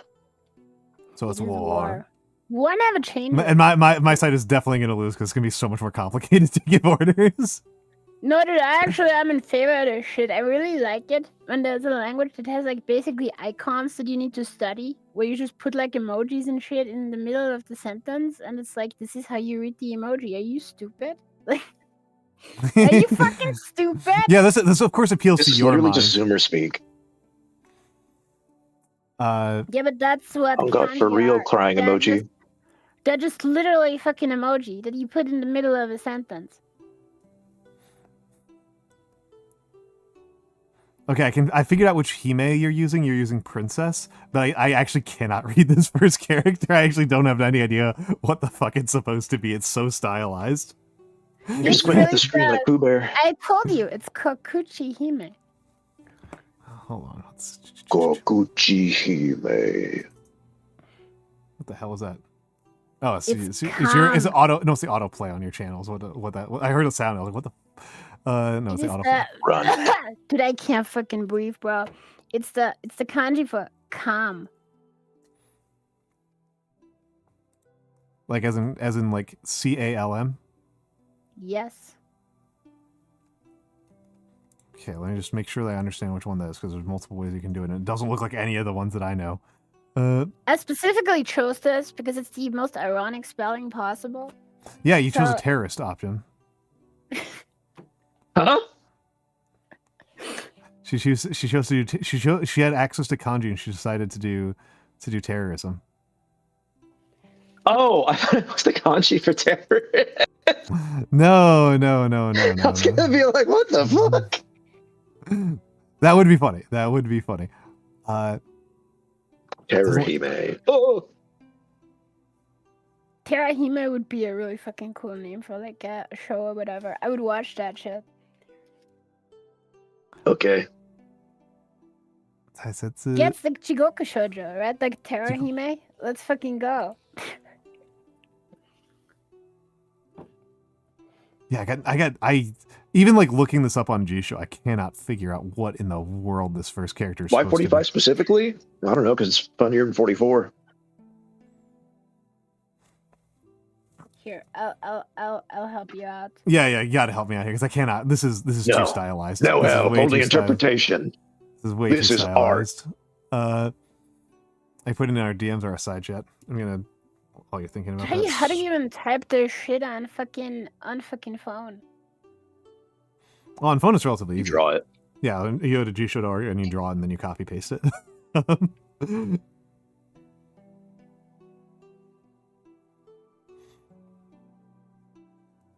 Swell is relatively easy. You guys are about to hear some hail. When the kanji be too stylized. When the kanji be too stylized, yeah. The kanji's styled on me. Here, this is it. Let's You see sigh. this? Stick a women Oh style yeah, that on was my not homie. what that looked like at all to me.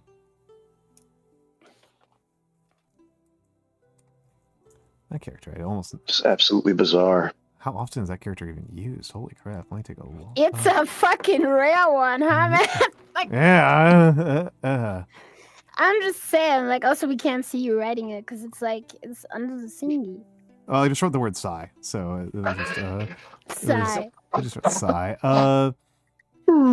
This is an N1. It's a Jean Mayo. Okay. Wait a minute, hold on. This is like a This- classic character this is of bullshit. culture and shit, dude. Like, This is a bullshit character. Fuck off. Wait a minute, hold on. I knew you wouldn't get that one. Yeah, you're right. You're right. This is a name only kanji. Yeah. It actually only appears in names, basically. Yeah. The Japanese language tests are called like N1 through 5, right? Yeah. So does that mean that That's it. There from you go. Nagi. Evangelion? It's the Nagi. So does that mean from Evangelion the N2 mine is like not that advanced? 2 is the second highest. It goes up. One is Oh, the okay, highest. never mind. All right. One is the highest. Yeah, the Nagi. The Let's go. Nagihime. Yeah. Nagi. That's insane. Absolutely ridiculous. Dwindle is. You should get a stamp with that on it. Got that. This is a. That's good an name. actual Japanese thing. You shut the hell up. This is like actually a good name, and it works good, and it's like very powerful, and it's the best version of the name in my opinion. But yeah, no. When you even if you're living in Japan, you don't use it very often, but you still have to have what's called a hanko, which is a stamp. Yes. They And make like stamps where you can then. Is that nasally noise in the middle of that word important? Honko? hanko? Honko? I don't know. I just sound weird, I guess. No, it's just an N. HANKO. Okay, so it's just like Honko. Honko. Hanko. Because Han, it's book. It's the book. It's a book. It's not spelled the same way. It's not, but it's a book. I I just Get over here, remember little it book that boy. way. I just remember it that way because it's easier. It's not actually the same word stem at all. It's not even the same sound. I can't believe I mixed up bird and It doesn't island. matter. You know what else isn't the same sound? No. Female custodies. What are you Yep. talking about? shut the fuck up about this stuff. I told you this is like the stupidest thing ever. I don't know why they still care about this. Like, I'm actually, like, this is like the actual #1 fucking proof in the Mhm. universe. Sorry, Al. That I'm so okay. I'm No, sorry, we can I'll keep going. stop. We can keep I'll going. stop. I'll stop. It's stop. It's over. I'm No, gonna- no. Complaining about 40K fans is always allowed. No, listen. Okay, so my point. I'll make it short. I find it incredibly insane that they complain about the female custodies when they don't complain about the custodies being an army in the first place and represented in the way that they are, because it like contradicts everything that this was ever supposed to be. And Yeah, like, no, this was, like, the I'm on the same actual- page as you. I'm on the same page as This you. was No. the moment where they fucking jumped the shark. This shouldn't even be a thing that you can play. At least not in this way. And, like, it shows that isn't the problem, but it's a problem when there are women all of a sudden. And I'm like, motherfucker, what are you talking about, dude? Like, as if you care about the lore. Okay, Like, as if let's you are give a quick recap for chat, because not all of them are turbo nerds, or at least are not nerds about this. So, Warhammer 40K. Warhammer 40K. Space Marines are super elite, super special, super big boys that are the Emperor's They're God's favorite little boy. They're God's favorite little boys. And the Custodians are except for the Custodes, who are the more favoriter. They're God's favoritist.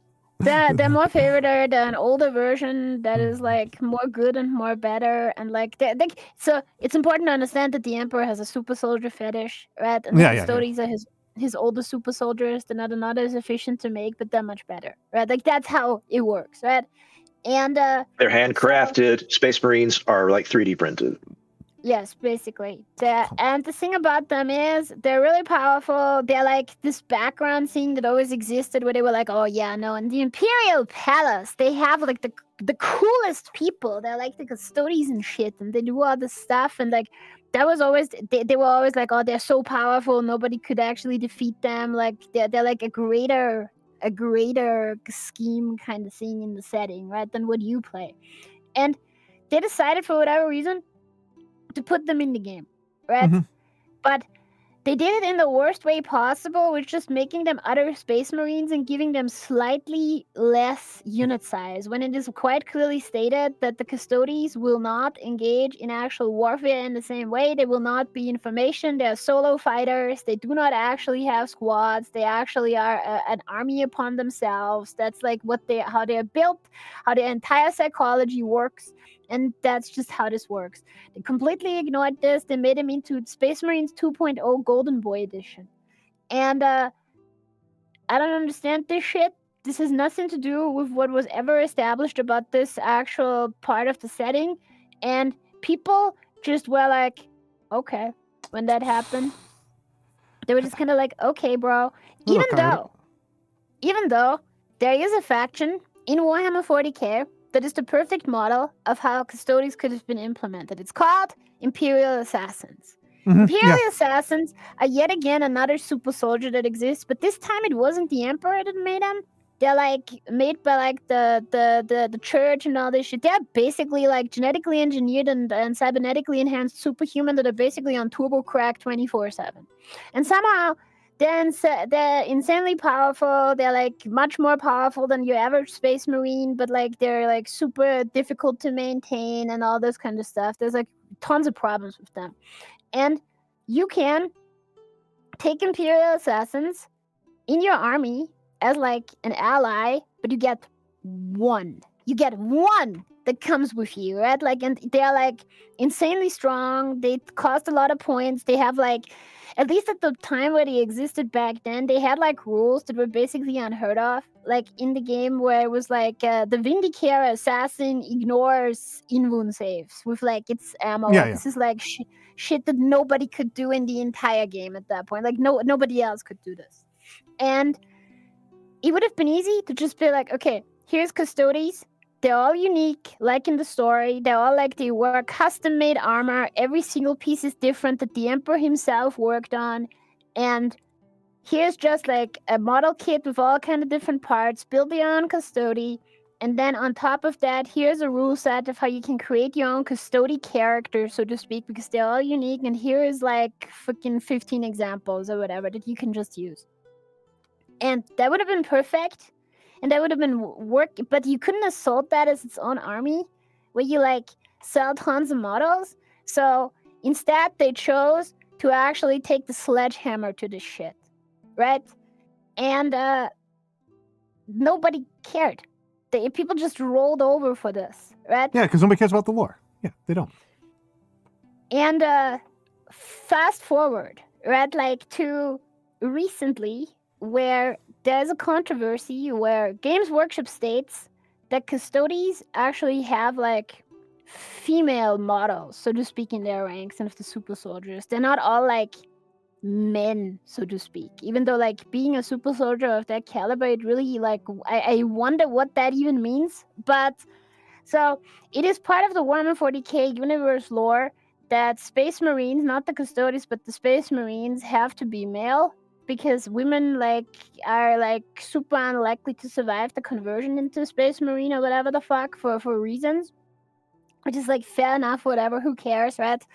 But then they actually say like, okay, so there is like female custodies that exist, right? Like they just made them and they've always existed or whatever, and people are like, no, they have not always existed. There's no picture of any of them. None of the actual models are female, and I'm like, what the fuck are you talking about? Like, all the actual portrayals of the custodies, they are like they wear full armor with a helmet. How the fuck do you know this shit? Like, the who cares? belief that like, people have that boob plate is actually like meaningful is wild. Like, dude, you just put on a fucking binder and you put on the fucking plate. Who cares? Like, this is even like, you think you don't want to like have your boobs like essentially strapped down while you fight? You know how actually are they in the way all the time like this? Oh my god. Like it's goofball moment. It's absolute goofball moment. I think that you are right to point out that like the custodians are so like detached from any sort of normal social biological interaction that like who knows what any of this stuff means for them. The right? thing is about this that they're basically described as being like basically automatons in a way in human form, where they are mentally and physically altered to a way where their actual mind works in ways that average humans can't comprehend. There's even scenes in some of the stories about like psychics trying to read the mind of a custodian recoiling in horror, right? Like because it is like so alien to them. And I'm like, bro, what does this shit even mean? Like it's like an aesthetic choice at that point, dude. Like these are like some fucked up turbo super soldiers, and people are mad that they like kind of like look aesthetically a little bit more like women sometimes. They weren't mad when one of the actual so there was like this thing as well where today people are really mad that a lot of these Space Marines are too racially diverse, right? When that is like completely supported by the lore, because like the entirety of the story is about that all of Terra is unified. They don't care about racism. The only racism they care about is against the alien, right? Like that's what's going on, right? And there was like the classic Emperor text-to-speech device thing when that still came out. This was a fan-made thing, but people take this stuff very seriously, right? Like if it is actually popular. And it was a big plot point that this was a story about the custodians, right? Like, and what they're doing. It's like a comedic series. And it was a big plot point at one point that the main character, like just the personal, like basically the guy that has the job to check up on the Emperor on his golden throne, he's black. That's the most important thing. He's like, it turned out that he's black. It was basically a thing for a joke where he was like telling the Emperor about like a Space Marine chapter that has a genetic defect that blackens their skin, right? When they're not actually black as in black people, they're like charcoal black, like they're like an unnatural shade of black. And the salamanders. Yes, the salamanders, right? And so it was like a setup for a joke, right? Where the guy's like, "Fucking, you're black. What the fuck are you?" I mean, that's a classic piece of sci-fi. That's like a 50s sci-fi era thing that like, that was literally a 50s 60s era sci-fi comic. I think it may have even been Jack Kirby. Like they're doing a Jack Kirby reference. Yeah. I don't understand why this is the actual Rubicon that they cannot cross. Like, I don't even care about the fucking Space Marine shit. Like, if you want to have like an all-male faction in the story, right? Like, who the fuck gives a shit, right? Like, it doesn't really matter. It's like, but I don't understand why this is the thing. Like, when they essentially just took a sledgehammer to their established stuff with actually like bringing them into the game as is, and then all this other shit, but it is not actually like they cannot be women. That's the number one thing. This cannot be the case. It's not allowed. It can't be allowed. Discriminating is sheep work. No, I always mix these two up. F me. I mean, it's yeah. I actually go further, right? I actually go further in terms of the like battlefield implementation, where I don't think that Space Marine should be an independent army.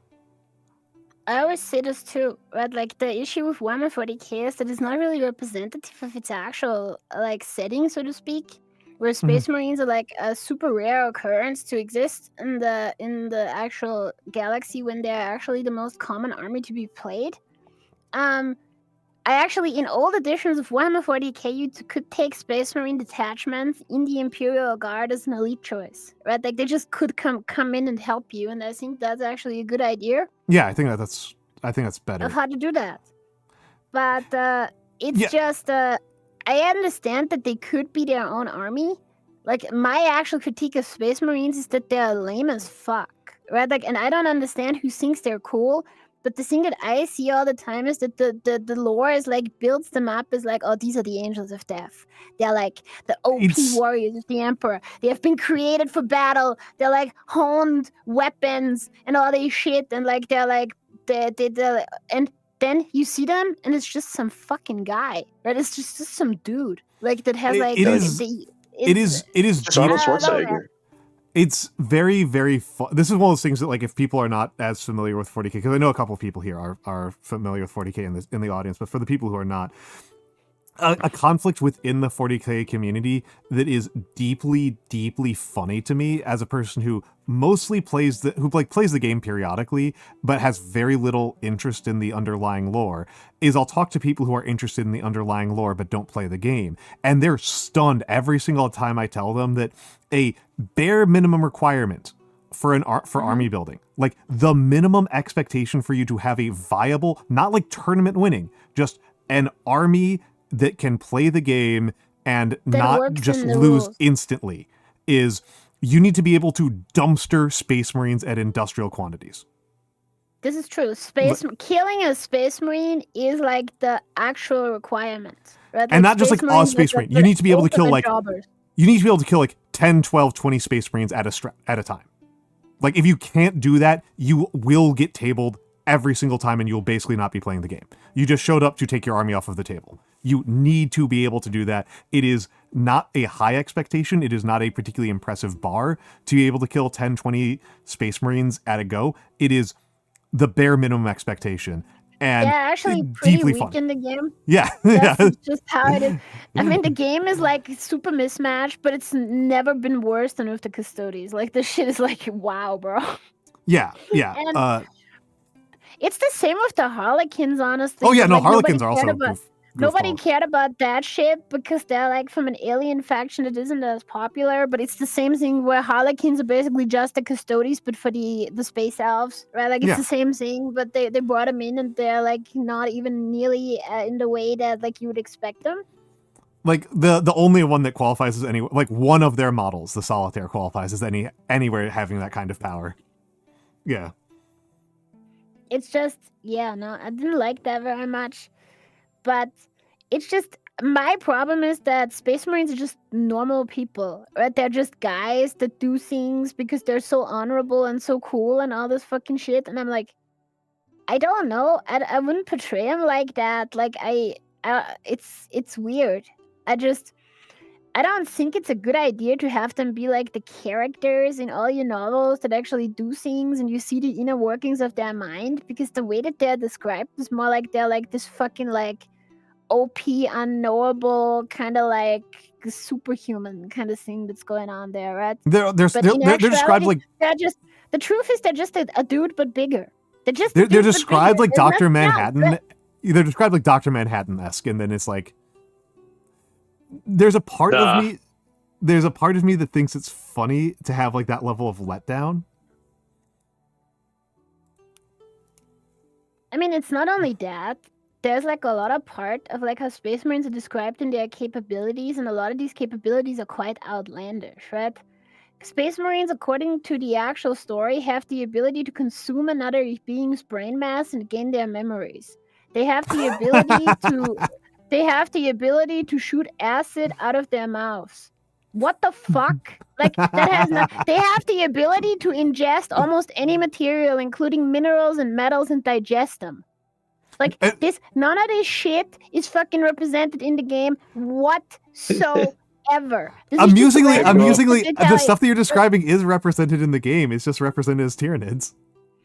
Yes, this is not even. This is like the fucking alien faction that does this shit actually in the game.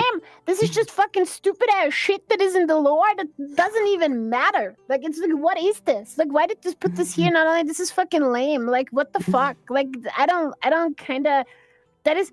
I don't know. That kind of is to me not like an actual human capability or whatever that is just enhanced. This is just like fucking random ass shit that they stack on top. Like I don't know what the fuck this is about. Why did they do it this way? That's so funny. I did not know about that. That's so funny. It's just, they just have random abilities that I'm like you're like they're not represented in the game. I'm like they are. This is actually just in my opinion, like I don't know how much this actual part of the Space Marine is used in like current iterations of like actual like literature that they create, right? But it is still not been contradicted so far, right? Like the actual thing is this is like officially within the capabilities of the Space Marine, right?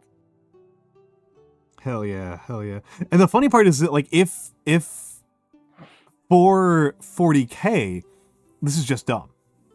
But you know what system does have a lore where this actually kind of works together, where this all kind of would come together for having the Space Marines have those kind of capabilities? What, Nice Marines? Warframe. Warframe? Yeah. True! Yeah. Warframe is actually cool. Warframe, it makes sense because the Warframes are actually like some weird kind of like custom engineered strain of like some kind of fucking terrible space contagion mutagen virus, right? So they actually like the relationship between like the infested and the Warframes is like actually like complicated and interesting, and they all have the same common point in the hubris of the Orokin. I kind of like the Orokin. They're pretty cool. The Orokin are. Did you know that the guy that actually designed all of the Orokin and created that aesthetic died? No, I didn't. Shit. He's dead. Yeah, he R.I.P. fucking died. R.I.P. So sad. He was a real one, dude. That's a good aesthetic to have. I should put like a faction in my game that has like a similar aesthetic as a tribute. I feel like I think it's good. I think I should do that. Like, yeah, but he's dead. That's really, really sad. Orokin are so fucking funny, man. It's a really cool aesthetic. Like Warframe has like some of the cooler aesthetical shit like that I've seen in like recent history there. Yeah, no, they got it going on. They got it going on over there. They are not babies in the Warframe universe. Don't forget, you can just spit acid if you're Space Marine. The part where they can eat people's brains to get their memories is absolutely wild to me, and that is such like a fucking Tyranid thing. And also, we are getting hit by ads. I might just keep going. No. I might just keep going. Because I know that Nagi will not respect the ads. No, I can respect the ads. I'm respectful. I'm the respectful serpent. The respectful serpent. I respect. Oh, don't you start rolling your R's. Ad respecter. Respecter. No, stop it. You're channeling him. Me? The guy The dude, the man, the legend. Respect. Welcome everybody to the Serpent Stream. Oh, why is the scaling being weird? There we go. That's better. I used to have a pen like you do, like a brush pen, and Yeah. then I lost it. Oh, I love the rush. I love the brush pen. Hello, McAllistrine. Hello, McAllistrine. Yeah, I love the brush pen. Having Big fan. Space Marines with feminine expression, dude. Like, have I ever told you about my custom Space Marine chapter that I made to piss as many people off as possible? So, I'm sorry. Is it ads? Am I disrespecting the ads right now? No, I'm just rolling through them. I'm just rolling through them. I don't care right now. I'm not planning on staying up for until 9 o'clock. So until 9 hours. So I should say, basically, yeah. I created the Malum Marines, like the Marines Maleficent or whatever the fuck they're gonna be called. I wanted to call them the Marines Malevolent, but they already exist, so it's fucking stupid. So it's like the Marines that have apples. That's like their symbol, apple and snack and stuff, because I like Yeah. snack. And it's like it's not the fucking biblical shit, because that's like fucking stupid. And instead, it's like more in the 40k, where it's about Ladon guarding the tree of the Hesperids, right? That's kind of the thing that's going on there.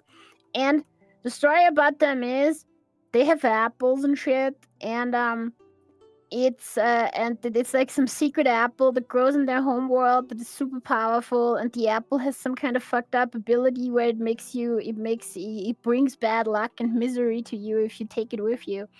And the people from that chapter, they are such badasses that they just like take this apple as like a handicap. But there's like the Malum Signifier or whatever, that's like their champion, who takes the golden apple, which is the most powerful apple, and just brings it into battle, and like just in his hand, and she presents it to the enemy to show them that he's the biggest badass that exists, right? Like that's basically kind of like my take at like some stupid ass Space Marine lore. Maybe I'll repurpose that shit for the game that I'm actually working on, right? Like, it's not a bad idea.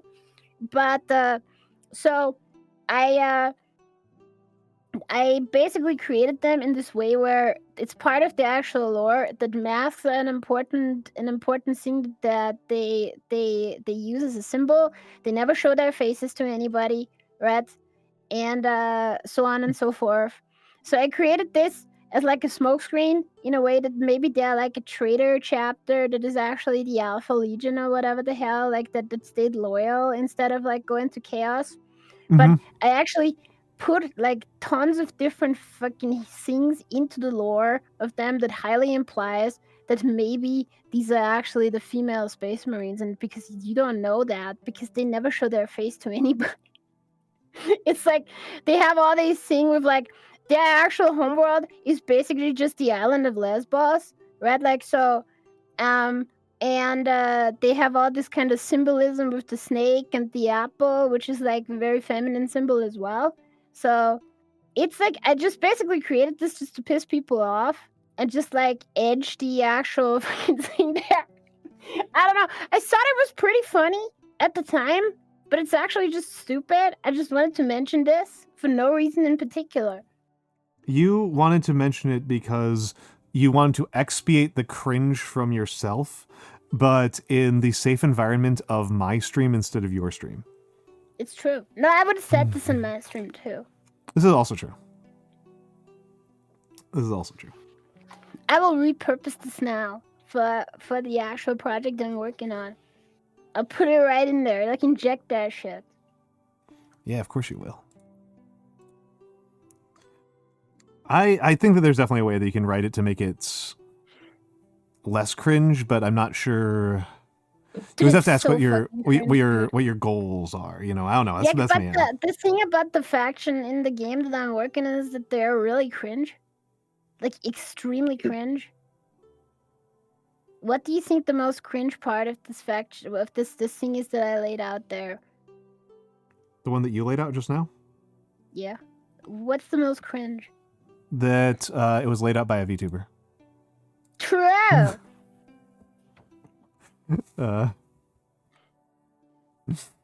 Yeah, You make it more cringe by making them say, "Hey, Apple." What does "Hey Apple" mean? I don't know. That's their battle cry. "Hey Apple." I assumed it was a. That they would cause people that, like, I don't know. It was like, no, Siri is the Apple one. It's not just "Hey Apple." It's Siri. So I don't know now. You should write the Nagi kanji again, just so you remember it. It's very important to remember. The Nagi kanji is ridiculous. It's actually pretty easy. Yeah, but it's like one that That's never going actually crazy. comes out. It's like never get used. Yeah, this is like not like a difficult kanji. It's just never gets used. The Hime kanji does get used, and it's much more complicated. Oh, it's a reference to Annoying Orange. Okay, I never thought about Annoying Orange. I only pretend to have known about Annoying Orange. Apple. Hey Apple.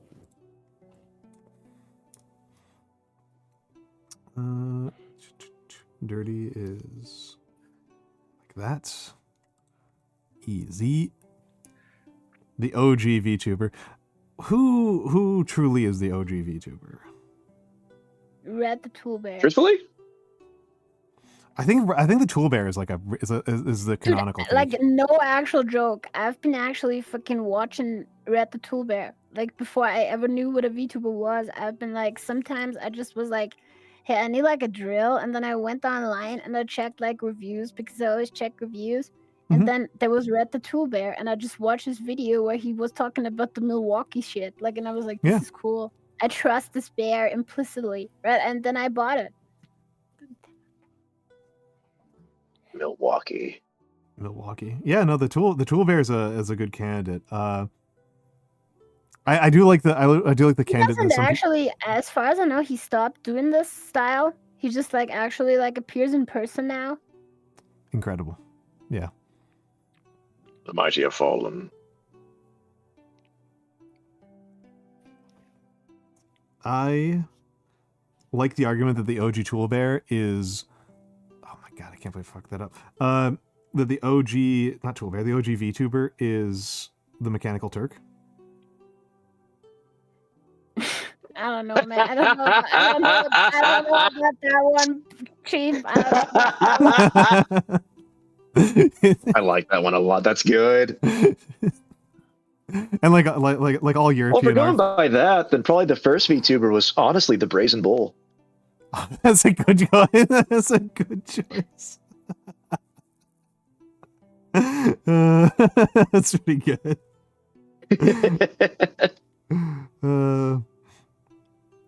I still like to tell people that the first influencer, the first like broadcast influencer, was H. John Brinkley.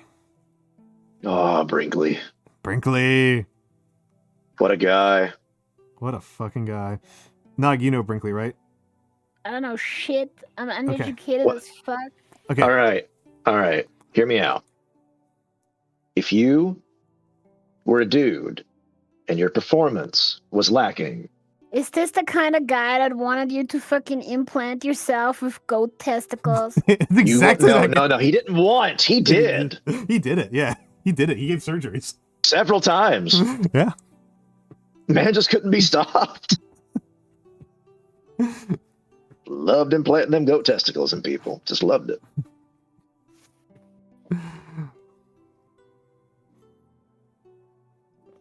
I wish I could broadcast a radio signal so powerful the barbed wire would sing my praises. That'd be so good, man.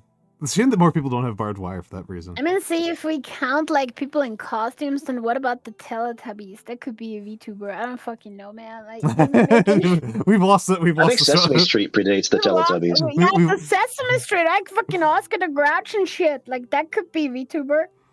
Yeah. I mean, there is a VTuber out there who's a cat who's just a puppet. The Wizard of Oz. The Wizard of Oz. Not the general plot line, but just specifically the Wizard. That's what the Wizard of Oz is about. Is about the evils of VTubing. How about Sauron on the top of the fucking tower? Sauron? How about that shit, dude? Like fucking the Eye of Sauron, dude. Like, Eye of Sauron. I'm really surprised that no one's done that yet. I'm gonna be the F. Sauron VT. Isn't there Sauron VT that's a dinosaur? I don't know. Oh, I have no idea. That is a good dino name. I mean, it's the name from the Spider-Man villain that just is a mad scientist that develops the cure for cancer, but actually uses it to turn people into dinosaurs. That guy rocks. He's so real for that.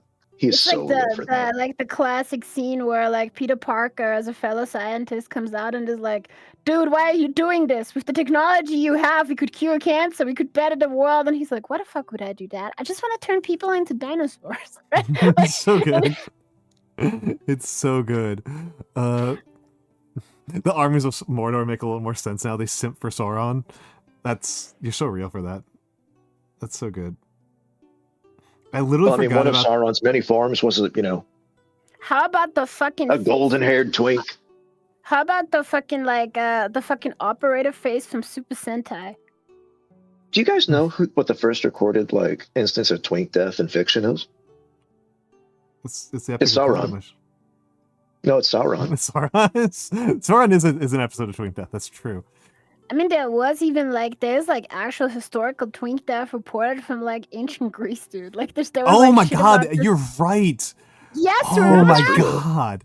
That's a significant percentage of Greek sexual literature. Oh my god, you're correct. It's about twink death. Yeah, a significant amount of the stuff is how men lose their actual beauty, right? Like another.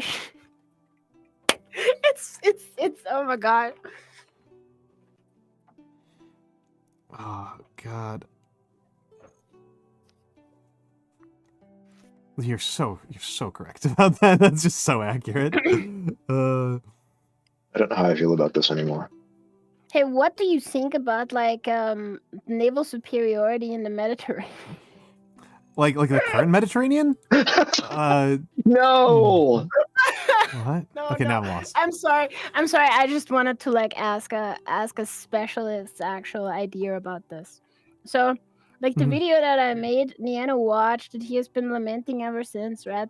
In that video, the argument was made that it wouldn't be possible to maintain naval superiority in the Mediterranean, in a actual scene where bomber planes exist, and you control the entirety of Egypt, and I don't know. You tell him this. I don't fucking remember this shit. I don't know. I purged it from my fucking mind. You explain this, Nyano. Alrighty then. You've seen Master and Commander, right? Actually, I haven't. Never mind. Nice. Okay. just killed Nano in one shot. I just haven't seen it. I just haven't gotten around to it. Anyway. So imagine you have a force that is slowly encroaching upon the lands of Europe, Africa, and all of them, right? Okay. Land-wise, they're being held back, fairly effectively, even though they march ever inexorably toward the lands of Christendom and Islam. Yeah. Now, that being said, though they are kind of held a little bit back on land, they are master seafarers, and they've taken over the entirety of the Mediterranean. Okay. How does Italy still exist? Because ships can't sink land masses. That's where you're wrong. Okay. Okay. Oh, hey, this is Kanji Rocks, by the way. I love this Gloom? kanji. Gloom. I That actually love this gloom? kanji. I think this is probably the kanji I know with the highest stroke count.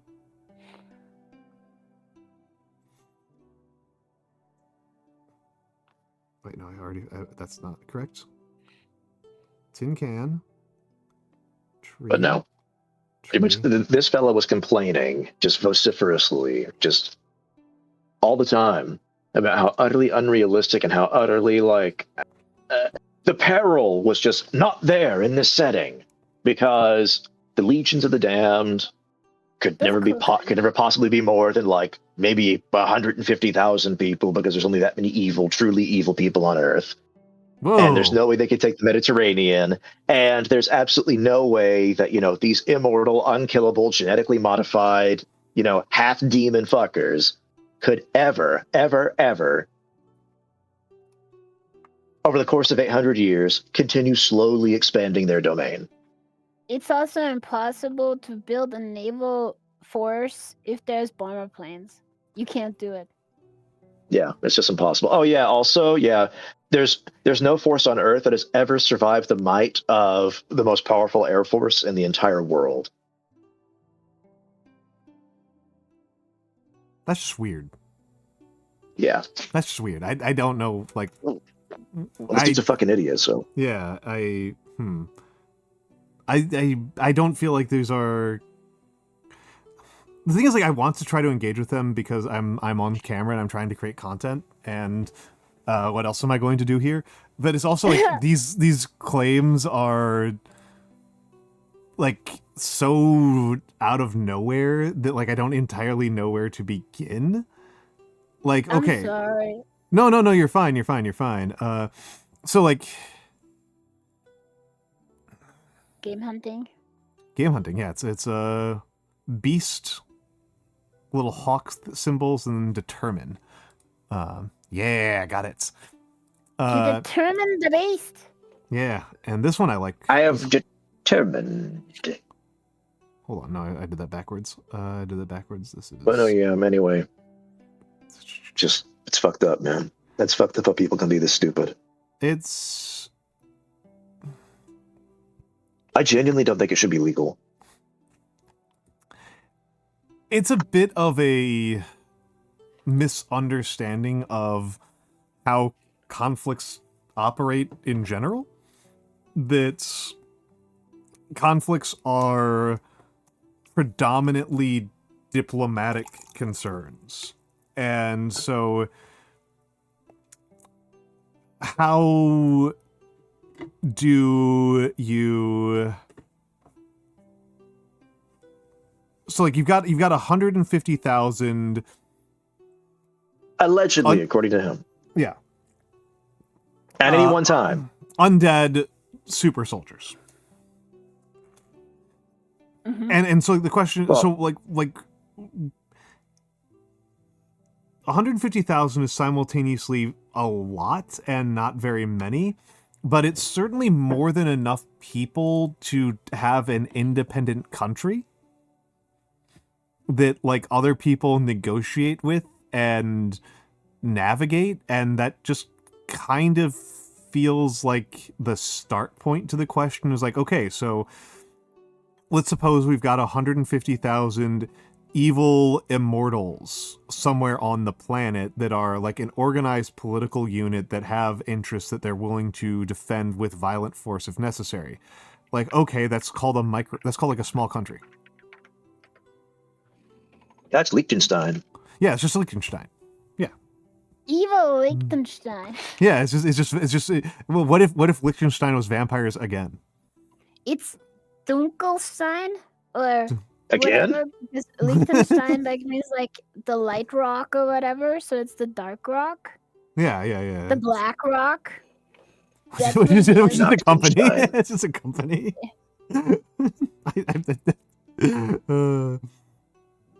BlackRock is an extremely The successful. super soldiers want to take over all of Europe eventually.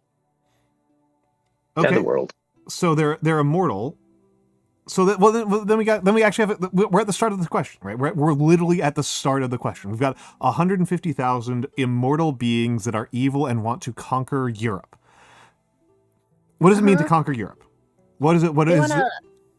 so they conquer it and they want to kill everybody and like subject them to fates worse than death.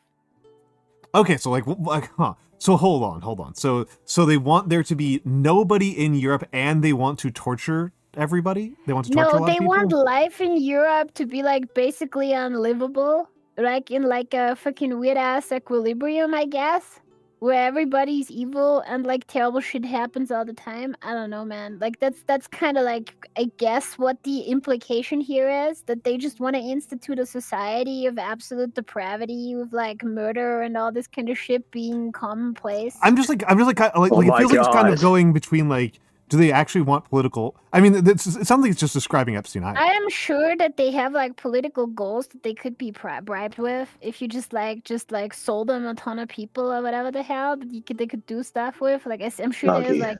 like they're literally basically demons. You can make deals with demons, right? So like there you go. Yeah, it just sounds like it's describing Epstein Island. That's what I'm hearing. No, she's describing the EU. I mean, if you think that the quality of life in the EU is really bad, like I'm an American. I have to. You're obligated to. You're canonically obligated to. I'm oath bound and honor sworn. We're talking about like it's like a completely fictional scenario. We're talking about completely like made up shit. Oh yeah, depends which minority group. If you believe that the only real humans in Europe are the Roma, this is a description of the EU. If you believe that non-Roma Europeans are just demons, then yeah, this is actually just accurate. So, like, so it's. I mean, this is kind of like this is like where I just always kind of want to go with these things is like. How would the world change if there was like some super powerful small group of super people? And it's like up until they get to like Homelander / Dr. Manhattan levels of power, if they're just like the level of power where they can beat up like 15 guys in a fist fight level of powerful when they're just like Captain America level powerful, it's like, well, like they're a country. Like I don't really see how much really changes here. Like it's like we can have an interesting conversation, I think, about how that changes, but the idea that diplomacy would be impossible with evil beings just doesn't make any sense to me. Like diplomacy is possible with evil beings all the fucking time. Yeah, that's like their go-to. Yeah, that is their go-to. They love that shit. The entire like premise of the Democratic Party in the United States is that you can only do diplomacy with evil people. So, like, yeah, I'm just, like, not... That's working out really well. Yeah, it's going great for them. So I'm, to be in a complete death war with everyone who is not completely evil is going really good for us. It's really great to have that be our like, the good guys in our political leadership are the people who death war on anybody who is gooder than them. I'm really optimistic about that. But yeah, like yeah, you can do diplomacy with evil people, and I think a lot of people get their heads really warped by the course of World War II, where the two main belligerents in World War II were not capable of doing reasonable diplomacy. So, like, yeah. Like, yeah, I get it, but also, like, how the fuck does defer work? I think it's words. I tell you what it is. And this crazy ass radical. But yeah, it was not reasonably possible to do diplomacy with Nazi Germany because of several things that were the project of Nazi Germany, and, you know, Adolf Hitler going to his death inside the bunker, declaring repeatedly that, like, it is better for the German people to die as a species than it is for him to just say, I'm sorry, kind of shit. So, like, there's that, and then there's the absolute insanity that is, like, how do you negotiate with Imperial Japan in World War II? Like, what does that even look like? That's a fucking rough one, dude. Yeah, like, how do you... That's a fucking rough one, dude, too. Like, Actually, who are you having I a know how. conversation with? Like... Now you know why those two actual factions got along so well. They were like, they saw that shit and they were like, I see this, I see you, I see you. It was three Spider-Mans pointing at each other. That's what it was. It's Hora. Yeah. It's Hora. Let's give this shout out to Hora, because Hora is doing subathon. Hora, we are seeing the divide between me and Horatius the dwarf. Dwarf the hooray. Yeah, that's the divide. I am still awake now, and he is getting up now. So, you know, big difference there. We respect old men here. Yeah. Horatius is doing a subathon. is doing a subathon these days. It is he is doing all of. Did you finish Bloodborne? Blabob? Blabob? No, sorry, a donathon. I'm sorry. A marathon. It's just a marathon of streams with a donation bar. Blabadabobada? Yeah, he's been beating all of the souls. No, wait, no, you weren't doing Bloodborne. You were not doing Bloodborne because you couldn't get it to work. You were Born of the on. blood? You were on. He was second the row when I last saw On him. his totally legitimate PlayStation, he couldn't get it to work. That's so weird. That's so strange to happen. Many such cases. You're starting Elden Ring today. Okay. I need Elden Ring. 32 gigabytes of RAM. And then you'll have to. And then when you finish that, you'll have to. You have to beat Night Rain. I'll help you in that range. Just bring me on, dude. I got this shit. Like, I gotcha. It would be It's funny. It would true, be funny she to end does. up. It would be really funny to end Elden Ring and just do one run of Night Rain and declare it won. Night Rain actually has a story. So you're not actually done after one run. There's actually ways that the runs change in the story. Fucked up. I don't believe you. I am very amused by me playing Night Rain with Nagi for like 15, 20 hours and just like sucking at it horribly. Just absolutely horrible. Like so bad that Nagi couldn't even carry me. And then I mean, if you wanna complete all the actual stories of the characters, it's more than 8 runs, right? But it's like not that much. If you just wanna actually get to the end and beat the boss, it's not that bad. oh crap, I'm already at the end of this. It's ink. But I was just very amused by the fact that like I like talked with you about like what is this game? Like what is the deal with it? And you just fully convinced me to uninstall it. I don't even think you were trying to, but you fully convinced me to uninstall it. Dude, this game fucking sucks, dude. I'm Yeah. just like I have a brain damage and I just keep playing this for no reason. Yeah, you're just like you just like you just made it sound so horrible. I was like, okay, yeah, I can be done with this. It's whatever you have to do to roll credits. Fair enough. And it does not sound like any of the Soul. I only know Dark Souls 1, and saying that I know Dark Souls 1 is giving me a lot of credit. Or a lot of discredit to Dark Souls. Yeah, 1. some of the character stories have special endings. So if you want to go for one of the special endings, you also have to complete the actual character stories. There's like a few pretty good ones. Like it's kind of like the Rani thing where you do like a whole kind of like scene in Elden Ring and get a special ending. So you can do that. But if you don't care about anything, you just fucking...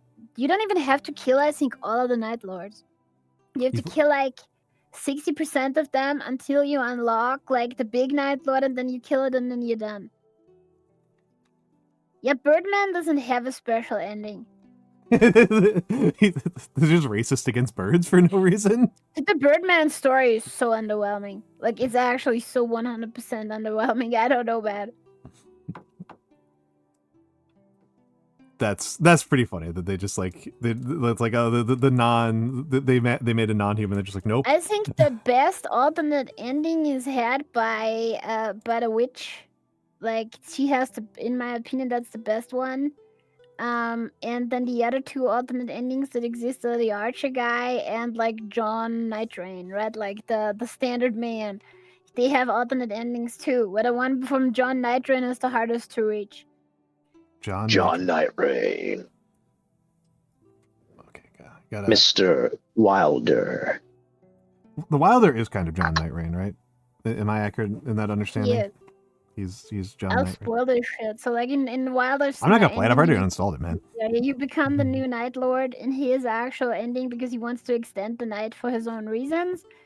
The Archer also wants to extend the night for his other reasons and does it in a different way. And the Recluse gets revealed to be the OP Witch of the Wild who like kind of like birthed the Child of Night or whatever that eventually became one with the Night Lord. And so you actually just get the child back. Mr. Ratius, if I am correct, if you've not already left, if you're still here for just a brief second, you start at 7 a.m., right? Hey, he's on the front page today. That's what I thought. But I just wanted to make sure I understood the time zones correctly because they're giving it in Pacific, which is, I don't know, my brain hurts. No, they're giving it in specific.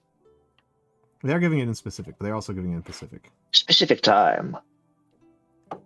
Specific.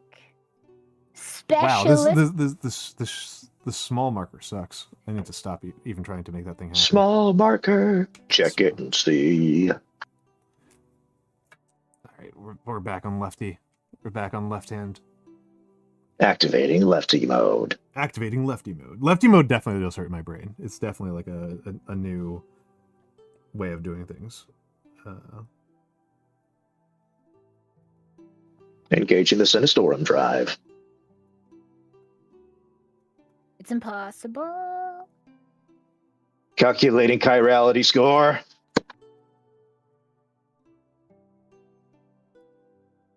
Dude, if I was a left-handed molecule, I think I'd die. What kind of Bad markers news for are you about your RNA. What kind of markers do you have? These are not I don't very have good RNA, ones. I have USA. Hold on. Let me finish writing the letter E, and I'll show you. I believe the company though is Edding. These are cheapo. These are cheapo. Markers. I bought them just for the purpose of using them at Offkai, and that I've been using them more is mostly because I already own them and I may as well get the use out of them before I throw them out or lose them. They're okay. They're firmly okay. For the price, it was like $10 for the 3 of them. Not that bad, and for the purpose I was using them for, of using them at Offkai to make name tags, pretty good. I am using them right now because this paper is really, really cheap. And if I use any of my actual calligraphy pens or inks on it, they bleed through like instantaneously. just straight through, feathers like crazy, illegible, and sometimes I just don't feel like using good paper. Especially not when I'm doing left-hand practice, where I'm just like, my calligraphy is dreadful. My calligraphy. I shouldn't have gone to bed at 5:30 yesterday. Did you know I have like a suck on my almost empty water bottle? It sounds like I'm doing a bong rip. Yeah, it rocks. Does it? Mm-hmm. I Hit can't it. do it because it's not empty yet. I gotta drink more. Keep chugging. The wet snake. Glugga chug, glugga chug, glugga chug.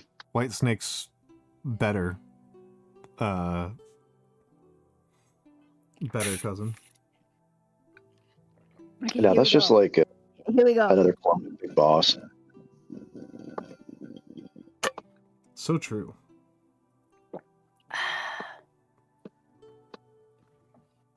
But totally different from liquid snake. Yeah. Liquid is not the same as wet. Yeah, this whole Metal Gear Solid 6, I guarantee it is going to be completely about, like the difference between dryness and wetness and how you can't really contextualize wetness in a wet environment, nor dry in a dry environment. I can't even conceptualize what you're supposed to do with... Are you wet when you are underwater all the time? See, that's it.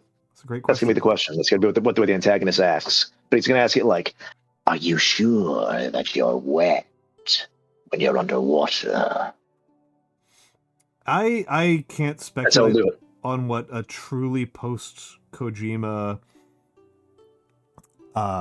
Metal Gear Solid is like. I can't... There is no need to speculate. It's already happened. It's called Metal Gear Survive, bro. And it's It's Dude, what? like that game, bro. What is it? I didn't. Metal Gear Survive. Yeah, no, but what, like somebody said, and then it cut out.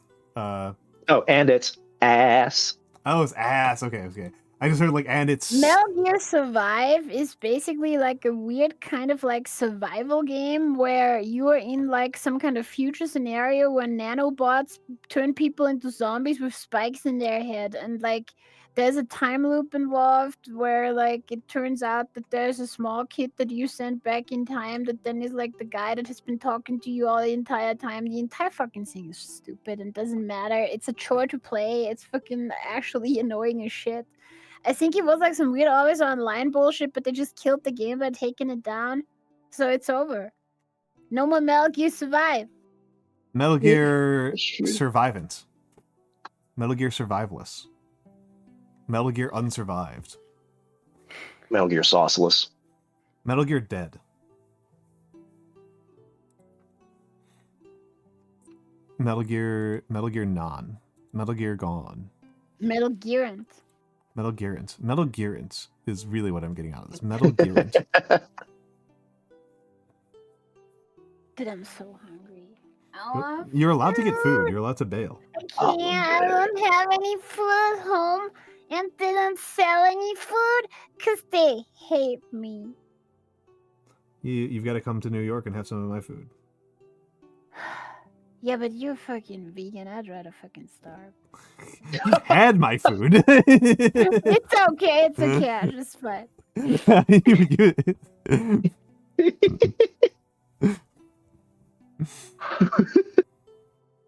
Brutal. Brutal.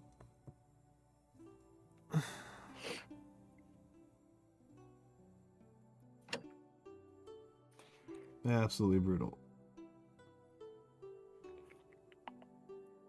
Creating a Metalocalypse inspired fighting game, and it's just got brutality. This is the third time Metalocalypse has come up in 2 days. It's fucked up. Yeah, it is. It is. Mutality, brutality, dutality. No, we can't have dudalities. That's too much. That's too much, bro. No, duality. Oh. Dudality? Duality. Duality.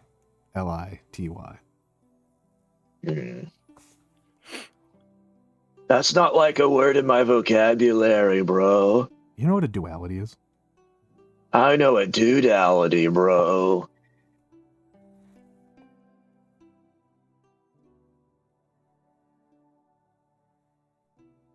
I declare this bit over. Who dares? Who dares indeed? Actually, seriously, who the fuck?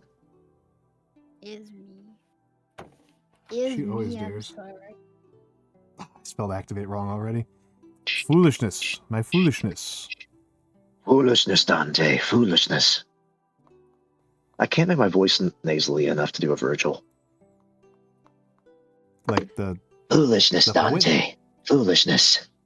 That's pretty close, I think. My throat has been so sore for the last few days. Like, I just have permanent nose problems. Shit just fucking sucks. I just like, man.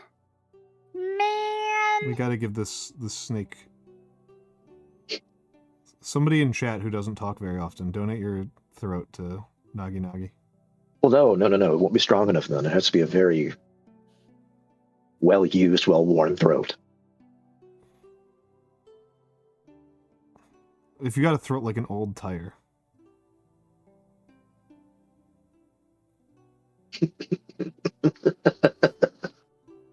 Donate it to Nagi. Send it over. The dark throat of yours. What? Was the phrase, if you got a throat like an old tire? Yeah, Hawktua.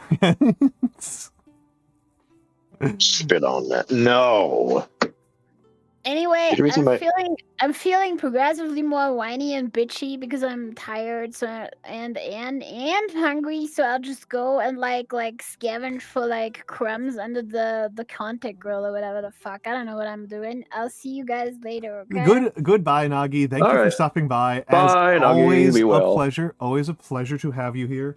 But we are now snackless. Bye bye. Bye-bye. She really left unceremoniously. She usually makes a bigger fuss Yeah. when she leaves. I did update the stream information in a reasonable fashion. But that lady was Nagi. She is my painting coach. She is not Nagi _en. She is not. But she could be. She would be. She could be. She perhaps even should be.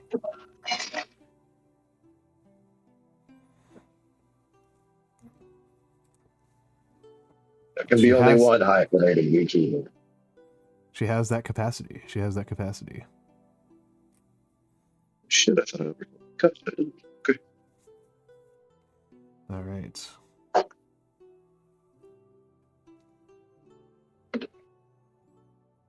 You know what? I want to write a novel that's entirely epistolary in nature, right? Yeah, good choice, good choice. And it's just like a series of dudes writing about events during their day, like as if they're leading up to some horrible cataclysm, and then just nothing happens. I'm into it. This sort of like epistolary waiting for Godot. I don't know what that means, but sure. Well, epistolary means written in... No, I know what epistolary means. I don't know what waiting for Godot is. Oh, shit. Okay. Waiting for Godot Don't is recommend me another book. I spent too much it's a money on play. books. It's a play. Oh, it's a play. Oh, thank God. It's a play by I can Bertolt pirate Brecht. It's a play by Bertolt Brecht. Oh shit! I just got a DM from a person who I'm collabing with later today. In a good way or a bad way? Oh, just in the fact that it's like, oh god, I'm not gonna get like any sleep between now and then.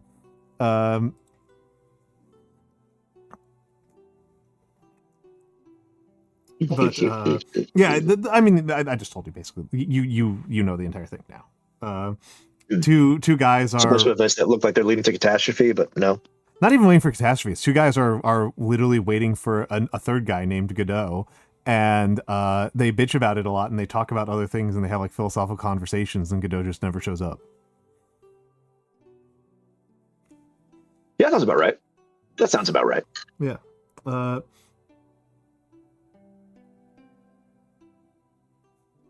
I think it would be pretty funny.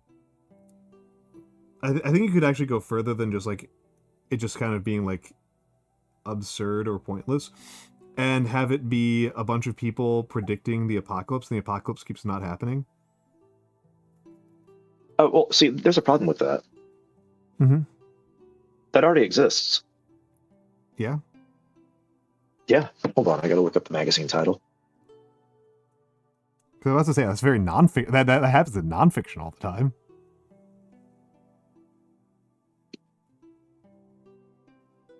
Yeah, that's just the Watchtower, dude. To me, That's the Jehovah's Witnesses. That's the Jehovah's Witness magazine. Yeah. See, like there's non-fictional versions of this with cults all the time. I don't know. I think one of them was right. I don't know which one, but clearly one of them was right. It was. I don't even know. It's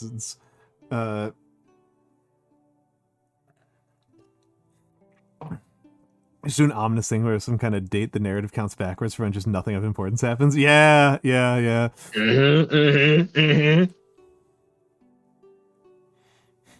Oh. Mouth washing, but nothing actually happens. Mouth washing, but the ship doesn't crash. Actually, that's like way more depressing. That's actually really bleak. That's rough. I mean, I do that. It's just a story. Of I love being able to sexually stare at assaulted people and that go, "It's point. bleak chat. It's bleak chat."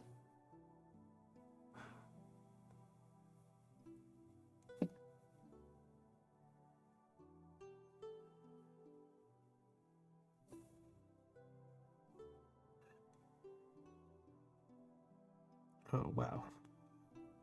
This marker starts fucking up if it stops touching the paper for like 2 seconds. What a horrible creature! You need to teach it manners.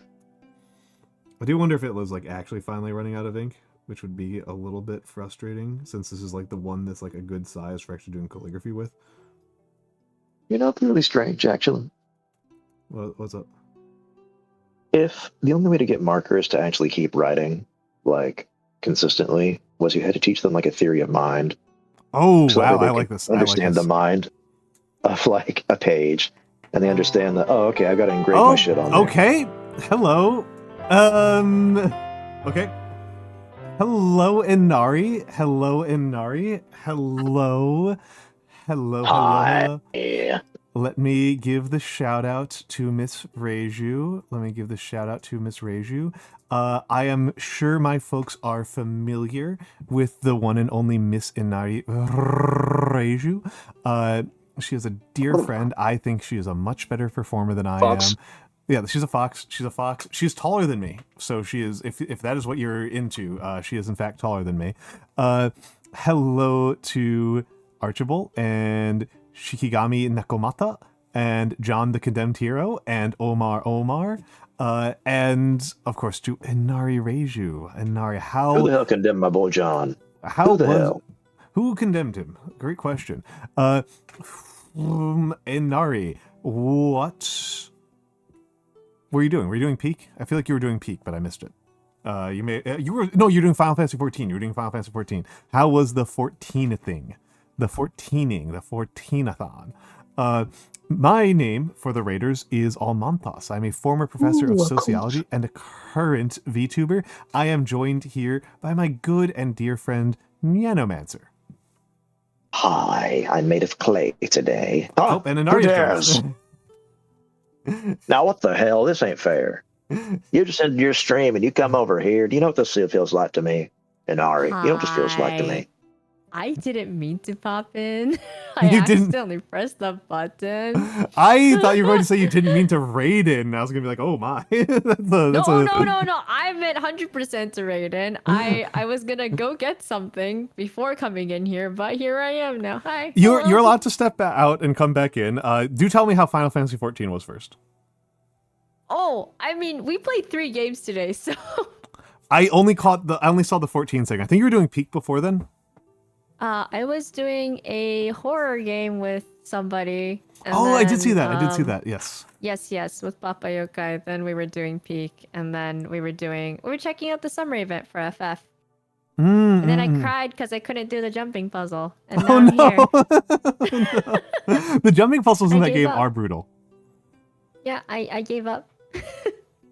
I am impressed with your perseverance on the horror gaming front. That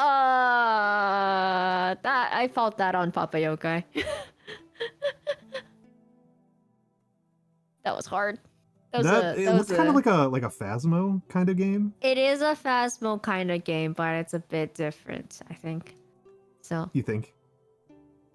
yeah, it was a little bit different, but because you're basically catching ghosts now, so you're hunting down ghosts, but you're catching them as well. So it's Pokemon. Yeah, pretty much. It's monster Pokemon plus just Phasmo, so it's fun.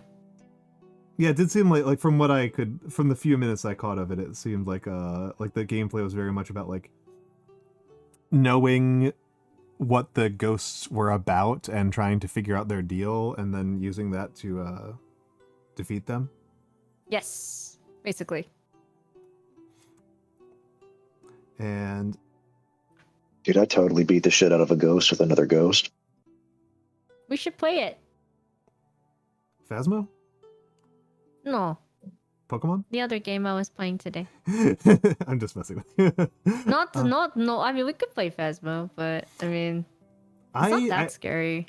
I end up not playing a lot of horror games on stream. I've played a fair number on stream, but I wound up not doing it super frequently since the first couple that I've done because I think my audience doesn't really enjoy them very much, which is understandable. Like they are coming here for a chill vibe. And the unfortunate thing about me playing horror games is that I just kind of find them interesting. You don't get scared. Not really. Do you? Not really. And Okay. I think I do kind of wonder a little bit about the gender of it all.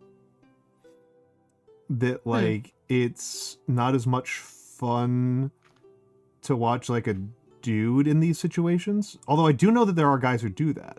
And I guess I've just kind of cultivated an audience that just like wants to like watch me be chill and talk with my friends. And if I'm playing a horror game and paying attention to the game and stuff like that, it's not doing that. That's, I guess, kind of my hypothesis. I said I'm not. That's I'm true. down How to- can you cope? How can you cope? How can you cope? I still remember playing Subnautica on stream, and I was just like having a nice time. Mm. I was like, this is fun. This is pretty. But yeah, Inari, you've entered the ledger. Run. The raid ledger. The what? Yeah, on the you don't see it? Oh, Why am I running? That's so cool. Yeah, Inari Reiju. Yeah. Yeah, why am I running? Thank you. That's really sweet of you. It's a raid ledger, not running. Raid ledger. Yeah, why is Nyano telling me to run? Oh, I don't know. He's Oh, it just happens sometimes. because he thinks that this is the Death Note somehow. That I have Death Note powers. What? I don't know. You have wait, I don't have any powers. I'm just old. I'm just a guy. I'm scared. I am just a guy. Montage has I Death would Note I would powers? of all of the people to have access to a Death Note, I think I would be one of the more responsible ones.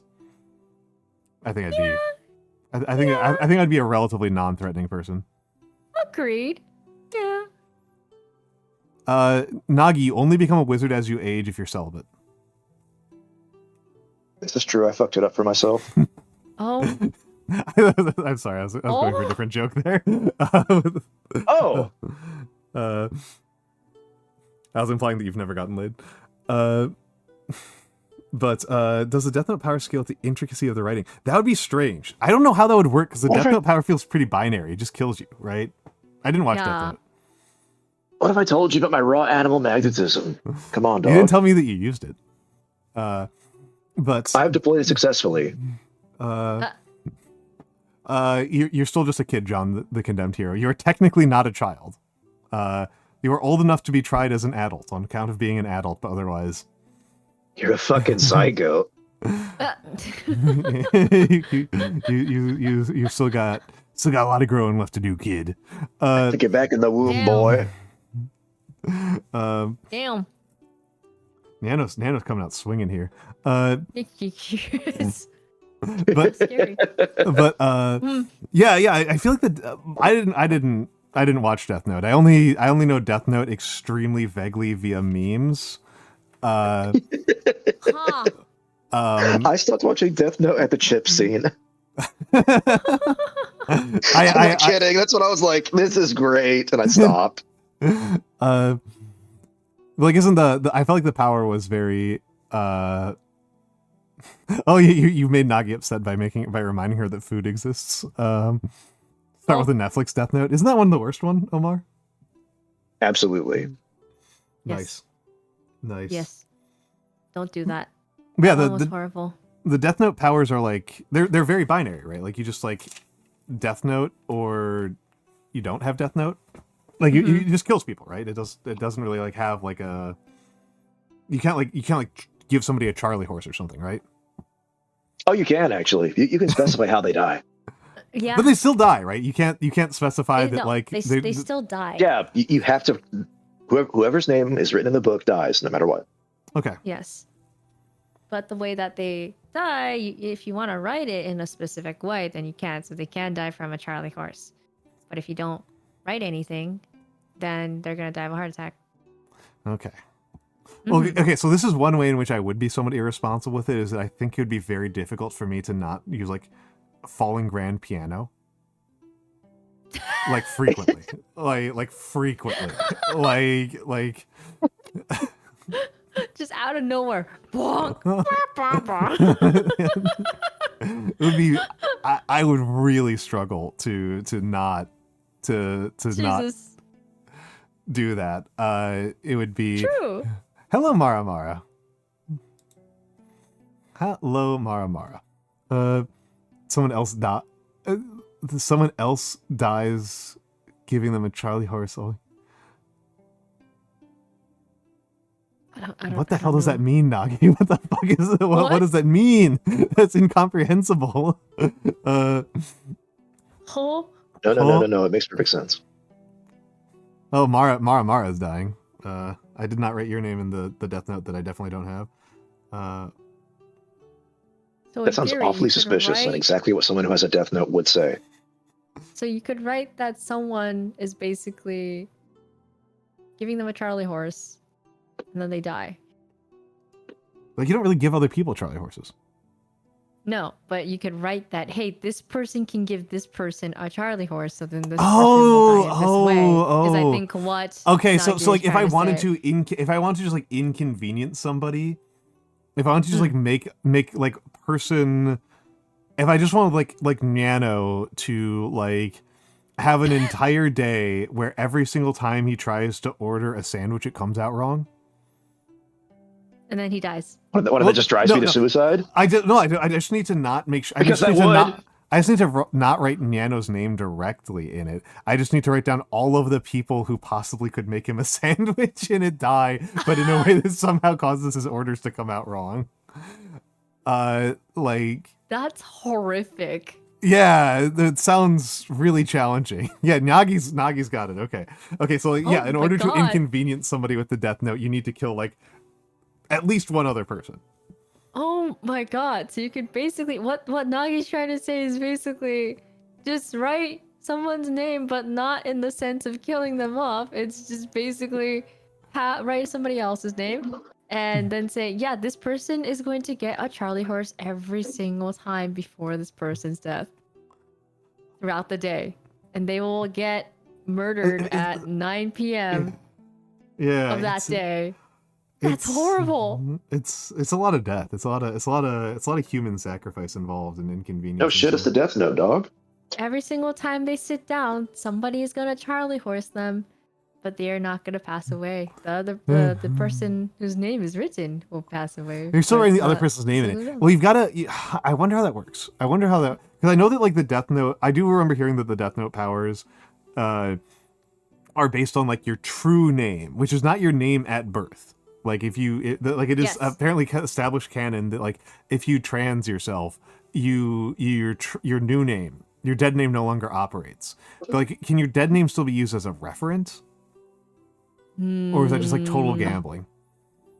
This is such a stupid. Get it twisted? I think one of the things about the Death Note is that I think in previous times there has been things about like, hey, they will die to the hands of this person, yada yada. I feel like that has been a thing, but the other person didn't die, if I remember correctly.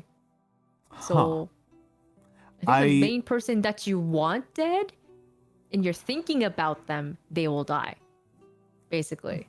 Okay, so I just need to But you not think have about the to- person I'm inconveniencing. Yeah, because you have to. Yeah, have you the need to know face like what they and look like, and you name need to for know the their name. person. Exactly. I think the death has to be somewhat plausible. Yes. So I can't cause people to die. So like my grand piano one is probably not a good one. It might work. That said, I've got good news. About grand pianos? Mostly for Inari. What? I have good news for you. Do you know what the good news is? What's the good news? The good news is we're about to have an ad break, which means you'll be able to go get your food and come back. So I just wanted to get a snack because I was gonna eat much later. yeah, you can go get your snack. Snack time. I need to get a snack as well. So enjoy the fan art gallery for people who have turbo and subscriptions and other pervocracies. And we will be back in about 3 minutes.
Holy crap.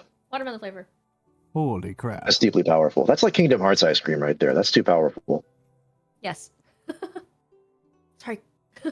No, we're good. We're good. We're good. We're good. Just Oh, but yes. Nyanomancer is running to the end of his patience for my absolute nonsense. the end of my shift was written in the death note.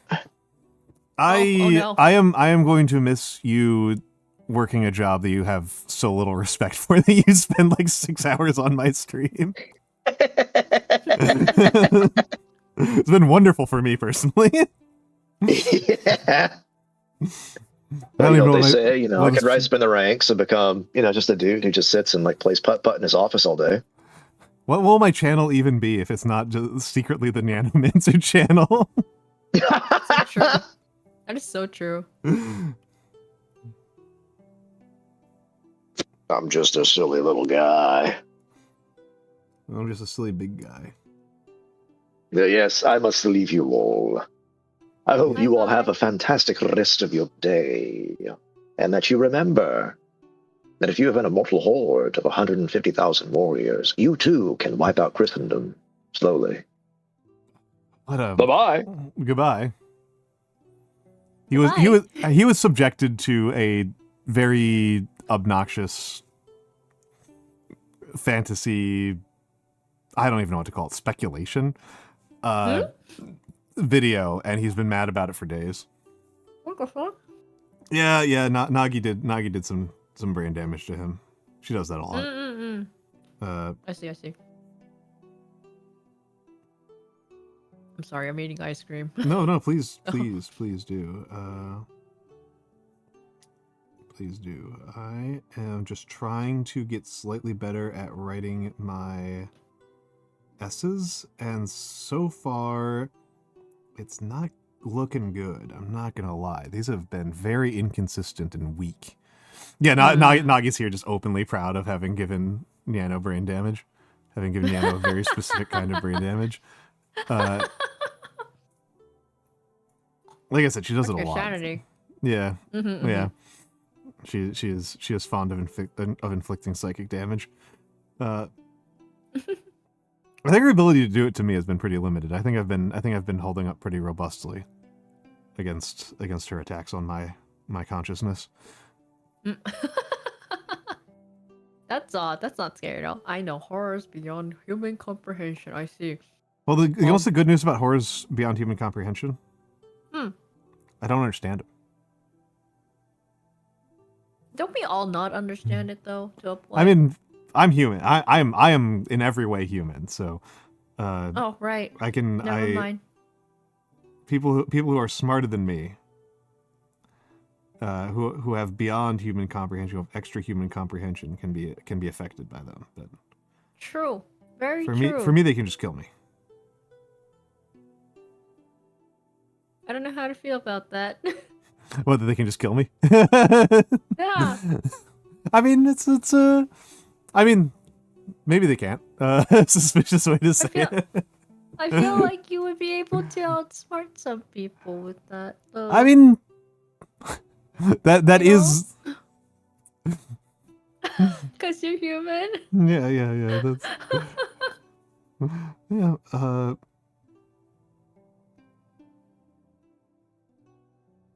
I feel like that's kind of a big part of Hitchhiker's Guide. That's actually really true, though. Yeah. It really is. Oh, Miss Reiju. Oh, I've been meaning to ask you for if you have some book recommendations in the Japanese language. You are probably the second person who has asked me about books this whole month. Japanese book. What kind of Japanese book are you looking for? Just like a decent modern novel. 日本語で? Nihongo de. The purpose is for practicing my Japanese.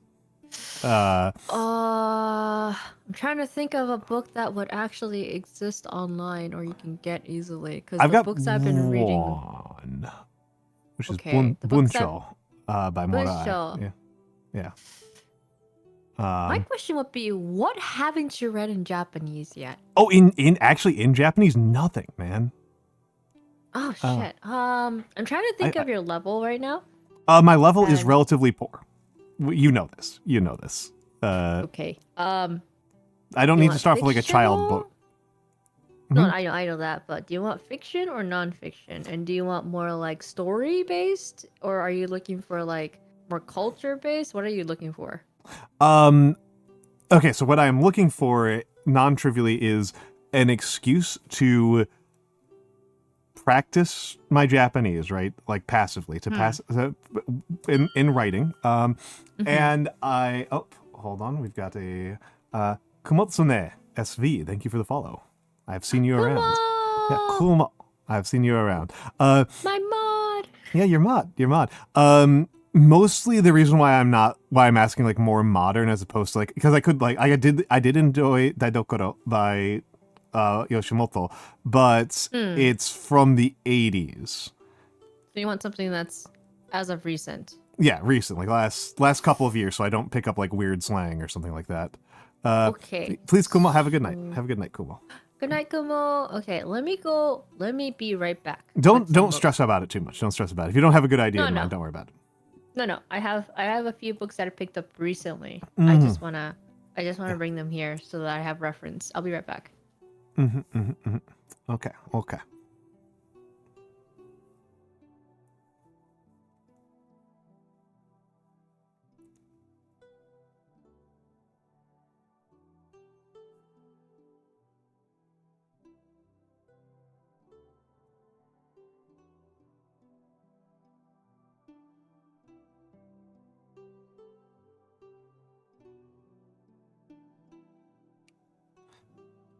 So chat, I haven't been talking with you as much, but I think most of the people who have been hanging out here have been enjoying the quiet, right? Well, I mean, I shouldn't say the quiet, but I've been enjoying relaxing and listening to me and Nagi and Nyano and Vex and Mix all kind of just chat around and just kind of have a nice time. And I hope you have, right? I hope you have. I'd feel kind of bad if you had been bored or irritated while I was vibing here.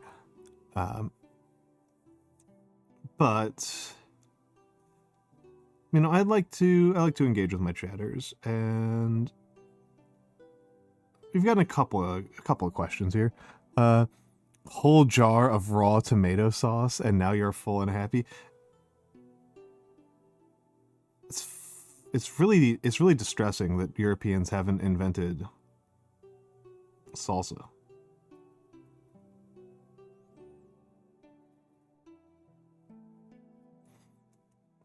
Don't ask me, it's vegan.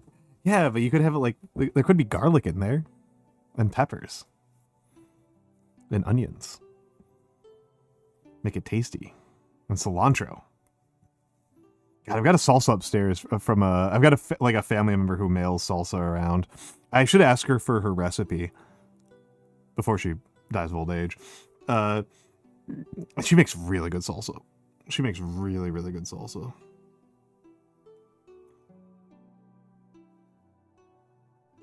I'm back. Welcome back. Welcome back. Okay, I have 3 right now. Okay, hold on. Let me, because I need to. I will not remember them if I don't write them down somewhere. No, I understand. Take your time. No, Just gonna no fix rush. this. My S's, my mirror script S's have been so terrible. They look awful. I can't tell the difference, Almantas. It looks very nice. You're gonna convince me to. Okay, I'm gonna break out the right hand here for a second so you can see the difference. Look at him trying to prove me wrong.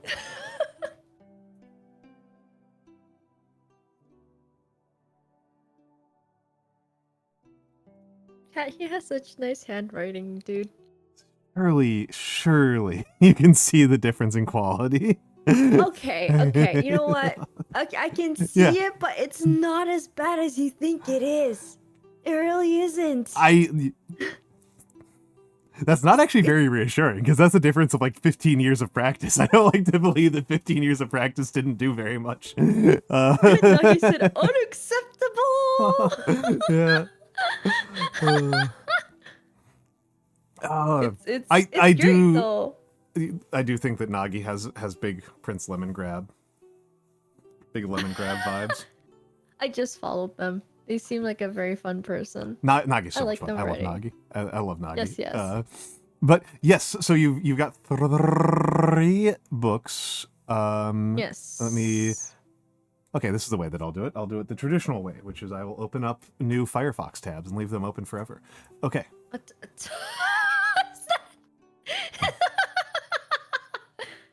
That's not good. Listen, it's I'm only at like 1,300 tabs. It's not that big of a deal. What? Oh, My editor in chief is usually at like 5,000 to 8,000. Oh my god. I would book tab all of those, bookmark all of those, and then go back to them because I put it in folders. Why would you do that to yourself? This is what researcher life is like, baby. All right. I know. What you got for me? What you got for me, book-wise? Okay. One of them is called, well, this is one picked up recently. 実は面白い古典の話。実は Okay, 実は面白い古典の話。Hold on. My language processing is not very good. 実は面白い。古典 Koten? Or の Koten? 古典 Koten? Koten Koten? Classic literature. Mhm. That's what it means, classic literature. の話 No hanashi? Okay. So, the author? Do you have the author name? ね This is like 2-3 people talking, so Oh, brutal. yeah, it's a little bit brutal. The reason why I'm asking is because I typed that into Google, and it's the first result is me and my beast boss on Mangadex, which I don't think. No. I don't think that's. 違う I don't think that's what you're trying to send me.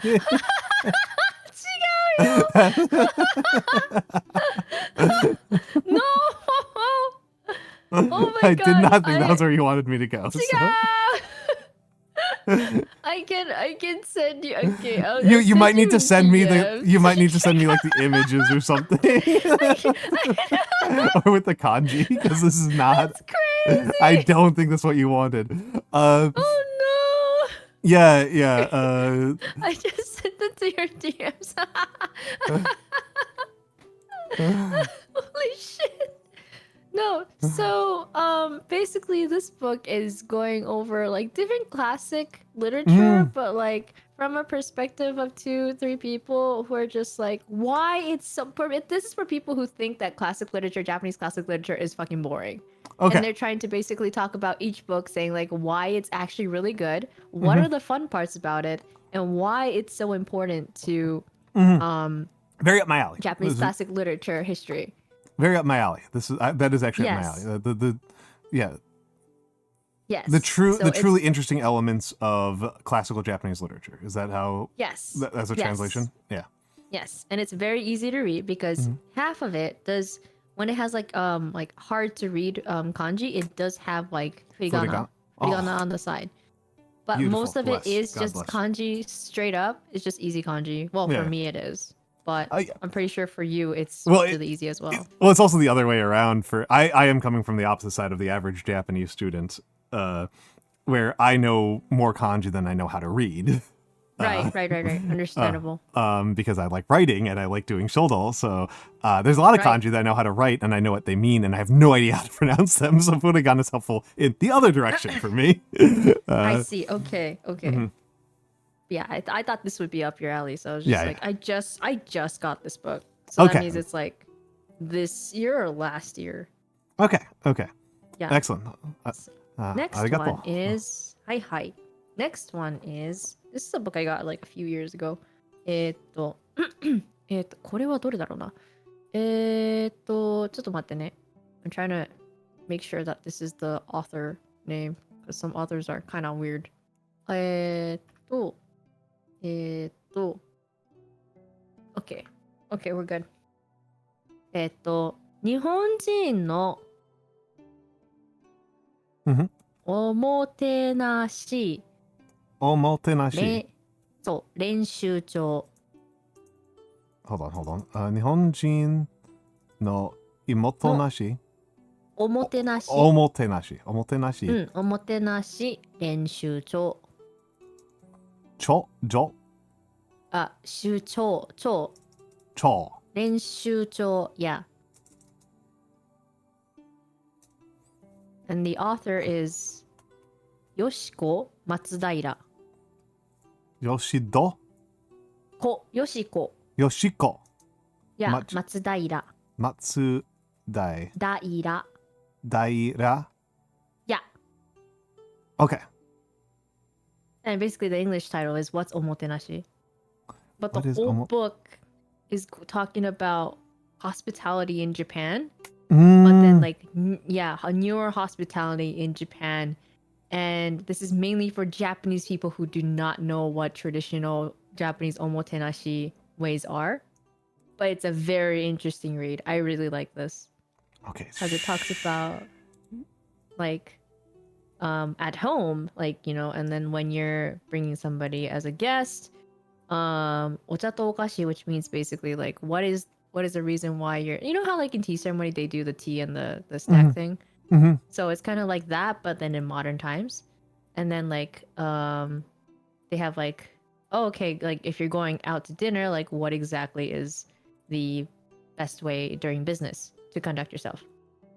And then Nihonjin no kokoro, basically like why do we have omotenashi in Japan, and the you know the Japanese heart of it all, basically of like why we do this.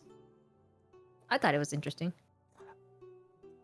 I do think that is interesting. I do think I am again going to need the exact writing from you because I'm not getting results from Googling. What? God, ちょっと待って。 I mean, I'm putting it in Romaji, right? Ah. You know, I'm not actually that surprised that I'm not getting decent results. Okay. I'm gonna send you the Amazon JP. That's actually probably the easiest way to do it. It's actually almost certainly the easiest way to do it. And then the third one is a very famous fictional mystery. Not mystery. Yeah, mystery, but also like kind of like tante, like more like I don't know if it's tante. It's a pretty interesting like police and 名探偵だから detective story. Yeah. But like the detective is, I think if I remember correctly, the detective is our butler, and the police is a like a very rich noble lady. And they have this whole, it's an actual like TV drama that has been going on for quite some time. But like the book itself that it originated from has a second chapter. I would start with the first chapter. This one is called 謎解きはディナーの後で。謎解きはディナーの後で。謎解きはディナーの後で。DINAA? No, dinner, like dinner. Yeah. DINNER. Yeah. No, I know that, but like if I'm trying to put it into kana. Dinner. Yeah, so that there'll be extended. de and then small e na and then the extended. You know the extended. の後で。謎の意味は何ですか？謎解き is puzzle solving. Puzzle solving. Oh, okay. I was absolutely like, assuming that it was puzzle solving after dinner. Okay.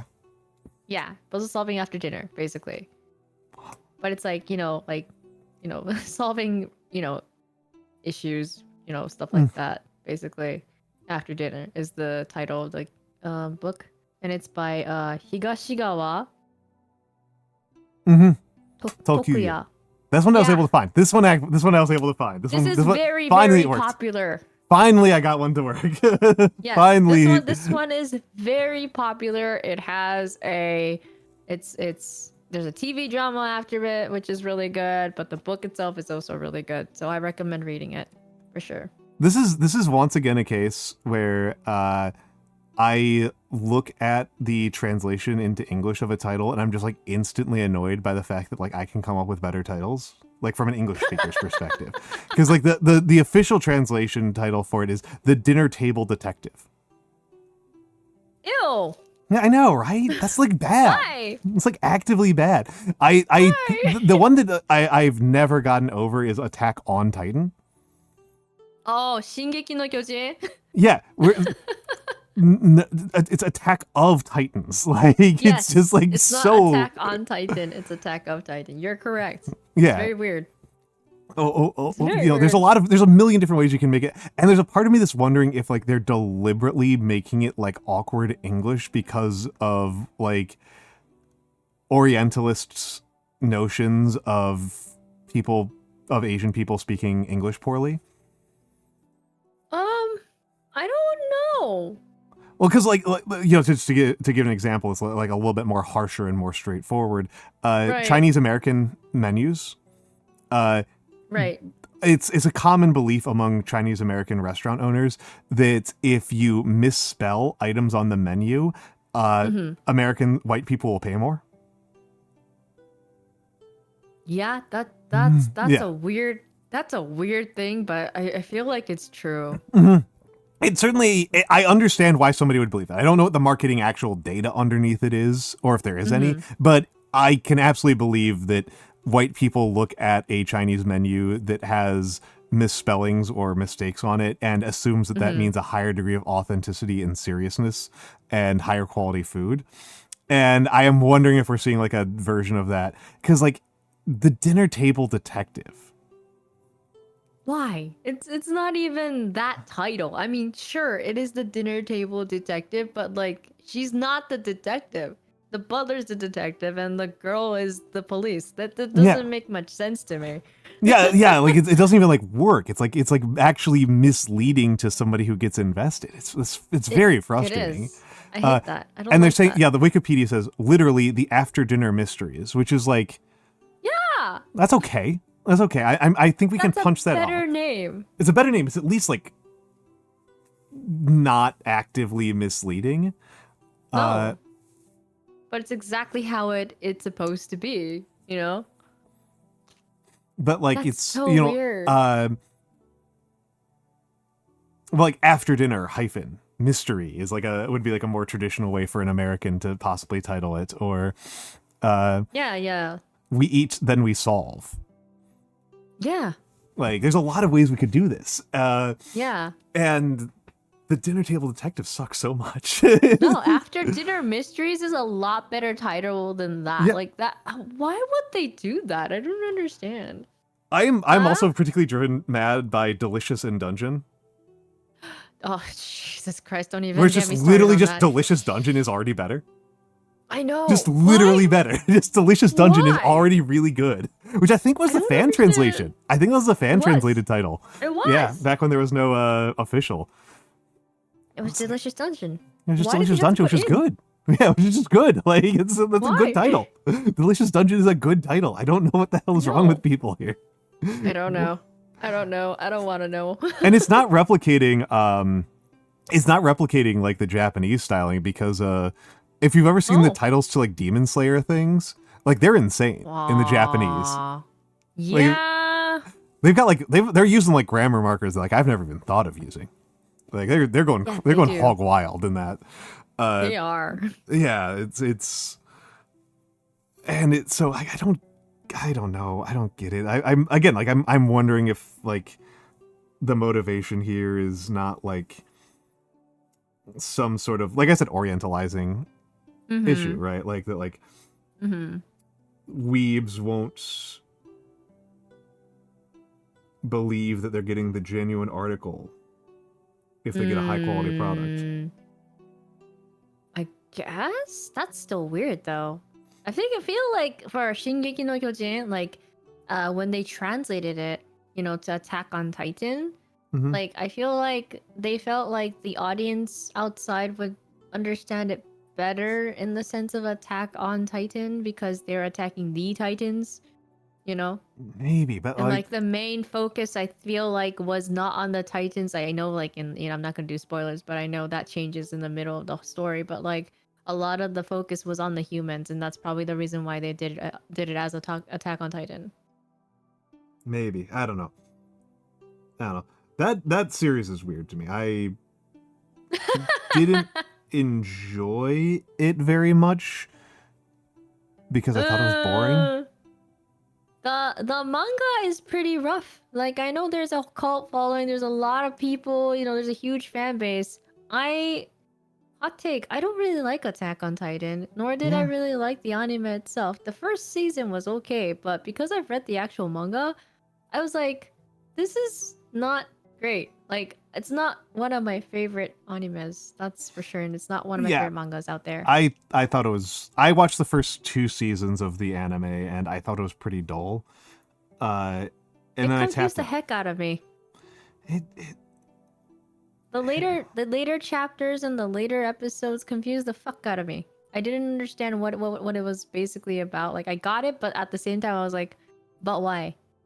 Yeah, What was the yeah. point? Oh, and this is like I say this pretty repetitively. But my stance is that like the worst thing that a piece of fiction can give me is the moment where I go, so wait, why am I here? Yeah, exactly. I put it in like a pretty immediate sense, but what I mean is I'm lost. Like, you've lost me as an Yeah. audience member. It's like you Yeah. like, and Attack on Titan like definitely did that. And what I really remember about it though was like, this was just like an interesting thing to witness from the outside. Was like, there's some, the author comes out pretty, the books come out pretty explicitly in favor of the idea that a strong military is a critical component of a population remaining safe. Yes. This is, to an American's ears, not a particularly interesting statement. Right. It's not. In Japan, that's a very political statement. Yes, it is. Yeah. And it is like one of my like big case studies in pointing out that a lot of not just Americans, but people who live outside of Japan think that Japan doesn't have political debates, which I think that it is a matter of not understanding what the political debates are. I see. And this is like a pretty clear one, right? Because like in a Japanese context, yes, the question of repealing Article 8 is an intensely political issue.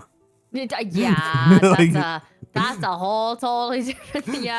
That's very political. That's very political. Yep, it is. And it's that's very, very intensely political. And Yep. I think that if we were to invert that for an American context, I think that most Americans would probably recognize that the inverse position, right? That military expenditures are out of control and need to be reduced. They would recognize that as a political stance. Right. And if you read like if you read a book where like a fundamental lesson of the book, like a fundamental thing that the book is like really driving at is like investing in military is like a fool's errand that is self-destructive to the country that practices it, you would recognize this as Americans would recognize this as a political work. But being told the exact inverse of that, they don't recognize as a political work because, again, they're unfamiliar with the discourse they're touching on, even if it's not actually all that much more complicated in terms of whether or not it's political. I don't know. It is just a kind of an interesting thing because that's like a frequent thing that I do hear from weebish people is like, oh yeah, Japan just like has less politics. I'm like, I don't think that's true at all. Like, I don't think that's true of any country. I think if there's resources and power at stake, there's going to be politics. Yeah, true. Yeah, and it might look different, but okay, that one's a little bit better.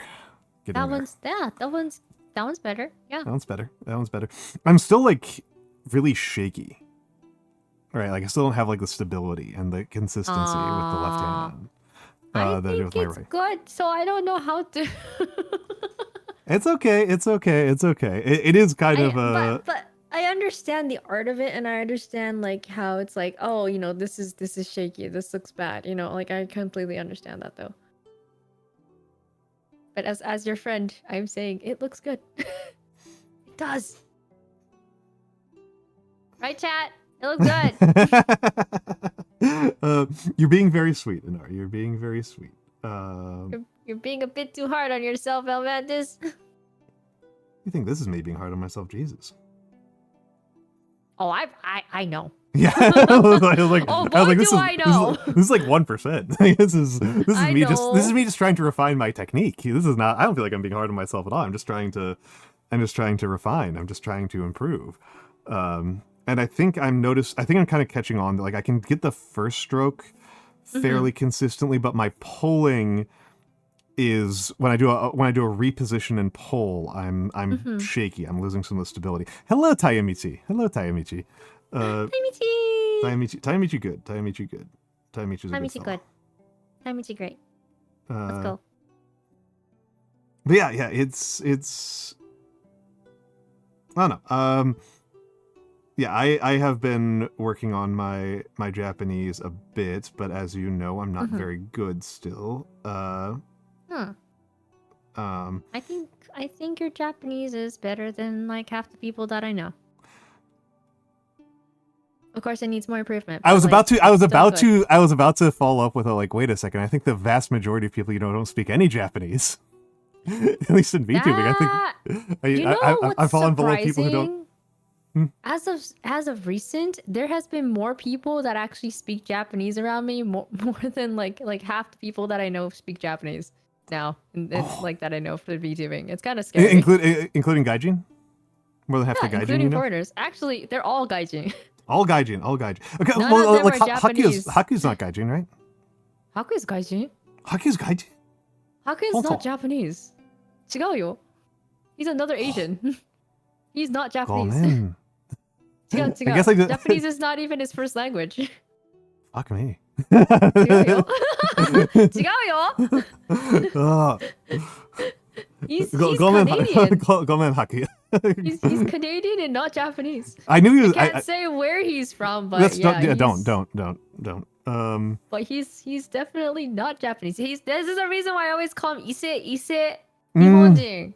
Because he faked Japanese. Because when people are just like, oh, he must be Japanese. I'm like, no, he's not Japanese. He's not one of us. Okay. Yeah. But he can speak Japanese. But I know. I mean, that's the reason why I assumed he was Japanese, was because the two of you were just having conversations in Japanese. Oh yeah, but he does question some stuff too. He's always just like, I didn't understand that, and then I have to explain it. So. Oh, okay. I thought that was definitely just. I thought that was just him being Haku. No. Okay. There's no. There's words definitely that he doesn't know because he's not a native speaker. Okay. Okay.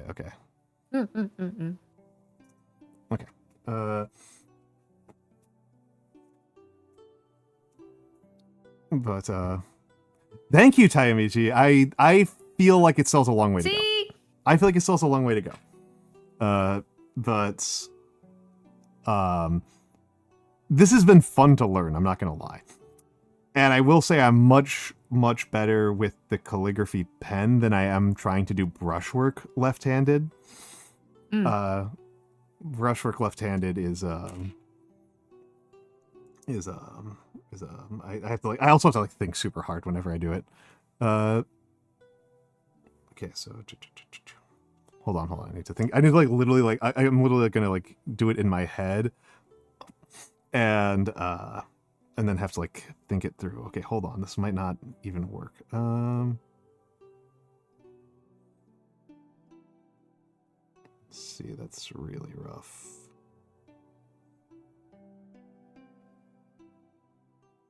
Oh, geez, that's so bad. I have to abort. Have to pull out. Have to abort. Gotta abort. Gotta pull out on that one. I mean, you know what I'm writing. Oh my He's god. doing it. He's doing it, guys. Doing it backwards is so... Okay, that stroke wasn't too bad, but otherwise that's really horrible. That's the impressive part, that you're doing it backwards. Yeah, let's do that same character Yeah. forwards. Let's do that same character forward. It is kind of hard to, honestly, it's, I'm still not used to doing, I haven't been doing, I'm like really out of practice with Shoto, and this is a new tool. Swole. Ooh. He's so good at writing. That's crazy. He's better than me. Akira! Arigato. Man! I won't fight you on that one. It is difficult to get used to this one because I've been out of practice with the brush and it's hard. Shoto's hard. Shoto's hard. Yeah. These ones have I learned on Sable. Oh wow. And this is synthetic, and so the synthetic brushes have like a very different quality to them. Yeah, they do. They absolutely do. Yeah. So it's I'm still like not entirely acculturated to it, and I'm not writing on like good paper or with particularly good ink. But it's yeah, you can see the difference between my left hand and my right hand with the shoulder. Yes. I would like to get more back into the shoulder, but because that's actually what I started with. I learned Shoto. I started with Shoto before I learned Western calligraphy. Not super like professional, not nearly as dedicated. I was never near as dedicated to Shoto as I was to black letter, but and I only know how to do this semi block. I literally just have no idea how to start on cursive or seal script. No idea how people do seal script. That stuff's crazy. I don't know. I don't know either. I don't know. Yeah.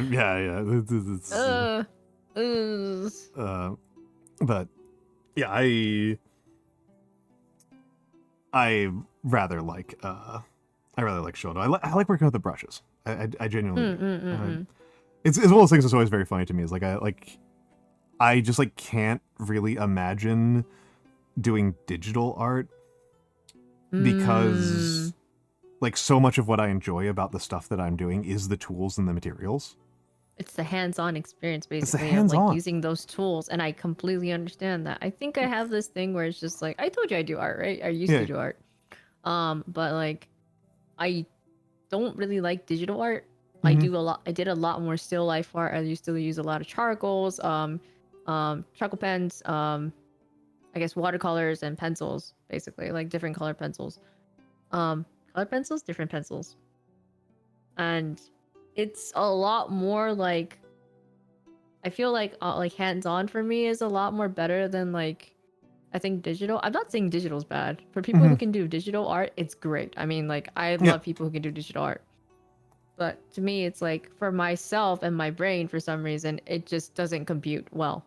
So like, I'd rather do a lot more like hands-on things of like painting and like, sketching and stuff like that. So it's weird. It's weird how some people's brains work and how some people just want to be like, it has to be there in their hand.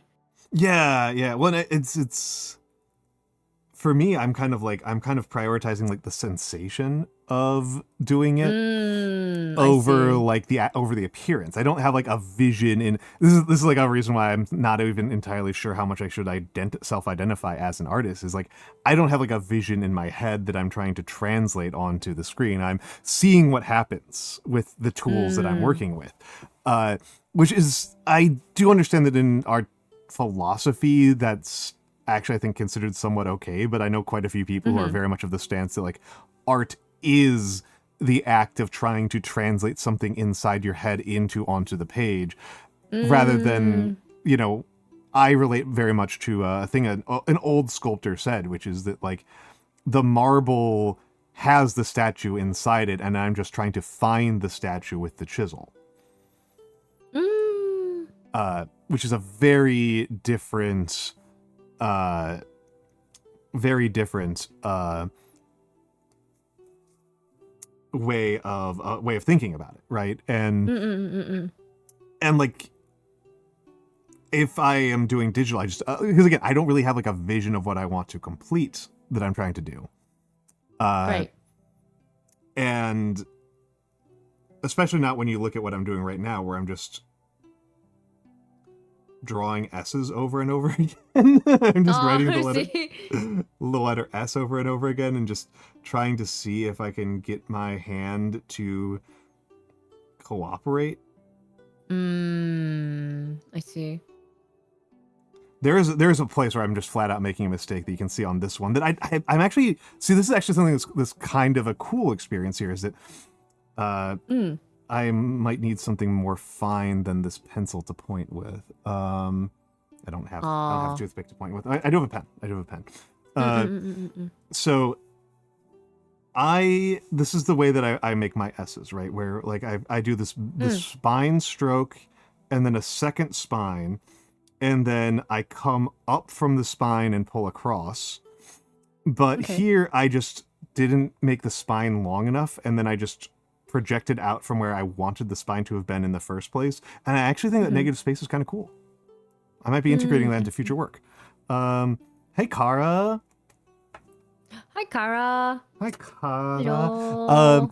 I will not lie. Part of the reason why I am still up, Kara, is that I had a planned raid target when I started stream, and her computer died before I could raid her, and so I've kind of been out to sea, and so I was going to be Grimmy, because she's doing subathon, but instead I'm trying to stay up until Hora is on front page. Oh, okay. Yeah, cool. Horatius has front page. He should have started pretty soon. Let's go. Yeah, Horatius the Dwarf is on front page. So I'll probably step for like a little bit longer, but not like super duper much longer. But yeah. And I shouldn't be up too much longer because I've got a collab later today. What the heck, Dayo? Oh my god, Almantas. What the heck? Yeah. Got a collab at 4 p.m. Nando. With Nando. Nenasai. Give me like 20 more minutes, man. Like 20 more minutes. I'm just already gonna start burning snoozes. Because I really don't want to be up past the next ad break. But yeah. I really enjoy I am also really glad that my response to having a right hand problem was to just work with my left hand. It's a type of stubbornness that I recognize is somewhat pathological of me. I see. But it has been a genuinely interesting experience. And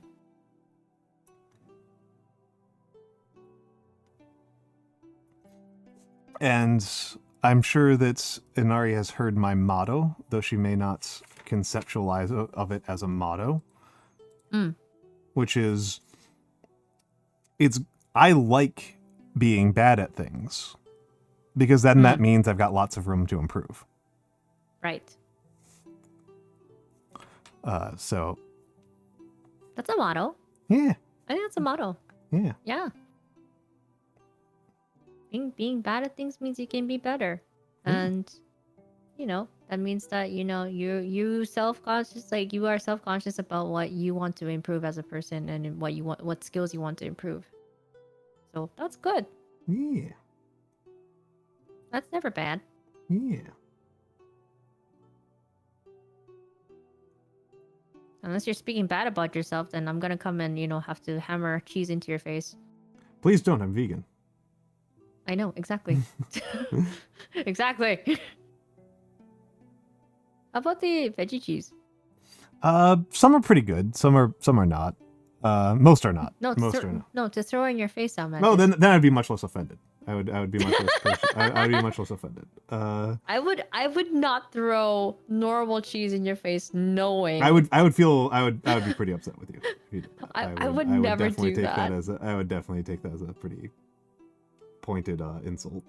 I look like a person who will throw cheese at a person, Almantas. You make nowadays. jokes about it a lot. I don't know what the heck is going on with that. Well, I mean, my chat likes to do that, and I think it's because I have an emote for it. Yeah, you But do. that originally, that came from me and my friends IRL cheesing somebody when they were sleeping. Oh, I It's thought an you were actual gonna prank that we pulled. I thought you were gonna talk about that in FF14, but no, that started in real life. Wow. No, that's an IRL. No, that's an IRL thing. Oh, jeez. Yeah. I'm real gremlin. Real gremlin. The one I remember kids doing when I was not in school, when I was a little bit too old for this, but I remember hearing this from some, from the teacher side, was axe fights. Axe fights? Axe fights. Like weapon or the deodorant? The deodorant, the body spray. Oh, that's even worse. Okay. The way that an axe fight would work, and I always thought this was to me, this amuses the hell out of me. It's just like a teenage boy thing, and there's a certain point in your life where teenage boy stuff just becomes kind of funny. Where two guys would get into a shower together, each with a can of Axe, and they would spray each other with Axe until one of them gave up and jumped out of the shower. Huh? How? What? Yeah. How? What? It was a type of endurance test, right? Are they okay? Well, I mean, they smelled horrible.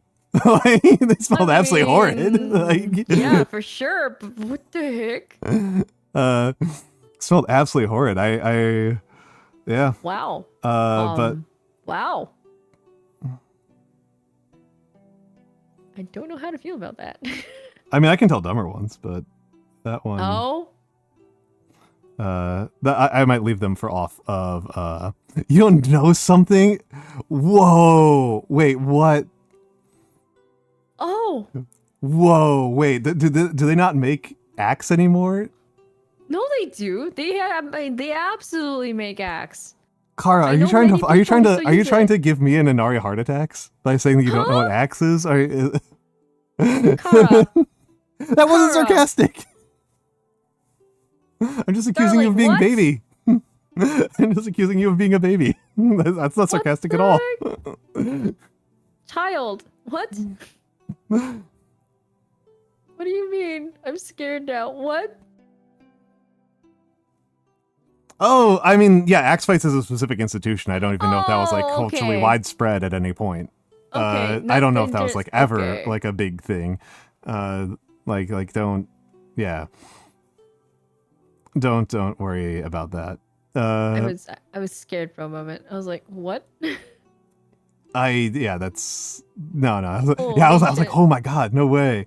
Oh my god. I was like, I can't believe they discontinued Axe. Damn. Yeah. Okay, so it wasn't an age thing. That was just like that could have just been like a local thing. Like. Okay. Yeah. Recovery here. Recovery. Oh my god. Scary. Yeah, you going to kill Inari by making her feel too old. Like, it's one thing if you do it to me.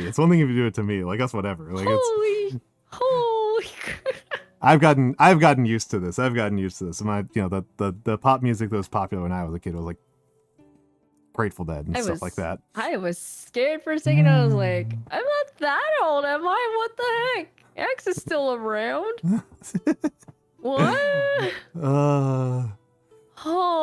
So you know those like manga about like yokai, and stuff where like they all their cultural references are from like the Heian period and stuff. Yes. Okay, so I'm now thinking about a yokai that like does periodically get back into pop culture, and so their references, their list of references is like a complete mess of like Heian in like 1960s. Okay. Yeah. Yeah, yeah. I think that there's something here. I think that there's something here. Yeah. There definitely is. Yeah. Yeah. Yeah. They've got a couple Oh of my God. decades I just like missed out on. Culture wise. Crazy だよ. Crazy だよ. Ancient. All of us ancient. Ancient. All of us ancient. It's so true, Tayamichi. It's so true. Oh, All man. of us ancient. All of us. It's the Reaper comes for us all, for better or for worse. Oh my. Well, not for you. I think that you're supposed to be outside of that. No, Am Kara's I? definitely not. Kara's definitely not. Yeah, Kara's definitely not. I actually like I don't that's something I like legitimately do not know about Japanese about Shinto. Like do kami die? For Shinto? Yeah.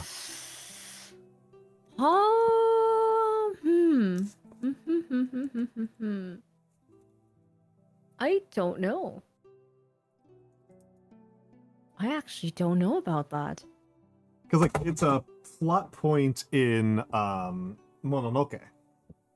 Right. Right, it is. Like that's just like It a plot is. point. But like I don't know if that's like something that's supposed to like make sense religiously, and or if it's just like in the same sense that like you'll see that's a lie, by the way, that we're not going to get ads.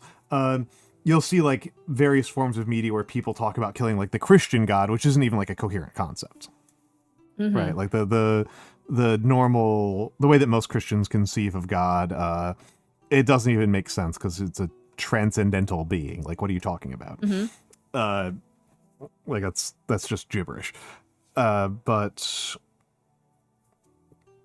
I'm just gonna. What was I even working on before? I just need to do something with my hands or I go crazy. Not good. So, oh, this was ridiculous. I learned Nagi Quetzali's name kanji. Oh? She has it on her actually I'll actually show you the she has it on her site on her about page on Twitch, and I'm curious if you are able to read it. Because I was looking at it for like 10 straight minutes, and I was like, I could read the second character, but not the first character. The first character was completely incomprehensible to me. Okay. It's autoplaying. Okay. I'm just going to copy it into our I'm gonna send it. Oh, I almost sent it to one of our group chats. That would have been really inappropriate in that group chat. But can you read that? So the second one is Hime, right? 何これ嵐か Yeah, 何 right? これなんでwhat the fuck だよちょっと待って 違う嵐じゃない何これ Right? Huh? That's a tough one. That's such a hard 何 She chose a What troll is- ass. She chose a What troll is ass one. that? Hold on. え It's that. Oh wait, hold on. I was off screen. It's that. Ah! It's so rare. It's so rare. I can't even find a popularity statistic for it. That is very rare. Yeah. I haven't even seen that kanji in a while. Right? What? Bonkers. Bonkers. Yeah, I like did not. It means like calm. Yeah, that's crazy. What the fuck? And then what? Yeah, did it wrong. Did it wrong. Did the wrong order. That is so. What? Nagi. I think she What did specifically Nagi? went out of her way to choose a troll ass kanji. Sugo? She doesn't speak Sugo? Japanese, by the way. I haven't. Damn, I haven't. Titism, thank you for the follow. Yeah, and Captain Hound. Yep. Yep. She would always go for the troll option given the choice, given the ability. That's cool. Yeah, yeah. Yeah. 面白い. Do you have your name kanji at the ready? Mine? Yeah. For Inari Reiju? I do. Yeah. Inari is katakana though. Oh, it's katakana? Oh. Yeah. I made it so that it wouldn't be this. I wanted it to be katakana because like I just didn't feel comfortable doing it in the kanji because then everybody would be like, "Oh, it's that Inari," and I'm like, "No, I just want it to be katakana." Inari. I'll just write it. Reiju. Doing And kana. then Reiju is kanji though. Oh, okay. These are good ones. These are good ones. I see it. Yes. I see it. Yeah. I see it. So. そ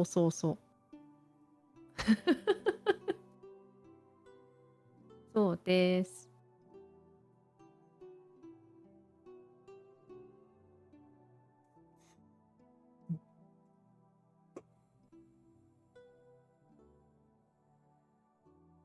Sorry for doing them at a 90-degree angle. But I am tired of adjusting my camera.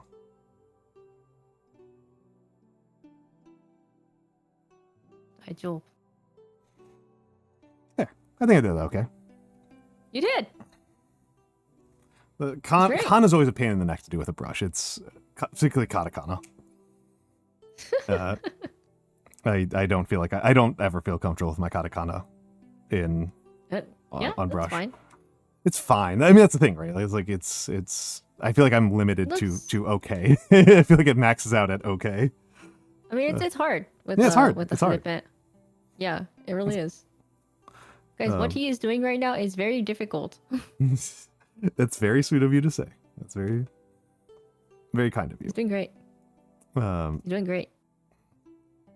You're doing great. Yeah. You're great. I'm just a gremlin in the corner of your room, Almantas. It's hard to take that seriously when you're taller than me.